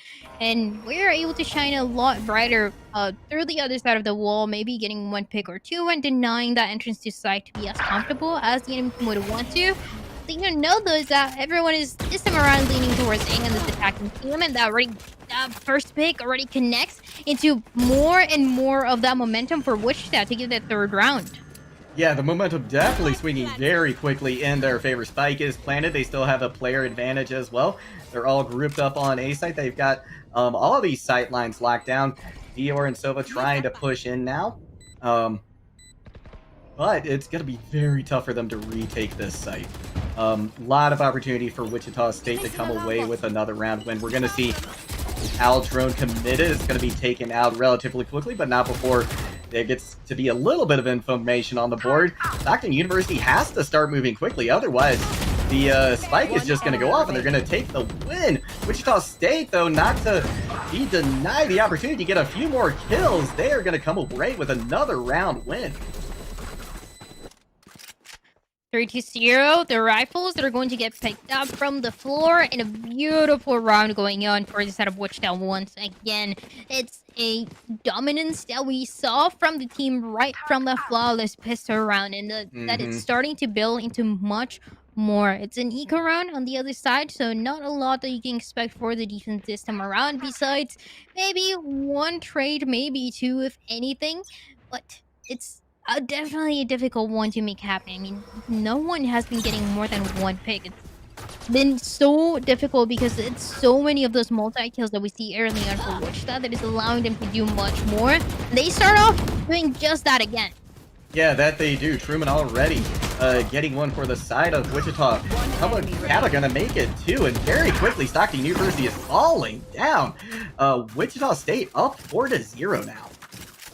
At least they're able to get away with it very quickly, right? It's Yes. On the side of the defense, it's a round where they're not expecting to win. They're not expecting much to be done. So at least everyone's getting taken down early and working into the round that really matters the most to them. Whereas the one where I'm looking at the most, and as everyone starts to get those ultimates, it is the one chance, just like we saw into the last match, where you can get 1 round, maybe 2, and start working from that one. As Wichita is 4-0, they have all the momentum in their hands, and they definitely don't want to let it go anytime soon. No, they do not. We're going to see all of the Wichita State players kind of fanning out at the moment, measuring their options, trying to decide which way they want to push this time. And I think this careful and calculated approach has really been one of the things that's given them such an advantage so early on in this matchup against Stockton University. Going to see Astra pull back some of her smokes. Aldro now committed by the attacking Sova. Not going to find out too much. Find out a little bit of that room is clear, but they're going to opt to rotate, or at least Astra is going to start backing off just a little bit. No picks coming in just yet, as just a lot of posturing happening. Somnus, though, spotted out, so a little bit of information that at least somebody is in mid. This lower round, just playing for that information, and you see Stockton fighting to get something done here and pushing it right at the end. That Cosmic Divide is also going to enable them to happen and to do just that. That information that is going to be gained, that also the information that is going to get denied for the defense that were looking towards heaven and now cannot push into side in the way that they feel comfortable. The spike is going to be planted, but it's a 5 versus 5 post-plant scenario, and at least there's no one in the flank for the defense, so a lot of control that the attacking team has even after the Cosmic Divide goes down. Yeah, you're absolutely right. They're in a very good situation here as a couple of the members of the defending team start to try to defuse. Truman gonna go up to heaven, though, wrapping around, looking for an opportunity, gets a kill, and look at this! Players just falling almost immediately. That was a very fast finish to that round, and the attackers once again come up with the win. It's such an uncommon plant too, where you're not really sure where the spike is going to be located. It's not default. It is not in a positioning where you would have, for example, with a sage, where you're able to hide the spike for a little bit longer. It's just right in the middle, in a positioning that is perfectly enabled for this attacking team to pick everyone that's trying to defuse it. So that is exactly what they're able to do when they're hiding towards long, and that is why it's another round now going for the setup, which that they are looking extremely strong, and now want to continue doing just that, as I hear that tour de force coming out. Yeah, that tour de force is going to be a lot to have to deal with now for this Stockton University side. Spike's still over in attack respawn. They haven't committed to a position yet, but it's looking more and more likely that it's going to be a B site push. Now that Astra has started to regroup back up with their team, it's likely going to be a push coming in relatively soon. We've got Chamber holding down mid now for the attackers. Seekers committed as well to this push. Already one player down. Truman finding Killjoy for Stockton University. Trades coming in now, and for the first time, Stockton University up in the kill feed. They have an advantage here. Let's see if they can take this momentum and turn it into a round win. Pizzasaurus actually, without even knowing it, had their mark right on the right on Pocket's head through that wall, just serendipitously. And Wichita State now taking this very slow. They want to make sure that they, they're going to have just one opportunity to plant this on B. They want to make sure that they make the most of it. And their patience is paying off because the defenders all are rotating over towards A, every single one of them. And if Astra opts to use this Cosmic Divide as well, it's going to be very, very difficult. Now the defenders know they're starting to run back towards B, but it's too late for them to catch them in the rotation. And with one more player going down for the defense, just one remaining, that's going to be actually the first round that Stockton University is able to take off of Wichita. Stockton, yeah, like you said, it was a risky one because it was a very nice fake for the setup Wichita. They were able to do not only to the early round, but also even fake a little bit of that rotation that the defense was expecting to happen towards A. But with less than 30 seconds, they didn't have the time for the setup Wichita, so they were just committed into the side. Only having the Astra to work with could have been winnable, but the rotation also for the setup of Stockton just wasn't too far. They could come back just in time, running and able to get the kills, able to get away with that first round. And also feeling a little bit better than now. It is much more doable than what we saw from them early on. Absolutely. And Stockton University coming out again with a little bit of an advantage early on. No chamber to be found for Wichita State anymore. Attackers now weighing their options, trying to decide once again if it's going to be an A site or a B site push. Defenders still holding on all locations. Sky sending out Trailblazer to get a little bit of information. Knows that there's a Sova there. Might have even picked up on KO as well. Now we're going to get a little bit more of a decisive movement coming out from the attackers as Spike starts to travel towards mid. They're going to come up behind KO. They may very well catch him off guard. No, they are aware that somebody could be flanking, and as a matter of fact, able to get a couple of kills. Stockton University looking ready to come back in this, as now they have a 2-player advantage, and they know exactly where the spike is. They have that under their control. This is going to be really tough for Wichita State to reclaim the spike and have enough time to plant. They're going to have to make a move soon. And that's exactly what they do, but it plays right into the defenders' hands. And they take their second round. A little bit of aggression for the last 2 players, especially when you have an operator at hand. And even if you have the economy to work with, it is an operator that you just don't want to lose. It's very expensive. It's a tough one.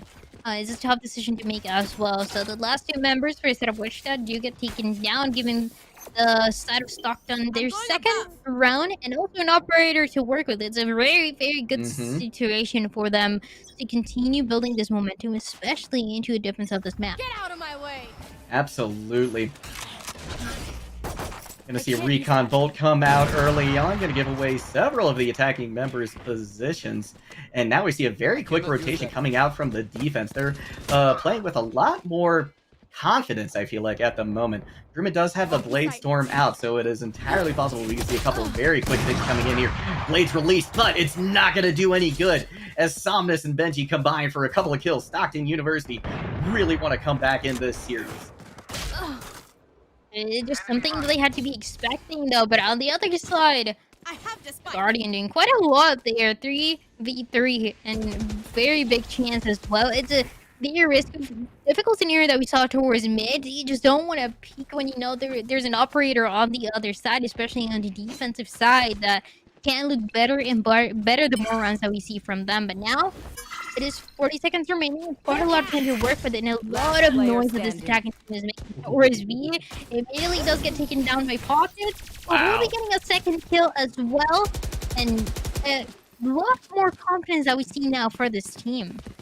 Yeah, absolutely is. They've been able to come back with a vengeance against Wichita State. Wichita State just faltering in these last few attacks. Defense, Stockton also has every single one of their ultimates ready to go. They did last round too, but opted not to use any of them.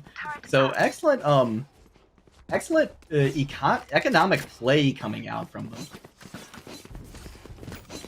This is the last chance for this out of Wichita to be able to buy in. I mean, it's not ideal, but at least they're able to buy something. So this is the last chance for them.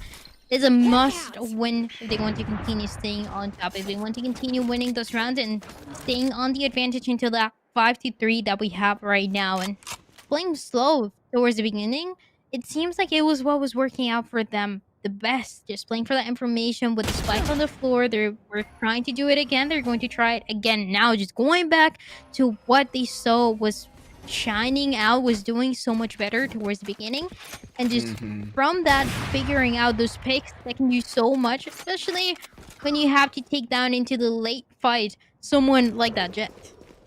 Yeah, Pizzasaurus has been getting these early picks very frequently for Wichita State. It is going to be equalized, though. Pizzasaurus out of the fight now as Samda finds them with the operator, but they're going to be taken out. Team able to find them. And that is a huge pick if they're able to get that rifle as well. That could be a huge boon. But Benji's walking up towards it on that KO. They may be able to recover it for Stockton University's side. We're going to see Cosmic Divide now coming out for Wichita State. Hunter's Fury unleashed as well over towards the spike, but doesn't hide anything. And now we see the lockdown coming out as well from the defense. Really throwing a lot into this. They've been rewarded with one pick. Make that two now. As Wichita State now looking a little worse for wear. There's a 2v2. First pick is going to come on the defuse. They're not going to be able to get the last one, though, and the attackers come back.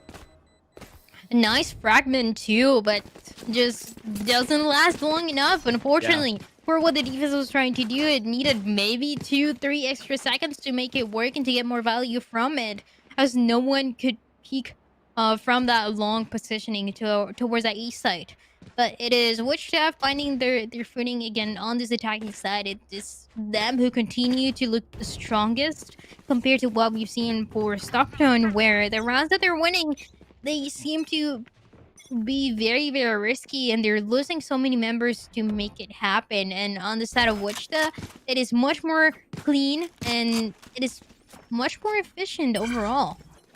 Yeah, Stockton University certainly going for those high-risk, high-reward kinds of plays and approaches to the game in general. You're going to see most of the attackers lined up near A site, just a Jet, on B site, just Jet for the moment on A, and they're going to start to rotate back through attackers spawn. No utility really being expended yet. Wichita State once again playing the waiting game, taking their time. Now we get the Trailblazer out, but it's going to be quickly dealt with by Somnus. Several utility extended as well in that choke. Now we see the Seekers coming out as well to give quite a bit of information to this Wichita State side, but it's not going to do them any good as Somnus is able to get an early pick onto Truman, and that's going to snowball into several more. Oh, it's just Sky teasing on that agent, trying to make the most of this round, but they're not going to be able to, and defenders come up with another round win. A 3K for that Killjoy as well. Very nicely done. The 6-4 where things are starting to look closer and closer. And it's looking more and more competitive the more rounds that we see. And nonetheless, though, this is going to be a safe one. This is going to be a safe round coming in for this out of Wichita. Not really taking any risks, just buying those shares and hoping to get a couple of trades, if anything. Again, we've only seen one thrifty round really working out for teams throughout the day. So it's just so difficult to make it happen. Truman already taken down by the operator, and Summers, that is an amazing player, but the operator has been giving so much control for the defense. Yeah, once that operator was in their hands, things have gone significantly better for Stockton University. They are really making this a lot tougher on Wichita State. They've got an early lead, not only in the kill feed, but also in terms of health, as Sky is down to much less than half. But Pizzasaurus able to take Somnus out of the fight. That is a big boon for Wichita State. That's going to give them a lot more opportunity to start to move in with those sightlines in mid not being held down anymore. They've got many more options, which they are weighing at the moment. So 4v4, but a lot of damage that the Sky and this of Wichita has taken. Getting it done, but this operator could have gotten something and not really able to scope in time, and there's going to be that Killjoy that was able to pop off into clutch into the last round, able to get within another kill into this round. It's not a lot of time. You have to push A if you're on the attacking side. For Wichita, there's no other time for anything else, and the defense, they're just waiting for that one. Yeah, they absolutely are. They know that the clock is ticking. They know that there's not much time left. Gene looking to heaven, trying to wait for somebody to peek through these Astro smokes. They finally do, but they're unable to connect onto both agents. And now Stockton University with a 3-1 advantage here is just down to a Pizzasaurus, but a Pizzasaurus has been tremendous for this side. And now that Cosmic Divide playing right into the defender's hands. They're gonna get to the defuse, and look at this. We have got a 1-point game all of a sudden.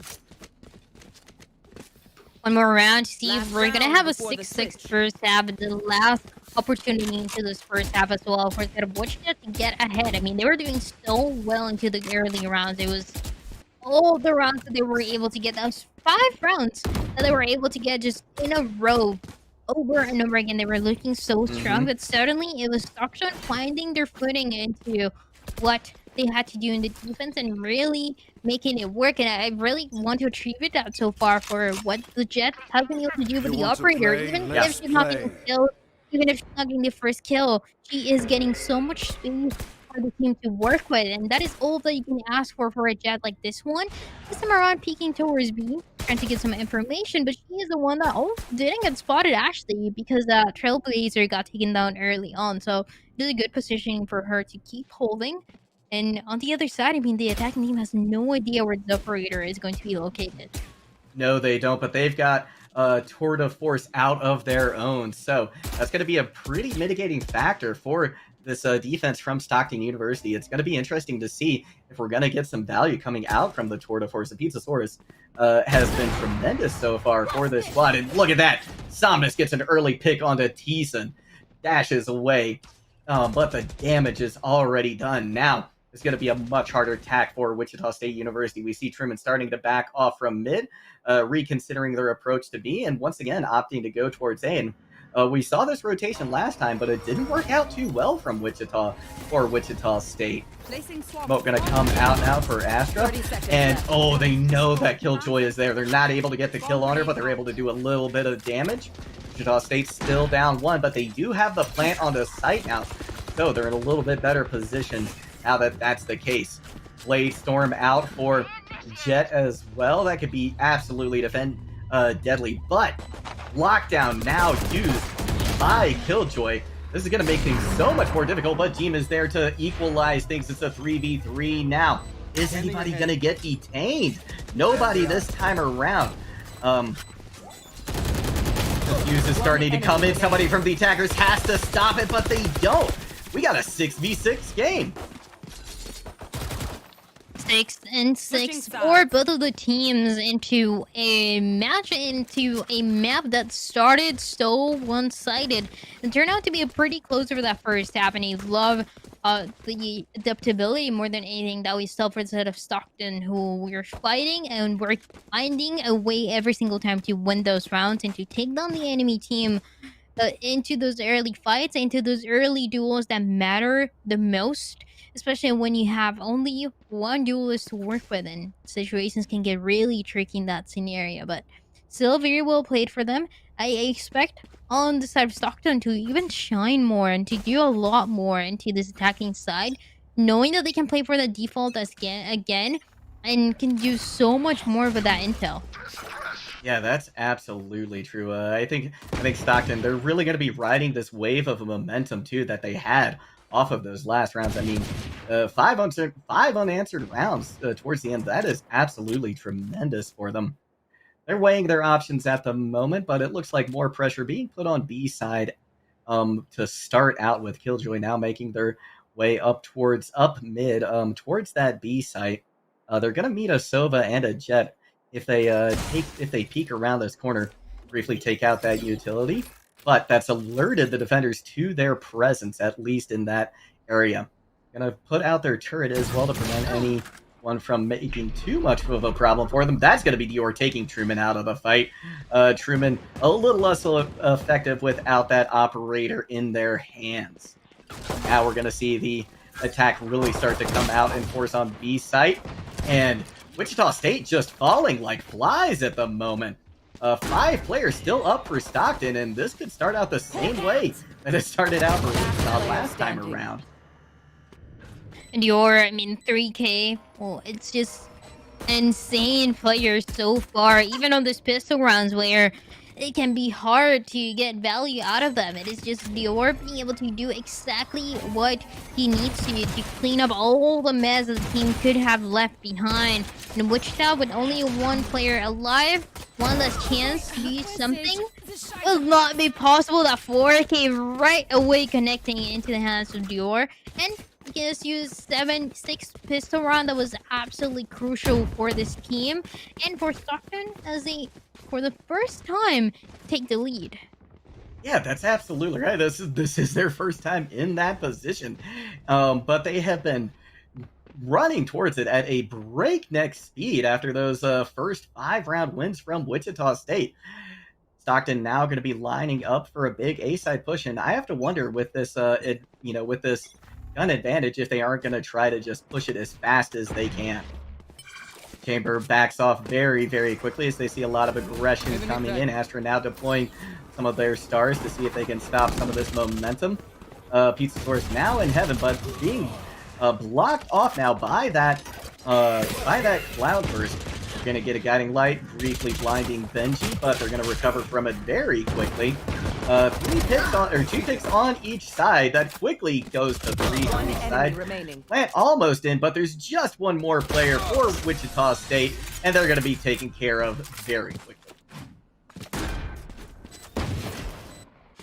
Class members live in a second round with the Spectres. It goes the way that the side of Stockton was expecting. Even with the ones that got taken down, they're even committed to buy those rifles where, again, we've talked about those on the matches and the maps that we've seen today. It's a good decision, I would say, for a scenario like this to take the lead and to deny any crazy possibilities that come in for the set of Wichita, as they are now being left behind round after round. Yeah, they certainly are. This has got to really wreck your mental if you're Wichita State, or at least have the potential to, because maybe it was a case of overconfidence from Wichita State, right? That can very frequently lead to lots of mistakes being made. We're gonna see the lockdown come out from Killjoy on the attack. Nicely placed knife as well from AO. But very quickly, Wichita State has made their presence known. They have gotten 2 picks already. The plant could come in, though, still for Stockton University. But if they take the time to do that, they're going to be leaving themselves very vulnerable. The plant does, in fact, come in. 2 of these members from Wichita State with very low health. But It's still so far in Wichita State's advantage. They are looking to come back in this fight. Alarm bot has been triggered. That's going to lead to 1 kill for Wichita State. The blind does an excellent job right there. Stockton University, last person standing now, Benji, but they're not going to be able to take care of the job as Wichita State comes in with the defuse. It's good. The last defuse is going to come in another round. Finally, the other side of Wichita is able to get on the defense. And one that they really needed to. It's nice to see how close this match is also shaping to be. It's kind of going back and forth, especially after that third round. It is the time where you want to stop the whatever aggression the enemy team is trying to bring to you and stop it, get it over with as soon as possible. So Wichita is able to do just that on the defense in a map that can enable them to do just that as well. So their positioning here is the one that is going to matter the most, and the one that I want to keep an eye on because they have 3 members towards A. They're not really wrong. There's a lot of players on the attacking side as well, leaning towards there at least to get some information as they start to also keep an eye on mid and making sure that no one's going to come behind them. Yeah, they're doing an excellent job of controlling all of their rotations and sightlines. Now, Stockton University really starting to make a concerted push over towards A. Very quickly, though, one of their members falls, Wichita State, with a slight advantage. Guiding light thrown out, not going to be able to flash anybody this time around. And Stockton University now seeing so much opposition coming from the A side have opted instead to rotate to B through mid. But they're gonna be successful in that rotation. I thought Jet was gonna spot them from CT, but that wasn't the case. Now we see Astra starting to deploy some of their smokes to try and keep these sightlines down. AO's gonna toss out a knife once again. Spike carriers down. Wichita State looking to come back and equalize in this round. But Benji does answer with the first kill for Stockton University this round. Last player standing gonna be Astra, and this should be a quick and easy cleanup. Wichita State gonna tie the game back up. 8-8, a nice tie that we have going on over here, and an ultimate heavy round that we can expect next. Just looking at what the strong ultimates more than anything that we have available, including that Cosmic Divide that we see often being used relatively early on by the teams in a way that has enabled them to take control of the side and to deny that side control, especially as we see it coming in for a set of Wichita next. Revealing area. Yeah, there's going to be a heavy push onto A side. It looks like they are almost all concentrated there. Just Killjoy on B for the moment. They've got a Sova and Jet to deal with over there. But it's going to be this A side push, or this A side push that I think is really going to be the story here. Astra has a couple of their stars out though, so this could be a little bit difficult for Jet to push through. They're taking their time, weighing their choices, deciding whether or not they want to do just that. Killjoy has now started rotating over from the A site and is able to get a pick along the way. So Stockton University looking a little bit better this time around. He's now teasing the Seekers. They opt not to use them though this time as Hunter's Fury comes in, but it's going to be Truman picking up a pair of kills right there. For Wichita State University, swinging things back in their favor, at least temporarily. One enemy remaining. Just one player remaining now, and that's going to be Wichita State quickly cleaning things up.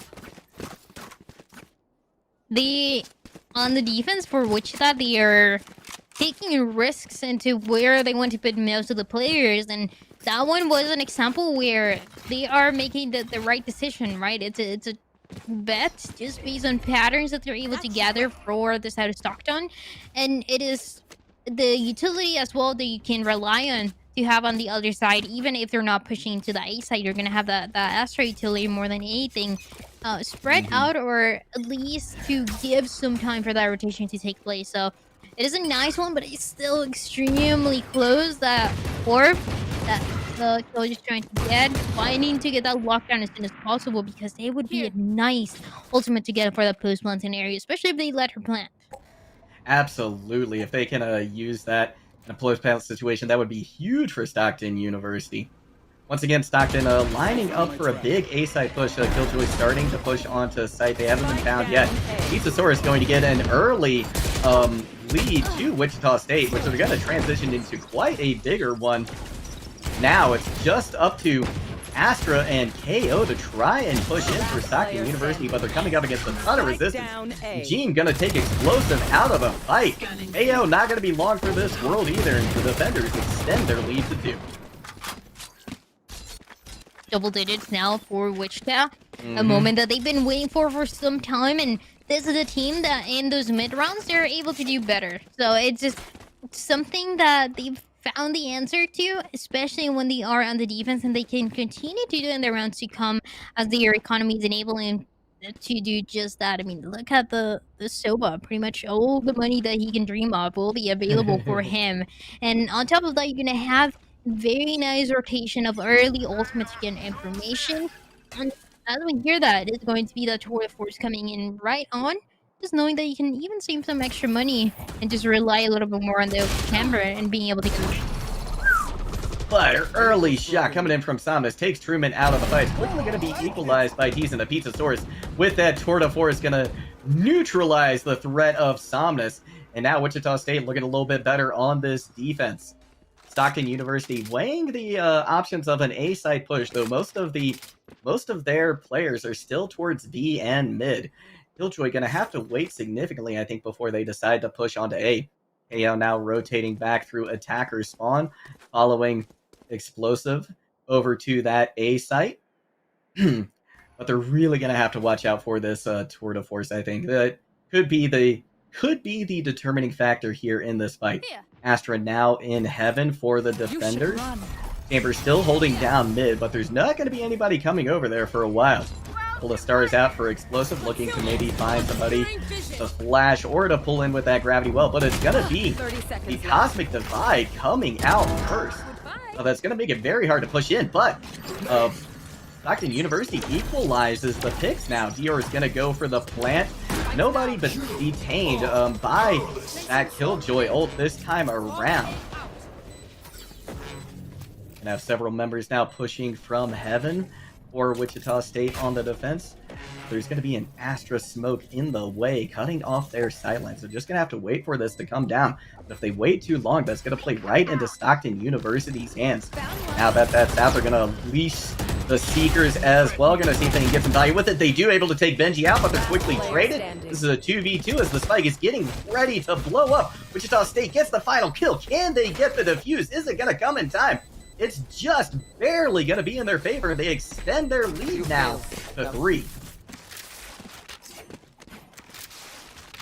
Not an ideal one for this side of Stockton. It was very close for them to make it work, but it just seems like they are running out of time to get in the positioning to get the kills or to get the ultimates to connect, especially in the post plan. They want to play towards long over and over again, but they can't get in that positioning without the enemy team taking away their lives. It's a difficult one to deal with, and that is why we see Wichita is one away from that match point. I like the way that they are finding their way back, but it's still a lot more that has to be done, and that Blade Storm at least might be helping things out for this attacking team.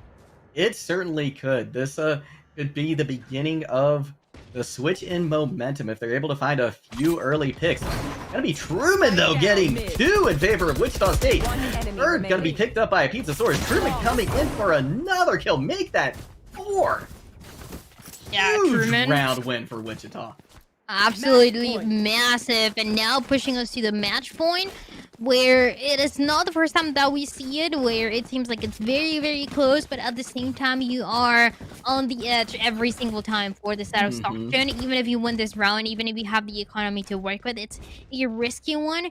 I like that they have a Cosmic Divide to work with, and that they all seem to be wanting to play towards the A side, just using the Cosmic Divide super early on, getting that spike planted, and just forcing a post-plant scenario where the visibility for the defense is not really going to be there.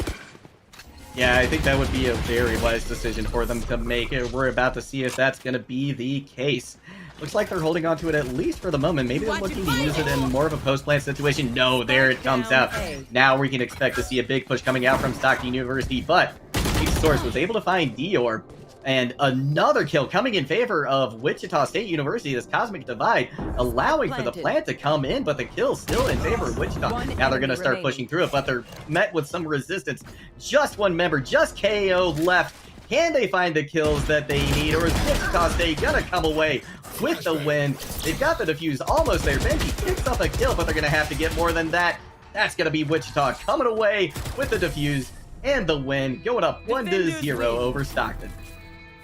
Once again, Wichita always seems to be the one that in those mid rounds they are finding the answers more than their enemy, more than Stockton has been able to do. And it's a nice one. They know that they are so close. They just want to wrap things up and they want to get it over with. It's still very, very much competitive for a map like Ascent, where you see a 13-8, where you know that only a couple mistakes were making the difference between who was going to win each round. So it is a nice one. It is a very competitive one, but this time it was Wichita all the way, especially when they had those ultimates to work with. Absolutely. Well, we're going to throw it to a short break, but don't go anywhere because we're going to be right back with the second map and potentially final one in this series. Don't go anywhere.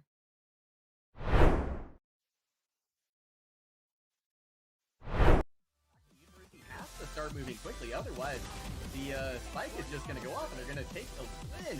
Wichita State, though, not to be denied the opportunity to get a few more kills. They are going to come away with another round win. Having the wrapping around, looking for an opportunity, gets a kill, and look at this. Players just falling almost immediately.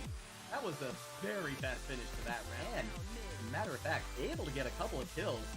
Stockton University looking ready to come back into this. Now they have a 2-player advantage, and they know exactly where the spike is. They have that under their control. It's going to be really tough for Wichita State to reclaim the spike and have enough time to plant. They're going to have to make a move soon.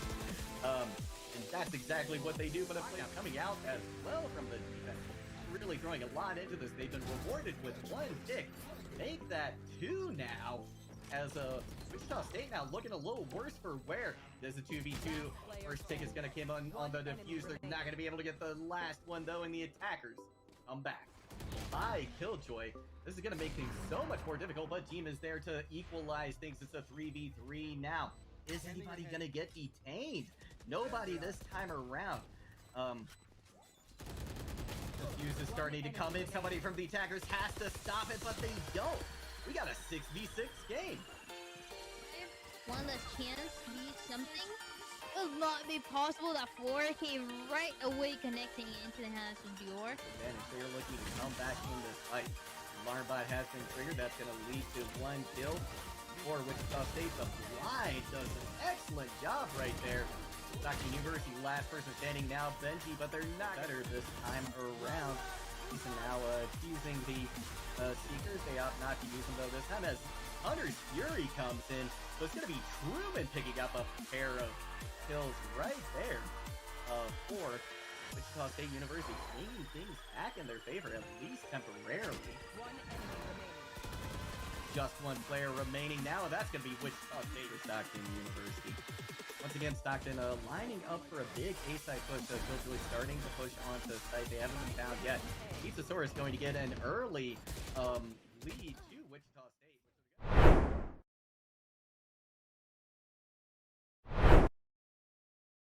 Hello, everybody, and welcome back. We are ready to get right back in this action. Wichita State coming up 1-0 over Stockton after a 13-8 score line on Ascent.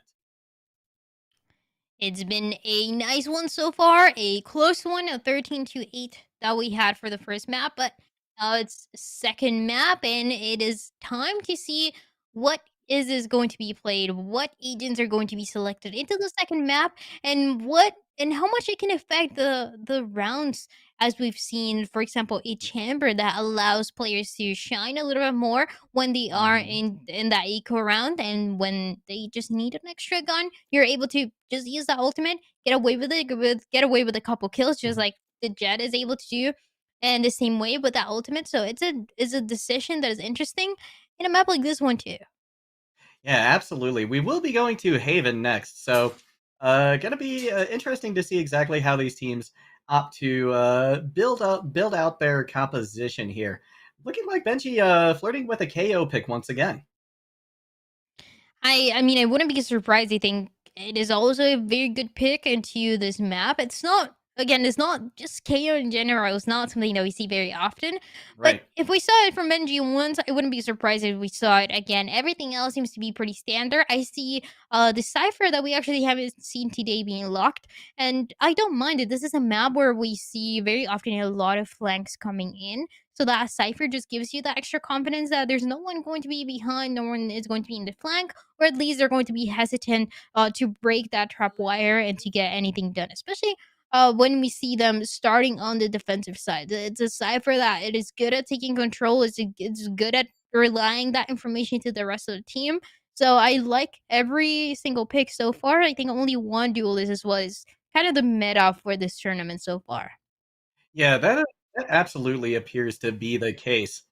And I agree. Having Cypher on a map like Haven is a really good idea. You can, and like you said, especially with Stockton starting out on the defense, they can look to build an early lead and hope that Wichita State can't overcome it. And especially because they are this way, they're starting on the defense, and this is one of the only maps I would say that it is very clear how much power the attacking team can take, just because you can decide where you're going to take the fight into the different three sites, and Hmm. even more and more time. As the time passes, it is the more likely that we see even pushes into the B side that, even though are risky, teams are willing to take when you have the right utility to deny a couple of the sites and just deny a little bit of information. It sometimes is with the Sage that I don't think is going to be the case this time around, but even with the Cage for this the Cipher, for example, that we talked about, it can do so much to create that hesitation as well for that postpone scenario to go into the side of the defense. But now we're ready to go, and it seems like it's going to be a fast one towards C. Yes, that it does. A couple of defenders peeking very early down A log as well. They're going to start to quickly rotate, just leaving Jet back there to hold down that site.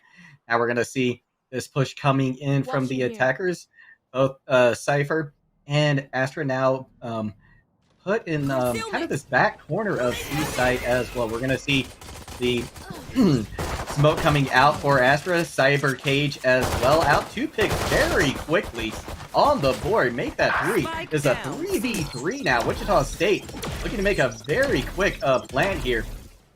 Spike Carrier is down at the moment though, so this is now a 2v2. Very winnable still for either side. Recon Bolt gonna come out, briefly revealing some position, and now it's just Sky on the attacking side for Wichita, but a beautiful guiding light comes out. They're not gonna get any hits off of it though. This is a very tough situation for them, and it's not gonna go their way. Stockton University goes up 1-0. Defense in a good way to start it off. You know, a lot of losses and turning into 1v1 is not the best thing that you can have going on, but those Spectres are really what enables this team for success. They already were able to take a couple rounds that weren't too bad into the last map, so they just have to recover the positive momentum that they were able to get just for a little bit into the map of Ascent, into this map of Haven, and just capitalizing from it as much as you can, again, especially into this defensive positioning. Yeah, absolutely. And this defensive positioning has been looking pretty good so far. I like the way that they have held down each of these sites in particular. Stockton University opting again for a C site push, at least initially thinking that way. Just going to be Astra on site. This time, KO opting to try and hold down mid for the defenders. Couple of shots coming in. Now it's clear that the attack is coming from mid. Altron going to be used, and the barely explosive, or rather Truman barely able to get on point, but look at this, it's just going to be a bloodbath. Stockton University coming away with several kills, and now that Killjoy's locations are revealed, they're not going to be long for this world, and once again we are down to just Sky, and Stockton University takes 2 off the board very quick from Wichita State. A quick one, and just pretty much as good as it gets for this side of Stockton into this defensive round and into a very much save round that we can expect here for them, and that just means keeping all the specters that they got and getting into a save as they get to know that those mid rounds are when things get risky. Again, that is the ones of Wichita was winning into the last round, so you just gotta deny it as much as possible. And it starts into this one, it starts into that information game that we see being played towards that A side. Yeah, that information game gonna yield quite a bit for both sides. Spike still towards mid. They haven't opted to run one way or the other with it just yet. A few shots coming out on A as well. The attackers now starting to push there a little bit more heavily, and the defense is wise to this as well, as we see KO and Jet both moving over to the A site. Guiding Light going to be thrown out, finds a quick flash, but not a kill this time around, although Silva's gone down very, very low. Wichita State, though they aren't up in the kill feed, they are a little bit ahead in terms of health. They are going to be healed back up, though, so Wichita State now weighing their options. Astra's gone back for the spike. They have it now, and looking more and more likely to be an A site push this time around. And a push with all the numbers for both of the teams to work with. The location gets spotted for this Killjoy, so that means that she has to run away, taking a little bit of damage, but at least managing to stay alive into the last chances for this attacking team to get the spike planted into what seems like it's going to be the A side, and they just have to go through the side for K to stay alive. Dior has not been able to get that pick just yet, but has the right idea after getting just one team, getting to the second one too. Now, point just being sprayed from heaven as the plant comes in. It is going to be successful, but Wichita State, once again, looking a little worse for wear at the moment. But a lot of damage in onto Cypher and Sova, but no kills on them just yet. Take that back. Pocket taken out of the fight. Now, there's much greater opportunity for Wichita State to come away with this round. Gene is able to get a pick, but is quickly traded out. And now Truman pops off for 2. It's just KO left for Stockton University. Wichita State looks to come away with this first round win here on Haven. 2-1 that we have so far, and it is what you just have to start to worry a little bit for this side of Stockton, knowing that this side of Wichita, they shine and they do so much into this mid round, and we're also able to keep those rifles for that last one. So it's a good building of a perfect scenario for them to get just a little bit more to tie up the score here, especially as they have those seekers in hand, and those are amazing at giving that information away exactly into what and where the enemy team is going to be located. Absolutely, that could be the differing factor here coming up on Wichita State's next attack. Going to be looking to equalize the score line here. Spike still down in attacker spawn. They haven't committed to a rotation just yet. Weighing their options, couple players towards mid. In fact, most of them stacked that way at the moment. KO kind of keeping that sight line down at the moment, but not quite aware that Astro, Sky, or Sova are over there at the moment. Couple of smokes now being expended by Astro to cut off these sight lines. A little bit of noise being made mid as well. Curious to see if that's going to be just a bait, if they're going to start to rotate away from that. Now we've got Recon Bolt out as well.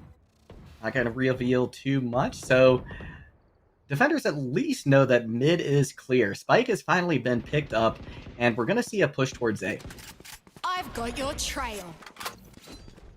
There are the seekers that we talked about. Yeah, coming in right into the late round and spotting that everyone is going to be towards that A side. The pick that's starting to come in. Some of that does get taken down, and the spike is going to try to get planted. Information that can be everything here. And for Wichita, it seems to do just that. Members alive now for the side of Stockton. That turns into only one, and the chances for Benji are fading away as those take Azules one by one, and in a 1v5, it is so hard to make happen. It is absolutely. It's so difficult. It rarely happens. Truman able to pick up the last kill right there, and now Wichita State has equalized in the scoreline.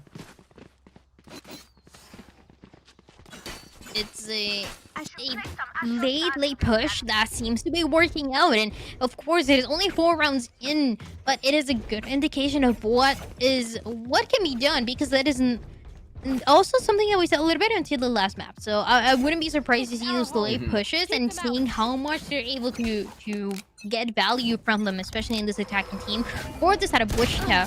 And an immediate taken down as well. Truman getting away with that kill, and with the teamwork that we saw right there, the Astro just connecting that well, taking down one of the players, and now having all the momentum in the hands of Wichita to get the last 2 kills.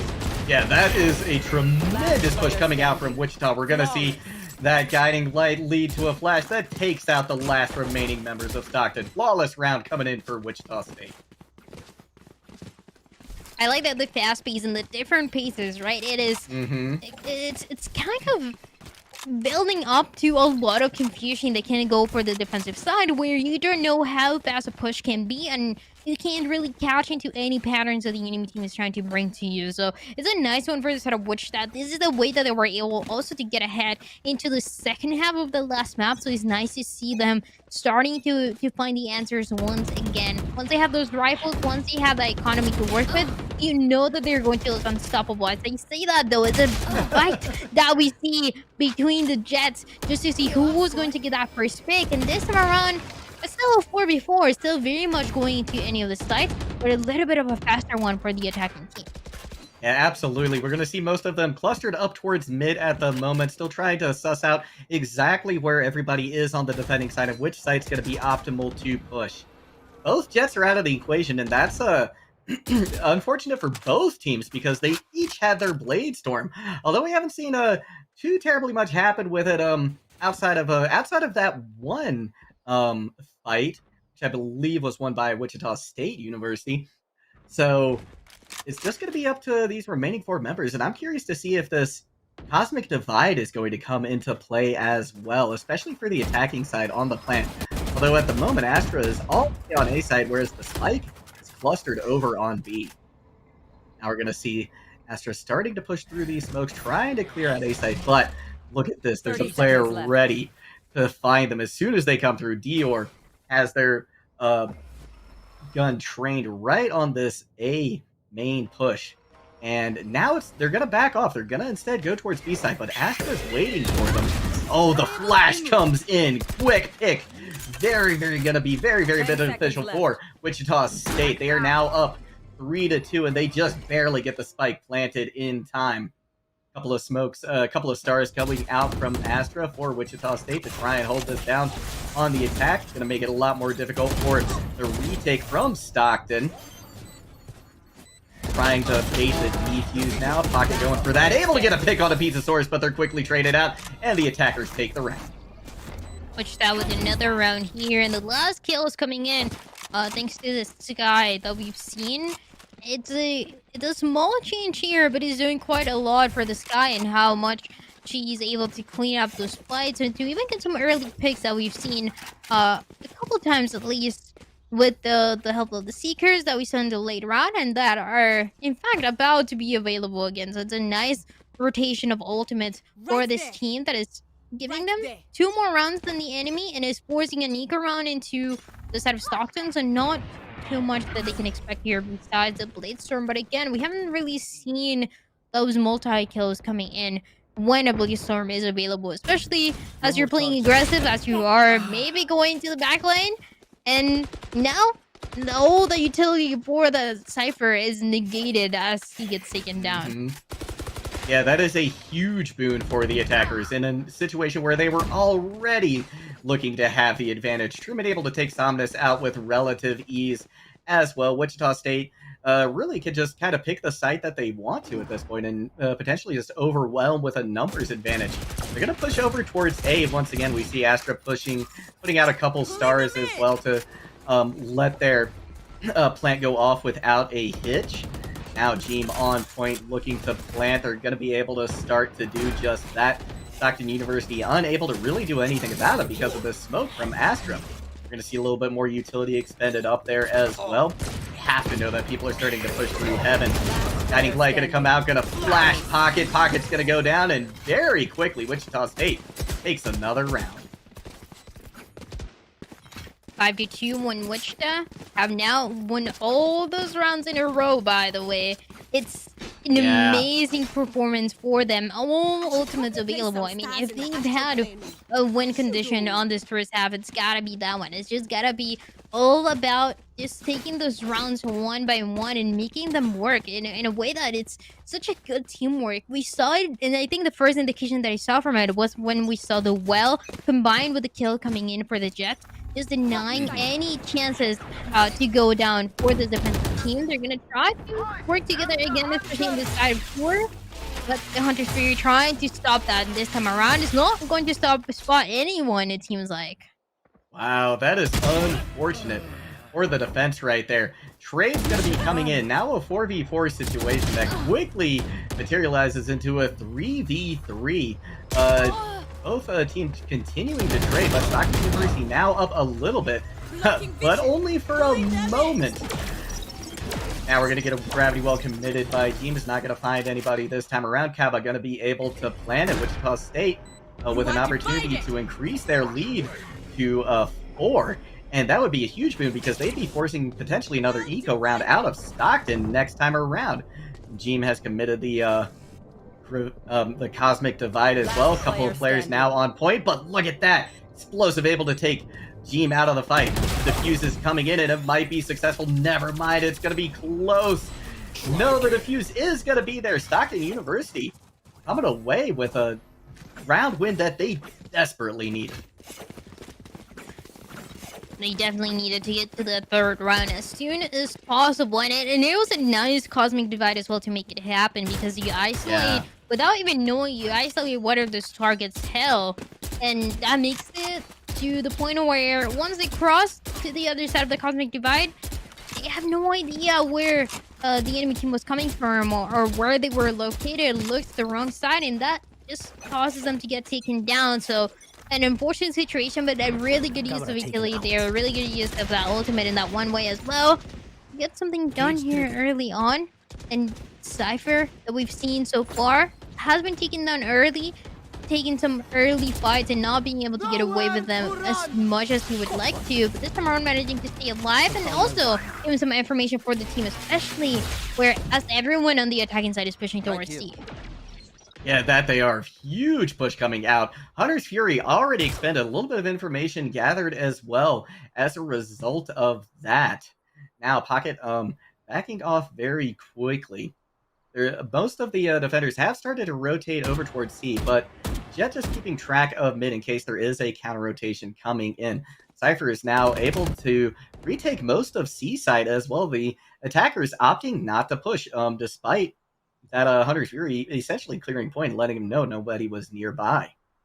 Now we're going to see them wait over here for several more seconds as the defenders have started to push around to the other side. Astra going to put out her smoke as now they're aware that the push is coming through onto C. With just 30 seconds left to go, we're going to see the Seekers expended to give a little bit of information on this approach. Wichita State going to be rewarded with 1 kill advantage in the kill feed.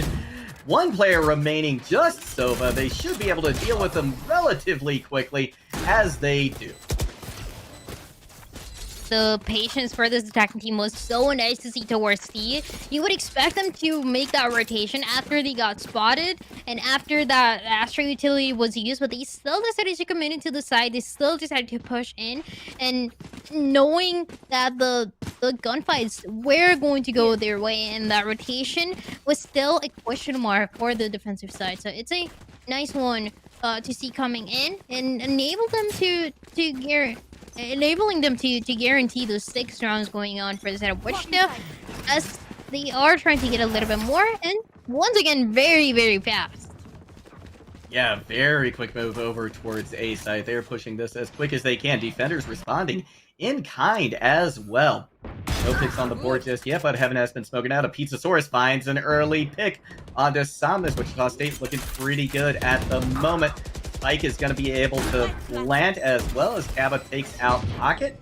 And now this is Wichita State's to lose. As we're going to extend some of her stars, looking to try and find somebody, but the gravity well is going to be a miss. Flash comes out, does briefly blind Truman, but they're going to be able to recover from it. Explosive not going to be quite so lucky as they are taken down.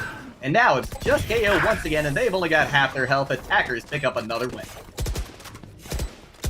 a 7-3, and it is starting to look very, very much one-sided for this at Yeah. Wichita. They won that last map too, right? So they just have everything on their hands to get this victory as fast as they can. But of course, Stockton is going to put up a fight, and they haven't given up just yet. This is the opposite scenario too. It's an interesting one. It's the opposite scenario where on the first map we saw a big advantage going on for the defense, but this time around is a big advantage going on for the attacking side and for how much they are able to get. So we gotta see towards the end what can turn out to be the last couple rounds into this first half, just to clean it up, to get maybe one more ideally for Stockton, which is what they're hoping for. And you're once again already taken down early.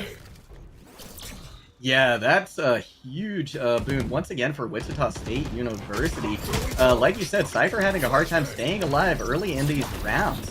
Benji now gonna miss some of their utility, but it's all gonna be for naught as they are the last person standing with just a sliver of health left. They are able to get one pick, but with 3 players hot on their trail, that's gonna be very difficult.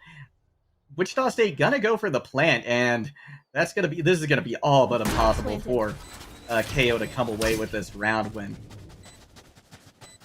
Now we're gonna see all the players starting to back off from site, looking to get that post-plant pick, and looking to also potentially chase KO away. KO, right now, Benji thinking instead perhaps they're going to save this round.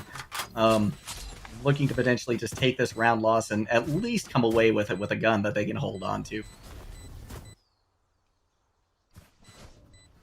Just gotta save. It's just playing all the way back. And it's a time where you cannot afford to lose any rifles, as the economy for them is not looking the way that they wanted to, especially now that the attacking team is going to get their 8th round. And they can build into so much more, getting very close to where the KO is. Good for 1. Spotted, but I don't think the attacking team has enough time to get. Nope, yeah, it does have enough time to get Benji.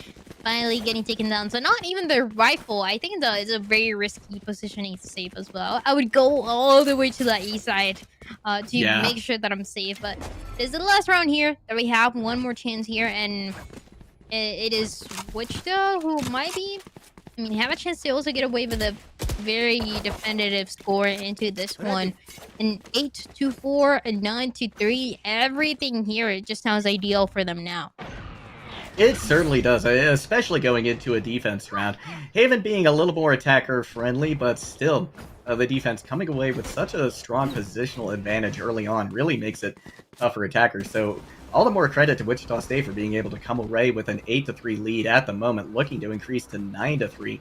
Gonna see Aldrone now being used to scout out A site, not gonna find anybody there. Killjoy gonna use lockdown as well over A site. This should be a very quick and efficient plant for Wichita State. We're gonna see Hunter's Fury unleashed as well. Pocket looking to try and find somebody, but it's gonna be Lesson coming up with a kill onto Benji. Pocket gonna be briefly blinded, but wow, gets the shot onto Keeson. Huge pick right there at a disadvantage for them. Now Samna's gonna use the Blade Storm as well. Gonna see if they can find any value with this. But Wichita State firmly in control of this site right now with the spike just about to be planted. This is going very, very well for them. Let's see one of the defenders in heaven. Jean, though, positioning themselves in hell for a cheeky pick, potentially. Blade Storm once again out from Somnus. Can they find anything with it? They're going to use that dash. Going to get a nice kill onto Jean. Wichita State looking primed to take this away.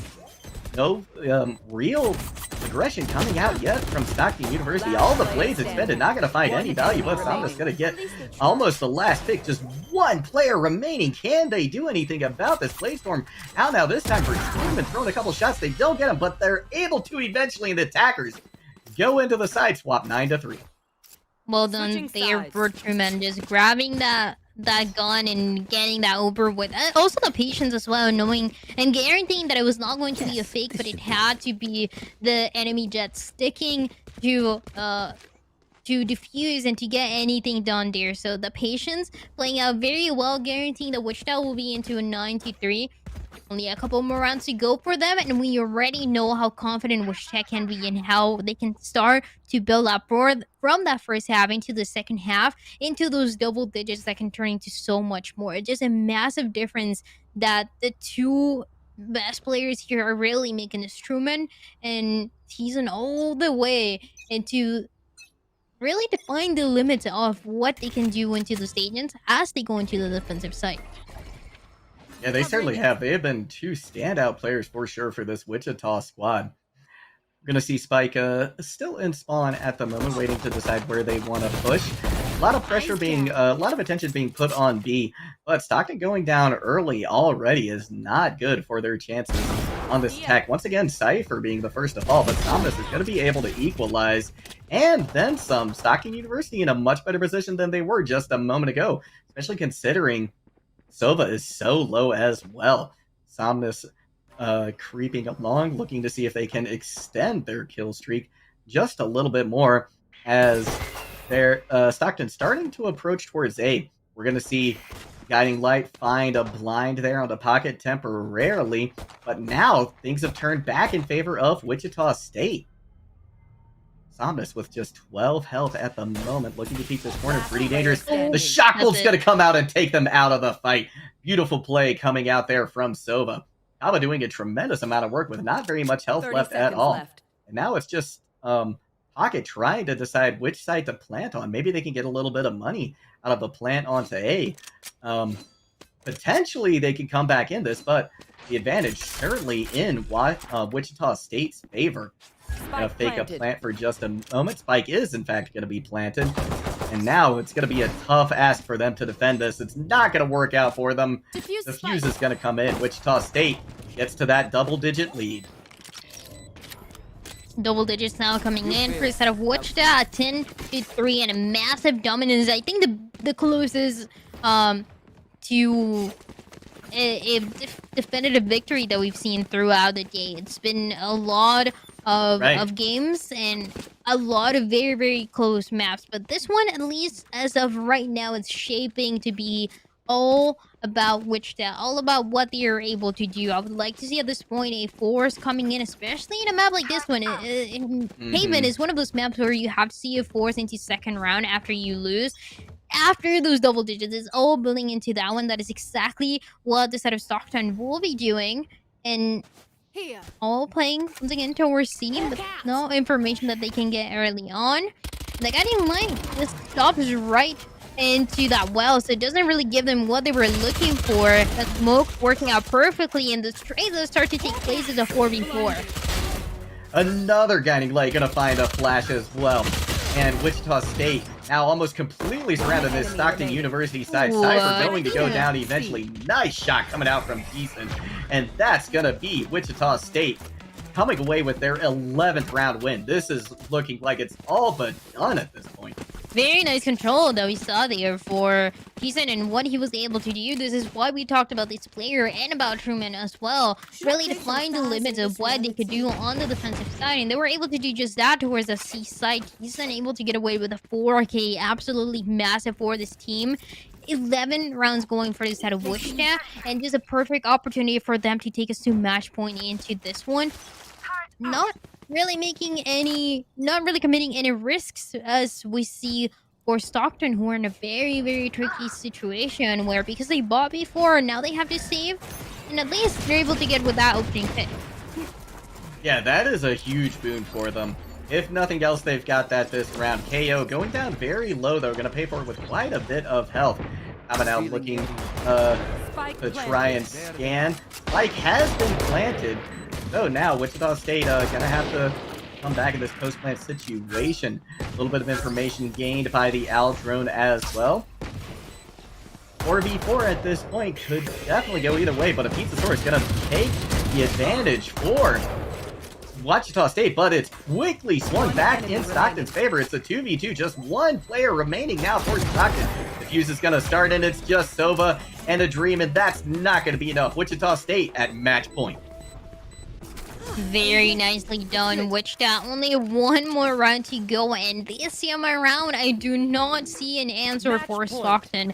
It's been a lot of rounds for them to have a chance where it's looking very close. It goes into a 1v1, but it's just lacking by 1 or 2 picks for them to guarantee what they need to. It's a match point that this time around, it does not seem like it's going to be possible for them. And I love those storylines where we see amazing comebacks, but the mental as well, knowing that it's been as well such a long day for all the players here, it's something that you have to take into account, and it's got to be a now or never for so many rounds for Stockton, just like we saw in the last match, but this one really being the last opportunity for them to get something done into the early round. Absolutely. This is their do or die moment for sure. And at the moment, they are doing what they need to do. Samnus able to take Jeem out of the fight early on. That's huge because now Wichita State isn't going to be able to smoke things out on this defense. And that's going to give Stockton University a much easier approach. They're going to be able to just walk onto C with impunity as nobody is there. They don't have that information just yet, but they're going to be aware of that relatively soon, as it doesn't look like they're slowing down at all. Now a couple smokes out from Explosive as well. That's going to make it very difficult for Wichita State to move on to this point. Cyber Cage out as well. Flash coming in, going to briefly blind Pizzasaurus. Careful. Spike has been planted, and now Wichita State is starting to group up near CT.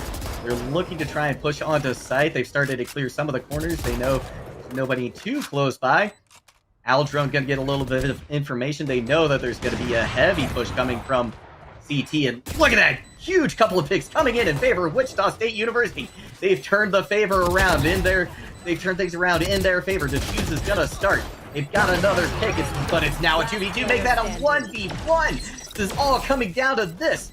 The Wichita State, they're not gonna come away with it this time. Stockton is gonna take another round. It was a 1v1, but with the drag right into the spike, it didn't allow the Jet to defuse into the last space remaining that she had to make it work. So it's a 4th round. A little bit unexpected, a little bit messy that we saw towards the end for this side of Wichita. A lot of trades that were happening, but just a little bit of those numbers that really make the difference. Still, it's going to be a match point. Still going to be one more to go. And it's still all the confidence in the world going for the side of Wichita, so let's see how they try to wrap things up for this one. Let's see indeed. Recon Bolt not going to reveal too much right off the bat. Spike still hasn't been picked up. Stockton University weighing their options at the moment. Team going to just spray a little bit through that nebula. Eason briefly toying with the idea of using a guiding light. They're going to throw it out. They're going to find the blind onto Dior, but they're not going to get the kill. And now they see an Astra Star coming out in response, but Stockton University's down one now. This is not a good position for them to be in.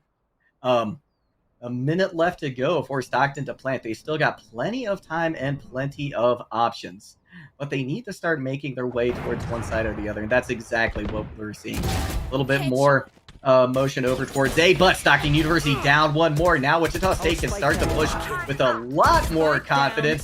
4v2, Spike is down as well. It's going to be very quickly picked up. Cypher has it now. 3v2. They're going to opt for a rotation, most likely over to C site. Going to try and get that plant as quick as they can, but Jet is moving over there as well. It's going to be very close once they get there. Another kill going to come in. Pocket coming in clutch for Stockton University. They are going to be able to get the plant as well. And now Wichita State looking a little tough for them to try and clutch this out. Both of their members having to travel a considerable distance in order to get back over towards Seaside. Oh, but nice Seekers though. I like this. For this team is going to reveal exactly where they're going to be located, and that is going to be Garage. Team good for one thing, and the second one is going to pull off the classic, but Cheeseton will be getting this over with. It is the defuse as well, connecting right into the hands of Cheeseton, into the sky, and the victory of the map and the entire match going for the side of Wichita. One that was a little bit shorter than the rest one, but is still a competitive one. And towards the end, we saw Stockton slowly waking up. They just didn't have enough time to fully do so. No, they didn't. It certainly wasn't in their favor after that tremendous attacking side we saw coming out from Wichita State University, and what a finish to this incredible day of Valorant. Yeah. We're gonna close these things out here relatively soon, but before we do that, Drya, do you have any final words for the audience? Yeah, I mean, just definitely keep an eye on all these teams that they've been so competitive. It's been so nice to see. I mean, if the entire day doesn't tell you that, I mean, I don't know what will. 3 maps, overtimes, everything that you would expect. So you just gotta keep an eye on those teams and how they continue to improve throughout the season because it's very, very nice to see. Absolutely, it certainly is. What a day of games. Real quick, want to give a shout out and a thanks to our production crew, Cool Scoots and Coltoon. Thank you so much for sticking with us, Kay and Tad as well, and the rest of the Esports U crew. Thank you for bringing us out. Thank you everybody for watching. That's going to do it for us tonight. GG's and see you next time.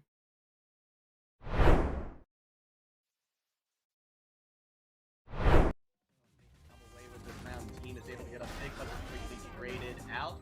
And now Truman pops off for 2.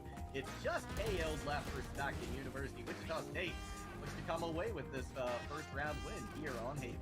Into the late round and spotting that everyone is going to be towards that A side. The pick that's starting to come in. Some of us does get taken down, and the spike is going to try to get planted. Information that can be everything here. And for Wichita, it seems to do just that. 2 members alive now for the side of Stockton. That's value from them, especially in this attacking team. For the side of Wichita, and an immediate taken down as well. Truman getting away with that kill, and with the teamwork that we saw right there, the Astro just connecting that well, taking down one of the players, and now having all the momentum in the hands of Wichita to get the last 2 kills. Yeah, that is a tremendous push coming out from Wichita. We're going to have to know that people are starting to push through heaven. Guiding Light going to come out, going to flash Pocket. Pocket's going to go down, and very quickly, Wichita State through the Cosmic Divide as well. A couple of players now on point, but look at that. Explosive able to take Gene out of the fight. The fuse is coming in, and it might be successful. Never mind, it's going to be close. No, the defuse is going to be there. Stockton University. I'm going to wait. Playstorm once again out from Zombies. Can they find anything with it? They're going to use that dash. Going to get a nice kill onto Gene. Wichita State looking primed to take this away. No real aggression coming out yet from Stockton University. All the plays extended, not going to find any value, but Zombies going to get almost the last pick. Just 1 player remaining. Can they do anything about this? Playstorm out now this time for Truman, throwing a couple shots. They don't get them, but they're able to eventually. The attackers go into the side swap 9-3. Gonna see Spike still in spawn at the moment, waiting to decide where they want to push. A lot of pressure a lot of attention being put on B. But Stockton going down early already is not good for their chances on this attack. Once again, Cypher being the first to fall, but Thomas is going to be able to equalize and then some. Stockton. Well, so it doesn't really give them what they were looking for. That smoke working out perfectly, and the trades that start to take place is a 4v4. Another Guiding Light going to find a flash as well. And Wichita State now almost completely surrounded this Stockton University side. Cypher going to go. I think the second one is going to pull off the classic, but Genius will be getting this over with. It is the defuse as well, connecting right into the hands of Cheese and into the sky, and the victory of the map and the entire match going for the side of Wichita.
want to go Hi. first, or do you want me? I can go first, yeah. Okay, go for it. Hi, I'm Mars. I am a student at the University of Hawaii, and today I'll be casting to the game. My name's Craig. I am a student at the University of North Carolina at Charlotte, and I'm going to be casting with Mars today. All right. Gotcha. All right. So our first map today is Haven. I think that's a pretty interesting first map pick. A lot of space, a lot of big plays to be made. Yeah, it kind of surprised me that they wanted to pick Haven as their first map, as personally I think Haven's kind of a harder map to cater to if you don't really pick the right comp to go against the other team. But pretty basic ban here from Long Island University, banning Fracture immediately. Can't say I blame them very much. Fracture's a pretty tough map to try and figure out, especially if you're not at the highest elo possible. And then Southwest Assembly, SAGU, banning Breeze, surprisingly enough, while also deciding to pick Ascent. Not Gotcha. Okay. So today we have Long Island University versus the Southwest Assemblies of God University. Our maps are going to be, map 1's going to be Haven, map 2 being Split, and if we end up going to a tiebreaker, it's going to be Split.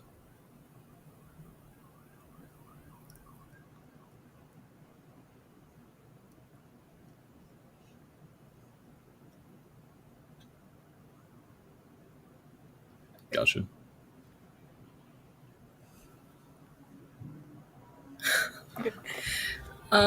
So I've played this game since I think the first act. So I definitely say my experience. I know my way around the maps, especially with all the updates and changes, and I do know all the agent comps pretty well. So hopefully I can provide some interesting commentary there. Yeah, I've been playing Valorant since beta. Never really cared too much to try and climb up the rank ladder or anything like that. Mostly just hanging out, playing unrated with my friends most of the time, and just one tricking Jet like usual.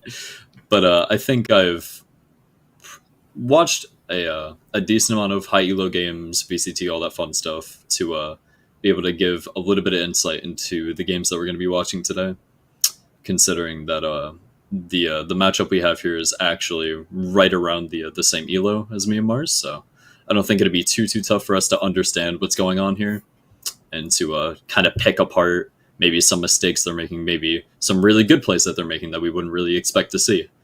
And I think it would just be I think it would definitely be a good set here. I'm personally very excited to see because a thing about low elo is that it's hard to have teammates that communicate well. So I'm very interested to see if we can have a team of individuals that do like a really good job together. Absolutely. Looking forward to maybe afterwards hearing some of the comms that go through, hopefully hearing a lot of shot calling from somebody taking up the role of an IGL, kind of taking the reins and taking the lead for the rest of the team, and really just pushing them to victory a lot easier. Yeah. I'm really excited to see what some representation for the lower elo. Absolutely. So going over to Agent Select here, we're going to be seeing Sova, Viper, Sage, Sky, and Raze. Interesting. On Haven. I definitely think it's a smart pick for having a Sky here, but double Initiator. I did not expect to see that today. I'm not going to lie. I'm not sure how I feel about the Viper. Haven is such a big map that I feel like you'd want a smoker that can, or a controller at least, that can get a little bit more control over the maps, but we'll see what this one has to bring. Yeah, I feel like maybe Brimstone would have been a little bit more of a safer pick here over Viper, but we'll definitely see how it goes. And LIU going with Brimstone, KO, Jet, Killjoy, and Reyna. Double duelist. Kind of like that. They opposed to the other team, they don't have a healer though, so we'll see how that plays out for them in the long run. Yeah, it just kind of clicked with me that SAGU is actually going with double healers. Yeah. So LIU is really gonna have to start winning these gunfights really early, or they're gonna be in trouble. Yeah, definitely. One of our teams can take a lot more damage than the other, so. Agreed.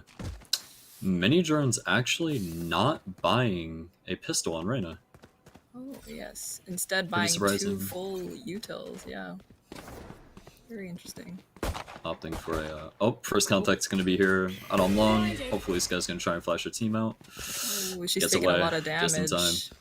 Yep, stuck on 34 health, and it looks like they're still gonna try and push for A here, and the rest of SAGU is immediately gonna start rotating over, since off this first contact they're basically limited as to what Sky can really do for them right now. Here. Hoping for their Jet to make first contact here, playing off of their KO. He doesn't trick the good corner! There it is. Oh, Swinging from backside. It's the Sage. Q1 athlete going in. Oh, and KJ gets absolutely demolished by Viper. And the first round goes to SAGU. I am kind of confused as to what the plan was there from Nova. I guess he was hoping that the KO would have full flash whoever was hiding in the corner, but he didn't really like. Kind of just dashed in and hoped. Yeah, just kind of dashed in without a plan. Didn't really throw smoke down or anything. Just kind of pushed in and hoped for the best. He kind of did. Yeah. Running going with a default wall from B to A here, and it's gonna end up being wasted. It looks like as LIU's gonna actually just opt to run straight up C long with absolutely no care for what's gonna happen to them. We're just trying to get some no buy-up. some kind of value here. They're gonna be able to get the bomb down. DJ already going for. Found them. Two of them pushing in from garage. Nobody there to trade out B man. An empty flash there, Viper. Oh, we're actually kind of surprised that Naniva wasn't able to kill that Brim there, and that's a 3K for Viper. It's gonna be a defuse and another point for SAGU. Plenty of time. And actually left their Sova on basically no health there, but just couldn't manage to clean him up fast enough. I am very curious to see what's going to happen now that both of our teams can buy out. I want to see if they take more aggressive gunfights instead of just kind of running into the site. Yeah, hopefully. Plays. Yeah, putting a little bit more thought into what they're gonna do here over just blindly running in and trying to get the bomb down as fast as possible. Yeah. Me too, Reyna. Mini drone shaking his head. They're just gonna leave the Sage wall up over there. Yeah, kind of surprised about the instant Sage wall there instead of trying to use it for like a retake or something. Just immediately denying garage access. Nova using a smoke through the wall, but not really playing off of it at all. Oh, baited the Resonate there. He knows that one's back sight, and they're probably gonna have a couple of them try to swing to C with him. But little do they know that Mini Drones is actually coming up B. Gets a frag. This guy's gonna swing in here. Hopefully he puts out the flash fast enough. And the second one. Yep, KO actually suppressing both of them backside, but he doesn't realize that Viper's there. Gets two. And is shut down by DJ. This is looking like a round for LIU. Unless Clutch can actually pick something up here. Gets the jet.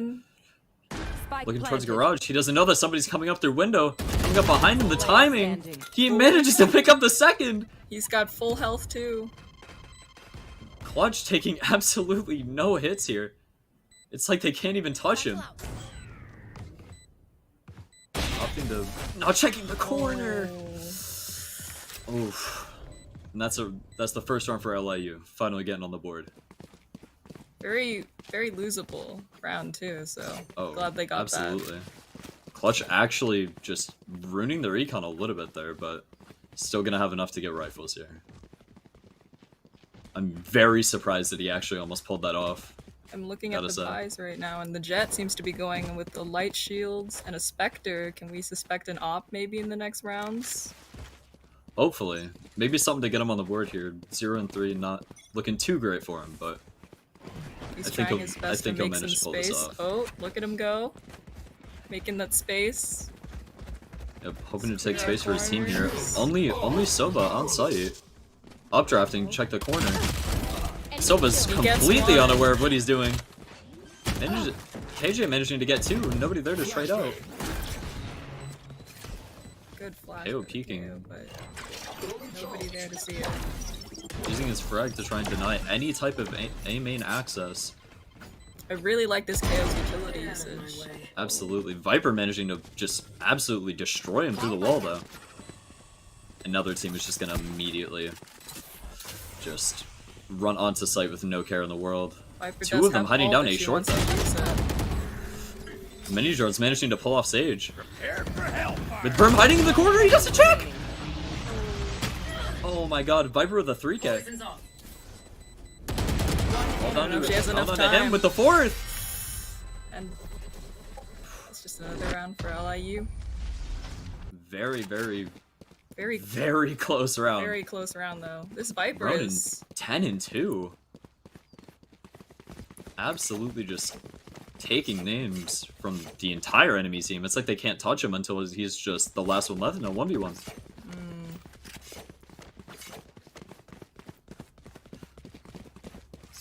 Nova opting to just go for another Yeah. Phantom and full armor. I'm curious about the Spectre by last round then, but Yeah, not really. I guess he was just a little off of a full buy and wanted to just get something a little bit safer. Clutch, hoping to find somebody not checking the corners of the seems garage, like our other but team is on an econ round right now. Hopefully that means LIU can secure the round. Oh, Sage is hopefully pissing be out able to with her pull something off with classic. this timing. Ooh, Oh, ooh. B-Man. Okay. Managing to pick off Sage at the very beginning. Solid Aldrin coming out through mid. Checking boxes. Don't think it's going to have enough juice to see out. And LIU actually starting to creep up A. Starting to split a little bit. 2 up B main. Taking good mid positioning right now. Is They can Mini get Drone's this going to flash his over. way in. Uh, He just barely can't see him. He's going to catch him. He's going to get one. and he's Can't get got the one. second. Mini Drones. Struggling to get this Sage here. There was a blind Only down. one bullet left. Skyon Looks like absolutely they're taking no B. health. Yeah, opting to plant on B. Little do they know that that their Viper is still sitting on A in the ult. Probably gonna start trying to creep out to AB connector. Got another one. Enemy remaining. Nova actually realizing, and another good run for LIU. They seem to have gotten a good momentum going, and I hope they can keep it. Absolutely. LIU really just starting to put a lot of pressure in off these rounds where they could actually get some type of rifles. And SAGU kind of going with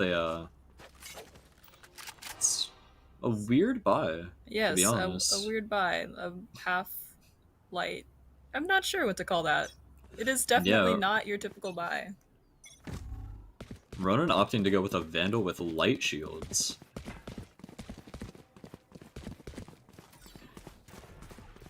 Seems like They're Viper's just the only full one on sprinting site. straight down A long. With Ronan being the only one on site, hoping to just deny them just for a little bit longer. Using both snake bites. Throwing down his wall.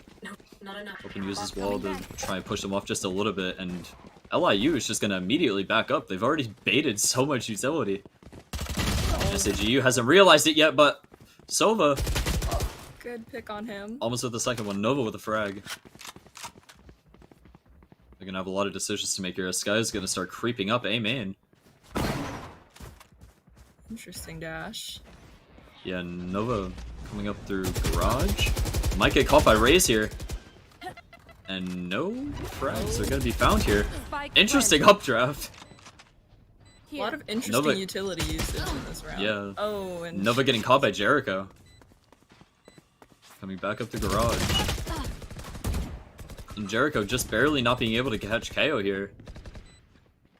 KO on absolutely no health. All he has to do is wallbang that box one time. Running on site with a frag. Gets the second. KJ sitting long. Gonna get caught by the showstopper.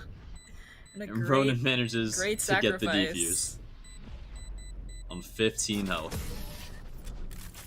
And there, what a that might round. be our momentum stopper right there. Honestly, give them just that little push that they needed, but it's pretty unfortunate because SAGU is going to be kind of down in the dumps. Actually, no. I expected their econ to be a whole lot worse than this. I'm very surprised. Water opting to go with the Guardian here, not having quite enough to go with the Phantom or Vandal. And Ronan just slowly building his econ up like it's nothing. 12-3. 12-3. Oh, I see we have a Sheriff. Light Shield Sheriff, but I'm very interested to see if you can make some big plays with that. Hopefully.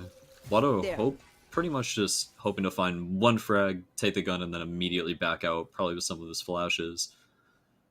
I find it very interesting that they walled the Sage wall every time, but they essentially just push Garage regardless until they just wait for it to break.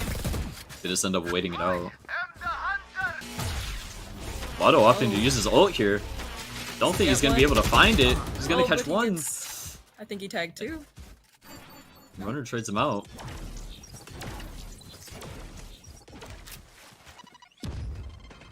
DJ on 70 health here. Just kind of debating what they're going to end up doing here. Already lost one. Looking for a flank here. Jericho with the res on Sova. Sage killed. B-Man catching the frag on Sage. Nobody there to... Oh, there he is. Just got there to trade him out. DJ now on 35 health. 19 gets wallbanged. And they have no idea that Reyna's just walking right up behind them. Oh, they might now. Oh, the jellyfish catching him. Oh, no, they have way too much information on him. 30 seconds left. All down to Brimstone. Almost full health here. He hears the knows flash this guy's behind gonna him. come up behind him.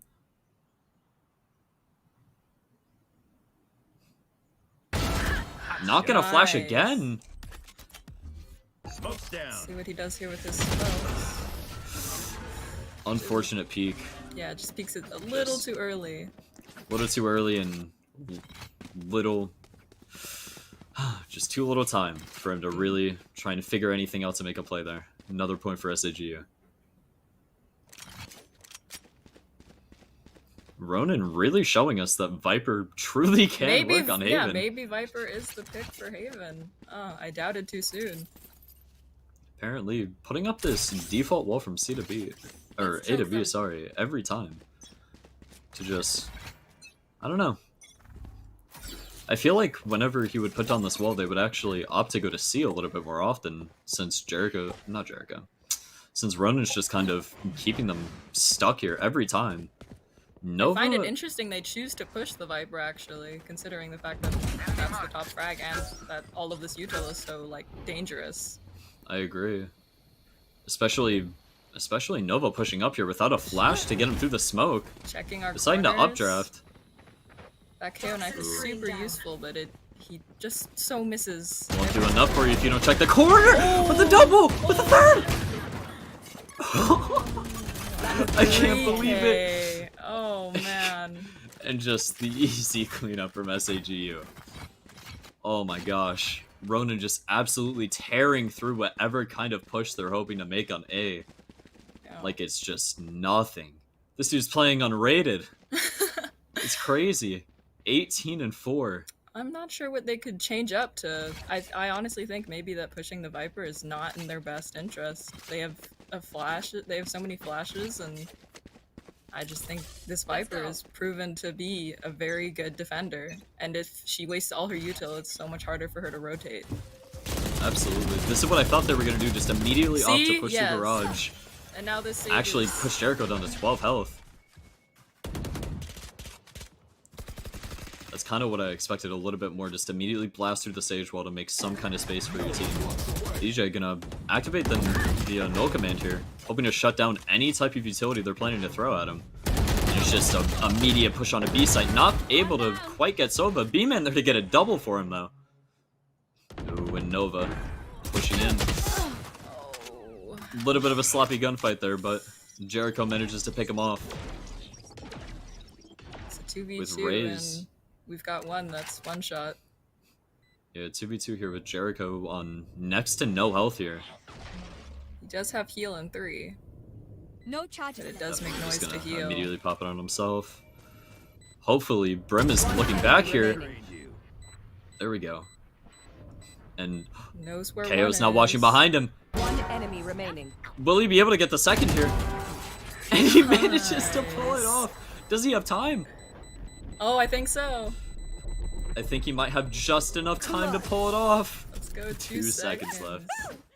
I'm the pride of my Oh my gosh.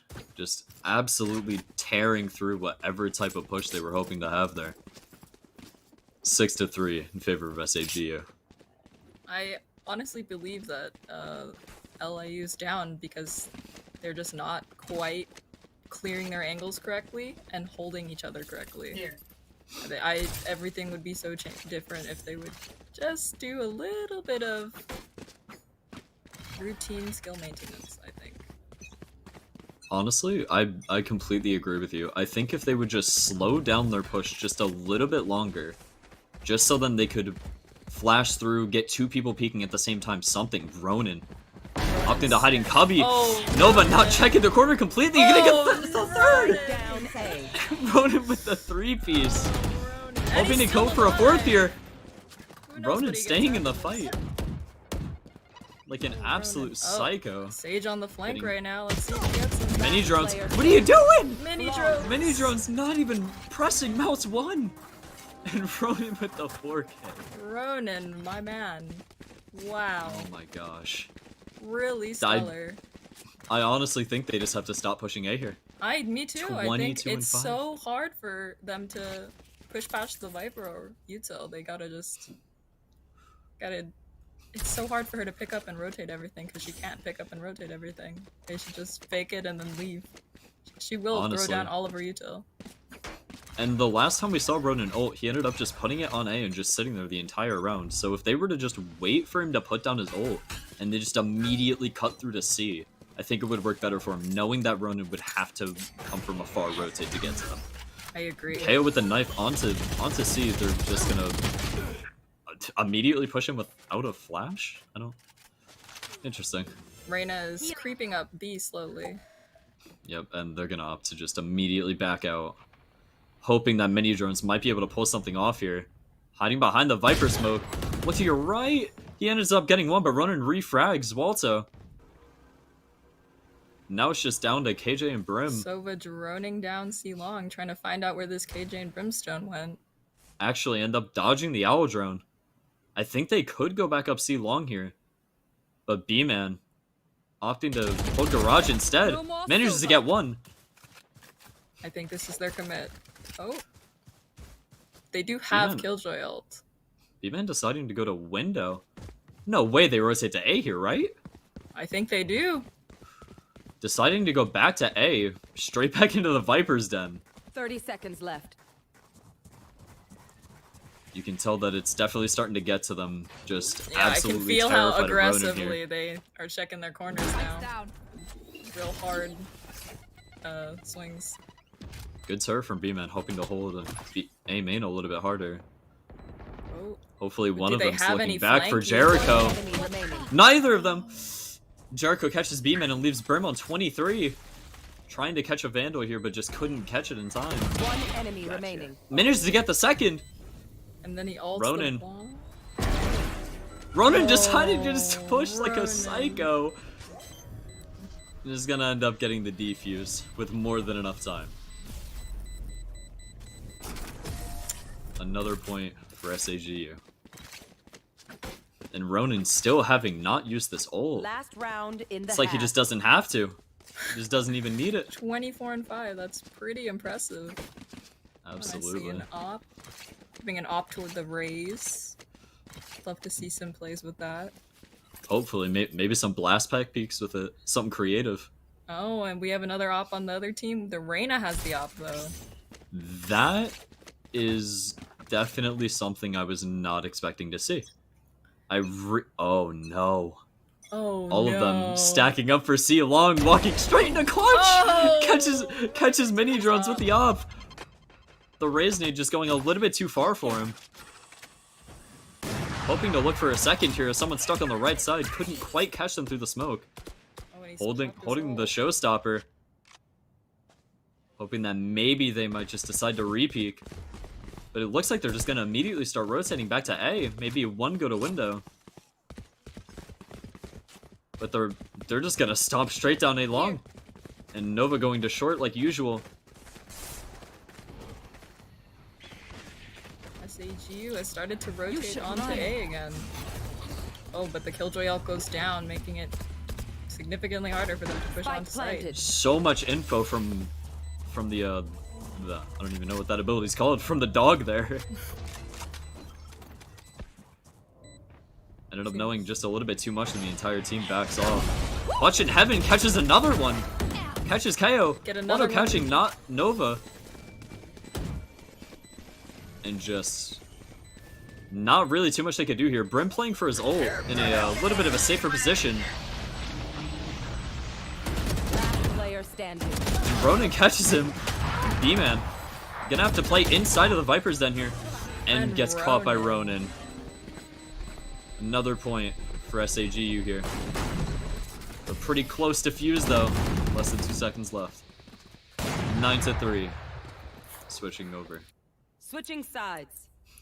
Oh man, that was it's a little rough for LIU right now, but hopefully they might be able to pick it up on attack a little bit more, or defense. Sorry. I do think that Haven is an attack-sided map, so I really do hope that LIU can provide some really good defense. Their team does look a little, I don't know, not sure which team is more defense-sided, but hopefully they can secure some more rounds on this defensive half.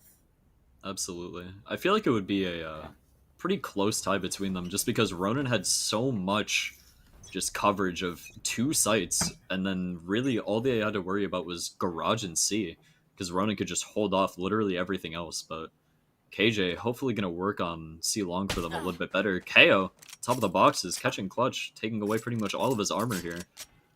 Ronan and buying Ronan a ghost. deciding to peek anyway. With no util. Deciding to opt just for the ghost here, taking out the turret. Oh, and that was a DJ good nade. put down to 23 health by the nade. Sova's Ogden drop spike outside of throwing garage. spike. Very interesting. Get caught by the alarm bot.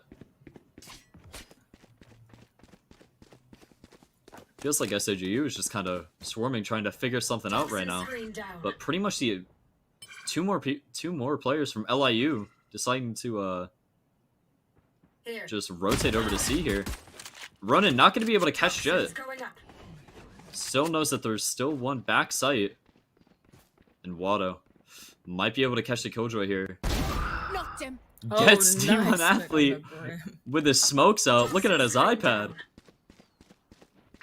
And they're just going to immediately cut to A here, with Sova already on site. Mini drones, walking out garage. Nova And there to help Nova. him. Oh, Clutch is on the flank of his Clutch. life right now. Absolutely, and B-Man Look at him hoping go. to find some type of value here. Knows that Clutch is going to be coming up behind him. He has to make a move here. Not going to check the left Not gonna corner. clear our But corners, but he's Jericho still gonna get. still going to catch Ronan. Clutch hopefully giving his team the info that Mini Drones is in heaven. Mini Drones not quite able to catch him just yet in the 3v1 situation here. All of them just walking into heaven, gonna let him overheal. Not quite able to catch the second. He's peeking while reloading. He catches the second. And he gets the second one. Not quite gonna be able to defuse here, and Dies to the bomb. dies for the econ. Fair enough. Fair enough. Another This- point for SAGU. This puts SAGU in a really good spot. It's Let's see actually if they buy up to secure just more rounds. I was kind of expecting to see a couple more Spectre buys here from SAGU. Ronan opting to just go with another Ghost here. I agree. I was expecting to Maybe. see more like half buys just for the aggression. A Ghost with no armor and no util from Ronin. Very interesting pick here. Sky with the pop flash. Actually, very exciting seeing some type of util like that. Ronin hoping to go up a short here, but Nova has him. Not quite able to catch him off guard there, though. And Jericho just pushing straight through D1 Athlete's smoke like it's nothing. They have mini drones, a drone and a dog, so I'm hoping that we'll get to see some of that so they know. There we go. If he would have just ran him straight through the smoke, there were 3 there. They all know he's hiding backside. Jericho gonna swing him. You catch Nova. Will he be able to get mini drones too? Sova. And then they're just gonna have to play a pretty rough retake here. KO maybe he's trying to opt to go to heaven, but no. Actually gonna... Oh. Sage roll going up into main. Some tough situations and decisions to make, but Wado just pushing through! And with the... With a classic, the right clicks. Classic. Just absolutely no care for what they were about to use. The timing on that was beautiful. The confidence was really nice to see. Just insane. Not gonna lie, I was kind of hoping to see more from Nova here. Especially holding A. I feel like A is definitely Jet's best spot to be holding here on Haven. Mostly for the fact that he could just creep up A long, maybe pick one, and then just immediately dash off, but... Haven't seen a lot of dashes from Nova, actually. Yeah, more dashing into sight rather than trying to get out of fights that he's taking. Rena's going to be holding B main here. Not quite going to hold it long enough. And no one's on site. They just have this for free. Nobody's watching. It's like nothing happened. Oh. And they're just going to get the plant down immediately. This does give for the opportunity for a 5-man retake, though, which I'm very excited to see how they play this. Now that all of them are alive, they have all of the util they could possibly have to retake this, so I'm hoping that we get to see a little bit. Just everything they could want, but Jericho, not sure why we updrafted there, able to catch Nova. D1 Athlete actually catching Sova here. And Jericho refrag. B-Man hoping to find some type of value here. In a 1v4, catches one. Gonna be raisinated out of Cubby and then just concussed and can't really do much there. Unfortunate position. Match point. Absolutely. Really, really nice combination of utility there from SAGU. And now we're on match point.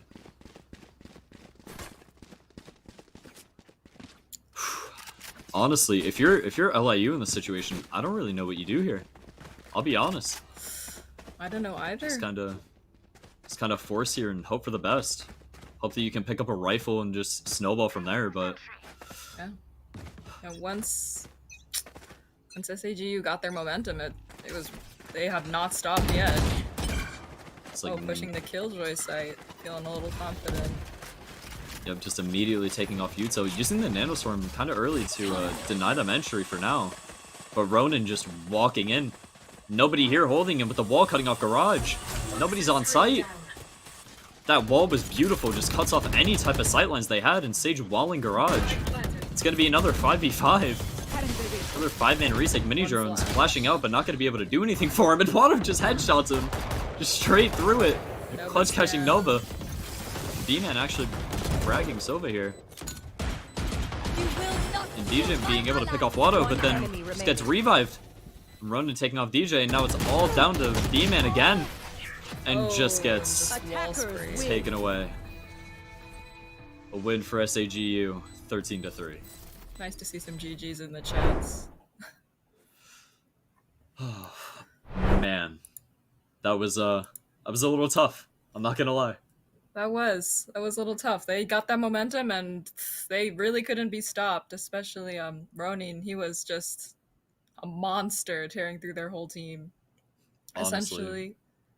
And like a lot of times when you have like a high fragging individual in a game, it's like they're not impact kills, but almost all of his kills were impact kills. They were all very impactful to the fate of the rounds. Like he had clutches and all sorts of things. So yeah, it was either he was the last one alive, ready to just take up any type of hope that LIU had, or he was the very first contact and picked up 2 to 3 frags every time.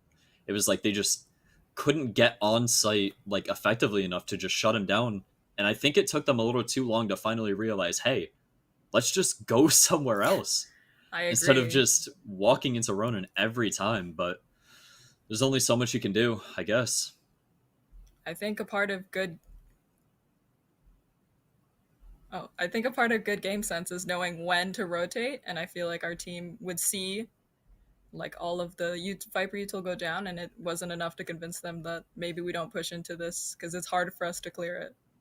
Yeah, had just a little bit too much courage there. And we will see you guys with map 2 being Ascent right after this break.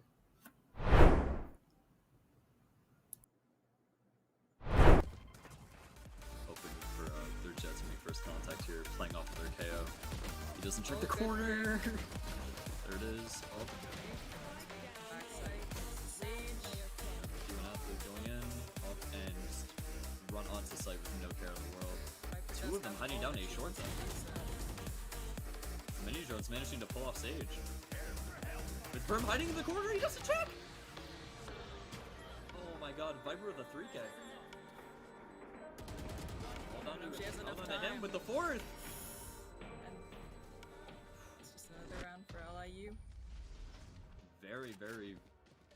Very close round. Very close round though. This Viper is out to AB connector. got another one Enemy remaining. Nova actually realizing, and another good round for LIU. That KO knife is super useful, but he just so misses. Won't do enough for you if you don't check the corner with the double, with the 3rd. There we go. And Knows where KO's one now is. watching behind him. One enemy remaining. Will he be able to get the 2nd here? And he manages to pull it off. Does he have time? Oh, I think so. I think he might have just enough time to pull it off. Let's go. 2 seconds left. Flash through, get 2 people peeking at the same time. Something. Ronin. Opting into hiding Cubby. Oh, Nova not checking the corner completely. You're gonna get the 3rd. Down. Trying to catch a Vandal here, but just couldn't catch it in time. One enemy remaining. Managed to get the 2nd. And then he ults Ronin. the bomb. Ronin decided to just push like a psycho. Is gonna end up getting the D here. Brim playing for his ult in a little bit of a safer position. Last player standing. Ronin catches him. D-Man gonna have to play inside of the Viper's Den here, and gets caught by Ronin. Might be able to catch the Killjoy here. Knocked him. Gets nice. D1 athlete, Look at him hoping go. to find some type of value here. Knows that Clutch is gonna be coming up behind him. He has to make a move here. Not gonna check the left Not corner. gonna clear our But corners, but he's Jericho still gonna get. was not quite able to catch him just yet in the 3v1 situation here. All of them just walking into heaven, gonna let him overheal. Not quite able to catch the 2nd. He's peeking while reloading. He catches the 2nd. And he gets the 2nd one. Not quite gonna be able to defuse here, and Dies to the bomb. maybe he's trying to opt to go to heaven, but no, actually gonna. Oh, Oh, and Sage the roll going up roll's into hard. main. Some tough situations and decisions to make, but Wano just pushing through. Oh, and with the B-Man hoping to find some type of value here. In a 1v4, catches one.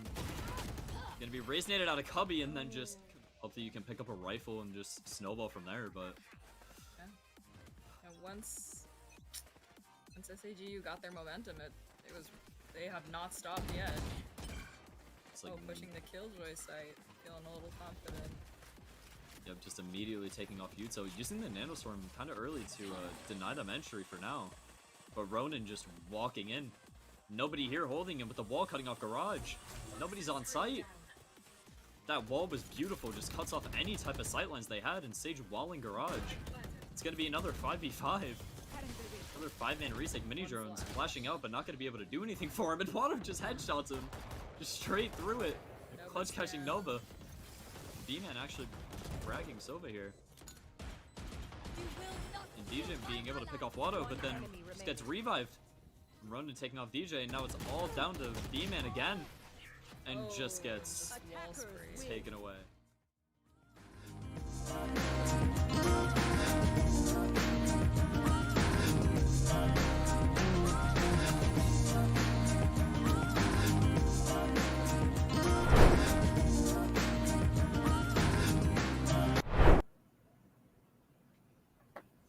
And we're back. Yeah. Pretty intense first game. Kind of hoping to see a little bit more of a contest put up between the two teams instead of just having one hard carry. Absolutely. Wondering if we'll hoping see to another see... Viper too on Ascent, because I do know sometimes people play Viper on Ascent. Yeah, hoping to see Ronan pop off a little bit more here, but maybe not as much as he was on Haben, giving the spotlight to a couple more people on the team. But hopefully seeing a little bit more from LIU's duelists here, in terms of just taking space and actually winning the fights that they're taking over just taking them just to do it. Yeah, I feel like a lot of their deaths were not very impactful deaths. Like, they're trying their best to create space, but they're just throwing themselves into death instead of actively creating the space or using their death to like help their team, like put them at an advantage. They're just kind of dying. I agree. Just kind of throwing themselves onto site and hoping that somebody will walk on and trade them out over, let me actually use some util to get onto site, clear an angle, and then get my team on and frag for them. I'm hoping we see a lot more angle clearing this game. Oh my gosh, absolutely.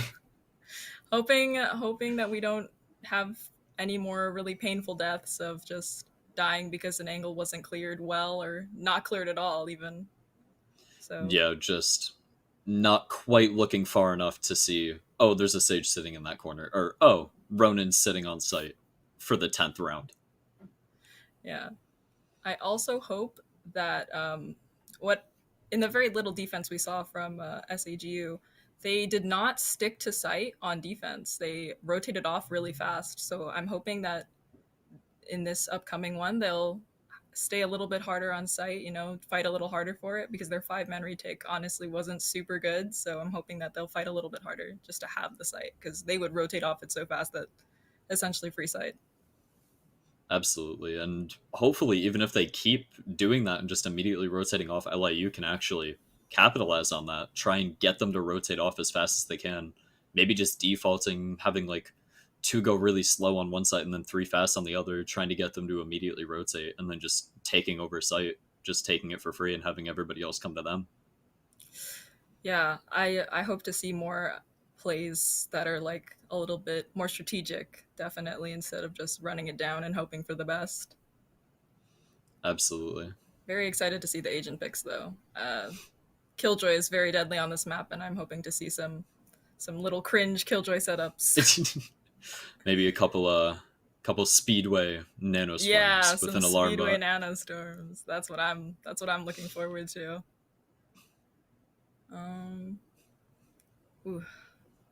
Really just thinking about how important it is to clear our corners though. I'm PSA to everyone, please clear your corners. It's so important. It's such an easy way. It's like a round changing thing to do. Just clear your corners. Don't die in a really inefficient way. Yeah, as we saw from Ronan just holding A site, just not checking one corner could just let your team walk into a 3K, because it's just that bystander mentality of, oh, I think the person in front of me checked that corner. Oh, well, I think the person in front of me checked that corner.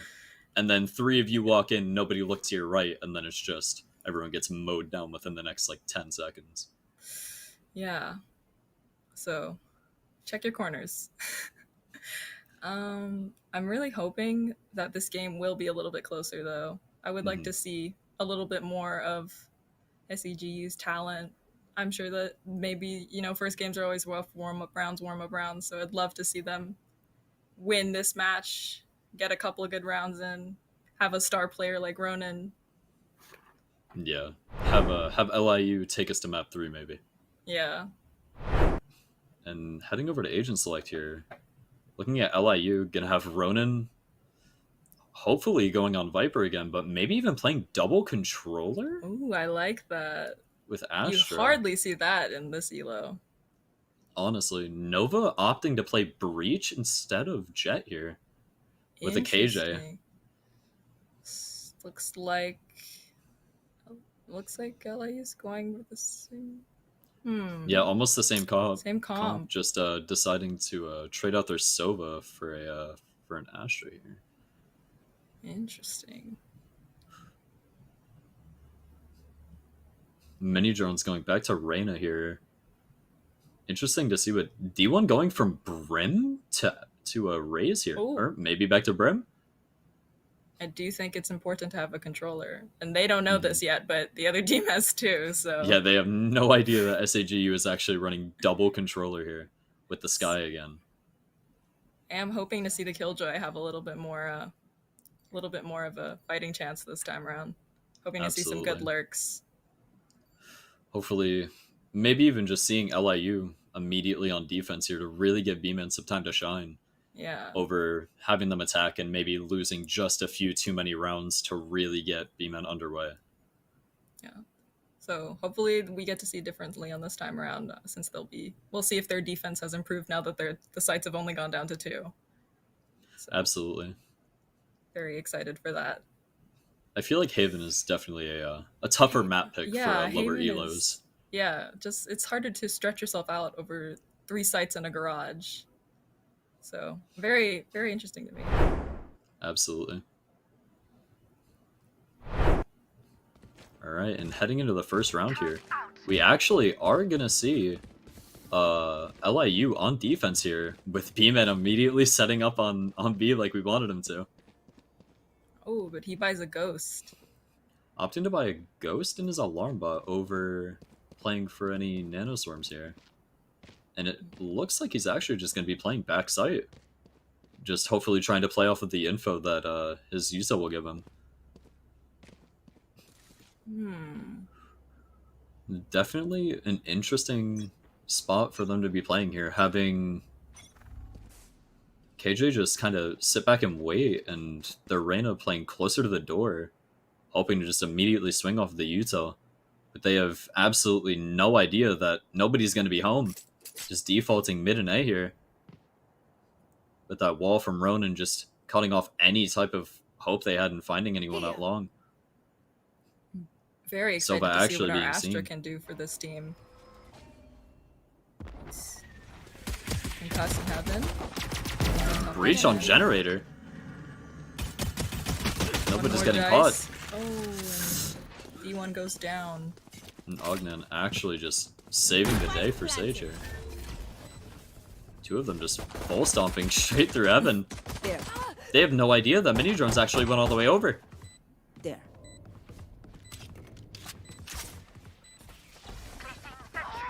One enemy remaining. Clutch starting to come up Gonna push behind. heaven. DJ hoping to catch one here. Gets Jericho. One shot though, Clutch. probably gonna end up getting right Alright. click. Now that was the work of And that is a team ace for SAGU. That's not looking so hot for them, but first round, it's alright. Yeah, can't judge them too hard off of the very first round of what happens. I'm honestly pretty surprised to see that this is 2 games in a row now that SAGU has not bought Spectre's second round after winning. I feel like the force is normally what you do to secure that second round. Second round, yeah. But just opting to just focus on pistols here. Not sure And how I once feel again- about this mid wall. Yeah, I feel like it honestly might Kind of work takes against away a them. lot of vision from them. Honestly, I feel like maybe even LIU could start hiding out out You on can push catwalk down, waiting for yeah, them. Push down that mid wall. Nova flashing through dice, hoping to find somebody. Oh, Clutch not looking the right way. D1! D1! D1, what are you doing? You have to catch those. The Aldrin down mid, more than enough info. D1 just gonna get caught by D1. Clutch here. I had no idea that. Oh man. Recon Dart doesn't catch Clutch, so he's still lingering in mid. Yep, mini drones hoping to find somebody. Oh, Actually, right 2 taps down, Clutch. Might be able to catch 30 Watto here. seconds left. It's gonna be risky though. Hoping to play off of his Breach's flash. They have no idea that he's sitting in cubby. Last player standing. Catches 1 and mini drones there to refrag. And Oh. LIU takes round 2. that. That was a big pick on the Rays. Absolutely. Just an actual crazy 2-tap from many drones there. Looks like mini drones is light buying. Not Yeah, many drones opting to just buy a sheriff here. Oh, never mind. Oh, Still kind of confused as to why he wouldn't. that confuses me. That did not help at all. I guess he might just be hoping to just buy light armor and get a quick frag with the Spectre and overheal and then just take a gun for himself, but Perhaps B-Man willing might for actually get another it. B-Man might actually get his time to shine here. Would love with to two see of them it. coming through B-Man. Clearing our corners, very good. B-Man actually heading back to site. The turret's going to make first contact for them. B-Man knows there's a couple of them coming up here. They're going to bait the alarm bot, and he's going to pop both nano swarms. It was a very, very smart play from Jericho there. Gonna get caught by the owl drone though. And he's walking up Speedway! Right into B-Man. Watto catching DJ up mid. Oh, mini drones. Drones catching Watto. Can he get another? For his team. Gonna get the yes, he second. does. All down to Ogden and Ronan here. Definitely seen Ronan win these before. Absolutely. But Mini Drone says absolutely no fear. He's just gonna run through. Doesn't completely go through the smoke. And D1 in a 1v2 situation. Launching smoke. Smoking for himself. Hopefully gonna catch Ronan here. And Not quite the peak he was Ronan. hoping for. Ronan clutches it.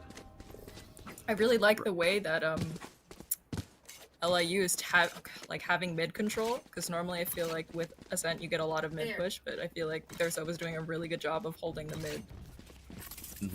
So I'd like to see them push mid, kill him, and I think it'd be a lot more difficult for SAGU to recover. I would definitely agree with you there. I'm not sure about Ronan holding this wall every single time. I feel like it would work a little bit better if he were to just either pass it through B main to try and cut sight for him or something else, but Watto just pushing through, absolutely no fear. Not even gonna bother shooting the turret. B-Man didn't buy nano swarms. Oh wait, he did. Watto stuck on 28 health here. He's gonna get healed by Jericho.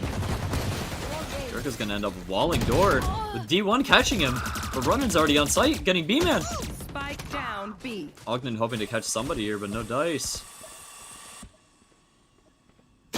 Nova coming up behind, but he's gonna get caught by Clutch.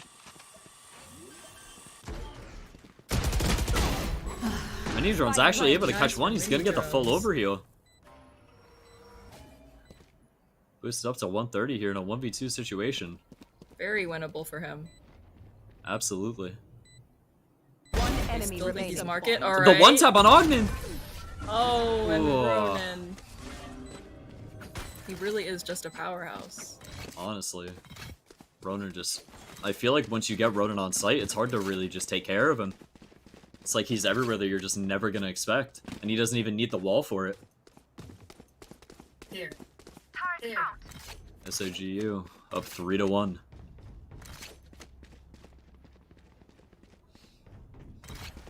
I feel like B-Man might have to start getting a little bit more creative with where he's putting these nano swarms. I Because agree. they're just baiting the alarm bot and then just he's popping both of them immediately and just getting not really a lot of value out of it. They're gonna opt to just immediately push through A with the Cosmic Divide and the Sky Ult. Right. Nova gonna get caught in the corner. Gonna catch Jericho. Boombot's not gonna see him. Ronan popping the ult here. They're gonna catch him. Ronan gets one. And it was even So dangerous. and Mini Drones Mini might swing through to drones. catch one. Just doesn't get the timing. He has no idea. That Clutch is just on the other side of the box. Oh, the Mini Drones catches Oh, Ogden. and Clutch. Last player standing. Mini Drones with 2, but just not quite enough. SAGU with round 5. I'm liking the value that we're getting out of Mini Drones here. Really, I am. just This game, he's really shining through. Here. putting in the work and it's just defense. I'd love to see him on offense. Honestly, I feel like mini drones is actually going to be a big problem here for SAGU if they don't really just shut them down here. Ronan opting to go with the default wall cutting off mid again. I wouldn't be surprised if we actually saw Sova creep up like towards a gate a little bit more instead of just waiting behind the wall. Just immediately getting rid of his recon. They know that he knows that they're just going to be walking up catwalk now. Jericho just immediately pushing through. Oh, Jericho DJ might is get him here. Oh, DJ with but nothing to his drone. name but a Marshall. Not gonna check the He's corner. not gonna clear it. And Jericho, he's just gonna wait. And he has more than enough information now. Not gonna push through to catch DJ. Here. Gotta help this And team Nova push. actually coming up behind them. Jericho catching DJ here. And then walling mid. Last player Nova he gonna use picks his up a flash. skin and he gets the kill. Leaves Ogden on 3 health. I'm in awe. B-Man hoping to just pick up any type of gun for himself here. Gonna end up pulling up with a Guardian in a 1v3. Honestly, it's gonna be a tough retake for him here though. His first contact's gonna be Ronan, the MVP of these games so far. Does have a lockdown to use here if he can manage to get Ronan here, but it's just not gonna be enough. SAGU with round 6. I think they've got to change up their defense. I don't know what they should do. Maybe put a turret in mid so they have eyes mid, but then another person can play sight. Honestly, I think one of the plays here would be maybe even putting mini drones and DJ both out mid, just immediately playing off of his recon, and then having mini drones try and get a frag and then dismiss out, just to try and shut down anything. That would definitely slow their push significantly. And they wouldn't expect it. Maybe they get a good pick on someone valuable. True.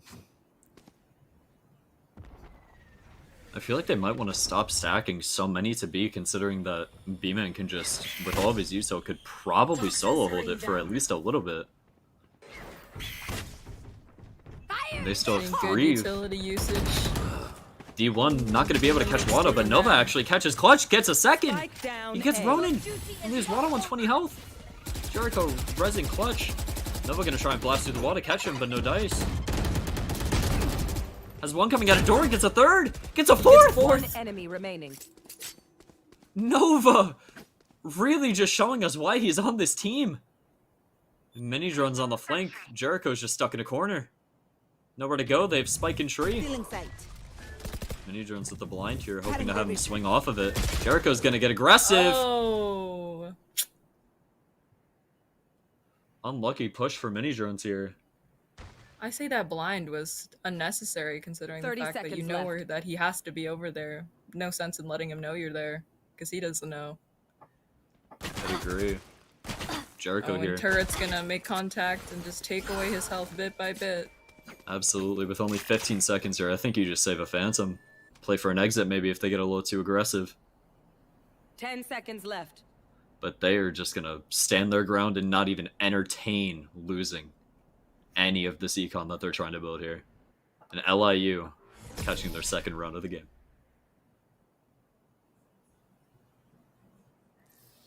Happy to see it. Hopefully they I can am- build on this momentum. I am in awe of what Nova just did. That was a very impactful round for Nova. That was Honestly. amazing. 4K, he got... Here. He was fighting 3 people at once and he killed all of them. Like, that is impact if I've ever seen it. Nova deciding that he wants to cosplay as Ronan for the day. Let's see if we can see some more of that out of Nova. I'd love to see it. Honestly. Oh, Amen. no default Viper wall. We're getting a different one. Interesting. Different angle on it. Still cutting off mid and tree. Interesting wall here instead of opting to just throw it onto B to really like cut off door and CT maybe. And B-Man on site by himself. Mini drones holding door here. Using his blind, but he's gonna get caught by the nade. He's not gonna be able to push. Here. Killjoy ult's The going lockdown. down. Closes his door. B-Man catching Jericho on the wall. 11 health left. Watto caught in a really bad situation here. Flashes himself. Tried to pop flash a little too early. Puts out the ult, trying to catch somebody. Anyone. No charges left. Ronin stuck in a corner here. And Ogden coming up through Pizza. Mini Drones isn't gonna see him. He walks past him. Oh. And Mini Drones gets him. Clear your corners. Very Ronin catching one. 30 seconds left. finally getting the bomb down. It's a scary round for LIU. Last player Have standing. everything going for you. One Mini enemy drones remaining. in the 1v1 with Ronin. Ronin's one shot, but we've seen him do it before. Ronin one shot. Mini drones actually overhealed here. Hoping to tap Spike, get him just freaking out just a little bit. Mini drones at the swing. Mini drones. I feel like That yeah. Oh. I feel like what I'm seeing a lot from LIU is that the Breach is using util and they're not quite playing off it the way that they should. I know they just won the round, but the Breach did a nice stun and you can see them standing lane, like not peeking with the stun, and I think maybe their retakes would be a little easier if they could play off their teammates util like that. Yeah, I definitely feel like they should be playing off of his flashes, maybe just a little bit more. Like, even if they have Astra and Viper just smoking every little thing, just flash above them. Flash above it and push through. Have one of your teammates swing. Just something. Yeah, Play I off think play off your breach just a they're just little not harder. quite playing off of each other in the way they could. Whereas SAGU is doing that really well, playing off the Sky ult and the Astra. Right there. Nova just took a lot of damage. Yeah, Nova taking first contact here, gonna get stunned, then sucked over, and Ronin just catching him immediately. Another ult Ronin, main. Oh, D1 D1 athlete though. catching one. Pushing for a second, not quite gonna get them. With the Viper's pit down now, Mini Drone's up, choosing to ult here. Hoping to find somebody. All three of them coming around Jen. He doesn't have it. One in hell. Mini Drones catches him, goes under heaven again. Spike Beeman with the down wall A. bang. Last player And standing. Mini Drones with a second. Ogden with the odds stacked against him can't do a thing. What a B-Man. good round for them. Burned an ult. Crucial ult too. Absolutely. Beeman and Mini Drones really just holding on the fort for their team right now. Slowly whittling away at SAGU's econ here. And I am actually very excited with what we're seeing from LIU right now. I think they're finally starting to adapt to SAGU's playstyle and actually deciding to make changes to what they're doing. Very optimistic for them. See where what kind of Viper will we get. I like this jiggle peek with the knife out.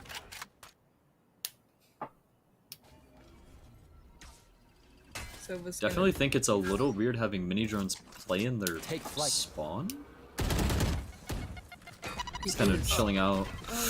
DJ's gonna get caught by the nade here, can't get out fast gonna enough. Take him out. Mini Drones hoping to find maybe just one frag here, just anything. Gonna get concussed by the dog. They're just gonna immediately run through doors like nothing happened. D1 catching clutch though. Nova pushing off him. Can't quite get the second. Leaving Sky on pretty much no health here. And Jericho on his lonesome and being man with the spike. Hoping for his teammates to figure something out for them. Interesting flash. Didn't quite play off of it fast enough. And Mini Drones. Mini drones is crucial here. Might get one. Manages to get one, can't quite get Ronin. 30 seconds left. B-Man hoping to come Spike up long here, planted. but Ronin knows exactly where he is. Hoping to catch him. B-Man. This is incredibly winnable for B-Man. Absolutely. I honestly might think that SAG might just pop Cosmic Divide here if they if Jericho ends up dying to B-Man. Oh! But it doesn't quite look like it. Great positioning by Jericho. I really like holding Absolutely. it like that. It's a lot harder. You don't expect him there.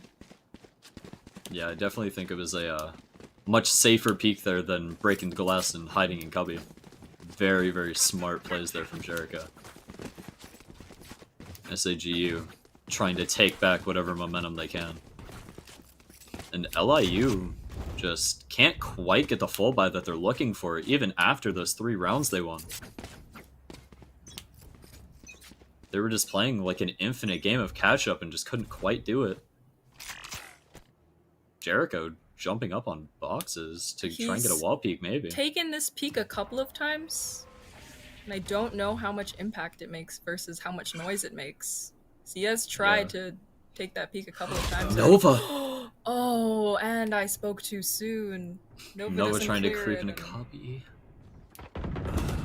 I feel like if their Brim had just... Oh, and Ronan just walks straight into a tree and just takes out Brim too.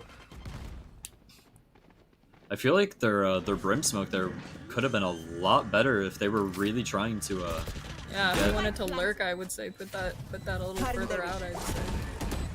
No. Yeah. The Dismisser trying to get info here. Mini Drones doesn't catch any. B-Man trying to put down a turret for flank just in case. Ogden gonna catch Mini Drones. B-Man with 1! Going for the second, gets 2! And they have the info on the third on Jen. They're not quite sure where Raze is though. Ronan on site. Might get 1 here. Ronan gets 1. Both? B-Man in hell. Gets him 1 shot in clutch. Playing Swings a for game him. of tag right there. Last round before the Absolutely switch. Beautiful trade there from Clutch though. I honestly feel like SAGU might just have that little bit more synergy than LIU might hope for. Like, it feels like SAGU, whenever they need their second player to swing for them, they're already there doing it before they even say anything. I completely agree. Like, just watching them play, you can tell that these guys, they just know how to play with each other. Play off each other. You are divided! Cosmic Divide coming out really early here, hoping to get them to site. Jericho gonna pick up the orb to get res.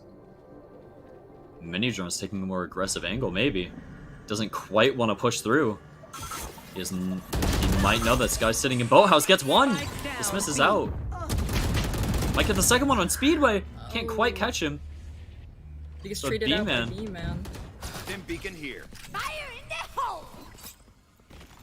B1 throwing out his iPad, hoping that he can get something here. Clutch using the showstopper, finds nobody home. Ronan's Ronan on an coming up amazing behind. flank. Here. He spots You one just mid. can't expect Ronan to be coming up behind them that fast, honestly. Gonna res Watto here. D-Man swinging it, trying to get 1, might get 2, gets a second, and Nova getting clutch. It's all down to Ronan again, and he doesn't have Spike. And B-Man with the 4K. Oh my goodness. Switching sides. And that's gonna be the end of our half. I think it was the Reyna's pick was so good on the Sky. It really just slowed everything down with the Killjoy ult. Because it was just a level of unpredictability of like, oh gosh, there's people on site. Where are we gonna go? Absolutely. And just kind of funneled them all easily to be sprayed down in Boathouse. Yeah, Mini Drones and B-Man really showing us what they're made of this game. And SAGU feels like they're just kind of, I don't know, just not quite having the same synergy that they had on Haven. I feel like LIU is just adapting a little faster than they thought they would. They can't just keep doing the same thing over and over and keep winning. I am very excited to see the Viper on defense, though, to see what she brings to the table. True. Mini Drones once again opting to go with full util and no gun here. Clutch holding this close angle, hoping to find somebody walking through the smoke. Ronan gets aggressive to the shot already. Oh, and he Ronan gets catching caught 1. down mid. Gets traded out by B-Man. And Watto with the second. The pop flash here, hoping to find somebody. Flashes himself on accident. And Jericho already coming up behind them. B-Man's 1 shot. Might get 1 here. Can't quite catch B-Man. He's just gonna have to hope for Clutch to catch him here. And Nova, the flash just isn't working for him. Clutch getting them one shot. Looking with one, with two. Might get the third, can't quite get him. Clutch just able to trade him out there. Weapon here.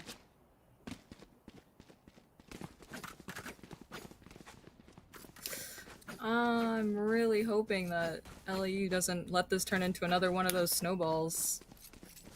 Absolutely. I feel like they, if I was LIU right now, realizing what happened the last map, I would just force up here and hope for the best.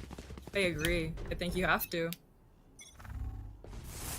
Knowing that the other team doesn't force, I think is super useful, knowing that you should force. Try to get those eco frags. Completely agree. Having seen them 3 times on round 2, just stay with pistols for everything else. Mini drones! With a nice headshot. Taking out Watto immediately, taking away one of their main means of getting healed. And their only flash. Jericho just walling a man though, shutting down anything they were trying to do. Nova deciding to lurk around the wall. Maybe waiting for an aggressive push from Sage here. Mini drones with the second. One. Gonna overheal. Might take the ghost, might not. Move for his team. Nova pushing by himself. Not really the Mini smartest drones decision he going could have made there. aggro. Mini drones deciding that he wants more. He's hungry. They have He has no idea that Clutch is right under him. Spike planted. Oh, Clutch catching him just at the right time. Back to a 3v3. I think if you're gonna go that aggressive, you have to commit more to it. Honestly. And now Clutch with the Marshall. Not having to spend a dime on it. Honestly, if you're B-Man here, hearing these footsteps from Clutch, you just gotta swing it. You can't let him come to you. B-Man killing Clutch here. Player standing. B-Man with the second.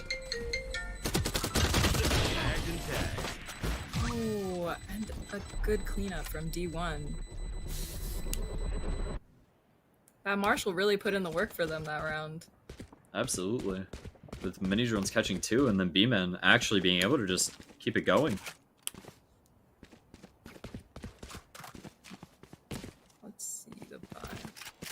Looks like a couple of SAGUs are light buy-in.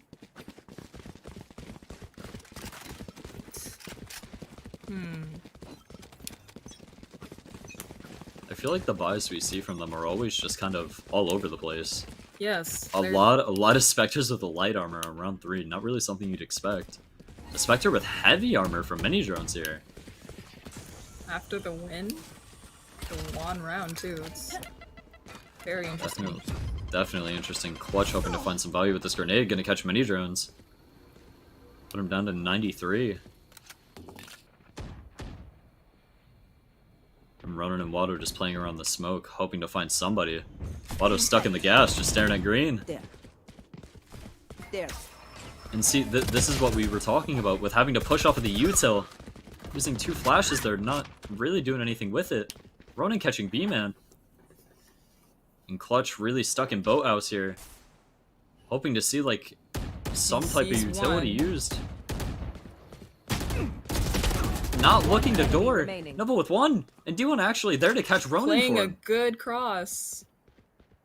Now it's just a 3v1. Jericho. Make that a 2v1. Almost got caught by Nova there, but it's going to go back up to full health. Very winnable for him. Absolutely. I honestly wouldn't be surprised if we saw Brim just hiding back sight, not even playing with their Silva really to try and play for this ult. So they just want to really secure this round, and D1 doing the exact opposite of what I said.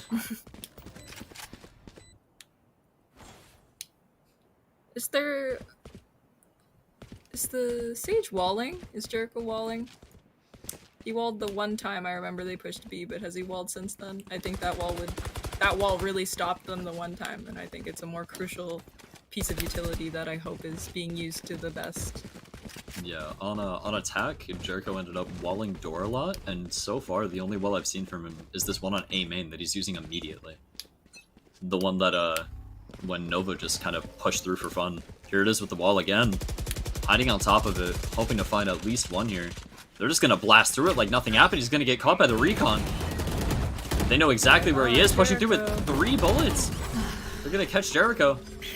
Looking to heaven with that molly. The sky flashes through. He's gonna get one. Can't quite get the second. B-man. Prepare for hellfire. Oh, this is a lot of use on Ronin. A big ult from Brim, but can't quite catch him. The Boombot. And DJ knowing that he's stuck in this corner. Ronin with 35 HP and Astra with 25 HP. Can they do it? One enemy remaining. D1 catching Ogden here. Ronin's already on site, but B-man has him. I must say they're playing a much nicer post-plant hold than they were in the first map. Absolutely. Like that was this. They're holding multiple angles and they're holding each other. It's working out so much better, and I'm glad to see that adaptation. B-man and mini drones just kind of putting the team on their back here. But D1 and Nova are really starting to show up. I'm pretty excited to see what they can do with some of Nova's util once again. Kind of expecting to see a little bit more like aggression off of his flashes. Yeah. I feel like I would go for mini drones too, because it feels like they're just kind of throwing them out, not really doing a lot with them. I'm hoping for more team collaboration with the util, especially because they have so many blinds. And with Reyna blinds, it is really easy to have a teammate swing off your Reyna blind. And of course, with the breach flash, it is easier to have a teammate swing off of that. Absolutely. Mini drone's just kind of lurking mid now. Not sure if he's going to catch Ronin on Cat. Can't quite get him. The Sky's starting to push through mid here too. He's going to have to back up. Nova on tiles. Might want to swing them on Catwalk after getting that info from mini drones, but... JJ ult goes down. And Nova gonna get caught by Watto. And mini drones looking to get one here. Looking for the second. Might get Watto. Gets the second. And Ogden there to trade them out though. And they're just gonna get sight for free. We might see might see contact from Jericho and DJ here. Ogden coming up behind him, making a lot of noise though. DJ knows you're here. Not quite able to catch him though. Oh, double in their back pocket. Clutch, just pushing in like an absolute psycho. B-man, not quite gonna be able to get him here. Oh, but those unlucky. double mollies. That was a really nice double satchel. Honestly, I was very surprised to see Clutch kind of push him like that. SAGU taking the lead back.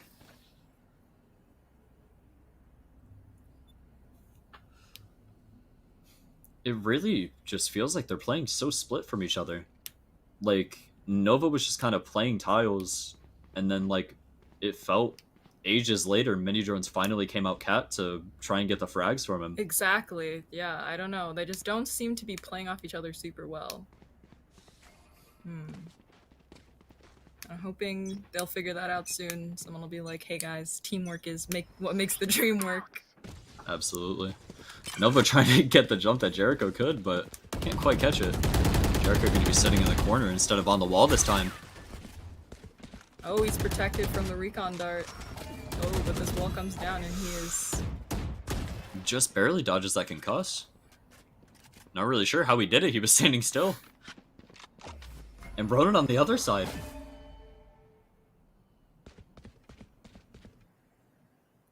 Interesting play here, Watto. Hoping to catch one. Gonna just get the info for his team and then just kind of walk away though. Nova knows that the Sage is here now. Does he go aggro for it? I think the best play for Nova here probably would have been to use his C ability here. Actually catches Jericho with the wall bang, but Ronin! Spike down A. Ronin, good eco frag from him. It's not quite enough to slow the whole team down. 3v1 situation here. Gets the first. Knows that one's probably lurking near generator. Check your right. Knows that one's in hell. Gonna get the second. Not sure where the third is. Gets the third! Oh, wow. And how did they Oh let my that god. happen? Ogden just playing out of his mind. Absolutely gave him super easy winnable 1v1s for those 3 kills. Absolutely easy 1v1s. Ogden with the clutch. Honestly, I feel like after your first teammate dies to him, Minidrone should have just walked right back out of trees to try and take the fight with his teammate. I forget who ended up going to hell, but just kind of. I agree that you should try to swing with your teammate there. Yeah.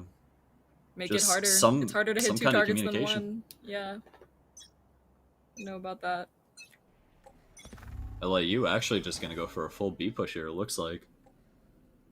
Will we be seeing the breach ult? I'm hoping we'll see it sometime soon.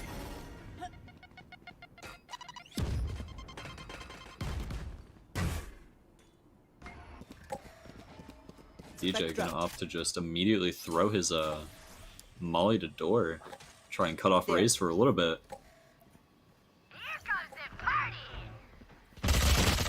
Minidrone.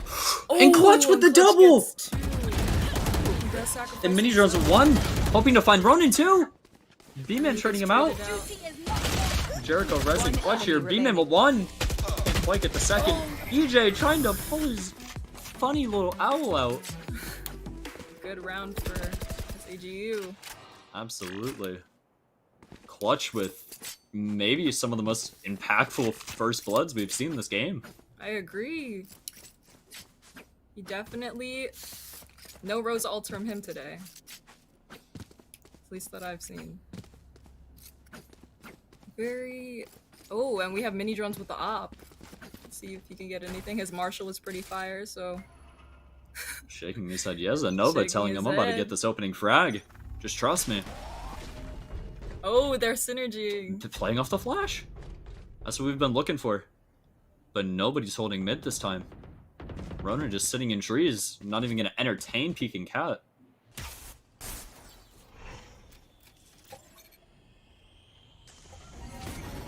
Minidrone's going to push through the smoke.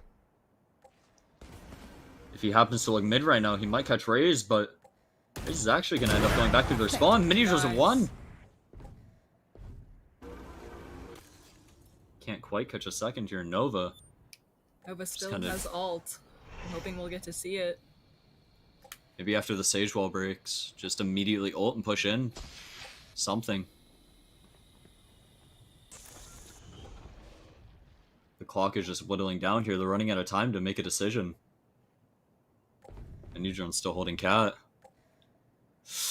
And the timing of him not peeking mid anymore to see Raze. So unlucky. Oh, Nova with 1. Oh, hope they might check this corner now that he's caught. 30 seconds left. Nova with the second. And this is the type of synergy we were looking for since map 1. Planted. Yes, honestly. The way that they're playing off of each other's utils so beautifully. It's so nice to see. Nova going for the third, but can't quite catch them. Ronin. They know both are heaven now. Oh, another double satchel. Let's go for something psycho. And Minidrone's actually just shooting him out of the air. Running with the second. Running a 1v2 here. Has to ace to clutch this. Oh, and he throws down the Viper's ult. Throwing down the Viper's pit, hoping to find anyone home. Nobody hiding hell for him. Oh, they've set this up for a great post. Absolutely, gonna get the 4th. There's no time. Not gonna be able to get the 5th. A very, very good attempt by Ronin here, but unluckily in vain. It's another run for LIU.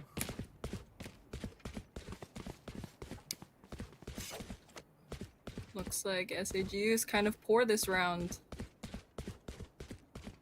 I am so incredibly happy that we're finally seeing that I util am synergy. too. It is really nice to see them peeking off of each other's util, and with the dart and peeks and stuff, and with the blinds. It's so nice to see them playing off of each other. It flows so much better for them. It's so much easier for them to take the side if they just work together. Exactly.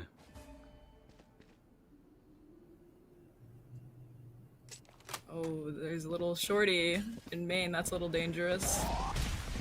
Clutch with the full armor here, hoping to just catch one and take the gun and hopefully run away. I'm hoping that they don't just push through this flash, or the, hoping that they don't just push through the smoke blindly. Gonna get a lot of damage on mini drones here, though. The Astro Smoke's gonna go away. And Clutch just waiting here. Doesn't run away because of the lockdown. Committing to that shorty play. But they can't get to him. Ronan keeping him safe. alive. That's the kind of synergy that keeps SAU on top. Absolutely. Auto hoping to play off of his flashes here. Might actually just team flash Jericho on accident, though. Mini drones pushing up. They have the buy advantage, so it's super important if they get these flankers. 30 seconds. Not going to be able to catch one. Watto with the wide swing. Augment has all three of them. One enemy remaining. Oh, gets two. It's all up to B-Man. Left vulnerable, though. Gets one. It's so important to win rounds with the other teams on eco. Match Oh, point. man. Just unlucky. I feel like one of the big things that we need to see from LIU here, like, we're finally seeing some of that util synergy, but I feel like they're just taking a little too long to finally decide what they're going to do. Yeah, they're essentially just getting closed in on at every single round, so it pretty much, Like, they win the round if they can kill off all the people behind them. honestly, they just end up sitting in either A main or B main for just a little too long. They're actually not even going to be on a full buy here on their last round. Hopefully mini drones can find one, open this up for them. Bree's trying to make the jump again. Mini drone's going to show him how it's done, maybe. Come on, guys. Showing him how it's done. There we go. I still wonder if that peak is worth the noise. There. From the failed attempts. Honestly, they know that there's at least a couple of them here now. Ronan going to be playing in the cubby. Launching smoke. Ronan hopefully going to be smoking off heaven here. Before we break down the wall. Ronan just kind of looking at his playbook here, and trying to figure out what he's gonna do. Finally, with the ult. Check the corner. Check the corner. Jericho and Ronan just absolutely shredding through LIU, and it's all up to B-Man. And there's a flank coming, and he has no idea. He has no idea that Clutch is here waiting for him. Clutch not able to catch him though, and B-Man gets one. 5 health and dies to the dog. It was a very close game though. It was nice to see LAU like just, you know, improve their synergy over the span of the games. Really Just tough to lose to the dog though. Absolutely. Just an unfortunate last couple rounds there, but we'll definitely try to bring that up in the interview that we have after this break.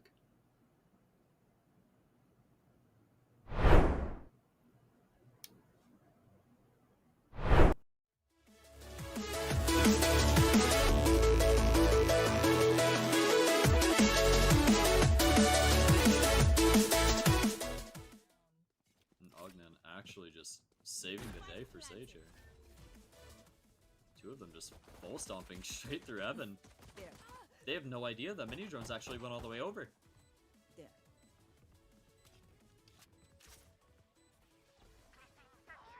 One enemy remaining. Clutch starting to come up behind. DJ hoping to catch one here. Gets Jericho. One shot though, probably gonna end up getting right click. Though hoping to play off of his Breach's flash. They have no idea that he's sitting in cubby. Catches one and mini drones there to refrag. And LIU takes round 2. Nova coming up behind, but he's gonna get caught by Clutch. Mini drone's actually able to catch one. He's gonna get the full overheal. Boosted up to 130 here in a 1v2 situation. Very winnable for him. Absolutely. One enemy remains. Market. All right. The one tap on Ognan. Oh, and Ronan. Corner. Gonna catch catch Jericho. Boombot's not gonna see him. Ronan popping the ult here. They're gonna catch him. Ronan gets one. He was even. So dangerous. And mini drones Mini might swing through to drones. catch one. He just doesn't get the timing. He has no idea. That clutch is just on the other side of the box. Oh, the mini drones catches on. Oh, and clutch. Last player standing. Mini drones with 2. And just with all of his use, so could probably solo hold it for at least a little bit. And they still have Good 3. utility usage. D1 not going to be able to catch Wada, but Nova actually catches clutch, gets a second. Spike down He gets A. Ronin. And leaves Wada on 20 health. Jericho resing clutch. Nova going to try and blast through the wall to catch him, but no dice. Has one coming out of door, gets a third, gets a fourth. One enemy remaining. Nova. We've seen him do it before. Ronin one-shot mini drones actually overhealed here. Hoping to tap Spike, get him just freaking out just a little bit. Mini drones at the swing. Mini drone. He doesn't have it. One in hell. Mini drones catches him, goes under heaven again. Spike Beeman with the down wall A. bang. Last player And standing. mini drones with a second. Ogden with the odds stacked against him can't do a thing. Can't expect Ronin to be coming up behind him that fast, honestly. Gonna res Watto here. Demon swinging it, trying to get one, might get 2. Gets a second. And Nova getting clutch. It's all down to Ronin again. And he doesn't have Spike. And Pina. He's just gonna have to hope for clutch to catch him here. And Nova, the flash just isn't working for him. Clutch getting them one shot. Look at him with 1, with 2. Might get the third, can't quite get him. Absolutely. I honestly wouldn't be surprised if we saw Brim just hiding back sight, not even playing with their Silva really, just trying to play for this ult. Because they just want to really secure this round, and D1 doing the exact opposite of do what it. One enemy remaining. D1 catching Ogden here. Ronin's already on site, but B-Man has him. Ooh, double in their back satchel. pocket. One enemy Clutch! remaining. Just pushing in like an absolute psycho. B-Man not quite going to be able to get him. And good eco frag from him. It's not quite enough to slow the whole team down. 3v1 situation here. Gets the first. Planted. Knows that one's probably lurking near generator. Check your right. Knows that one's in hell. Gonna get the second. Not sure where the third is. Gets the third! Oh, wow. And how did they Oh let my that God. happen? Ogden just playing out of his mind. Absolutely. Or try and cut off Raze for a little bit.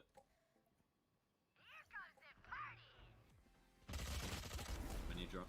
And clutch with the double! B-Man trading him out. Jericho resing clutch here. B-Man with 1. Can't quite get the second. EJ trying to pull his funny. And Mini drone's actually just shooting him out of the air. Running with the second. Running a 1v2 here. Has to ace to clutch this. Oh, and he throws down the Viper's ult. Moving down the Viper's pit, hoping to find anyone home. Nobody hiding hell for him. Oh, they've set this up for a great post. One enemy Absolutely. remaining. Gonna get the 4th. There's no time. Not gonna be able to get the 5th. A very... They have the buy advantage, so it's super important if they get these flankers. 30 seconds. Not gonna be able to catch one Watto with the wide swing. Augment has all 3 of them. One enemy remaining. Oh, gets 2. It's looking at his playbook here and trying to figure out what he's gonna do. Finally, there's the with the ult. Check the There's corner. the ult. Check the Check the corner. Remaining. Jericho and Spike Ronin. down A. Just B-Man. And there's a with his flank coming, Spectre. and he has no idea. He has no idea that Clutch is here waiting for him. Clutch not able to catch him though, and B-Man gets 1. 5 health and dies to the dog. Win. D1 goes down.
And we're back.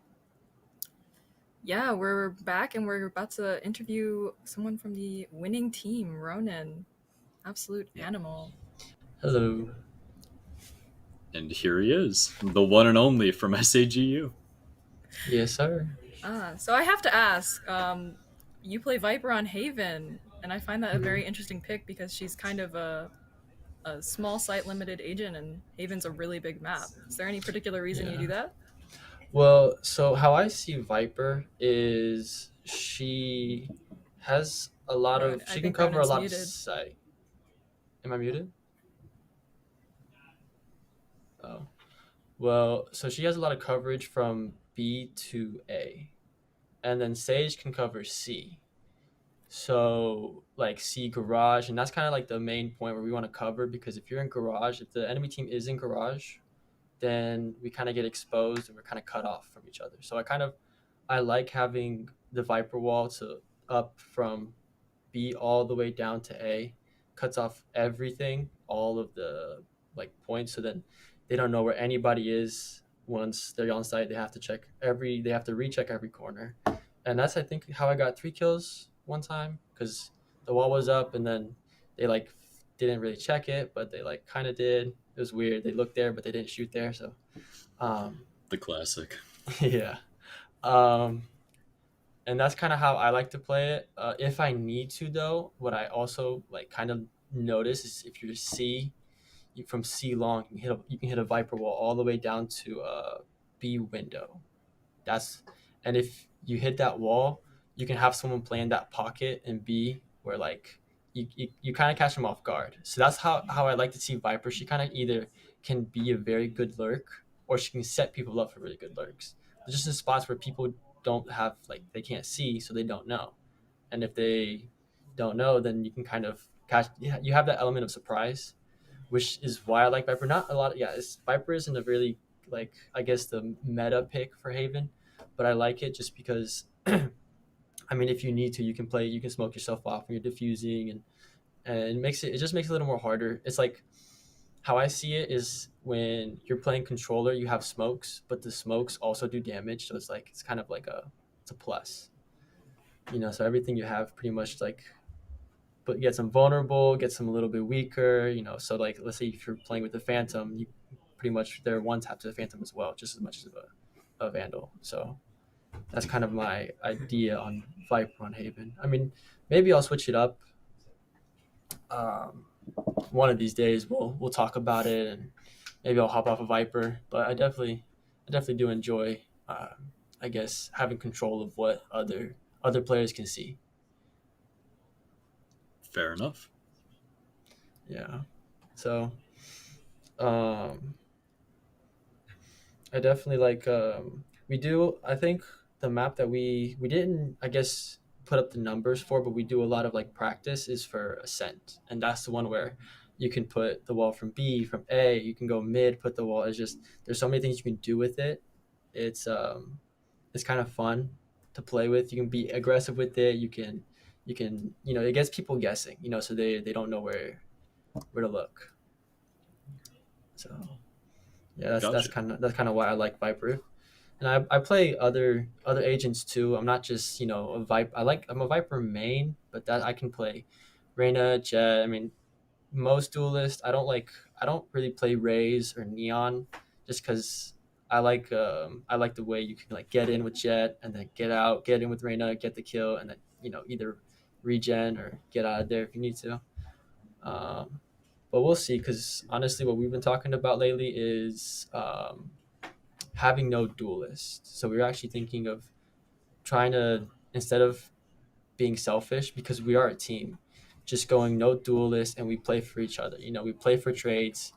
We have mollies, flashes, and smokes, and we use that. So we're gonna try and implement a little bit more of have more Astra. I definitely want to play with Astra a little bit more. That seems like something that's really strong right now, and definitely want to have a lot of flashes. I feel like that gets people off track, and they have to look away and then flick back if they don't want to get flashed. And it's a bunch of stuff that we could do, especially as a team. And that's one thing I like about Valorant. It's just because there's so much different like combos you can do. It's kind of like endless. It's almost infinite for how much abilities you can do and like all the synergy stuff. So it's fun. Got you. Yeah. Is there like oh, my fault. You can go. I actually have a question about that, because you guys, at least compared to the other team, you guys had really good, you guys played off each other super well. And I was gonna ask, so guys, how much practice do you guys have to get in to like play off each other so well? We do practice a lot. So our scheduled practice time for like the past was starting from 6 p.m. and it ends at 10 p.m. Monday through Friday. And we kind of like broke the rule in a way, or I did at least, because I had to get on like earlier. I had to get on Saturdays, and I would just kind of play a little bit more, take it a little bit more serious. But I definitely wanted like this game to be different than the last game, because last game I feel like we played really like individual. So I was like, this game I want us to focus more on support. Like if someone's going in, make sure you flash for them, make sure you trade them, make sure whatever happens, it happens with a purpose. It doesn't just, I want to get the kill and go. Maybe you could be selfish every once in a while, because I mean, those are always nice to do, but you always want to make sure if you have a team, you use a team. Definitely. Yeah. So if you're ever like solo queuing or duo queuing, hey, try and help the team out. Don't play selfish. A lot of people do like to play like selfish, I guess, in solo queuing. Gotcha. One last like quick thing that I wanted to ask you real quick was, what do you think the main thing was that you guys did differently than LIU that just completely swiped Haven from them? Map control. Map control. That was the main thing that they didn't have, especially like you saw it a lot on Ascent. They would kind of bunch up in one spot and then they would stay there. They'd be stuck because they didn't know what to do. And like that last round that we had, where they all just kind of got stuck in B. Yeah, they got stuck. I think they got stuck A last round. The very, very last round. They got stuck. Yeah, they got stuck A, and then they breach ulted, Reyna flashed, and then that's obviously when they're gonna charge in. You know, it's a no-brainer. So then me and Jericho were sitting on opposite sides of each other, and we just had Astra gravity well holding them back so they can't push through. Gravity well, concuss, and then it's just free kills. So we're concussed, but so are they. So that's kind of why I like having Astra, but I like to have her kind of more safe because she needs to be able to access her abilities like on the fly. Gotcha. Yeah, but that's pretty Well, much what I think we did a little bit better. Got you. Well, thank you very much, Ronan, and good luck on your next couple games this season. Thank you. You guys as well.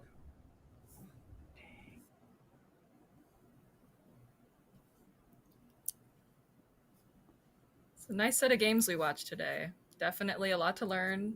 Very excited for the future of these two teams. Absolutely. Hopefully I'll be able to actually catch some of the games that SAGU plays after this, because after seeing everything that happened tonight and seeing how good their team synergy is, I'm wondering how high they can actually climb through this bracket. Same. So thank you everyone for watching the stream today. Thank you for watching our segment. Hope y'all have a good night. Absolutely. Have a good one.